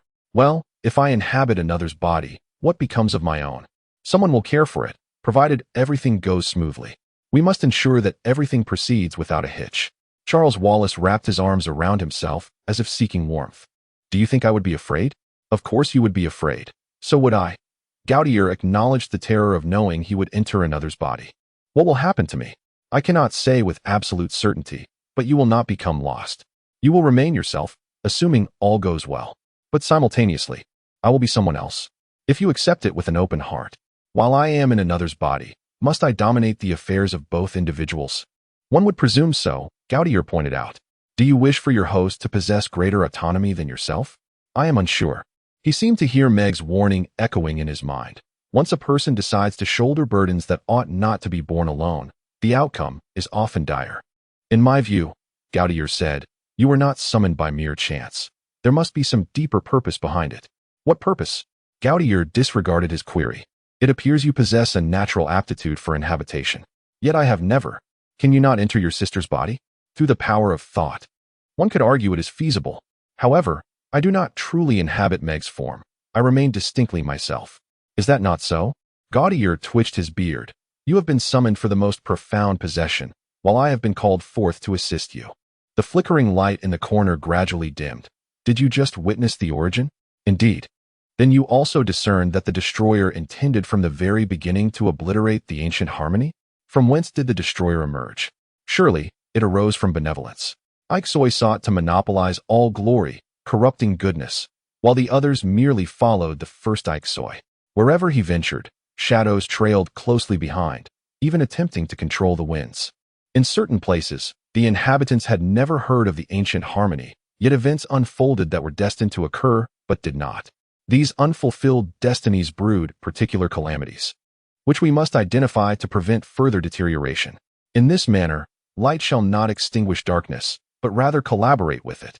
You are the one capable of entering the moments of potentiality and altering the course of events. Charles Wallace's fingers tightened amidst the silver mane of the unicorn. I understand it is impossible for me to avert disaster solely because Mrs. O'Keefe implores me to do so.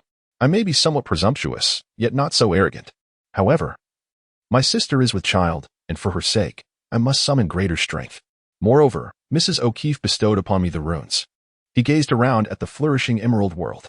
Though still clad in his long boots and a warm Norwegian thick jacket, he felt no discomfort. Suddenly, a melody enveloped him as a flock of golden birds perched upon the treetops. What moment are we in? How long ago? How did we arrive in such a distant past? We came carried by the wind. The breeze blows toward the heart's desire. Will it lead us to the places or times you wish for us to go? The unicorn's horn shimmered with light, reflecting the deep azure of the sky, mirrored in Charles Wallace's eyes. Before the harmonious tune was shattered, the unicorn danced joyfully with the wind, carefree and untroubled. Yet now, Ixoi covets the wind. Much like it craves other things, thus at times transforming it into a tempest. You should consider yourself fortunate that we were not riding such a wind. Nevertheless, we have indeed arrived in the time I yearned for, granting us a brief respite. The golden birds flapped their wings around them, while a multitude of butterflies fluttered through the air, harmonizing with the bird's cadence. A few rare lizards scampered across the grass. Here, the wind remains undisturbed, Gaudier stated. Come. You may only gaze upon this precious moment once more. Must we depart so swiftly? The situation is dire. Indeed, it is quite pressing.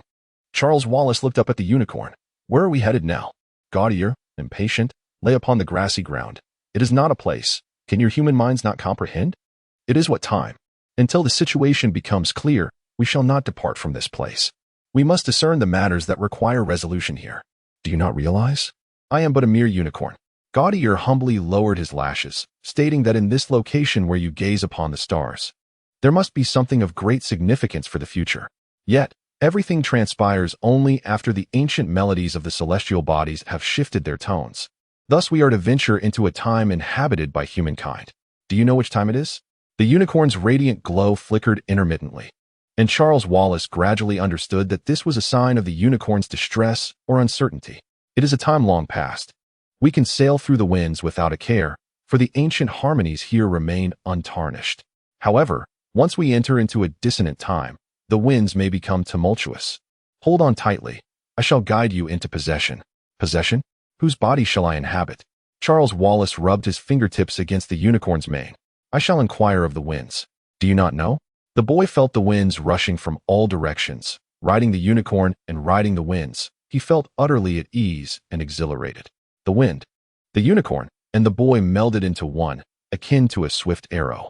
The stars and the Milky Way traversed the vast sky, where harmonious joy surpassed any inherent disorder. Then, without making any spatial movements, they found themselves among rocks, trees, and tall grasses by the shores of a grand lake. Centuries ago, The site of the stargazing rock was merely a small hill of stones. The forest behind the rocks now towered into the clouds, filled with ferns and unknown towering trees. Before the stargazing rock, which is the hometown of Charles Wallace, now lies a shimmering lake that stretches out towards the hills. Between the rocks and the lake, several small huts made of stone and animal hide stand, resembling both houses and tents, arranged like crescents along the shore. The area around the dwellings is filled with laughter. Some are weaving, others are shaping bowls and plates from the soil excavated by the lakeside, while vibrant colors adorn the pottery with intricate geometric patterns. Children frolic by the water's edge, leaping on the pebbles and splashing water around. In that moment, she comprehended. Charles Wallace resided within the body of the boy on the rock. In a certain sense, Charles Wallace was indeed the boy on the rock. Perceiving the world through his eyes, listening with his ears, never had he heard such crystalline birdsong, each note resonating, smelling with his nose, and conveying everything he sensed through his heart's language. Gadel emitted a gentle whinny. "Be cautious," it warned. "You are no longer Charles Wallace Murray. When you communicate with your sister, you must relinquish your own identity. You must become your host. My host, Hassus of the Wind Tribe. Your knowledge cannot surpass his. When thoughts stray beyond what he ought to consider, ensure he remains unaware. It is best to avoid such thoughts." Charles Wallace timidly stirred within Hassus. How could he accept such an invasion of his body? Had he ever been intruded upon before? To such an extent? The light of the unicorn flickered. You know that if your planet were to explode, a series of repercussions would ensue. Indeed, Charles Wallace stated unequivocally that such an occurrence would obliterate the balance of all things, causing the sun to explode into a supernova. This represents but one of the possible outcomes. Within the divine order established by creation, every event, no matter how trivial, bears its own significance. When you succumb to anger, that fury fuels the hatred of Ixoi, distorting the melody and disrupting the ancient harmony. Conversely, when you love with sincerity, that genuine affection resonates within the music of the cosmos. A ripple of unease washed over Charles Wallace. What should I do when Gaudier possesses Hathors? At first, you may revel in the sensation of possession, Gaudier suggested. In this era, the world still remembers the ancient melodies. Can he perceive you as I do? Yes, he is not at all astonished. As long as your heart is filled with joy, there is nothing to be alarmed about. Charles, relax and engage in silent communion with Hathors. Become Hathors and let yourself be free. A hoof grazed the rock, sparking a shower of sparks, before leaping from the stone. Tracing a swift arc into the woods, Hathors rose and stretched, gracefully leaping from the rock to the damp grass, moving as effortlessly as a ballet dancer. He then joyfully tumbled forward, propelled by his feet, and hurried toward the lakeshore, calling out to the children, the weavers, and the potters along the way. Upon reaching the lake's edge, however, he stood in silence, oblivious to the activities around him. He pursed his lips and whistled a long, sweet call, then softly called, "Fenna, Fenna, Fenna." In the heart of the lake, the water stirred as a large creature approached Haseth, its movement indistinguishable between swimming, jumping, or flying. Upon witnessing this, Haseth leapt into the lake, swiftly swimming to meet it. Fina, a close relative of the dolphin, yet slightly smaller in stature, exhibited a bluish-green hue. Affectionate like her dolphin kin, she was equally at ease in both seawater and air. Upon encountering Haseth, she playfully sprayed him with water from her blowhole, eliciting hearty laughter from him. After a delightful frolic, Haseth rode on Fina's back as she leaped into the air, only to grip her tightly as they plunged into the depths. Fina then dove deep before surging upwards towards the sunlight, splashing water everywhere, leaving Haseth breathless with joy. What pure bliss! This exquisite experience, which Charles Wallace occasionally encountered, was indeed the essence of Haseth's existence. In the attic room, Meg pressed her hand against Anunda's. They both shivered in unison, and Meg exclaimed, "Oh, Anunda, why can the world not remain this way? What has transpired? What time is it?" Charles Wallace pondered with curiosity. In what time do we find ourselves? The Wind Child was gentle and amiable. Disagreements were seldom, and when they did arise, they were settled by the mediator, whose decisions were met with unanimous acceptance. The fish caught and the game hunted never exceeded their needs. Everyone in the tribe understood their destiny, ensuring no distinction of superiority or inferiority. The mediator's role held no greater esteem than that of a novice cook, just learning to kindle a fire and clean fish entrails. The following morning, the earth was once again imbued with boundless joy. not solely due to the cooling of the searing wounds, but also because Hathors had finally discovered his innate talent. Henceforth, he would serve as the assistant to the healer. And when the healer departed from this place to reside among the star wanderers, Hathors would assume his duties. The melodies were pure and clear, and the harmonies remained delightful. Time was still young. The days basked in brilliant sunlight, while the nights fearlessly ventured into the realms of distant starlight to recuperate. Hathors forged numerous friendships. Yet his most intimate companion was an animal. Besides Finna, there was Ain, a majestic bird whose size lay between that of an eagle and a seagull, large enough for Hathors to ride upon. Ain's feathers were white, gradually transitioning to a shade of purple near the wing tips adorned with roses. Atop its head was a tuft of rose-colored feathers, and its eyes gleamed like rubies. Once Hathors settled upon its back, Ain would spread its wings and soar higher and higher until the air grew too thin for the boy to breathe. It would glide at great heights, allowing the boy to gaze upon the distant dwellings of tribes and the vast expanse of the ocean that encompassed it all. Hathors inquired about the tales of other tribes. "Never mind them," the storyteller replied in a tone he had never heard before, one tinged with severity. "But knowing them must be fascinating," Hathors countered. "They might impart some wisdom to us."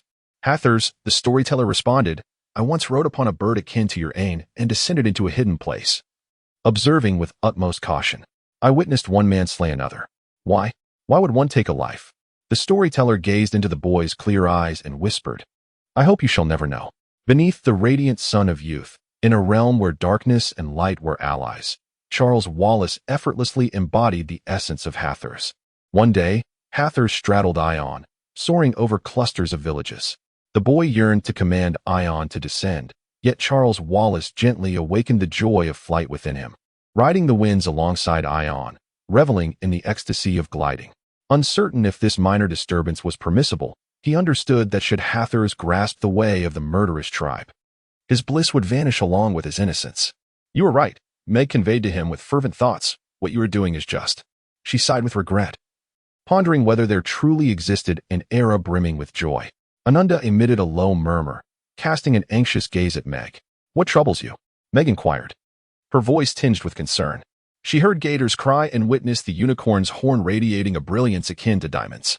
Charles Wallace sat atop Gator's sturdy neck, observing Hathors. And in that moment, he comprehended the essence of heartfelt joy, embedding it eternally within his consciousness. He gently brushed his cheek against the unicorn's silvery neck. "Thank you," he murmured softly. "There is no need for gratitude," Gator replied with a snort. "Whom you choose to embody is not for me to decide." "Then who is it?" "The wind." "Is it the wind that revealed this to you?" "I only learned of it when I became one with you." "Furthermore, do not assume that every endeavor will proceed seamlessly. I suspect that the intention behind sending you to inhabit Hathors is to facilitate your adjustment to the situation in the simplest manner possible. To discern between what ought to be and what has not yet come to fruition, you must delve deeper into your host. How does one achieve this distinction? That is a matter for you to explore independently. I can only assure you that this approach will yield results. Am I to be sent back to inhabit once more? Indeed. Although I do not feel as fearful as I did previously, I must admit, Gaudiel, that I still harbor some concerns. You shall be unharmed, Gaudiel reassured. If I delve deeper into the host, how shall I communicate with Meg's heart? If you desire it, you shall attain it. I require her. Why? I cannot articulate the reason, yet I know that I shall undoubtedly need her. Gaudiel blew 3 vibrant bubbles. Hold tight, for we shall ride the winds. This time, we may encounter Exoi, who might pull you from my back and cast you to the edges of the world. The magnificent unicorn soared into the wind, gliding amidst the stars, merging into a dance, blending into harmony. As the blazing sun rotated, it sang forth melodies akin to the sound produced when one rubs a finger along the rim of a crystal glass, each note varying in pitch and tone, much like the glasses themselves. Among these, there was a melody of unparalleled beauty, incomparable to the tones of crystal, wood, or copper. Its melody and harmony were exquisitely enchanting, and Charles Wallace was so entranced that he nearly lost his grip and fell. "No," Meg cried out. "Hold on, Charles, do not let go." A chilling gale, reeking of death and decay, marred the beauty of flight. Charles Wallace felt a wave of nausea as he buried his head in Gaudier's silvery mane, clutching it tightly, desperately resisting the pull of Ixchel's wind that threatened to cast him down. The stench was overwhelming. Had it not been for the unique scent of Gaudier's sweat, he might have relinquished his grip. It was this distinctive aroma that anchored him. At that moment, Gaudier was strenuously flapping his resplendent wings, under siege by the assault of invisible wings in the darkness. The unicorn's anguished whinny echoed, its resonant voice swallowed by the roar of the tempest. Suddenly, its hooves struck a solid object. Anxiously, it warned, "Hold on tight. Do not let go. We have been swept into a projection." Charles Wallace summoned all his strength to grasp the mane, inquiring, "A projection of what?" "We have been swept into a projection. A potential future that Ixchel seeks to bring to fruition." As Gaudier gasped for breath, Charles felt the unicorn's side heave violently beneath his legs. The memory of the flailing dark wings and the revolting stench sent shivers down the boy's spine. Ixchel aimed to make the horrific a reality. They stood upon a surface resembling solidified lava, the ground faintly glowing with an unearthly light. The sky was cloaked in flickering pink clouds. The acrid odor provoked incessant coughing. While the sweltering heat had Charles drenched in sweat, his light jacket feeling like a furnace enveloping him in flames. "Where are we?" he inquired, hoping that Gaudier would tell him this was not his place, that it was not the stargazing rock and was just minutes from home. Gaudier discerned the worry in his words.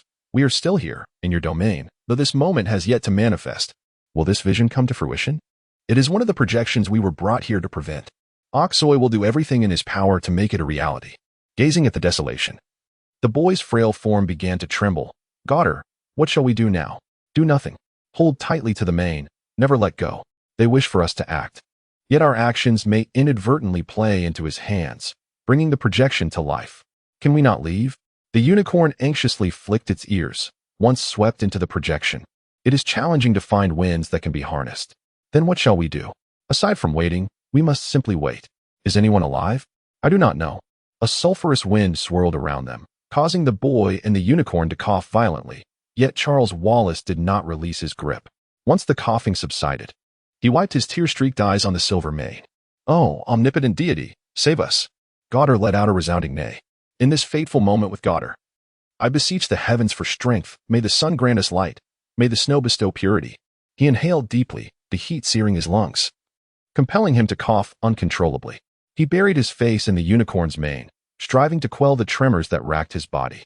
As the pain began to fade, he felt a cool breeze caress his scorched face. Upon raising his gaze, a wave of gratitude surged within him. He beheld snow, pure, white snow, gracefully descending from the distorted sky, blanketing the desolate earth.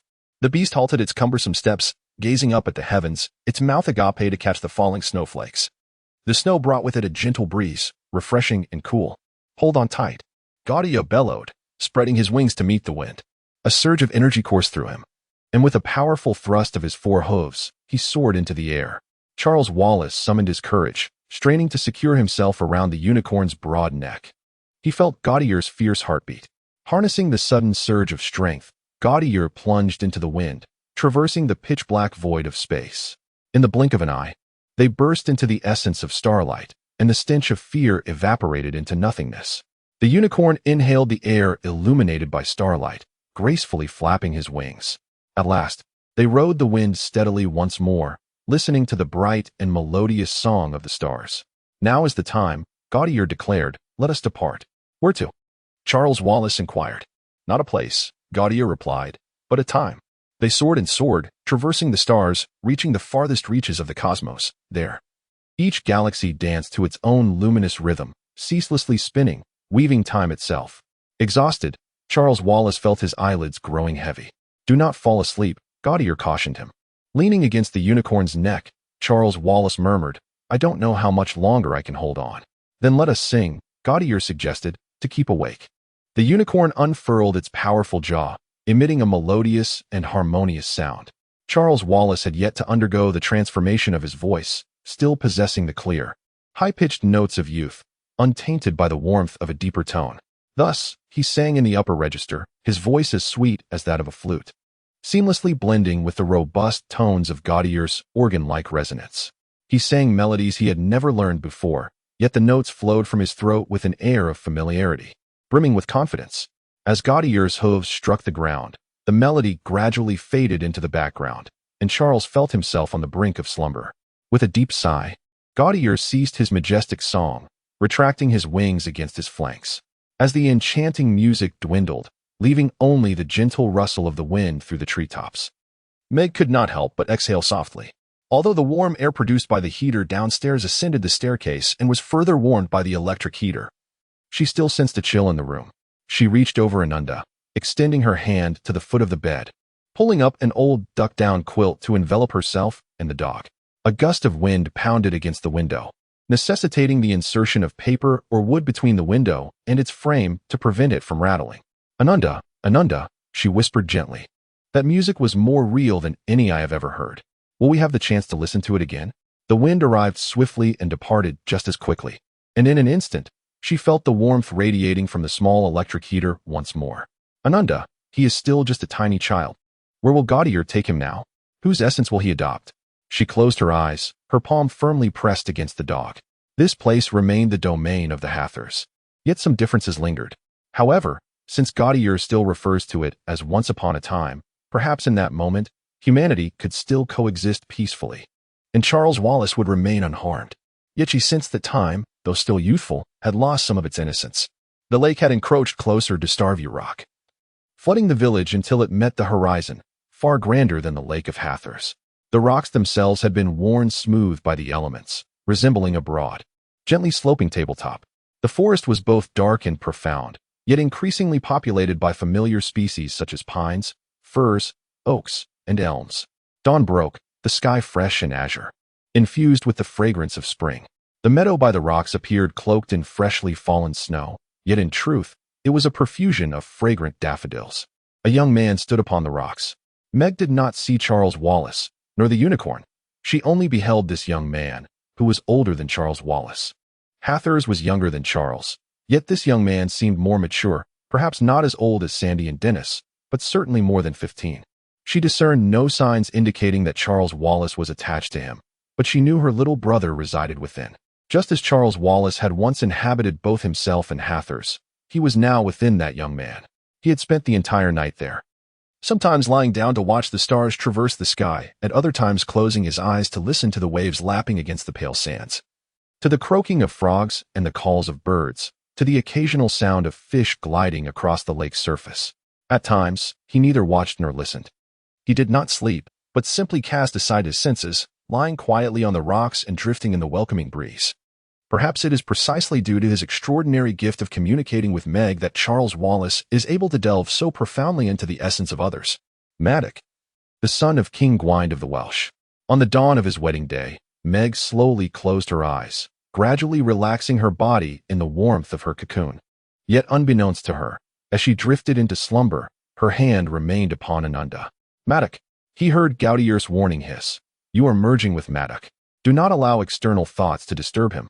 "But Maddock is the protagonist of that tale. Why can I not recall clearly?" Gaudier interrupted him once more. "Do not dwell on it. Your task now is to release yourself and enter Maddock. Let go, like gliding, deeper and deeper, submerging into the waters, deeper and deeper. Let go, enter Maddock, let go."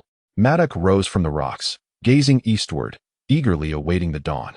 His once fair skin had turned a deep brown, tinged with red, revealing his innate inability to withstand the fierce sun. He beheld the indigo horizon where lake met sky, his eyes a blue so striking that it rendered the heavens pale in comparison. Upon his head, he wore a crown meticulously woven from the petals of early spring flowers, while a splendid garland draped over one shoulder. He donned a short skirt fashioned from fern leaves. As dawn broke, the sun rose from the lakeside, breaking free from the nocturnal waters and ascending into the sky.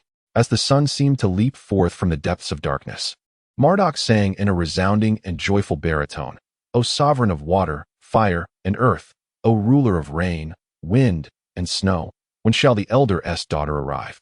Is she soon to come, or has she already graced us? Is she a friend or a foe? O master of water, earth, and fire, O lord of wind, snow, and rain, where lies the heart's true direction? Has she visited us before? Will she return? Like all beings, are we born into sorrow?" Marduk bent down to assist the elder in ascending the rocks. For his age, the elder's muscular frame could only be described as robust, his skin, though great, still radiating the vigor of health. "O sovereign of snow, rain, and wind, O lord of water, fire, and earth, do you know what sort of person you have sent forth? Is it a matter for lamentation or joy? Shall we sing in celebration of life, or mourn for death?" After concluding this peculiar duet, The elder grasped his hand in a gesture of blessing. Today marks the arrival of my son from afar. Today, I greet my future father. Marduk, son of King Owen of Quintet, is soon to become Marduk, son of the elder of the Wind clan, Lacha. A year ago, you were still singing in a daze, Lacha remarked. My child found you in the forest. Thus, it is indeed a matter for rejoicing, the young man asserted resolutely. And today we shall sing in celebration of life, for the new beginnings of Gil and myself, and in gratitude for your uniting us in song. On the night of Jill's birth, the elder recounted a dream of a stranger arriving from distant lands, crossing a lake far greater than our own. Traversing vast oceans, the young man gently placed his hand upon the elder's shoulder, having come from the crashing seas of Wales. We believe that if we continued onward, the vessel would inevitably plunge into the world's end. The world's end. The elder began to speak, but fell silent, listening intently. The young man mirrored his attentiveness, yet heard not. Was it the wind? No, it was not the wind. The elder scrutinized the young man, his rough palm gripping the muscular arm. Madoc, the son of the king of Quintet. Such names sounded peculiar to us. We knew not what a king was, nor do we truly understand even now. O elder of the Wind clan, you require no king. Owen, my father, lies forever buried. I am destined to be eternally estranged from the Quintet of Wales. A diviner, gazing into a crystal ball, foretold the day of my father's demise, and also saw that I would spend my life far from Quintet. The elder raised his gaze again, listening. It was not the wind. The elder's expression remained inscrutable, wholly absorbed in listening. When will Jill arrive? The young man asked, unable to restrain himself. I am already 17. When we landed upon this rugged rocky shore, the ship was wrecked by the tempest, its sails torn beyond repair. One could construct another vessel. Elder, even if I possessed the tools to fell trees and build anew, and even if my brother and companions were spared, I would never wish to leave Jill and my newfound comrades. And what of your brother and companions? They have all perished, Marduk said gloomily. It was you who hindered them, preventing them from completing their journey. We have strayed too far from home, Marduk remarked with a hint of melancholy, for their spirits. This is a long and arduous voyage. Is Quintet's deity so feeble that they cannot care for themselves? Marduk lamented. It seems that when we departed Quintet due to fraternal discord, the divine forsook us. The brothers' violent struggle for the throne is undoubtedly an affront to the gods. Perhaps, the elder replied, if you wish to sever ties with the deities of Quintet, then cease your longing for your companions. It is I who have caused their demise. With my father's passing and my brothers consumed by their lust for power, I sense the gods withdrawing one by one, for one can become intoxicated even without wine. In my dreams, I witnessed them turn away, indifferent to our quarrels. The image was so vivid, akin to what a seer perceives within a crystal ball. Upon awakening, I drew Quidel aside and confided that I wished not to remain amidst the brothers' bitter strife. I yearned to seek the land spoken of by the wise, across the sea. Quidel initially opposed me. Did he believe he had a chance at the throne? Indeed, but he and I are the youngest. As long as 5 elder brothers still draw breath, the crown shall not be ours. Yet you, Marduk, the 7th son, are cherished by the people. Should they rally behind me as their king, the likelihood of bloodshed would only escalate. I departed Quintet precisely to avert the tragedy of fratricide. Do you truly intend to depart, Madoc? The elder asked, his gaze piercing. Indeed, I no longer concern myself with Quintet and Wales. Whomever the divine chooses shall govern. I do not wish to know, for I am now Madoc, son of Rika, soon to be the husband of the Wind clan's Jur. And what of Gwyder? Do you not hold thoughts of him? That is the way of the folk across the lake, the elder replied. They fear the dead and seek to escape ancient terrors. Ancient terrors? Rika mused, gazing at the gentle morning sky. They are mistaken. There has never been an evil spirit to ravage crops or incite droughts or floods. There has been nothing to fear, not even death itself. Then from whence does this fear arise? Who can say? That is a tale from long, long ago. Is Quintet likewise ensnared by such fears? Yes, Madoc replied solemnly. Otherwise brothers would not turn against one another. Indeed, we are well aware of what you term ancient fears. Many believe that death, or rather the dread of it, is precisely what it incites. Rika, I truly wish to know where my brother lies buried across the lake, so that I may pray for him and release his spirit. To bury the dead far away and then forget that place is their way of life. They conceal the dead, hiding them in uncharted territories, so that their spirits do not venture into the lake and frighten the fish. And what of your kin? The elder stood tall with pride. We do not fear the souls of the departed. Life is replete with love. How could it possibly change after death? When someone departs this world, we commemorate their life with a glorious celebration, guiding their spirit on its journey among the stars. On clear nights, we can feel the exaltation of their love. Did you not sense it last night? Gazing at the stars, I felt their acceptance. What of your brother? Did you perceive his light? Marduk shook his head. If only I could discover where they laid him to rest, perhaps then. You must let him go. For the sake of Jur, you must release him. When will the elder's daughter arrive? Marduk inquired, having left the tribe across the lake in search of his brother's final resting place, only to become lost in the forest. I wandered for days, striving to retrace my steps, yet I drifted further away from them. Just as I was on the brink of despair, Jur happened upon the rare herbs that grow only in the depths of the forest. When will the elder's daughter come? Where does the heart long to go? Reza. It is right here. Is it a matter worthy of sorrow or joy? Should we celebrate life or mourn death? Marduk softly sang. The tears of the past have been shed. Today is a day of joy. Why must you compel me to weep once more? Reza gazed across the lake. It is the people on the other shore. Their drumming resonates. Marduk listened intently. We have heard their drums when the southern winds blew. Yet today the wind comes from the north. The elder spoke uneasily. The Wind Clan and the people across the lake have always coexisted in harmony. But perhaps, Marduk speculated, they have come to celebrate my wedding? It was a possibility. Children gathered around the rocks, their eyes fixed on Marduk and Reza. The elder raised his arm, and the sound of song instantaneously overwhelmed the steady beat of the drums. Men and women of the Wind Clan, from innocent youth to venerable elders, danced towards the great stone. A group of maidens surrounded Jur. She wore a crown of flowers akin to Marduk's and donned a short skirt woven from spring blossoms. Her sun-kissed bronze skin shimmered with a golden glow, as if sunlight radiated from within her. She gazed at Marduk with eyes brimming with affection. No wedding attire from any other place could rival this, Marduk mused. Regardless of how much gold was interwoven into the fabric or how many jewels adorned the velvet and silk, none could compare. As the crowd gradually dispersed, Jur ascended the rock alone. Marduk bent down to grasp her outstretched hand, slowly pulling her up to stand between him and Reza. She bowed to her father and then commenced the wedding dance.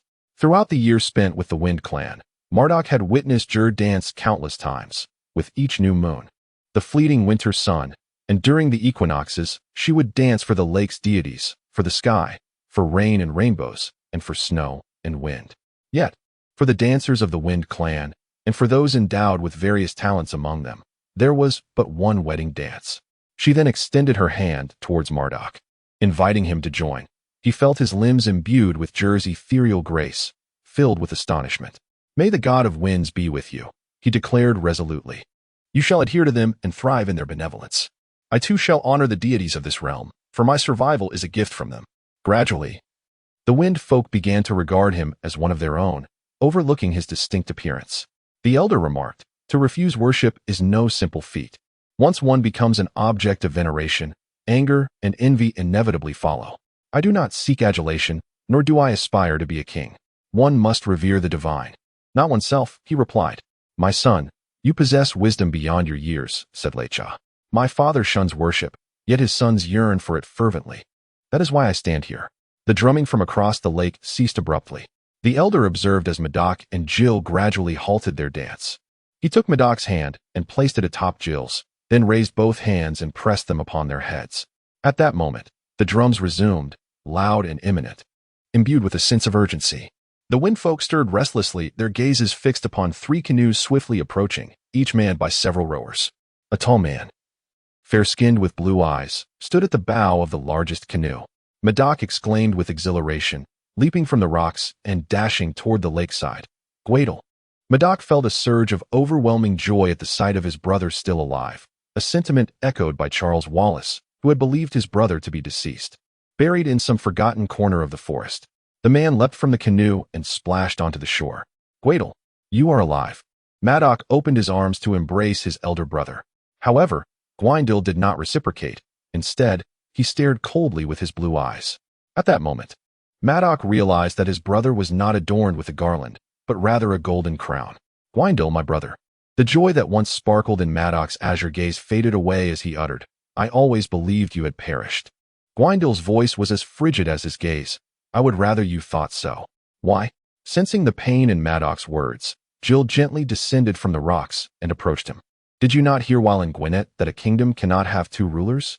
The reflection of Gwyndil's golden crown shimmered in Madoc's eyes. That is precisely why we departed from Quintet, in search of a tranquil haven. Gwyndil gestured behind him, prompting the drummers to begin a slow, deliberate rhythm upon the taut animal skin. The paddlers ceased their movements, and several men leaped into the shallows, dragging the canoe ashore. The resounding beat of the drums pierced Madoc's ears, a heart-wrenching echo. "Brother, I mourn your death. I thought encountering you alive would bring me such joy."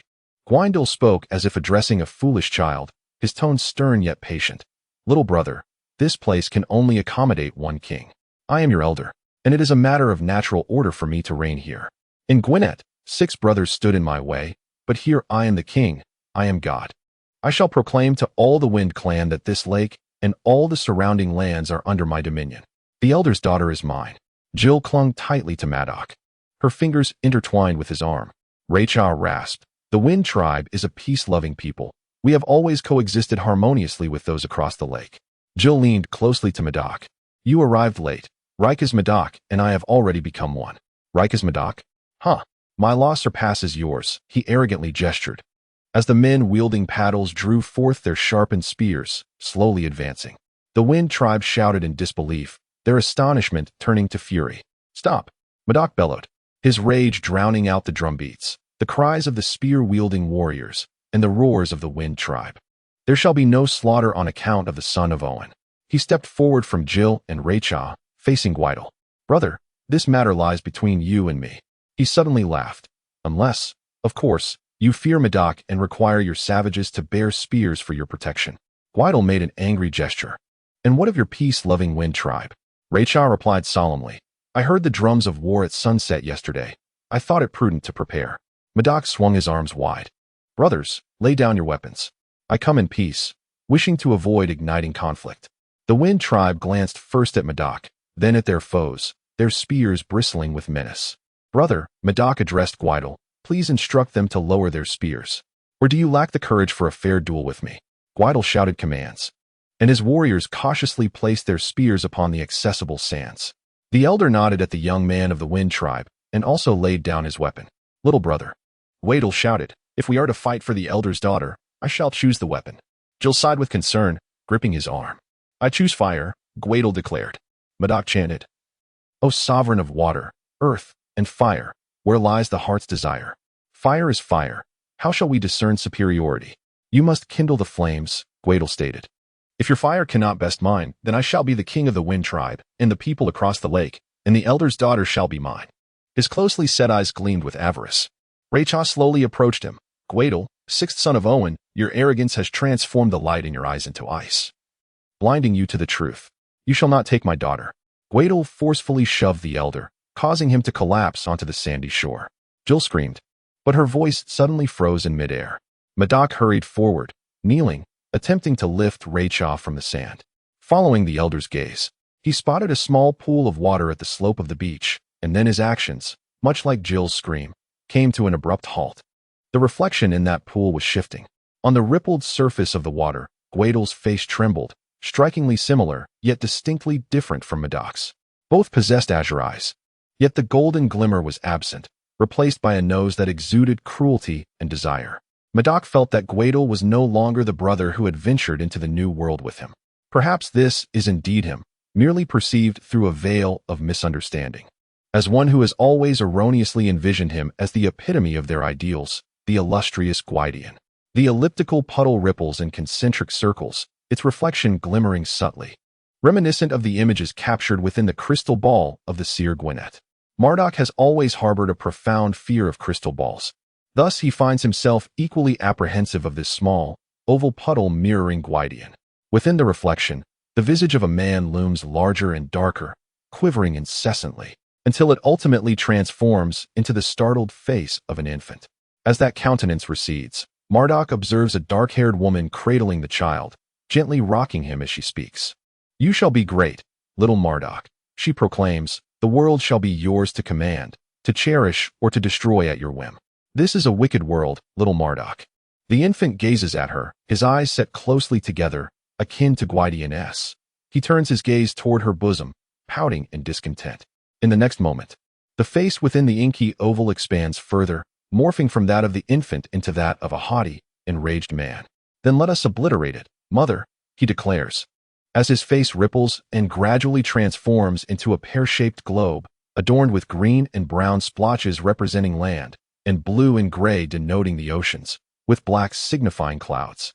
From the cloud layers, a strange, dark substance cascades down upon the land and sea alike, stirring up dense fog that envelopes both terrain and waters. The bulbous base of the clouds ignites with a fierce blaze, and as the wind stirs, the flames burn ever more fiercely. The voice of Quintet gently rippled across the crystalline sphere formed by water. "Brother, I choose fire. What about your fire?" The flames vanished, leaving the oval merely a shallow pool, reflecting the clouds drifting before the sun. Time resumed its flow, and Jill's screams continued, as if they had never ceased. Marduk pulled Rika up from the sand, stepping into the oval and splashing the shallow water onto the ground. "Elder, please step back," he declared. "I intend to shatter this crystal sphere." With that, he stomped several times until the remaining water in the puddle was insufficient to form a reflection. A warrior emerged from the central canoe, holding a smoking fire pot. Quintet seized a spear, plunging its tip into the burning coals. "You must kindle the fire yourself, Marduk," he mocked derisively. "What are you doing?" Quintet shouted, racing across the sand, the fiery spear aimed at his brother. Marduk leaped aside. "Wait, Quintet. You chose fire. So you must allow me to wield fire against you. You are only permitted to ignite your own flames. That is the rule I have set. I am the king. Do you hear me? I am the king." Quintet began to spiral into hysteria. Marduk advanced as if in a trance, ignoring his brother's words. His gaze fixed on the mound of flowers, where blue flames flickered. The scent of the shattered blossoms rose like smoke. Marduk thrust his arm deep into the floral mound, pushing the flowers aside to once again behold the oval shape. On the sandy ground, a thin layer of water bubbled and simmered. End Quintet's nightmare. He spoke in a stern voice, his gaze fixated on the sunlit puddle, where ripples danced across the surface, shimmering like scattered jewels. In an instant, the reflection transformed into the image of a mother cradling an infant. Yet this time, it was a different child, one with wide-set, azure eyes twinkling in the sunlight, laughing joyfully. "Elzarko, little blue-eyed one, you are destined to bless the people," the mother softly intoned. "Your eyes are a harbinger of good fortune, a symbol of peace. The prayers bestowed upon you shall come to fruition, born of blue, joyous blue." At that moment, the oval shape suddenly flickered with a faint light, and the image shifted to a cloudy sky. Marduk gazed skyward and proclaimed loudly, "I, Marduk, in this fleeting moment of fate, beseech the heavens for power. The sun for brilliance, snow for purity, and fire for strength." Suddenly, sunlight pierced through the clouds, illuminating the flower-draped hill. A wisp of smoke emerged from the crushed petals, mingling with the fragrance of roses. The faint smoke flickered with a small tongue of flame, and Marduk lunged toward his brother. "Quintet, this is my fire." He snatched his brother's spear and hurled it into the lake, declaring, "Now let us duel fairly." He grasped Quintet tightly, and the two brothers grappled by the lakeside, both panting heavily, neither yielding to the other. They seemed to be engaged in a peculiar dance, their bodies swaying to and fro. The Wind Tribe and the people on the opposite shore watched in silence. As the sun completed its journey across the sky, descending into the forest's nocturnal embrace, the two brothers remained locked in a painful grip, their breaths louder than the whispering winds among the trees. The fire gradually consumed the flower hill, and when only a handful of ashes remained, Marduk had forced Quintet into the lake, submerging him completely until the bubbles that surfaced signaled his brother's plea for mercy, prompting him to pull him up. Quintet coughed up deep crimson water, weakly collapsing in Marduk's embrace. Jill awaited him. Marduk gazed at her, singing, "O sovereign of water, earth, and fire, O ruler of rain, snow, and water. I desire nothing more. I have gained the elder's daughter, the one my heart yearns for." Jill echoed him. "Now we joyfully wipe away our tear stains. We sing not for the sorrow of parting, but for rebirth." Marduk held her tightly. "Tomorrow I shall mourn for my brother, for this farewell weighs heavier than the last. But tonight, let us celebrate joyfully." The children raised their voices in song, and all the Wind clan joined in harmony. Lecha softly spoke to Marduk. "Your brother's crystal ball urged us to believe in his nightmares. Perhaps our dreams are more steadfast." "Indeed, Elder," Marduk replied. But the memory of what he had just seen descending from the sky, the mushroom-shaped clouds, and the raging fire, sent a shiver down his spine. He looked towards the recently formed oval-shaped water, only to see the moon's gentle smile. The moon slipped from the treetops, momentarily meeting the sun. The stars continued to dance their intricate ballet in the night sky. Across the lake, the clansfolk gazed at Quintet, whose golden crown was lost, and with it, his power had vanished. Madoc enveloped Jill in his arms. He cried out in his sleep, tears silently streaming from his tightly shut eyelids, moistening his lashes. As Jill cradled him while he slept, she gently kissed away his tears. "Come here," said Gaudier. Charles Wallace stood beside the unicorn, blinking in disbelief. "Am I dreaming?" he wondered, gazing at the dark lakeshore, the slanted rock, utterly deserted. Silver bubbles exhaled by Gaudier danced among his whiskers. "You have become deeply attached to Madoc. Madoc, the son of King Quintet, is indeed the Madoc from the pages of our books. Hasn't it been said that long before Leif Erikson discovered North America, Welsh mariners had already ventured here? Why do the Native Americans have legends of blue-eyed and gray-eyed beings? You must understand," Gaudier reproached him. "You have become enmeshed in Madoc's essence." "But that cannot possibly be true," Charles replied. "Different eras possess different truths," Gaudier explained. "For Madoc, that is indeed reality. Is it also true that even the mounds of flowers can ignite? Roses often catch fire. The flame of a rose is the purest of all fires. And what about that crystal sphere, the one Madoc glimpsed in the water? Is it merely a projection?" The light in Gaudier's horn flickered. "Gwaidao belongs to the side of evil, and thus can manipulate the projections of Exoy at will. So that dreadful infant is merely a projection of Exoy's desires?" Charles mused. "I still do not fully grasp the concept of projection," Gaudier admitted. "It is difficult to articulate." He shivered his mane. "We operate in different realms. You and I are not the same. Then let us not dwell on it," Gaudier urged him. Charles Wallace leaned against the unicorn, his forehead pressed against its silvery fur, proclaiming loudly, "As far as we know, indeed there was a Welsh prince, Madoc, who along with his brother Gwillem, ventured to the New World. And Madoc took as his wife a woman of the Wind tribe, Gwynnera. Gaudier, when I embodied Madoc, I spoke to him in runes. Would that truly alter the course of events that were meant to transpire? Or could it be that Madoc himself understood runes? He hails from Ireland and St. Patrick. How could he possibly know runes?" Gaudier lifted his gaze, his lips, a deep silver, pursed in an oddly peculiar manner, revealing fearsome teeth. He opened his mouth wide, as if quenching a thirst for the wind. Charles Wallace surveyed his surroundings. At that moment, the landscape resembled the rippling surface of water within an oval crystal ball. The lake slowly receding, transforming the vista into a wintry village. The rocks no longer slanted but restored to flat stargazing stones, lightly draped in fresh snow. Gaudier lowered his head, savoring the wind upon his lips. Gwillem did not remain on the opposite shore of the lake. "I suppose that is true. But how do you know?" Gaudier raised his brows. "I was just conversing with the wind." Gwillem sorrowfully departed from the lake, heading south, ultimately settling in South America. Charles Wallace tapped his head. "Exactly. The book also mentions that Gwillem went to Patagonia, and Wispcat resides in Patagonia. There must be some missing connection that needs to be uncovered. What could it be?" I pondered for a long time. Yet it felt as though a door in my memory had been slammed shut with a resounding bang. Gaudier exhaled through his nose, contemplating the possibility of Exoy. "They would obstruct any clues that might relate to the matters that should have transpired, lest you uncover them."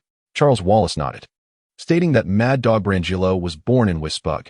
Yet, Madoc arrived at this very place where we stand, marrying Jill and allowing the roses to burn for peace. What became of the wind folk? Where did they go? Charles Wallace sat upon the stargazing rock, the thin snow creaking beneath him. He rested his head on his knees, musing that he must ascertain the connection between Wales and Wispug, as well as between Madoc, Gwyddel, and Mad Dog Brangillo. Meg stirred awake, her eyes fluttering open, her hand gently resting on Anunda. "A dream, Ferdinand," she murmured. "What a peculiar dream." Blinking sleepily at the clock, she suddenly jolted awake. "Anunda, I just mistook you for Ferdinand. Surely, I cannot be dreaming?" That was a heart's language, yet not as lucid and vivid as when Charles Wallace possessed Hather's. He had delved deeper into Madoc's essence, compelling her to probe further to perceive the heart's language. Charles Wallace wished for her assistance in uncovering something. But what could it be? She threaded her fingers through her hair, closing her eyes tightly to concentrate, then wrapped an arm around Anunda. "It pertains to the lake. The burning roses, the two brothers in conflict, indeed, and Mad Dog Brangillo with Wales. Thus, he implored her to discern the connection between Mad Dog Brangillo and Wales. That seemed implausible, almost impossible. She listened to the familiar sounds of the tranquil night, a symphony of serenity. The old house creaked steadily, while the gentle breeze caressed the window. Surely, no one could find slumber on a night such as this. Sandy, being a history enthusiast, decided to seek the counsel of her brother. She rose from her bed, slipped her feet into fuzzy slippers, and descended the stairs. A warm glow emanated from beneath the twins' door, prompting her to knock. "What brings you here, dear sister?" Dennis inquired. "You ought to be in bed. And you as well, esteemed doctor. My reasons for insomnia mirror yours." "I often study late into the night," Dennis replied. "Is there anything we can assist you with?" "What do you know about Wispuja?" Dennis chuckled. "With your hair down, you look scarcely 15. I am a married woman, nonetheless." "Now, enlighten me about Wispuja," Sandy responded. "According to the encyclopedia, it lies in Patagonia, at the border of Chile and Argentina." "Was Brangelo born there?" "Indeed." "Who colonized Wispuja?" "Oh, it's quite a lang. There were Spaniards, Englishmen, and a group of Welshmen, back when it was still considered part of Patagonia." Maddock hailed from Wales. She probed further. "Wales. When did this occur?" "Legends suggest that the Welsh arrived in North America even before Leif Erikson, with some venturing southward in search of a warmer climate, ultimately settling in Wispuja, or what is known today as Wispuja. Yet, this remains mere folklore. In 1865, a group of individuals departed from Wales to settle in the open wilderness near the river Chubut in Patagonia. Thus, it is conceivable that the mad dog Brangelo might possess Welsh ancestry. This is quite plausible, although the name Brangelo lacks a distinctly Welsh flavor. You inquire about the year that group left Wales. It was in 1865. Is that the extent of the connection between Wales and Wispuja? The encyclopedia merely states this. She pondered for a moment. Well then, what significant events transpired in 1865 that I should be aware of? Dennis remarked. "Meg, if you wish for Sandy to provide you with a history lesson, then do take a seat." Would a pregnant woman have an affinity for history, akin to her fondness for strawberries? It's raspberries. Furthermore, I don't believe this has any bearing on pregnancy. I shall retrieve the historical timeline. Sandy extracted a hefty, flattened tome from the bookshelf and opened its pages. 1865. The Confederacy surrendered on April 9th. Lincoln was assassinated on the 14th. And the Civil War officially concluded on May 26th. Quite the year indeed. Yes. In Britain, Lord Palmerston passed away, succeeded by John Russell as Prime Minister. I am not well versed in his historical deeds. Did Wispuja ever practice slavery? Uncertain. Bolivar passed away in 1830, and his influence likely permeated Wispuja long before. So I do not believe there were slaves there. Well, that is reassuring. Indeed, the Atlantic cable was completed in 1865. Oh, Dennis, you must find this intriguing. Lister insisted on antiseptic surgery, which sparked a scandal due to the use of phenol in complex wounds. Dennis applauded, exclaiming, "You are nothing short of an encyclopedia, akin to Charles Wallace." Charles possesses an immense wealth of knowledge within his mind, while I must consult reference books. My realm of understanding is considerably narrower than his. That year, Mendel proposed his laws of inheritance. He gazed once more at the timeline. The Ku Klux Klan was established that year. Edward Whymper ascended the Matterhorn, and Lewis Carroll penned Alice's Adventures in Wonderland. 1865 was indeed a significant year, Dennis remarked. Meg, have you located the information you sought? I believe I have greatly benefited. Thank you. I pay careful attention to keeping warm, she indicated with her heavy robe and slippers. I will take care of myself, but I appreciate your concern. Shall we prepare some hot chocolate for you? I have given up hot chocolate. How about some broth or seafood soup? Sandy called out to her. In 1865, Rudyard Kipling was born. W.H. Auden released The Age of Anxiety, and John Stuart Mill wrote Auguste Comte and Positivism. Purdue University, Cornell University, and the University of Maine were all established that year. She waved goodbye to him, but paused as he continued to speak. Additionally, Matthew Maddox's first novel, Reunion, was published. When you were in school, your mind was solely focused on mathematics. Indeed, I often rely on Kevin for assistance with my English reports. Does Matthew Maddox possess any other works? Sandy begins to peruse through the books. Let me see. None from 1866, 1867, or 1868. Ah, here it is, The Angle of Delight. Oh, that book. Dennis exclaims, now it comes to mind. During my sophomore year, I took a literature course where I chose to study 19th century American literature. We read that book, Matthew Maddox's second and final work, The Angle of Delight. The professor mentioned that had he not met an untimely demise, he would surely be celebrated alongside Hawthorne and James. I recall it being quite an unusual book, vehemently anti-war, exploring the past while proposing the peculiar theory that the future could influence the past. Certainly not the type of book I typically enjoy. Yet, you seem to remember it quite well, Meg observes. Yes, for some reason, it sticks in my mind. The narrative features a Welsh prince, whose brothers are embroiled in a power struggle for the throne. Consequently, he departs Wales with one brother, only to encounter a shipwreck and land somewhere along the New England coast. There is much more, though I cannot recall it all at the moment. Thank you, Meg says. I truly appreciate it.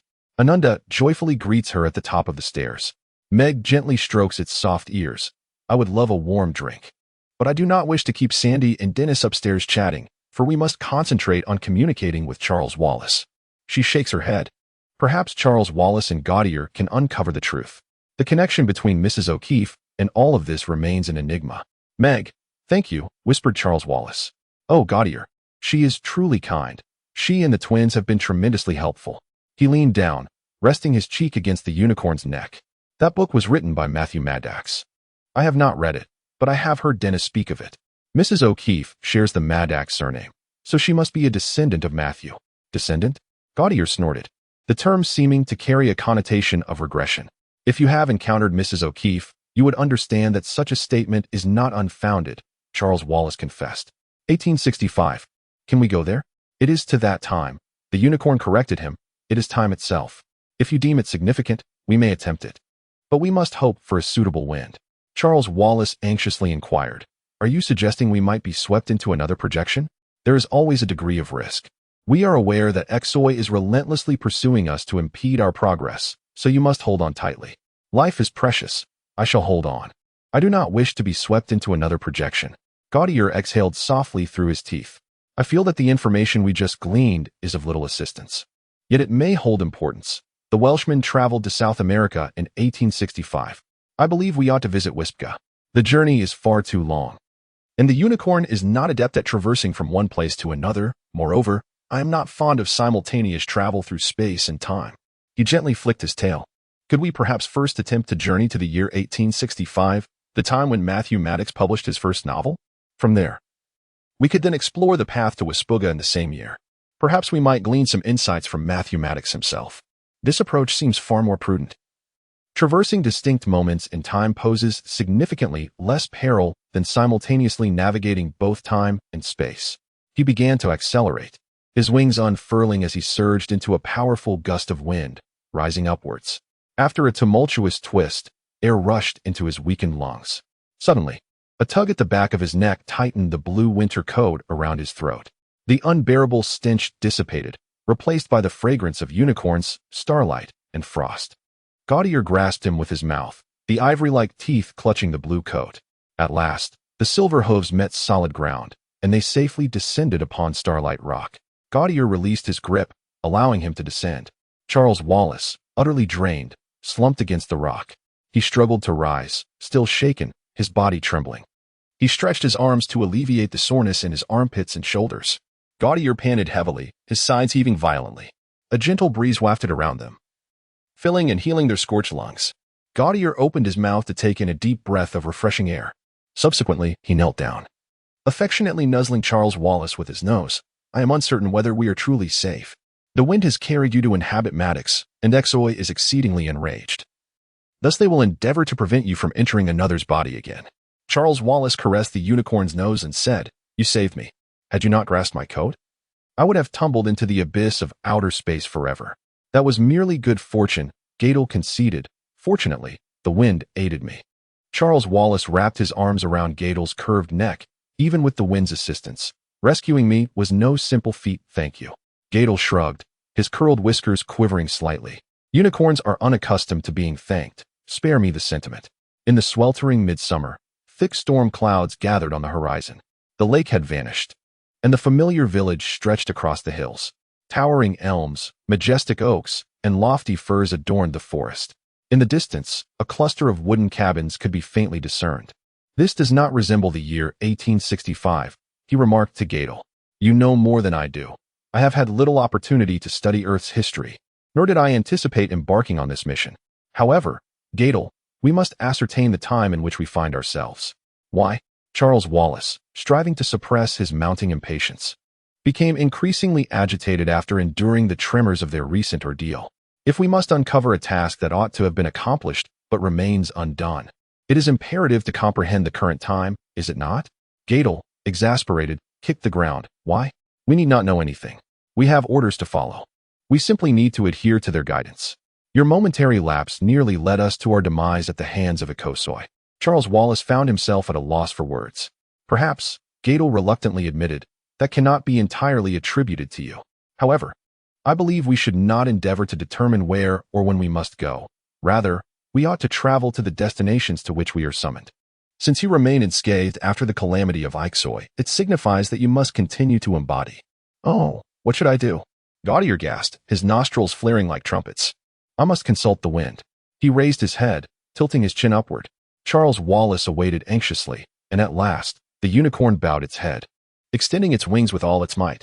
Come closer, it commanded. Charles Wallace approached and leaned against its flank. Did the wind reveal to us the time we are in? When he opened his eyes again, daylight had vanished, and the trees and stones were bathed in the silvery glow of the moon. He had once more embodied another. Lying upon the rocks, he gazed up at the moonlit sky, where only a few of the most radiant stars could rival the shimmering moonlight. The summer's melodies were exceedingly sweet. Doves cooed sorrowfully from the depths of the shadows, while aged frogs croaked with a bellowing resonance. A clear, cheerful bird call prompted him to rise and exclaim, "Gilly!" A young girl emerged from the darkened woods. Tall and slender, save for her pronounced belly, she was with child. Brandon, thank you for coming to meet me. Charles Wallace, embodying Brandon Rocks, immediately enveloped her in an embrace. Gilly, being with you makes everything enjoyable, regardless of what we do. This time, much like his previous embodiment of Hathors, he was under 15, perhaps merely 11 or 12, a child, a clever and delightful boy. She smiled at him under the moonlight, saying, "The herbs I require to alleviate the pain of childbirth can only be found here during the full moon." Richie was apprehensive that if old Adams learned of this, it might offend her. Old is a term used by the Puritans, akin to lady. This implies that it is certainly not the year 1865, but perhaps a century or even 2 centuries prior. Brandon Rocks must be a second-generation descendant of early settlers. Let go of yourself, Gaudier warned, become Brandon. Yet Charles Wallace protested, why come here? What is to be gained? Stop asking questions. But I do not wish to squander time, Charles Wallace retorted, growing increasingly frustrated. Gaudier, exasperated, replied, you are here, you are attached to Brandon. Simply let go. Let go. Be Brandon. Do it. So, Gilly continued, it would be best if Richie remained unaware. I have always trusted you, Brandon. You never let anything slip. Brandon shyly lowered his gaze, then lifted it to meet Gilly's eyes, her deep brown complexion contrasting with her astonishing blue eyes. From the Wind Clan, I learned that harboring secrets is harmless. Gilly sighed. Indeed, it is harmless. But what saddens me is that neither of us can share our gifts with our beloved. I can see peculiar visions, Brandon nodded, but my parents have urged me to ignore them as much as possible. To my kin, Gilly remarked, you are renowned as a seer. Should you embrace the training bestowed through prayer and trust, this gift will draw you closer to the divine source of your talents. My father yearned for Maddock to possess this gift as well, for it is quite rare for 2 blue-eyed children to emerge in the same generation. However, my brother's aptitude lies in foreseeing the weather, knowing when to sow and when to reap, a valuable talent indeed, one that is greatly needed by all.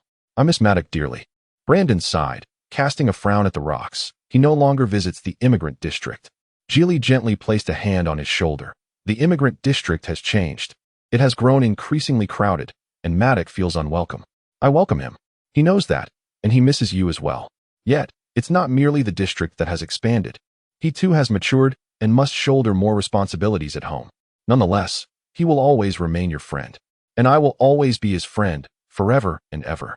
Those visions you perceive, Gilly gazed at him eagerly. Can you truly disregard them? Not always. Sometimes, upon encountering reflective surfaces, the images manifest regardless of my desires. Yet, I shall endeavor to remain indifferent. If you see any visions, you can rest assured in sharing them with me, just as you did before with Maddock. Ricky is quite fearful of them. She gently pressed on his shoulder. For Ricky, life revolves solely around hard work, leaving no time to contemplate visions or indulge in dreams. Your mother informed me that in Wales, Many individuals are inherently endowed with a keen intuition. Although some may fear this gift, it rarely incites hostility. Richie claimed that I would be disliked. This place is markedly different from Wales, especially since the Mormon minister established a church here, exacerbating the situation. He harbors disdain for the arrival of the Maddox in the immigrant district and expresses discontent regarding my visits to the Indian area. The Mormon minister desires a separation between whites and Indians. Why? Brandon inquired. We were friends once. And we still are, Gilly assured him. When was the last time you encountered that vision? This evening, he replied. I saw the candlelight reflecting on the kettle that Mother had just polished. And the image appeared right here, though the rocks were much taller. Over there, he gestured towards the village, was a vast lake, glistening under the sun. She gazed at him in astonishment. My father, Gilo, mentioned that this village used to lie beneath a lake. I also saw Murdoch. No, not Murdoch. As the other was older and had fair skin, but he bore an uncanny resemblance to Murdoch. Initially, I mistook him for him. It is that legend, she murmured. Oh, Brandon, I feel a deeper connection between us, you and I. Perhaps it is our shared concealment of extraordinary gifts that binds us so closely. As she spoke, she plucked a small flower growing amidst the grass, its petals bathed in moonlight. I know where to find this herb. It can prevent infants from succumbing to suffocation in winter or succumbing to illness during the oppressive heat of summer like now. But your mother cautioned me against plucking it. Yet for myself, for Richie, and for my precious one, I cannot do without this herb that ensures a smooth delivery and blesses me with beautiful offspring. She delicately spread the petals upon the rock, and as the moonlight caressed them, the petals and the insides of the leaves seemed to radiate a silvery glow. Yuri gazed up at the moon, singing, O sovereign of fire, earth, and water, O sovereign of the moon, wind, and sky, the daughter of the elders has arrived. Emerging from the embrace of ancestors, bringing the deep blue from distant eyes. O sovereign of water, earth, and fire, O sovereign of wind, snow, and rain, grant me the desires of my heart. Even if life is accompanied by suffering, the deep blue shall once again descend. She knelt upon the ground, inhaling the fragrance of the flowers, pressing one to her forehead, lips, chest, and belly.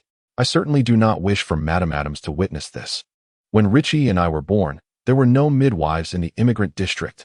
Madame Adams is a remarkable midwife.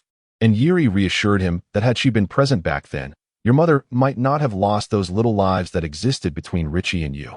However, she would not approve of what I have just done, so let us leave the flower of birth here for the birds, the moon, and the wind. I have already received its aid. Oh, Yuri, do you know when the child will be born? Brandon took her slender, cool fingers. The day Richie marries you will be the most splendid day in the world. She responded with a smile, concealing the melancholy lurking in her eyes. The inhabitants of the immigrant district always regard the Native Americans among them with suspicion, even if their eyes are blue. If only they had heard that Welsh tale, and yours as well. She pinched his finger gently. Ricky repeatedly cautioned me against discussing the era when the Americas were solely inhabited by Native Americans and the legends that accompanied their arrival. Was that a long time ago? Indeed, it was ages ago. He traversed the ocean from the farthest reaches of the world, a brave, sincere soul who coveted neither power nor land. My brother is named after him. And what of the song? Brandon inquired. It too is ancient, very ancient. This prayer recounts the tale of a blue-eyed infant who later became the prince of the wind people across the sea, with the lyrics evolving over the passage of time. I have changed as well. I intend to spend my life with white people, much like that prince shared his existence with the wind people. For love, he remained devoted to the foreign princess, taking refuge in her. For love, I departed from my people to accompany Ricky. For love, I summoned the courage to leave my homeland. That prayer flows through my veins, compelling me to sing it. Yet I wonder if my child will ever learn of his Native American heritage. It's a boy. How do you know? The trees whispered it to me as they turned their leaves under the moonlight. I prefer girls, but Ricky believes a son will bring great joy. They traversed a narrow path through the grass and arrived at the banks of a small stream, illuminated by the moonlight, where the shadows of trees danced upon the water's surface.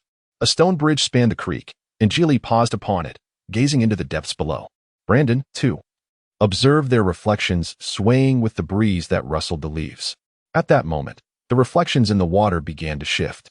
He beheld Jilly cradling an infant with dark hair and blue eyes, the child's gaze shimmering with a golden hue. A shiver coursed through him, and he inhaled sharply, turning to Jilly before casting a fearful glance at the creek.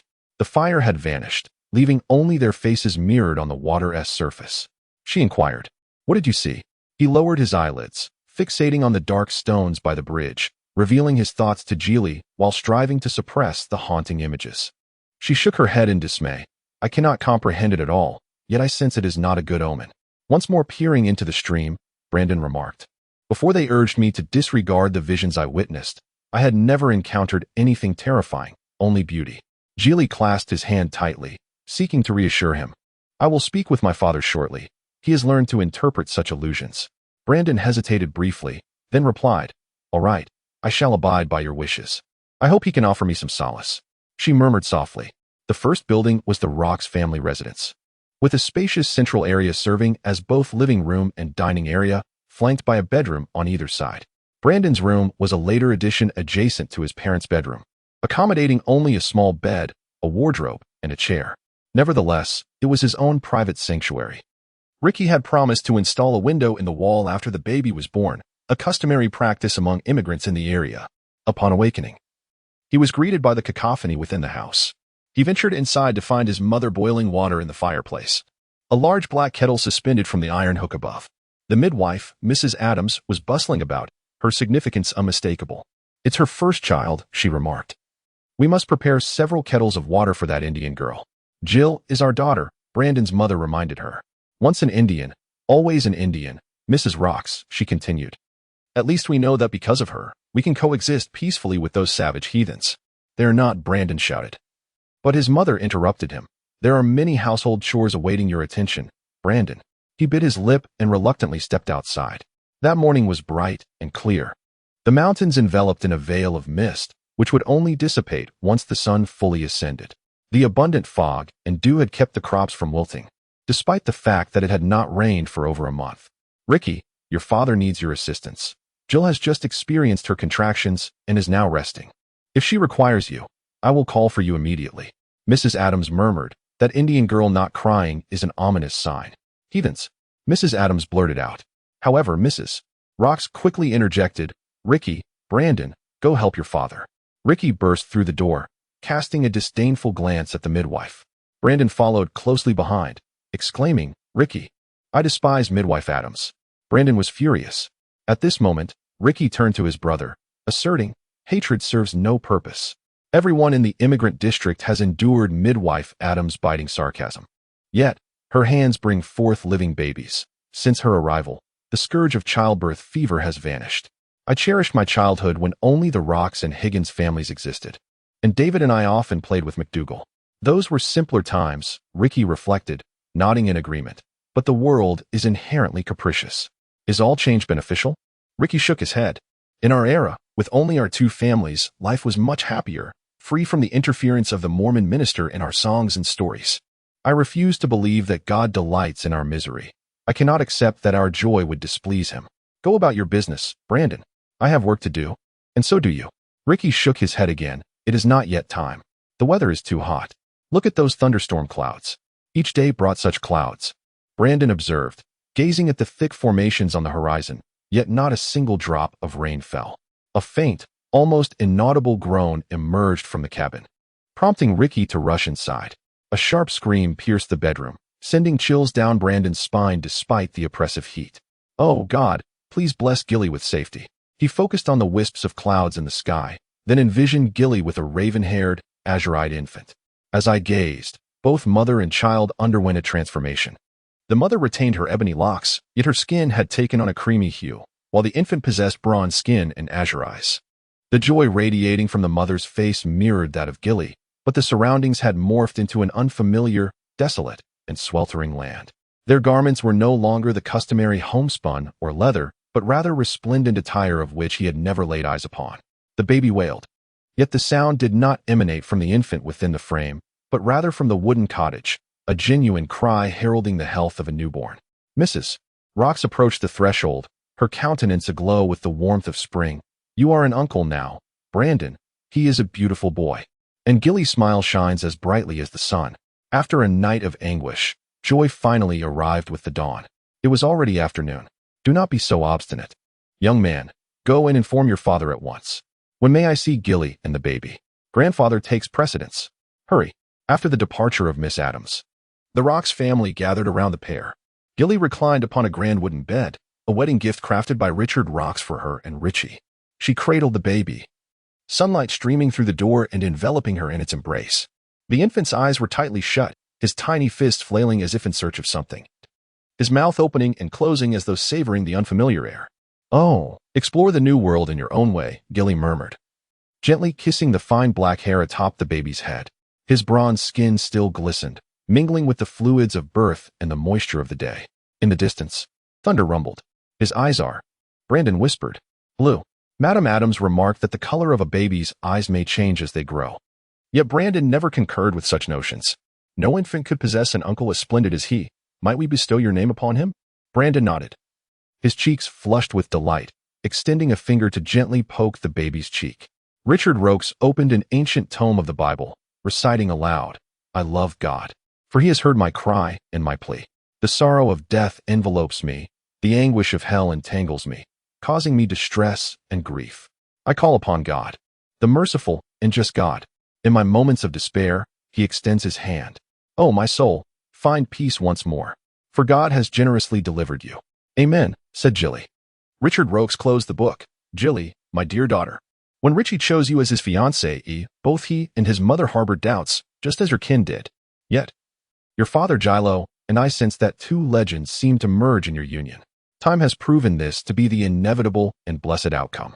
"Father, thank you," she said, reaching for his leather-like, resilient hand. Madame Rokes gently caressed her lustrous hair. "She knows your people are all like that. Savages, barbaric heathens," Brandon thought, reflecting Madame Adams' sentiments. As Brandon engaged in his evening routine, a figure suddenly emerged behind the grand pine tree. It was Madoc. Brandon joyfully welcomed him. "What a pleasure to see you. My father intends to send me to the Indian district once I have completed my household chores, but I can share with you the joyous news.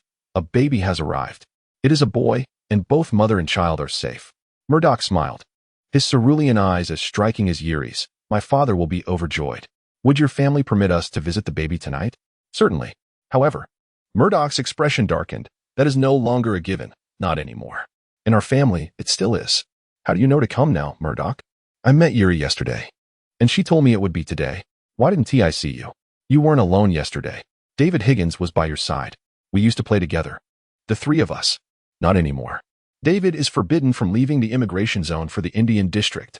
Your sorcerer's god does not honor our god."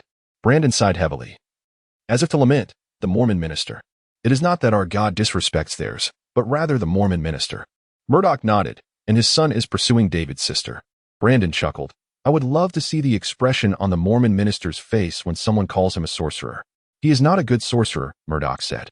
"He will cause trouble. He has already caused trouble. David's inability to see you is his fault." Murdoch gazed deeply into Brandon's eyes. "My father also wants me to warn you." "Warn? Warn of what?" "We have heard rumors. Many in town are speaking of witchcraft." "Witchcraft? A most detestable term. Yet, it is absent here," Brandon remarked. "Not yet, but some of you have spoken of it." "Spoken of what?" Brandon inquired with palpable agitation. "My sister shed no tears during childbirth. They believe that all Native Americans are like that. It is also a symbol of witchcraft. They say that during labor, a cat ran through the streets, wailing, as Gilly transferred her pain to the feline." "Nonsense," Brandon exclaimed, though unease flickered in his eyes. "My father warns that malevolent spirits lurk outside, capable of hardening the human heart. He asserts that the ignorant harbor a voyeuristic desire for evil." "Brandon, my friend, my brother, please look after Gilly and the baby." "Gilly and I gathered herbs for her delivery," Brandon murmured softly. "Gilly has mastered all the methods for a smooth childbirth. She possesses a gift for healing. Yet these two may be construed as magic, sorcery. But that is not magic. Well, it is an understanding of the healing properties of plants. Yet, people fear knowledge that eludes their comprehension. My father is deeply concerned for Gilly, and for you as well," Brandon countered. "But we have always been regarded as favored by the divine. Surely they cannot think otherwise. Precisely because of this, they are more likely to believe it." Madoc said, "My father insists that you will understand if you engage more with the children in the immigrant community. It is best to be prepared for the worst. I shall remain vigilant at all times." Without a farewell, he vanished into the forest. As night descends and most people succumb to slumber, the tribe of Geely quietly weaves through the woods, entering the wooden cabin much like the afternoon Medoc. They gather around Geely and the infant, indulging in Mr.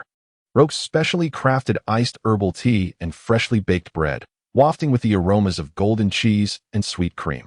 Gilo cradles his grandson in his arms, a gentle expression softening his serious demeanor. Brandon, born of Geely, a member of the Wind tribe, and fathered by Richie Rokes, a scion of a prince from the distant land of Wales. Brandon, the blue heir. He tenderly murmurs to the slumbering child, his arms gently swaying. Brandon catches sight of an indigenous woman who approaches his mother to whisper, causing her to cover her head with her hand, her expression fraught with concern. Before the indigenous woman departs, Gilo pulls his father aside. While the joy of having a nephew named after him is undeniable, a heavy heart weighs upon him as he struggles to find rest in the sultry night. He hears his parents and Richie conversing in the adjacent room. Adjusting his position to listen more intently, Mrs. Rokes remarks, "People do not favor those who differ from themselves." Geely, as an indigenous person, faces considerable challenges. Marrying into a family regarded as heretical only compounds her burdens. Heretical? Richie interjects, agitated. "We are among the first settlers here. We hail from Wales. And Brandon's gifts are formidable." Richard inquires of his wife, "Has any indigenous person cautioned you?" "A woman did warn me. But I hope the affliction of witch hunts has not encroached upon the settlement." "We must never begin with ourselves," Mr. Rokes declared. "At least the Higgins family will stand by us." "Is that so?" Ricky inquired. "Mr. Higgins seems quite taken with the doctrines of the Mormon pastor. Even David Higgins has worked alongside Brandon for quite some time." Richard remarked, "Gilo also cautioned me to remain vigilant regarding Brandon." "Brandon?" Mrs. Rokes gasped. "He witnessed peculiar visions again last night." Upon hearing this, Brandon immediately dashed out of the room. "Did Gilly inform you?" "It wasn't her, Brandon," his father replied. "And besides, eavesdropping seldom yields favorable outcomes." Gilly told her father, and it was her father who conveyed it to me. "Aren't you embarrassed to say it yourself?" "Embarrassed? No, Dad, it's not about embarrassment. I attempted to disregard those visions because you wouldn't want me to see them. I also knew it would trouble you. Hence I refrained from sharing. I assumed you preferred that I remain silent." The father lowered his gaze. "It's no wonder you would think that. If that is indeed a gift bestowed upon you by God, perhaps we shouldn't dissuade you from witnessing those visions." Brandon looked perplexed. Who else could it be if not God? In Wales, everyone believes that gifts are divine in origin, unlike here where there is such fear of demons. Both Gilo and Murdoch have said that my abilities are a blessing from God. Gilo also warned me to never mention this to anyone, especially the Mormon pastor. "What about David?" "No one at all. But David already knows. In my childhood, I would often describe the scenes I witnessed to David and Murdoch." The Rakestraw couple exchanged glances, a memory from long ago that I hoped David had forgotten. Upon returning indoors, Brandon furiously tossed and turned on the mattress made of straw. Despite the household's quietude, sleep eluded him. He could hear the distant sound of drums, yet the rain still did not fall. "Are you not speaking about it now?" he mused. "We have known each other for so long. I could never disregard you." Many claimed that Gilly was the reason the rain had failed to descend. With crops on the brink of desiccation, we did not wish to offend the Native Americans. Yet the Mormon pastor asserted that Gilly's blue eyes were evidence of her not being a true native, and that the indigenous people had pushed her towards us out of fear. "You know that is not true," Brandon exclaimed. "The Native Americans take pride in their blue eyes." "I am aware of that," David replied, "and you know as well, yet we are merely children. Adults seldom heed the words of the young. The Mormon pastor forbids us from entering the native territory, and Murdoch is also unwelcome. Regardless of what the pastor declares, my father believes him. Moreover, the pastor's pallid son, Dusbar, is exceedingly attentive to my sister." "Brandon, did the scenes you witnessed mention any of these matters?" David cast a sidelong glance at Brandon. Brandon met his gaze and replied, "David, I am 12 years old. I am no longer a child, nor do I possess that capability." He departed from David, driving the cattle into the barn, feeling that to deny what he had seen would be an act of betrayal. Murdoch approached the vicinity of the barn. "My father sent me to accompany you, to ensure your safety. I shall follow you, making every effort to remain undetected. You are familiar with the ways of the Native Americans, hence you can perceive my presence. I wish to assure you, so that fear may not take hold of you." "I am genuinely terrified," Brandon confessed. "If only it would rain," said Murdoch. "You understand the weather. Will it rain?" Murdoch shook his head.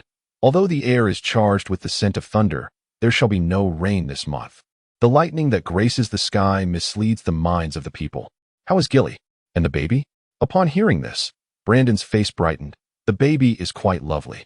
That evening, during family prayers, the Roca's family wore solemn expressions. Richard prayed for wisdom, prudence, and rain. He sought enduring friendships, courage, and once more, he implored for rain. The darkened night sky rumbled with distant thunder, yet not a single drop fell. The village children ceased to converse with Brandon, and even David deliberately avoided him. When the Mormon minister encountered Brandon, he remarked, "There are malevolent spirits in your home. It would be wise to banish them swiftly." Upon hearing Brandon relay this statement, Ricky erupted in fury. The malevolent spirits reside within the hearts of the Mormons themselves. The mention of malevolent spirits spread like the oppressive heat of the parched summer. That very night, the Mormon minister, accompanied by his son Dussel and Mr. Higgins, visited the Roca's household. "We wish to speak with that native woman." "My wife," Ricky began, but was swiftly silenced by his father. "Minister, you have arrived too late," Richard interjected. "My daughter-in-law and the baby are already asleep. It is imperative that we awaken them. We must ascertain whether that Indian woman is a Christian, or else." Gilly entered, cradling her child. "Or else what?" Mormon minister? Dusbar gazed at her with avarice.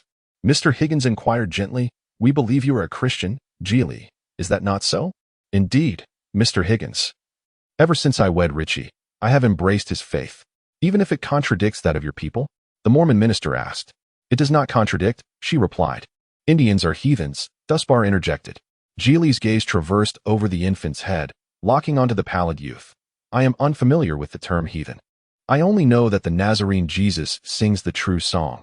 He knows the ancient harmonies." The Mormon minister gasped in horror. "Are you suggesting that God and the Savior would sing? What shall we hear? Why should he not sing?" Gilly countered. "Stars sing as they dance in the sky, praising their Creator. Do we not also sing hymns during worship?" The Mormon minister glared furiously at Gilly, while the Rock's family and Mr. Higgins' son could not conceal their admiration for her beauty. "That is different. You are a heathen." Gilly proudly raised her head. "The Psalms declare that God loves every individual. He loves my people just as he loves you. Otherwise, he would not be God." Higgins cautioned her. "Child, do not blaspheme." "Why?" the Mormon minister inquired. "Do you wish to impede the rain?" "Why would I desire to halt the rain? Our crops suffer just as yours do. We beseech for rain daily, twice a day, once in the morning and once in the evening." "The cat," Dusper interjected. "What does that cat have to say?" "That cat, like all the felines in the immigrant district, is tasked with driving the mice out of our homes and barns." The Mormon minister remarked, "Old Adams says that cat will assist you in soaring into the sky." Dusper was left speechless, while Ricky indignantly shouted. But Gilly gestured for him to be silent, asking, "Will your cat help you fly into the sky, minister?" "Mine certainly won't. The gift of flight is bestowed only upon the most sacred, and I am but an ordinary woman." "Enough of this, child," Mr. Higgins interjected. "The more you speak, the heavier your sins become. Are you truly an Indian?" The Mormon minister probed. She nodded. "I am a child of the wind. Indians do not possess blue eyes. You have heard our legends as well."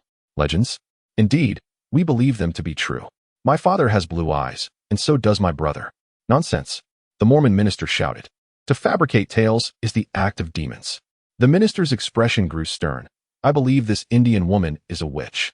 If so, she must face the witch's death sentence. As stated in the Bible." He gestured to Mr. Higgins and Dusper.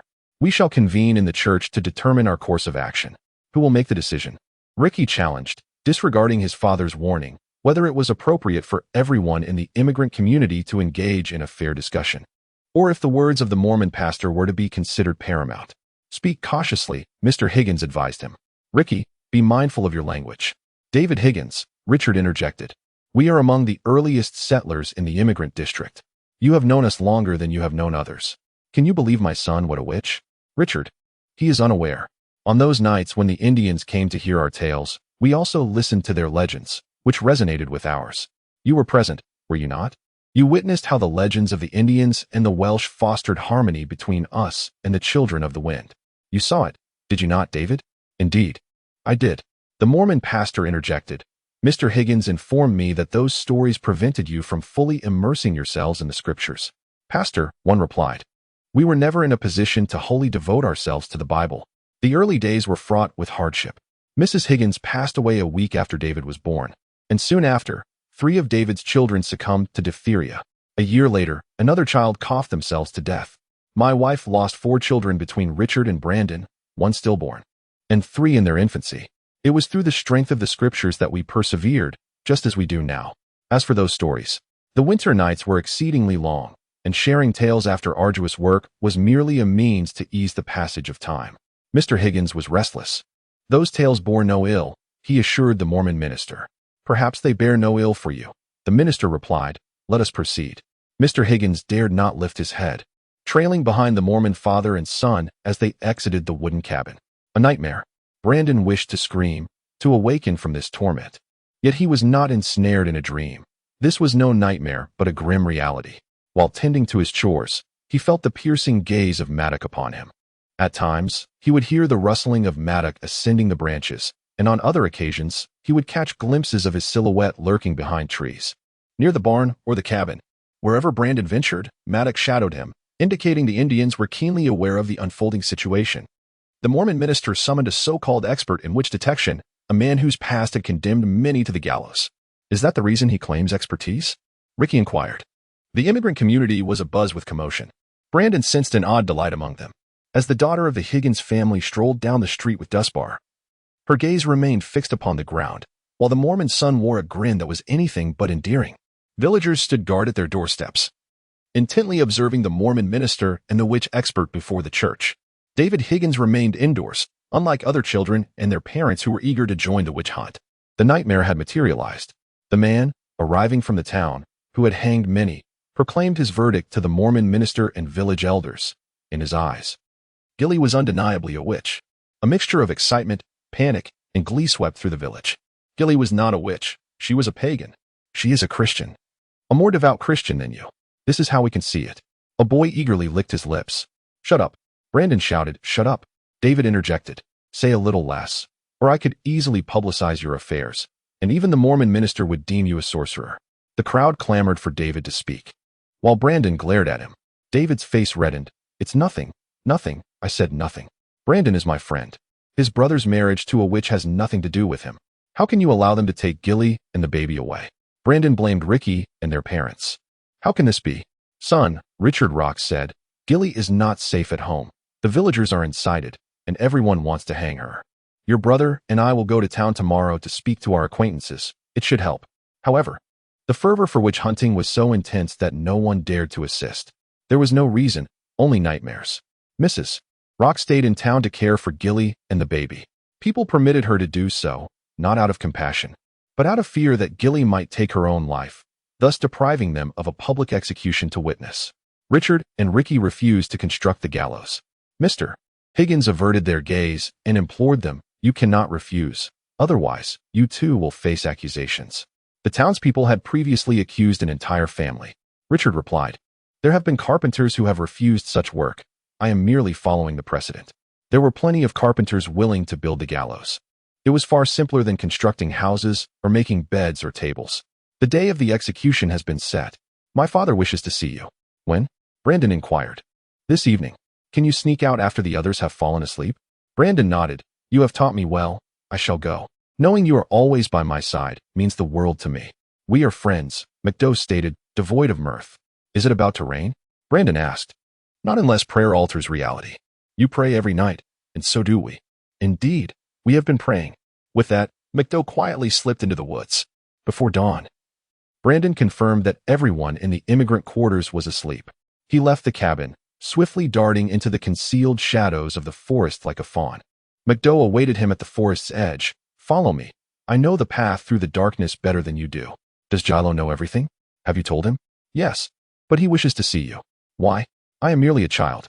You possess the gift of foresight. A shiver ran through Brandon. Come on, McDowell urged. My father is waiting. Brandon followed McDowell as they swiftly waded across the stream, traversing the inky shadows of the forest. Gilo stood at the edge of the Indian clearing. McDowell nodded to his father and then vanished into the darkness. You won't just stand by, will you? Brandon pleaded. If Gilly comes to harm, Richie will go mad. We will not stand idly by. The inhabitants of the immigrant district eagerly anticipate the arrival of the Native Americans, who come armed and devoid of reason, showing no mercy. Thus, we must take precautions. Have you recently witnessed any phantoms? I try to avoid looking. It terrifies me. No one knows you are here, correct? Only McDuck is aware. Jiro retrieved a polished metal sphere from his tobacco pouch and placed it in the moonlight. What do you see? Brandon hesitated, gazing at it. Is this the right thing to do, Dad? Jiro's expression remained impassive. I have been praying all day. Denying God's gifts is not your father's intention, yet now no one in our tribe possesses the gift of foresight.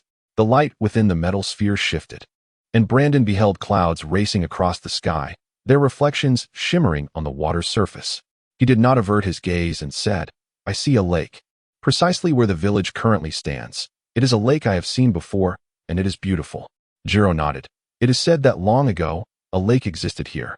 The villagers once discovered fish fossils within. The clouds in the sky began to thicken, and Brandon reported that it was starting to rain, causing splashes upon the lake's surface. Did you not see the fire? I once saw a fire, which frightened me greatly. Now, there is only rain. He is still so young and cannot be weaned, Mrs. Rakes protested. He will succumb to fever and perish. The witch would not harm her own child, a Mormon stated. 6 burly men from the immigrant district were dispatched to confront the Richard father and son, binding the witch's hands. The orders came from the townsfolk. Allow me, Mr. Higgins said. Child, extend your hand. No need for such courtesy, the Mormon minister cautioned, unless you wish us to believe you two have been tainted, after all. You have heard their tales. Mrs. Rokes, cradling a wailing infant, lamented, for many years, infants have succumbed to fever, long before Gilead arrived among us, at that time. No one attributed it to witchcraft. The crowd began to stir. That which has caused the deaths of other infants. Let her spawn pay the price. Ricky struggled desperately, nearly breaking free from his restraints. The Mormon minister proclaimed, once the witch meets her just end, you shall awaken. We are saving you from the clutches of evil spirits. The area surrounding the gallows was densely packed with residents, eagerly awaiting the unfolding events. David Higgins stood at his doorstep. Mr. Higgins and the Mormon minister guided Gilead across the dimly lit expanse towards the gallows. Brandon felt his heart racing as he sensed Murdoch beside him, indicating the presence of the Wind clan nearby. Now is the moment, Murdoch whispered. In the fleeting moment of Gilead's fate, he beseeched the heavens for power. The sun for light, snow for purity, fire for strength, and lightning for wrath. At that instant, the sky gathered ominously, summoning thunderstorm clouds that typically arrived only in the evening, and then suddenly unleashed a fierce bolt of lightning, striking the church directly. The thunder roared almost simultaneously. As the atmosphere shifted from a damp blue to a sulphurous gloom, flames began to flicker at the entrance of the church, and the Native Americans stealthily approached. The villagers suddenly became aware, and several of them immediately raised their guns. As Dusbar fired, a bolt of lightning struck, searing his arm. While the bullet harmlessly soared into the heavens, the flames enveloped the church's bell tower. Like a bird in flight, Gilo leapt across the open ground and descended the gallows. Do not shoot, he commanded, for lightning will strike again, and this time it will claim your life. Dusbar groaned in agony. Lower your weapons. Do not fire. The Mormon pastor's face twisted in fury. You are sorcerers. Each one of you is sorcerer. The evil spirit of the Indian girl has possessed the boy from the Rocks family, enabling him to summon lightning. He must die. The Native Americans drew even closer. McDuck remained by Brandon's side, while David Higgins emerged from his home to stand on Brandon's other flank. Ricky broke free from his captors and leaped onto the gallows. Fellow immigrants, he cried, do you believe this to be the power of demons? No, what we have just witnessed is the wrath of God. He turned to untie Gilo. The atmosphere among the crowd began to shift. Once freed, Richard strode across the open ground towards the Mormon pastor. Your church is ablaze because you sought to murder innocent women. Had you not frightened people with the torments of hell, our friends and neighbors would never have consented to such madness. Mr. Higgins stepped away from the Mormon pastor. Indeed, the Rocks family has always been devout. The Native Americans pressed even closer. Stop them, the Mormon pastor exclaimed, his voice trembling with agitation. Stop those Native Americans. They will kill us.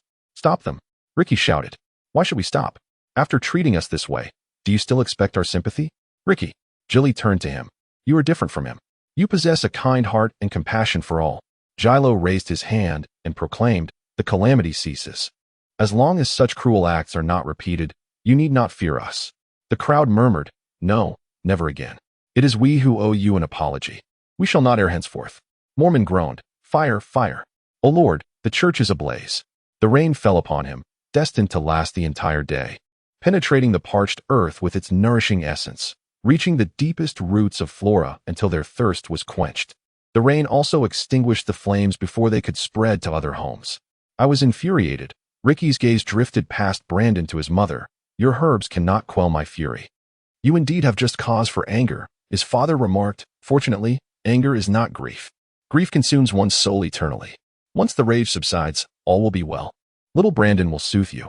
Gilo handed the infant to Ricky, who rested his son against his strong shoulder, then turned to his brother.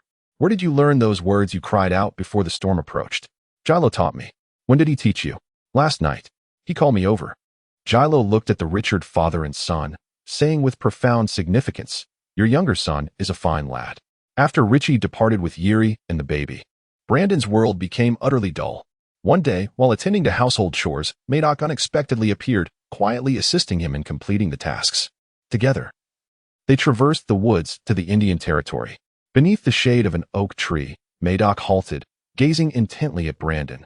Yuri's departure with Richie was the right choice. Brandon glanced at Madoc, then focused his gaze on the ground. We are destined to become brothers as well. Father is holding a ceremony tonight to welcome you into the Wind Clan. A familiar glow illuminated Brandon's face. This way, no one can tear us apart. Indeed. And perhaps you shall wed a woman from the Wind Clan, and our children may unite in marriage, binding our families forever. Brandon clasped Madoc's hand. Until eternity.